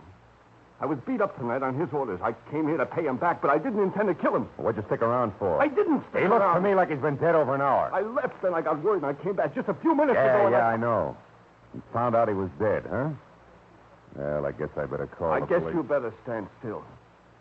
If you're really working for my old man, if you really want to help him, the best thing you can do is to get out of here and shut up about this until tomorrow morning. I don't work that way, kid. I'm going to call your old man and the police. And we're going to sit here until they show up. You won't give me a break. Not that kind. If you run, you haven't got a chance. We'll just have to see about that. I'm sorry it turned out this way, but it didn't. I got a lot of things to do.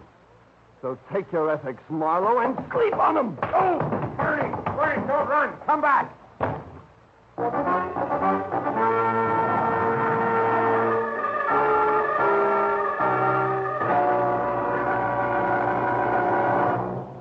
In just a moment, the second act of Philip Marlowe.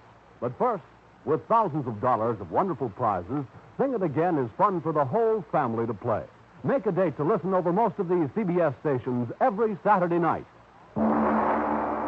Now, with our star, Gerald Moore, we return to the second act of Philip Marlowe and tonight's story, The Fine Italian Hand.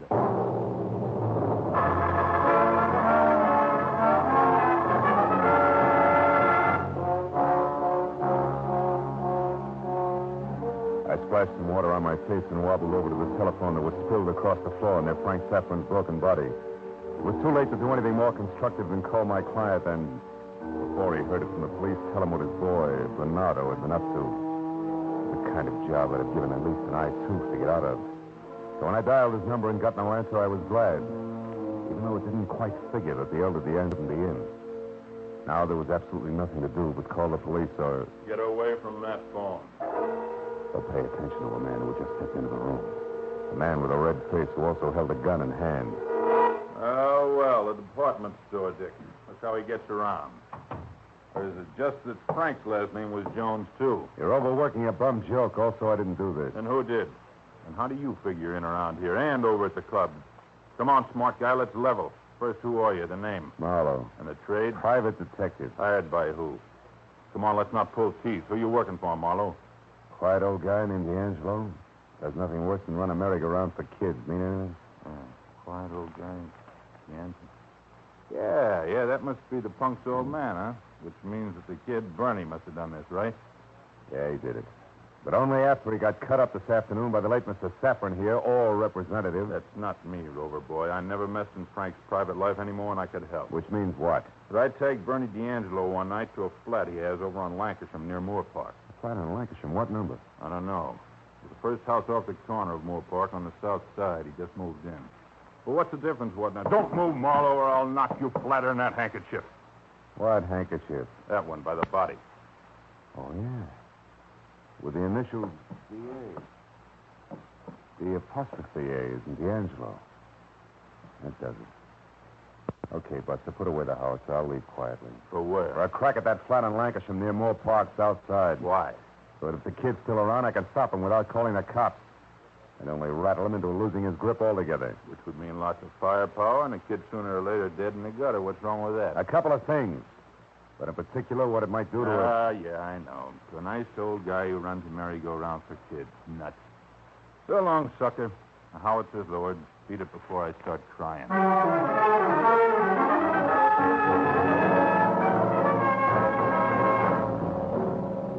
Bernie D'Angelo's flat on Lancashire turned out to be second floor rear and all that went with it. From the stout landlady to the very public payphone to the faint line of naked, unfrosted light bulbs. Too weak to disturb the shadows in the corridor.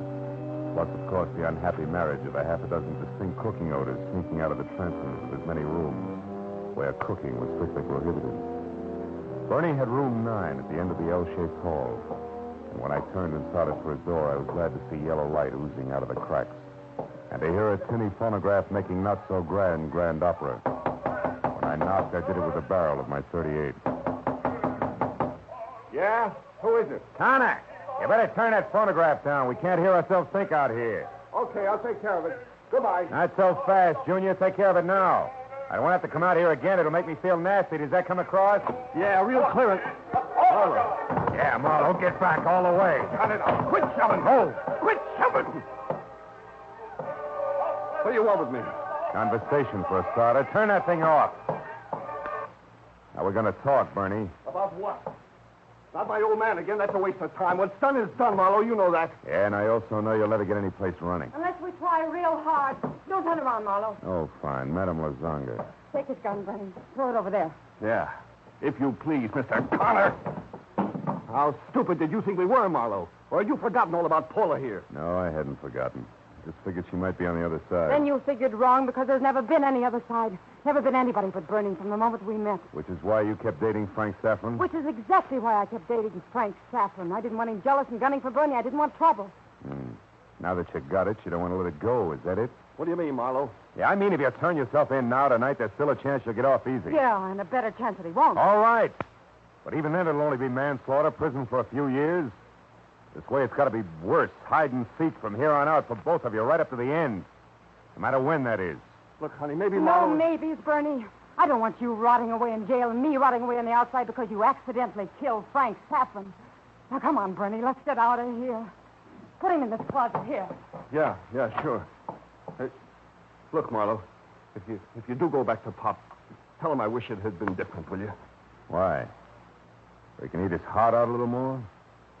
No dice, kid. Shut the door. The sight of you is making me sick. Okay, fella. Shut it in. And shut it stays.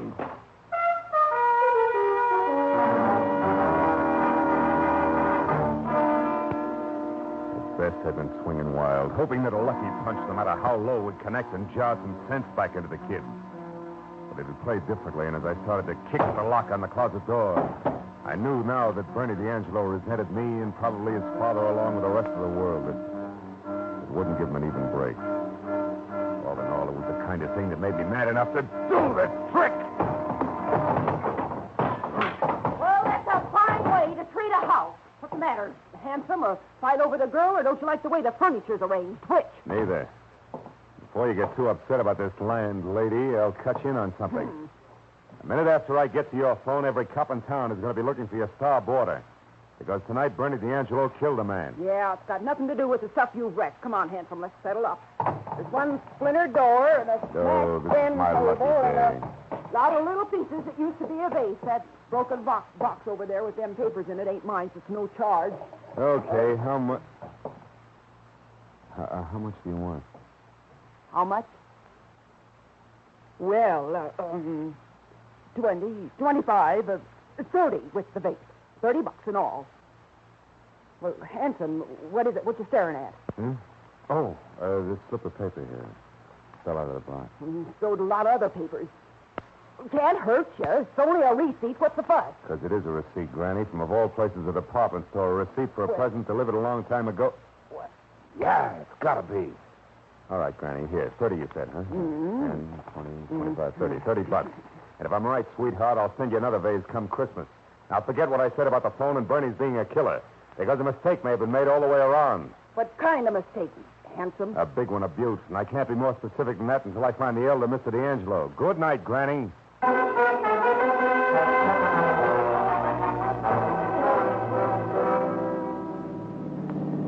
midnight, the San Fernando Valley is always sound asleep. So I covered the 5 miles back to the amusement park in close to as many minutes worrying all the way that either my hunch was wrong and I was heading no place, or that it was right and I was too late to keep murder from happening again. When I was out of my car and moving quietly in between the dark machines that stopped being gay, bobbing animals when the kids were gone, I knew that I could quit worrying altogether. Because standing ahead, in close to the merry-go-round, was Mr. Ambrosio D'Angelo. And opposite him, holding a gun that I'd already seen once tonight, was Lou Bunker, the man I figured had killed Frank Saffron. And when I was within a dozen yards of him, it played just like that. Far enough. Stop right where you are and turn around. Why? So you can hit me over the back of the head and kill me like it was accident, huh? I fall in the dark while I work on the merry-go-round, huh? Pretty smart guy, mister. That way, no Ambrosio D'Angelo to testify that you killed Frank Saffron. No, my boy Bernard. Turn around and quit yapping. Nobody told you to go peeking into windows or to play drop the hanky when you went inside to make sure that I killed Frank Saffron. was all your own idea. Yeah, and brilliant. Drop it, Bunker. Mr. Marlowe, look out! Mr. Marlowe! You won't get far, Buster, believe me. Mr. Marlowe! Mr. Marlowe, look out. He's hiding over there on the merry-go-round. All right, Pop. Now, I know how to get him out of where we... D'Angelo, get down. Papa, you all right? It's all right. That's okay, Mr. Marlowe. Just a scratch. Don't worry about me. Just to get ready for Bunker, because I'm going to go over there next to the switch. He can't hide no more, Mr. Marlowe. I'm going to start at the merry-go-round, make him join us all around. I go now. Why, you fat old fool! There, Mr. Marlowe, he's around. He's stopping. With pleasure. Oh, my leg! Oh, listen up, Marlowe. Not quite, Bunker. You want to make it to our hospital? Fill in the blanks fast. Come on, why did you kill Saffron? Come on. Okay. I dipped into the till at the club and dummied up the books to cover. He was going to find out about it, so I went to his place to get him. Bernie got there first, huh? Yeah. They had a fist fight, and after he left, I went in and... And finish him off with your feet. I see that. I went there, Mr. Marlowe, because I was worried about Bernardo. I had to do something. How did you know that D'Angelo was there, Bunker? Oh, Marlowe, please. Come on, keep talking. Well, I heard a noise when I was inside. So I left and doubled back. He was inside then, but I only knew that it was an old man. I didn't know who he was until later when I came back a second time, when you were there and saw that handkerchief. Hadn't been there before. Then when you talked about the old man here, I figured that D'Angelo initials could fit him as well. Oh, that's my boy, Bernardo. Bernardo, to the queen. Over here, Bernardo. I can better go round. Look, Mr. Marlowe. The girl is with him. They didn't run away, did they? No, they didn't run away. That's it, Mr. D'Angelo. Welcome your boy home.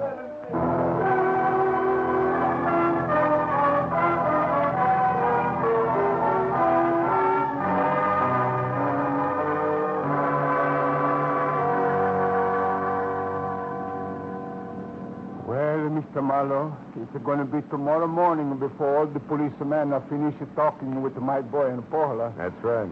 After that, everything okay. Mm-hmm. Okay, just because you talk smart to do both of them at Bernardo's flat.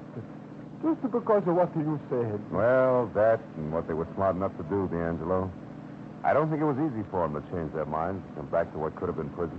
No, I guess not. It's also on account of you that there won't be no prison, and there won't be a funeral for me. But, that's what I don't understand, Mr. Marlowe. What? When you tell the policeman that you know where to come and find the Lou Bunker at my place because of a department store receipt, I get all mixed up. I can... I get off here, please. All right, Pop. Well, the receipt was for handkerchiefs monogrammed D.A., Mr. D'Angelo, which were to be sent to you as a gift from your son. That put the idea in my mind that the handkerchief I saw at Frank Saffron's could be yours, not Bernardo's. Oh, così se va. Well, Mr. Marlowe, we are forever your good friends. Now I say goodbye here. Hey, wait a minute, Pop. This is miles from your place. I don't mind driving you home. Oh, no. That's all right. I just want to go round the corner. An old friend of mine is there. Oh. I want to tell him all about D'Angelo's good luck. Thank you just the same, Mr. Marlowe. Arrivederci. I watched him walk away. A quiet old man in a quiet, empty street. A grateful old man who at 3 o'clock in the morning had to find his friend and tell him all about the D'Angelo good luck. And then, when he was around the corner and out of sight, I found myself wondering who the old friend could be.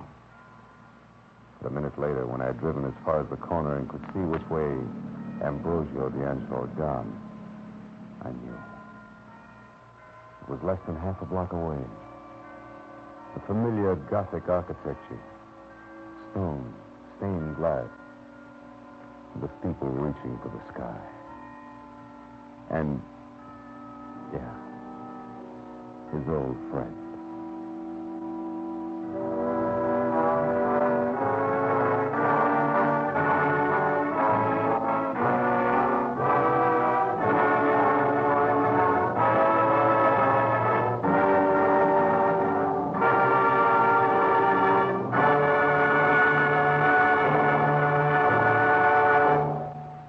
Adventures of Philip Marlowe, bringing you Raymond Chandler's most famous character, star Gerald Moore, and are produced and directed by Norman McDonald.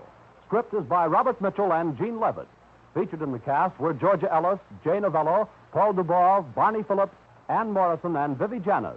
The special music is composed and conducted by Richard Orant. Be sure and be with us next week when Philip Marlowe says... This time I took a beating from a clever Chinese, ran into a twisted corpse in an alley, and watched death strike on the railroad tracks. All because of an open-toed banjo, which was jinxed from the start.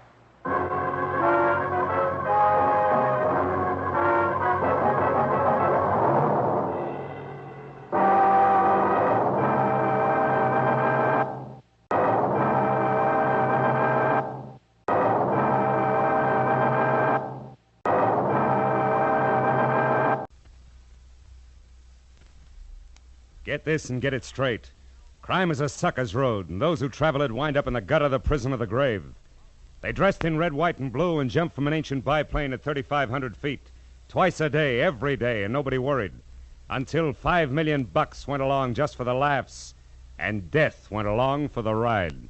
From the pen of Raymond Chandler, outstanding author of crime fiction, comes his most famous character in The Adventures of Philip Marlowe.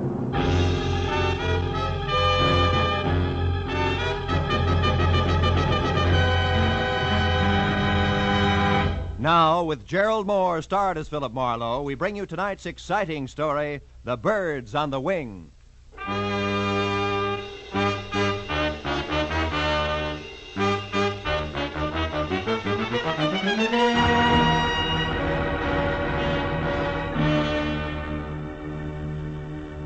It had been the kind of quiet, workless week that speaks well for human beings and their relations with one another, but doesn't do much for a private detective's bank balance.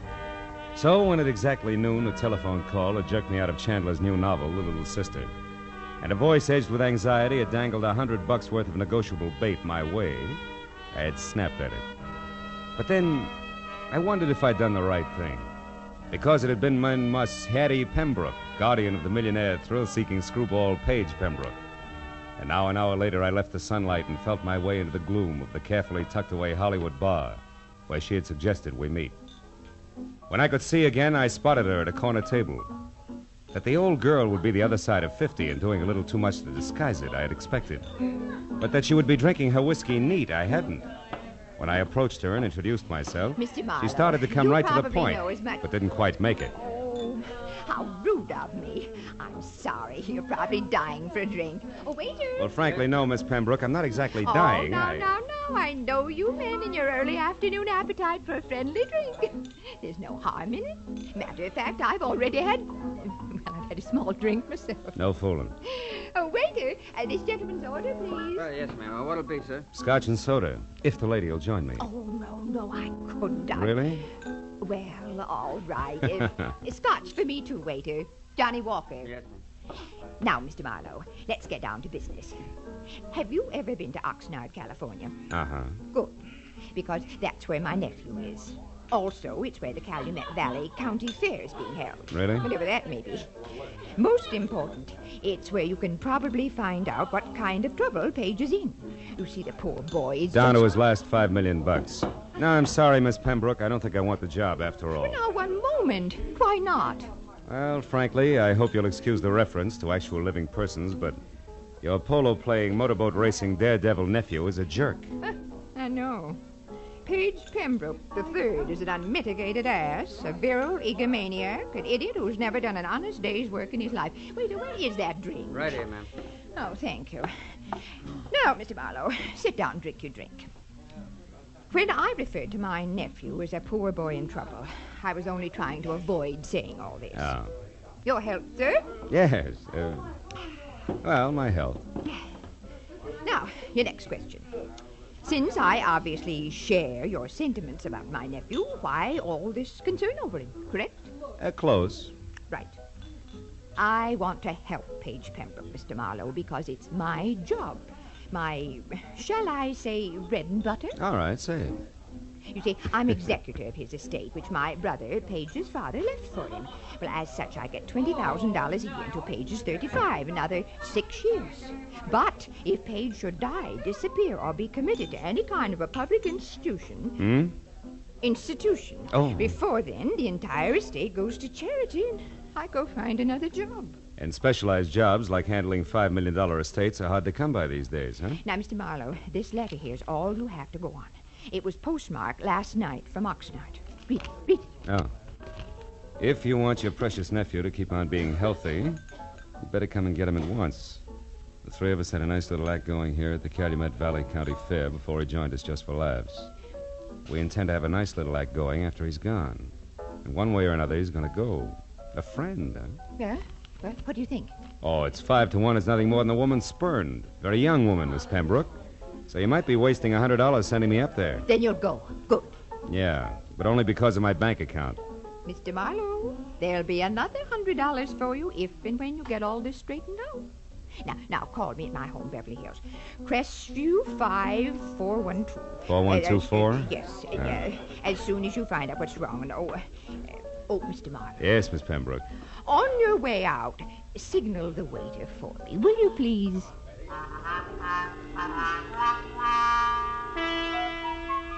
The ride to Oxnard was a pleasant but frustrating hour-and-a-half drive along the kind of beckoning, sun-scrubbed Pacific shoreline that always demands to know why you have to work for a living.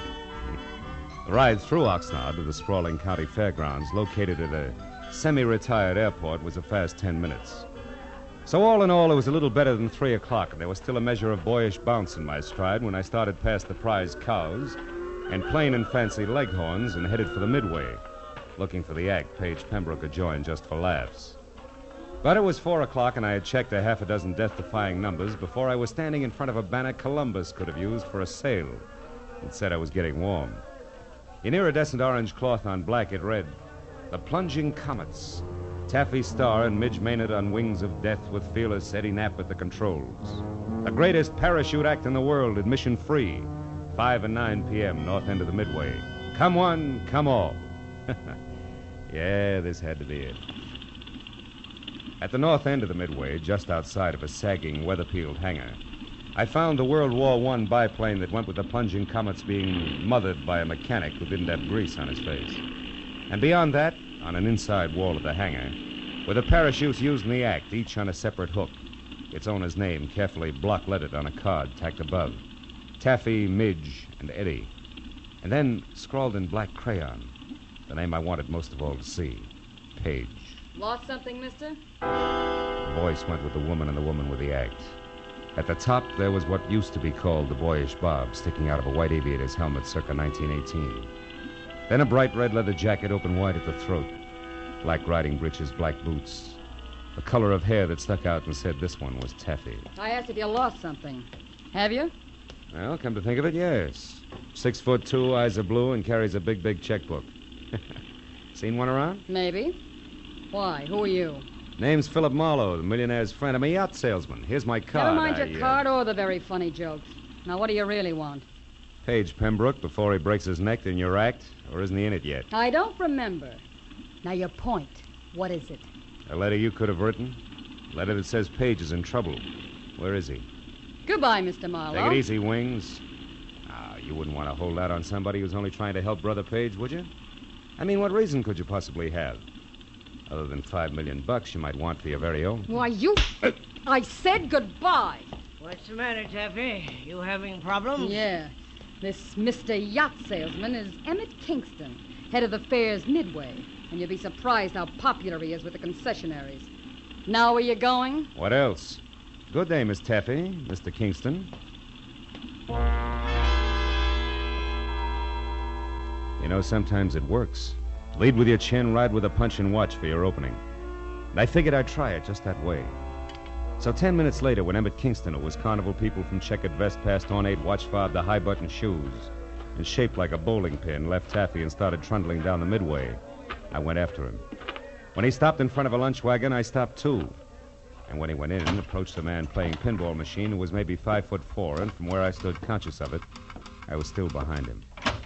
At the pinball machine, a stranger with a thin face that wore a nervous toothpick was also watching the little man's game. Oh, boy, Doc, it's peachy. So when I moved closer to the trio, my face turned away from Kingston. Nobody seemed to mind. Hershey, jack of many trades, I see. What? Oh, Mr. Kingston, how are you, sir? Fine, Hershey, just fine. 800 more is jackpot, Doc. Come on. You wanted to speak to me, Mr. Kingston? No, Hershey, nothing important except about last night. Last night, sir? You were working late for a parachute rigger, weren't you, boy? Or am I wrong to consider 2 o'clock in the morning an odd hour for you to be folding these silks? Hey, Doc, you're going to shoot it, aren't you? Which? Of course she is. Go on, I'll shoot for the gentleman. Yes, sir. Hey, 2,000, 3,000, 4,000. Hey, that's great. Now do that again with your last ball, Doc. Was there something else, Mr. Kingston? Yes, Hershey. Why were you near the chutes at that hour? And don't bother denying that you were, because Eddie Knapp saw you there. Well, son? Well, I was there to double-check the riggings, Mr. Kingston.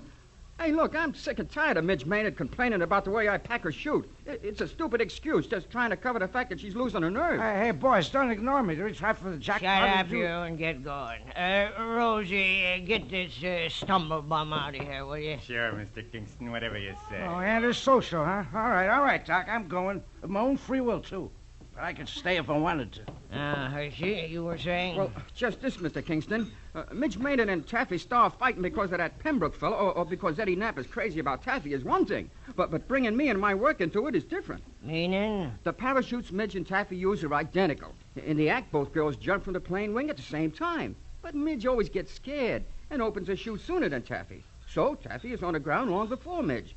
But this has nothing to do with the way I rigged the chutes, and I think All right, Hershey. Nobody's blaming you. Say, you. Yeah? You wouldn't be trying to sell another yacht in here, would you? Just waiting for the finish of an exciting pinball game. Is that all right, or is it time to call Rosie again? No, it's quite all right. We're leaving. You try for the jackpot. Come on, Hershey. It's about time for the 5 o'clock show. Oh, yes, Mr. Kingston. Only 40,000 to go.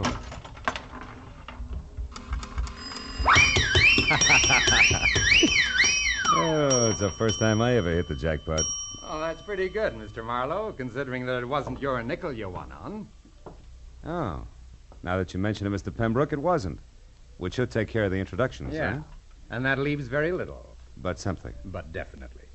Marlowe, you can tell Aunt Hattie from me that at the moment I don't need a watchdog. And when and if I do, I'll go to the nearest city pound for one, not to a private detective agency. I told myself it was foolish to slam the door on my way out. So I slammed the door on my way out. I started north down the midway toward the open stands and the 5 o'clock sharp performance of the plunging comets. When I got there, the act was already underway with the silver biplane taking off. Eddie Knapp in white at the controls, Taffy in her red jacket and parachute crouched on one wing, Midge Maynard in blue jacket and chute on the other. Then as they slowly gained altitude, High Button Shoes himself took over the PA.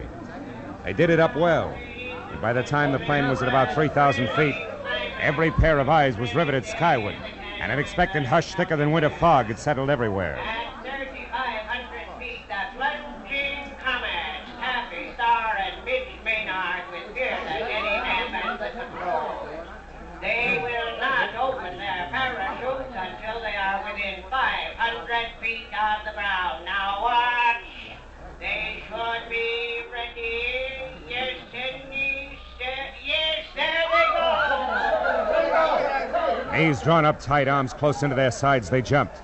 Specks in the sky growing bigger as they fell. 1,000, 2,000, 3,000 feet, and then, from Taffy's chute cloth, long and colored, a huge flag rippling in the wind from the end of a long rope. The flag seemed to rise above her as she fell, until the slack was gone, and then suddenly her chute opened, billowing.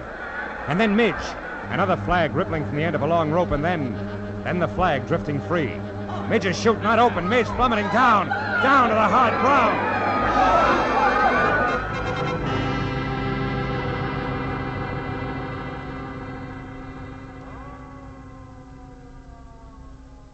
The thud slammed home all the way around, kicking hard at every stomach. A minute ago, a girl, very much alive.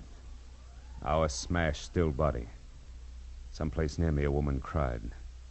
There was a bitter, sick, sweet taste in my mouth as I headed for the hangar where I'd first met Taffy. At the moment, I figured the guy who packed the parachutes was a good man to see. When I got there, the only one present was Emmett Kingston. Stop right there, boy, and tell me straight and fast just who you are. Philip Marlowe, Los Angeles private detective, Mr. Kingston. You can prove that? Sure. Here. Here's my business card, state license, county permit. I'm working for Paige Pembroke's aunt. She wants his nibs kept out of trouble. Which has what to do with your being here now, Marlowe? Here at this hangar, I mean. Close to where the parachutes are kept. I'm not sure, Kingston. I've only got a hunch. A hunch that Midge Maynard's death was no accident. Yeah, I got more than that already, Mr. Detective. I've got proof. Oh? You see this flag? It's the one that came off Midge's chute. There's a long rope attached to it. Yeah, I know. I saw the act. Pulls the chute open after the flag's flown a while, right? Sometimes, but not tonight, Mr. Marlowe. Tonight it couldn't. Why not? Wasn't it attached to the chute? It was. One end to the chute release cord, the other to the base of the flag. What went wrong? Nothing. Nothing, Mr. Marlowe, except that the long rope on Midge's chute was cut in two by a very sharp knife.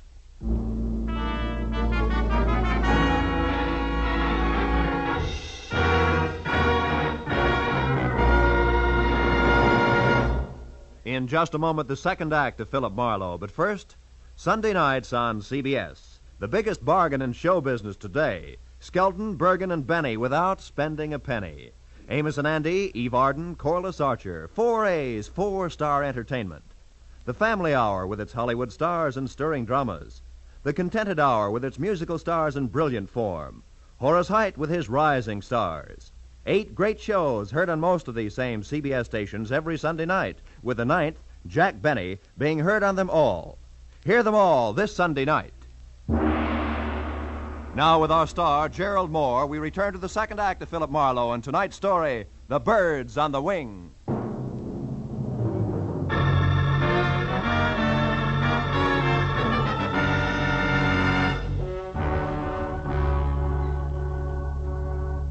When Midge Maynard's grim accident turned out to be grimmer murder, I left Kingston and headed for a phone to call my client. Everywhere the chill of the viciously spectacular death lay like a soggy blanket. At the exposition office, I found a phone and finally got through to Hattie Pembroke. She listened up to the word murder and then, between gasps, insisted on coming out to help me. When I hung up, I turned to see that the pilot, Eddie Knapp, had been standing in the door listening. He looked sick. What's it to you, mister? What's what to me? Midge. The long drop she took out there. And Pembroke. I heard you say Pembroke. What do you got to do with him? Just a minute, fella. I'm not sure it's any of your business. It's my business, all right. That kid gave me a big grin up there just before she jumped. And I watched her fall every inch of the way. So did everybody else. Look, I know how you feel, Eddie. You don't have any idea how I feel. Don't try to kid me. That mob out there loved it. That's the only reason they come to watch, the hypocritical buzzards. You got a finger in this pie, an angle all your own. I'm going to find out what it is. Take it easy, Knapp. You're talking yourself into something real silly. Yeah? Listen, ever since that louse Pembroke showed up here, there's been trouble brewing. Now Midge is dead. She was a friend of mine. Best friend I had. Aren't you pulling a switch, Buster? What happened to your red-hot passion for Taffy Star? Oh, you nosy... Come here, you jerk! Look out my Yeah, arm! buzz boy, and unless you want to take off with a busted wing, stand still. Now get this, Eddie. I've got no beef with you yet. In fact, we might even be on the same team because I want Pembroke out of here just as much as you do. So cool off. Who are you? Private detective named Marlowe. I got news for you. Midge fell because her chute was fixed. She was murdered. Murdered? You heard me. Where's Hershey? He packed the chutes. Have you talked to him? No, I can't find him. You mean he's run away? With that filthy half-pint Now psycho? listen, for your own sake, Eddie, leave Hershey to me and the police. You know where he's staying? No, I don't. In town someplace. Well, didn't he ever tell you where? Come on, think, Eddie. Well, yeah, he told me he had a buddy in town. Some guy who runs a pool hall. I didn't pay much attention. That's enough for a starter. I'll find him. And keep a lid on your temper, Eddie. I'll see you. As I crossed the grounds to my car, I looked back once at Eddie Knapp standing in the office door, rubbing the shoulder I twisted for him. I hoped he'd stay out of circulation until I got back because the barnstorming flyer was charged up like a high-tension wire. The way he felt there'd be sparks no matter who he touched, Taffy, Pembroke, or Lyle Hershey. But my immediate worry was the location of the lambing parachute packer, so I drove into Oxnard, found a phone booth, and went through the book calling pool parlors. I finally hit pay dirt at a joint called Pindy's. It's 212 B Street, upstairs in the back. 212 B Street was an apartment, second floor rear over a boarded-up fish market. And went up the stairs to the half-open door with my hand around my .38. But the shooting part was all over. Because Lyle Hershey was crumpled in the bedroom door with the slovenly abandon that violent death always has. From the look of the puddle of blood under him, he'd been that way over an hour. I started backing out, just as someone else started up the stairs. So I flattened myself against the wall beside the kitchen door and waited. Lyle, it's Taffy. Come on in. Take a good look, Taffy. What are you doing in here? Where's Lyle? It's a great act, baby. Holds water like a duck's back. What do you mean? That wherever there's murder, there's also motive, and you've got it, Taffy. Lots of it. Me? What are you talking about? Maybe he's dead, and maybe you killed him. Keep him quiet, because maybe he fouled up Midge Maynard's parachute on your orders. Consequently, he had you over a barrel. On my orders? You're out of your mind. And maybe you had to get Midge out of the way because you objected to Paige Pembroke and his idle millions horning into the act. Objected so strenuously that she was doing something about it, such as sending threats to his Aunt Hattie. Let's face it, baby, it fits. But not tight enough, Marlowe. Oh, Paige, darling. Taffy, I got worried when you didn't come back to the car, so I decided... Don't move, Marlowe, or I'll shoot. Pembroke, if you got any sense in that gold-plated skull of I'll yours... show it, Marlowe. I stood outside and listened to enough of your crackpot theories to know you're nuts. I don't need any advice from you at this point, so keep your long nose out of my business. Now listen, you harebrained dope. dope. You just stand there like a good little boy. Taffy and I are leaving, and don't try to follow too fast. Go on, Taffy, outside. I'll follow you. So long, detective. I let him go. Spent 20 useless minutes searching the almost bare apartment for any kind of an answer, but came up with nothing. Hershey's body at my feet convinced me there was nothing in Oxnard for Marlowe. And the sooner I dumped the whole mess into the laps of local law and order, the better. So I kicked out the 10-cent lock on the flimsy door and went down the stairs. I cut through an alley to the street and started across to where my car was parked, when I was bracketed by a pair of headlights on a sleek Nash convertible. Hey there, Marlowe. Marlowe, what you doing here, boy? Nothing. Even that's an exaggeration, Kingston. What about you? I thought you had a show tonight. I certainly do, but the police don't give a hoot about that, boy. No. They insisted that I bring the rest of Midge Maynard's parachute harness in for investigation. Get in, come along, will you, son? Maybe you can help me out. Okay. I want to see the police myself. Oh, is this Midge's stuff here? That's it. Don't mind holding it, do you? No. You know, this wasted time, boy. All they have to do is pick up Lyle Hershey, and they'll get all the answers. They'll have to pick him up, all right, but he'll give them problems, not answers, Mr. Kingston. Lyle Hershey's dead. He was murdered. You say Lyle... Yeah, I just came from his place. Somebody shot him. Great suffering sardines. Well, that means there's another killer, and still on the loose. I knew I shouldn't let him do it. Let who do what? Why, Taffy's going to give an air performance tonight. They pulled me into the grounds just as I was leaving and told me that Pembroke fella's going up to Midge's place. You mean those two showed up out there? It doesn't make sense. Well, Pembroke's got plenty of nerve in his own chute, so I guess... Shoot? Yeah, he's... Wait a minute, Kingston. Stop under that streetlight, will you? Why, what is it, Marlowe? What are you looking at? Sure. Red smudges on the inside of these straps. There's something wrong here, Kingston, but I can't quite peg it. Say, Kingston, what time was that performance going to start? Why, 9 o'clock. 5 minutes and 5 miles to go. Come on, boy, turn the heap around and romp on it. We got a killer to catch.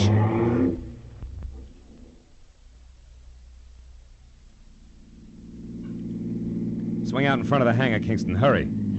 It's empty. They're already out on the runway. Yeah, there's one parachute still on the rack. Why, that's Eddie Knapp's chute, and he never goes up without it. So who's at the controls of that plane out there? I don't even have to guess. It's Eddie Knapp, all right, but he figures a suicide doesn't need a chute.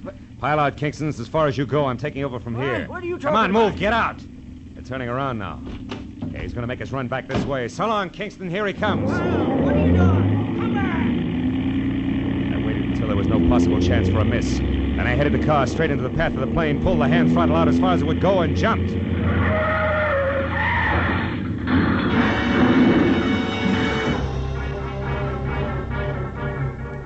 From there on, it was easy. The plane sort of stumbled over the car, rolled up on its nose, and stayed there. Quick work by the volunteer crash crew took care of that. A box of bandages took care of the collection of minor cuts and bruises all around, and the Oxnard police took care of Eddie Knapp. Everything had come out more or less even, except my client, Hattie Pembroke. She showed up at the finish line slightly on the bias, which no doubt was her normal late-evening state.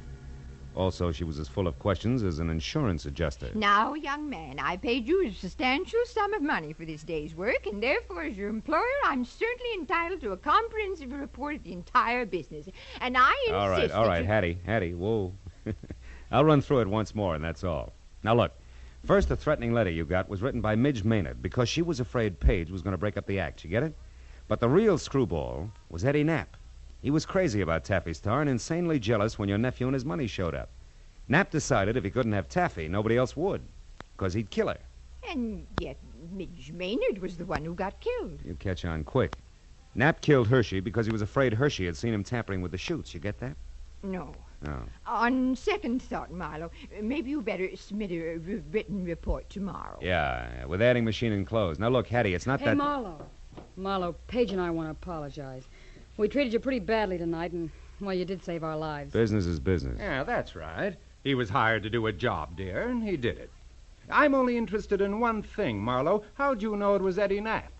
Well, nobody had a really good motive for killing both Midge and Hershey, so when I realized the chutes had been switched, I knew Midge's murder was a mistake. From there, it was easy. How'd you find that out, Marlowe? From red smudges on the inside of the harness shoulder straps. Red that had to come from your leather jacket there, Taffy. The one Midge always wore was blue. Mm-hmm. Very interesting. Well, Hattie, write the detective a check so he can go. That's the best idea you've had to date, Pembroke. And include on it the price of a repair job on Kingston's car, a new tweed suit to replace this one that lost knees and elbow on the runway when I jumped. And also, don't forget the bonus you promised for keeping your job alive, Hattie. Oh, just a minute, Marlowe. As for you, Pembroke, the only reason I'm not filing an assault and battery charge against you is that you've got great grounds for a countersuit. What do you mean? This! Bless you, my boy. Mail me the check. Good night.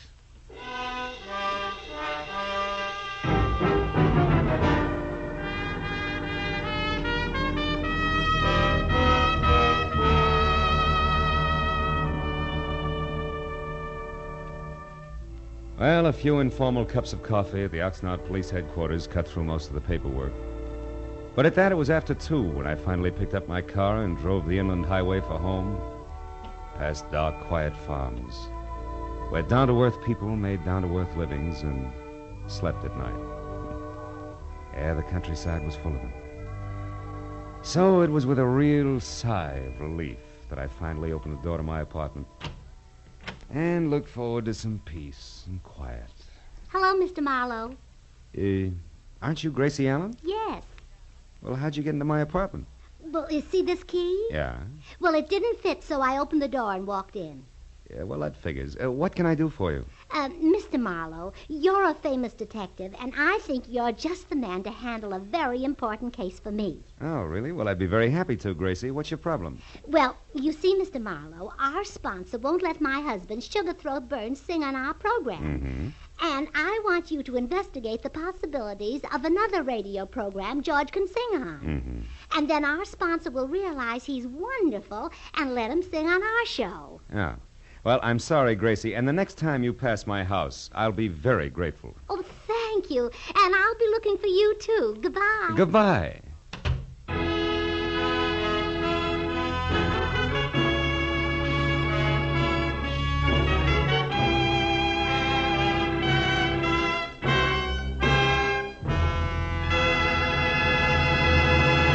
The Adventures of Philip Marlowe, bringing you Raymond Chandler's most famous character, star Gerald Moore, and are produced and directed by Norman MacDonald. Script is by Robert Mitchell and Gene Levitt. Featured in the cast were Lois Corbett, Rita Lynn, Don Randolph, Junius Matthews, Jack Moyles, and Jimmy Eagles. The special music is composed and conducted by Richard Arant.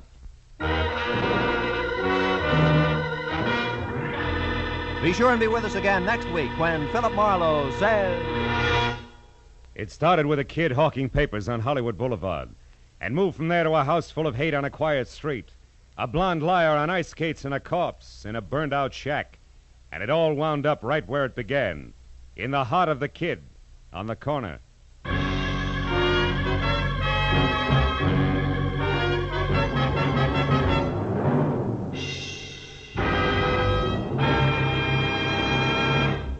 Two music programs that make your Sunday afternoon listening a delight and a pleasure are the Symphonette and the Choraleers. The Choraleers sing popular and semi-classical songs in stirring style. The Symphonette brings you excerpts of great orchestral works. Hear the Symphonette and the Choraliers tomorrow and every Sunday, as well as Sammy Kaye's Sunday Serenade, now heard exclusively on CBS. All of these outstanding music programs are heard on most of these same CBS stations. This is Roy Rowan speaking. Stay tuned now for Gangbusters, which follows immediately on most of these stations. This is CBS, the Columbia Broadcasting System.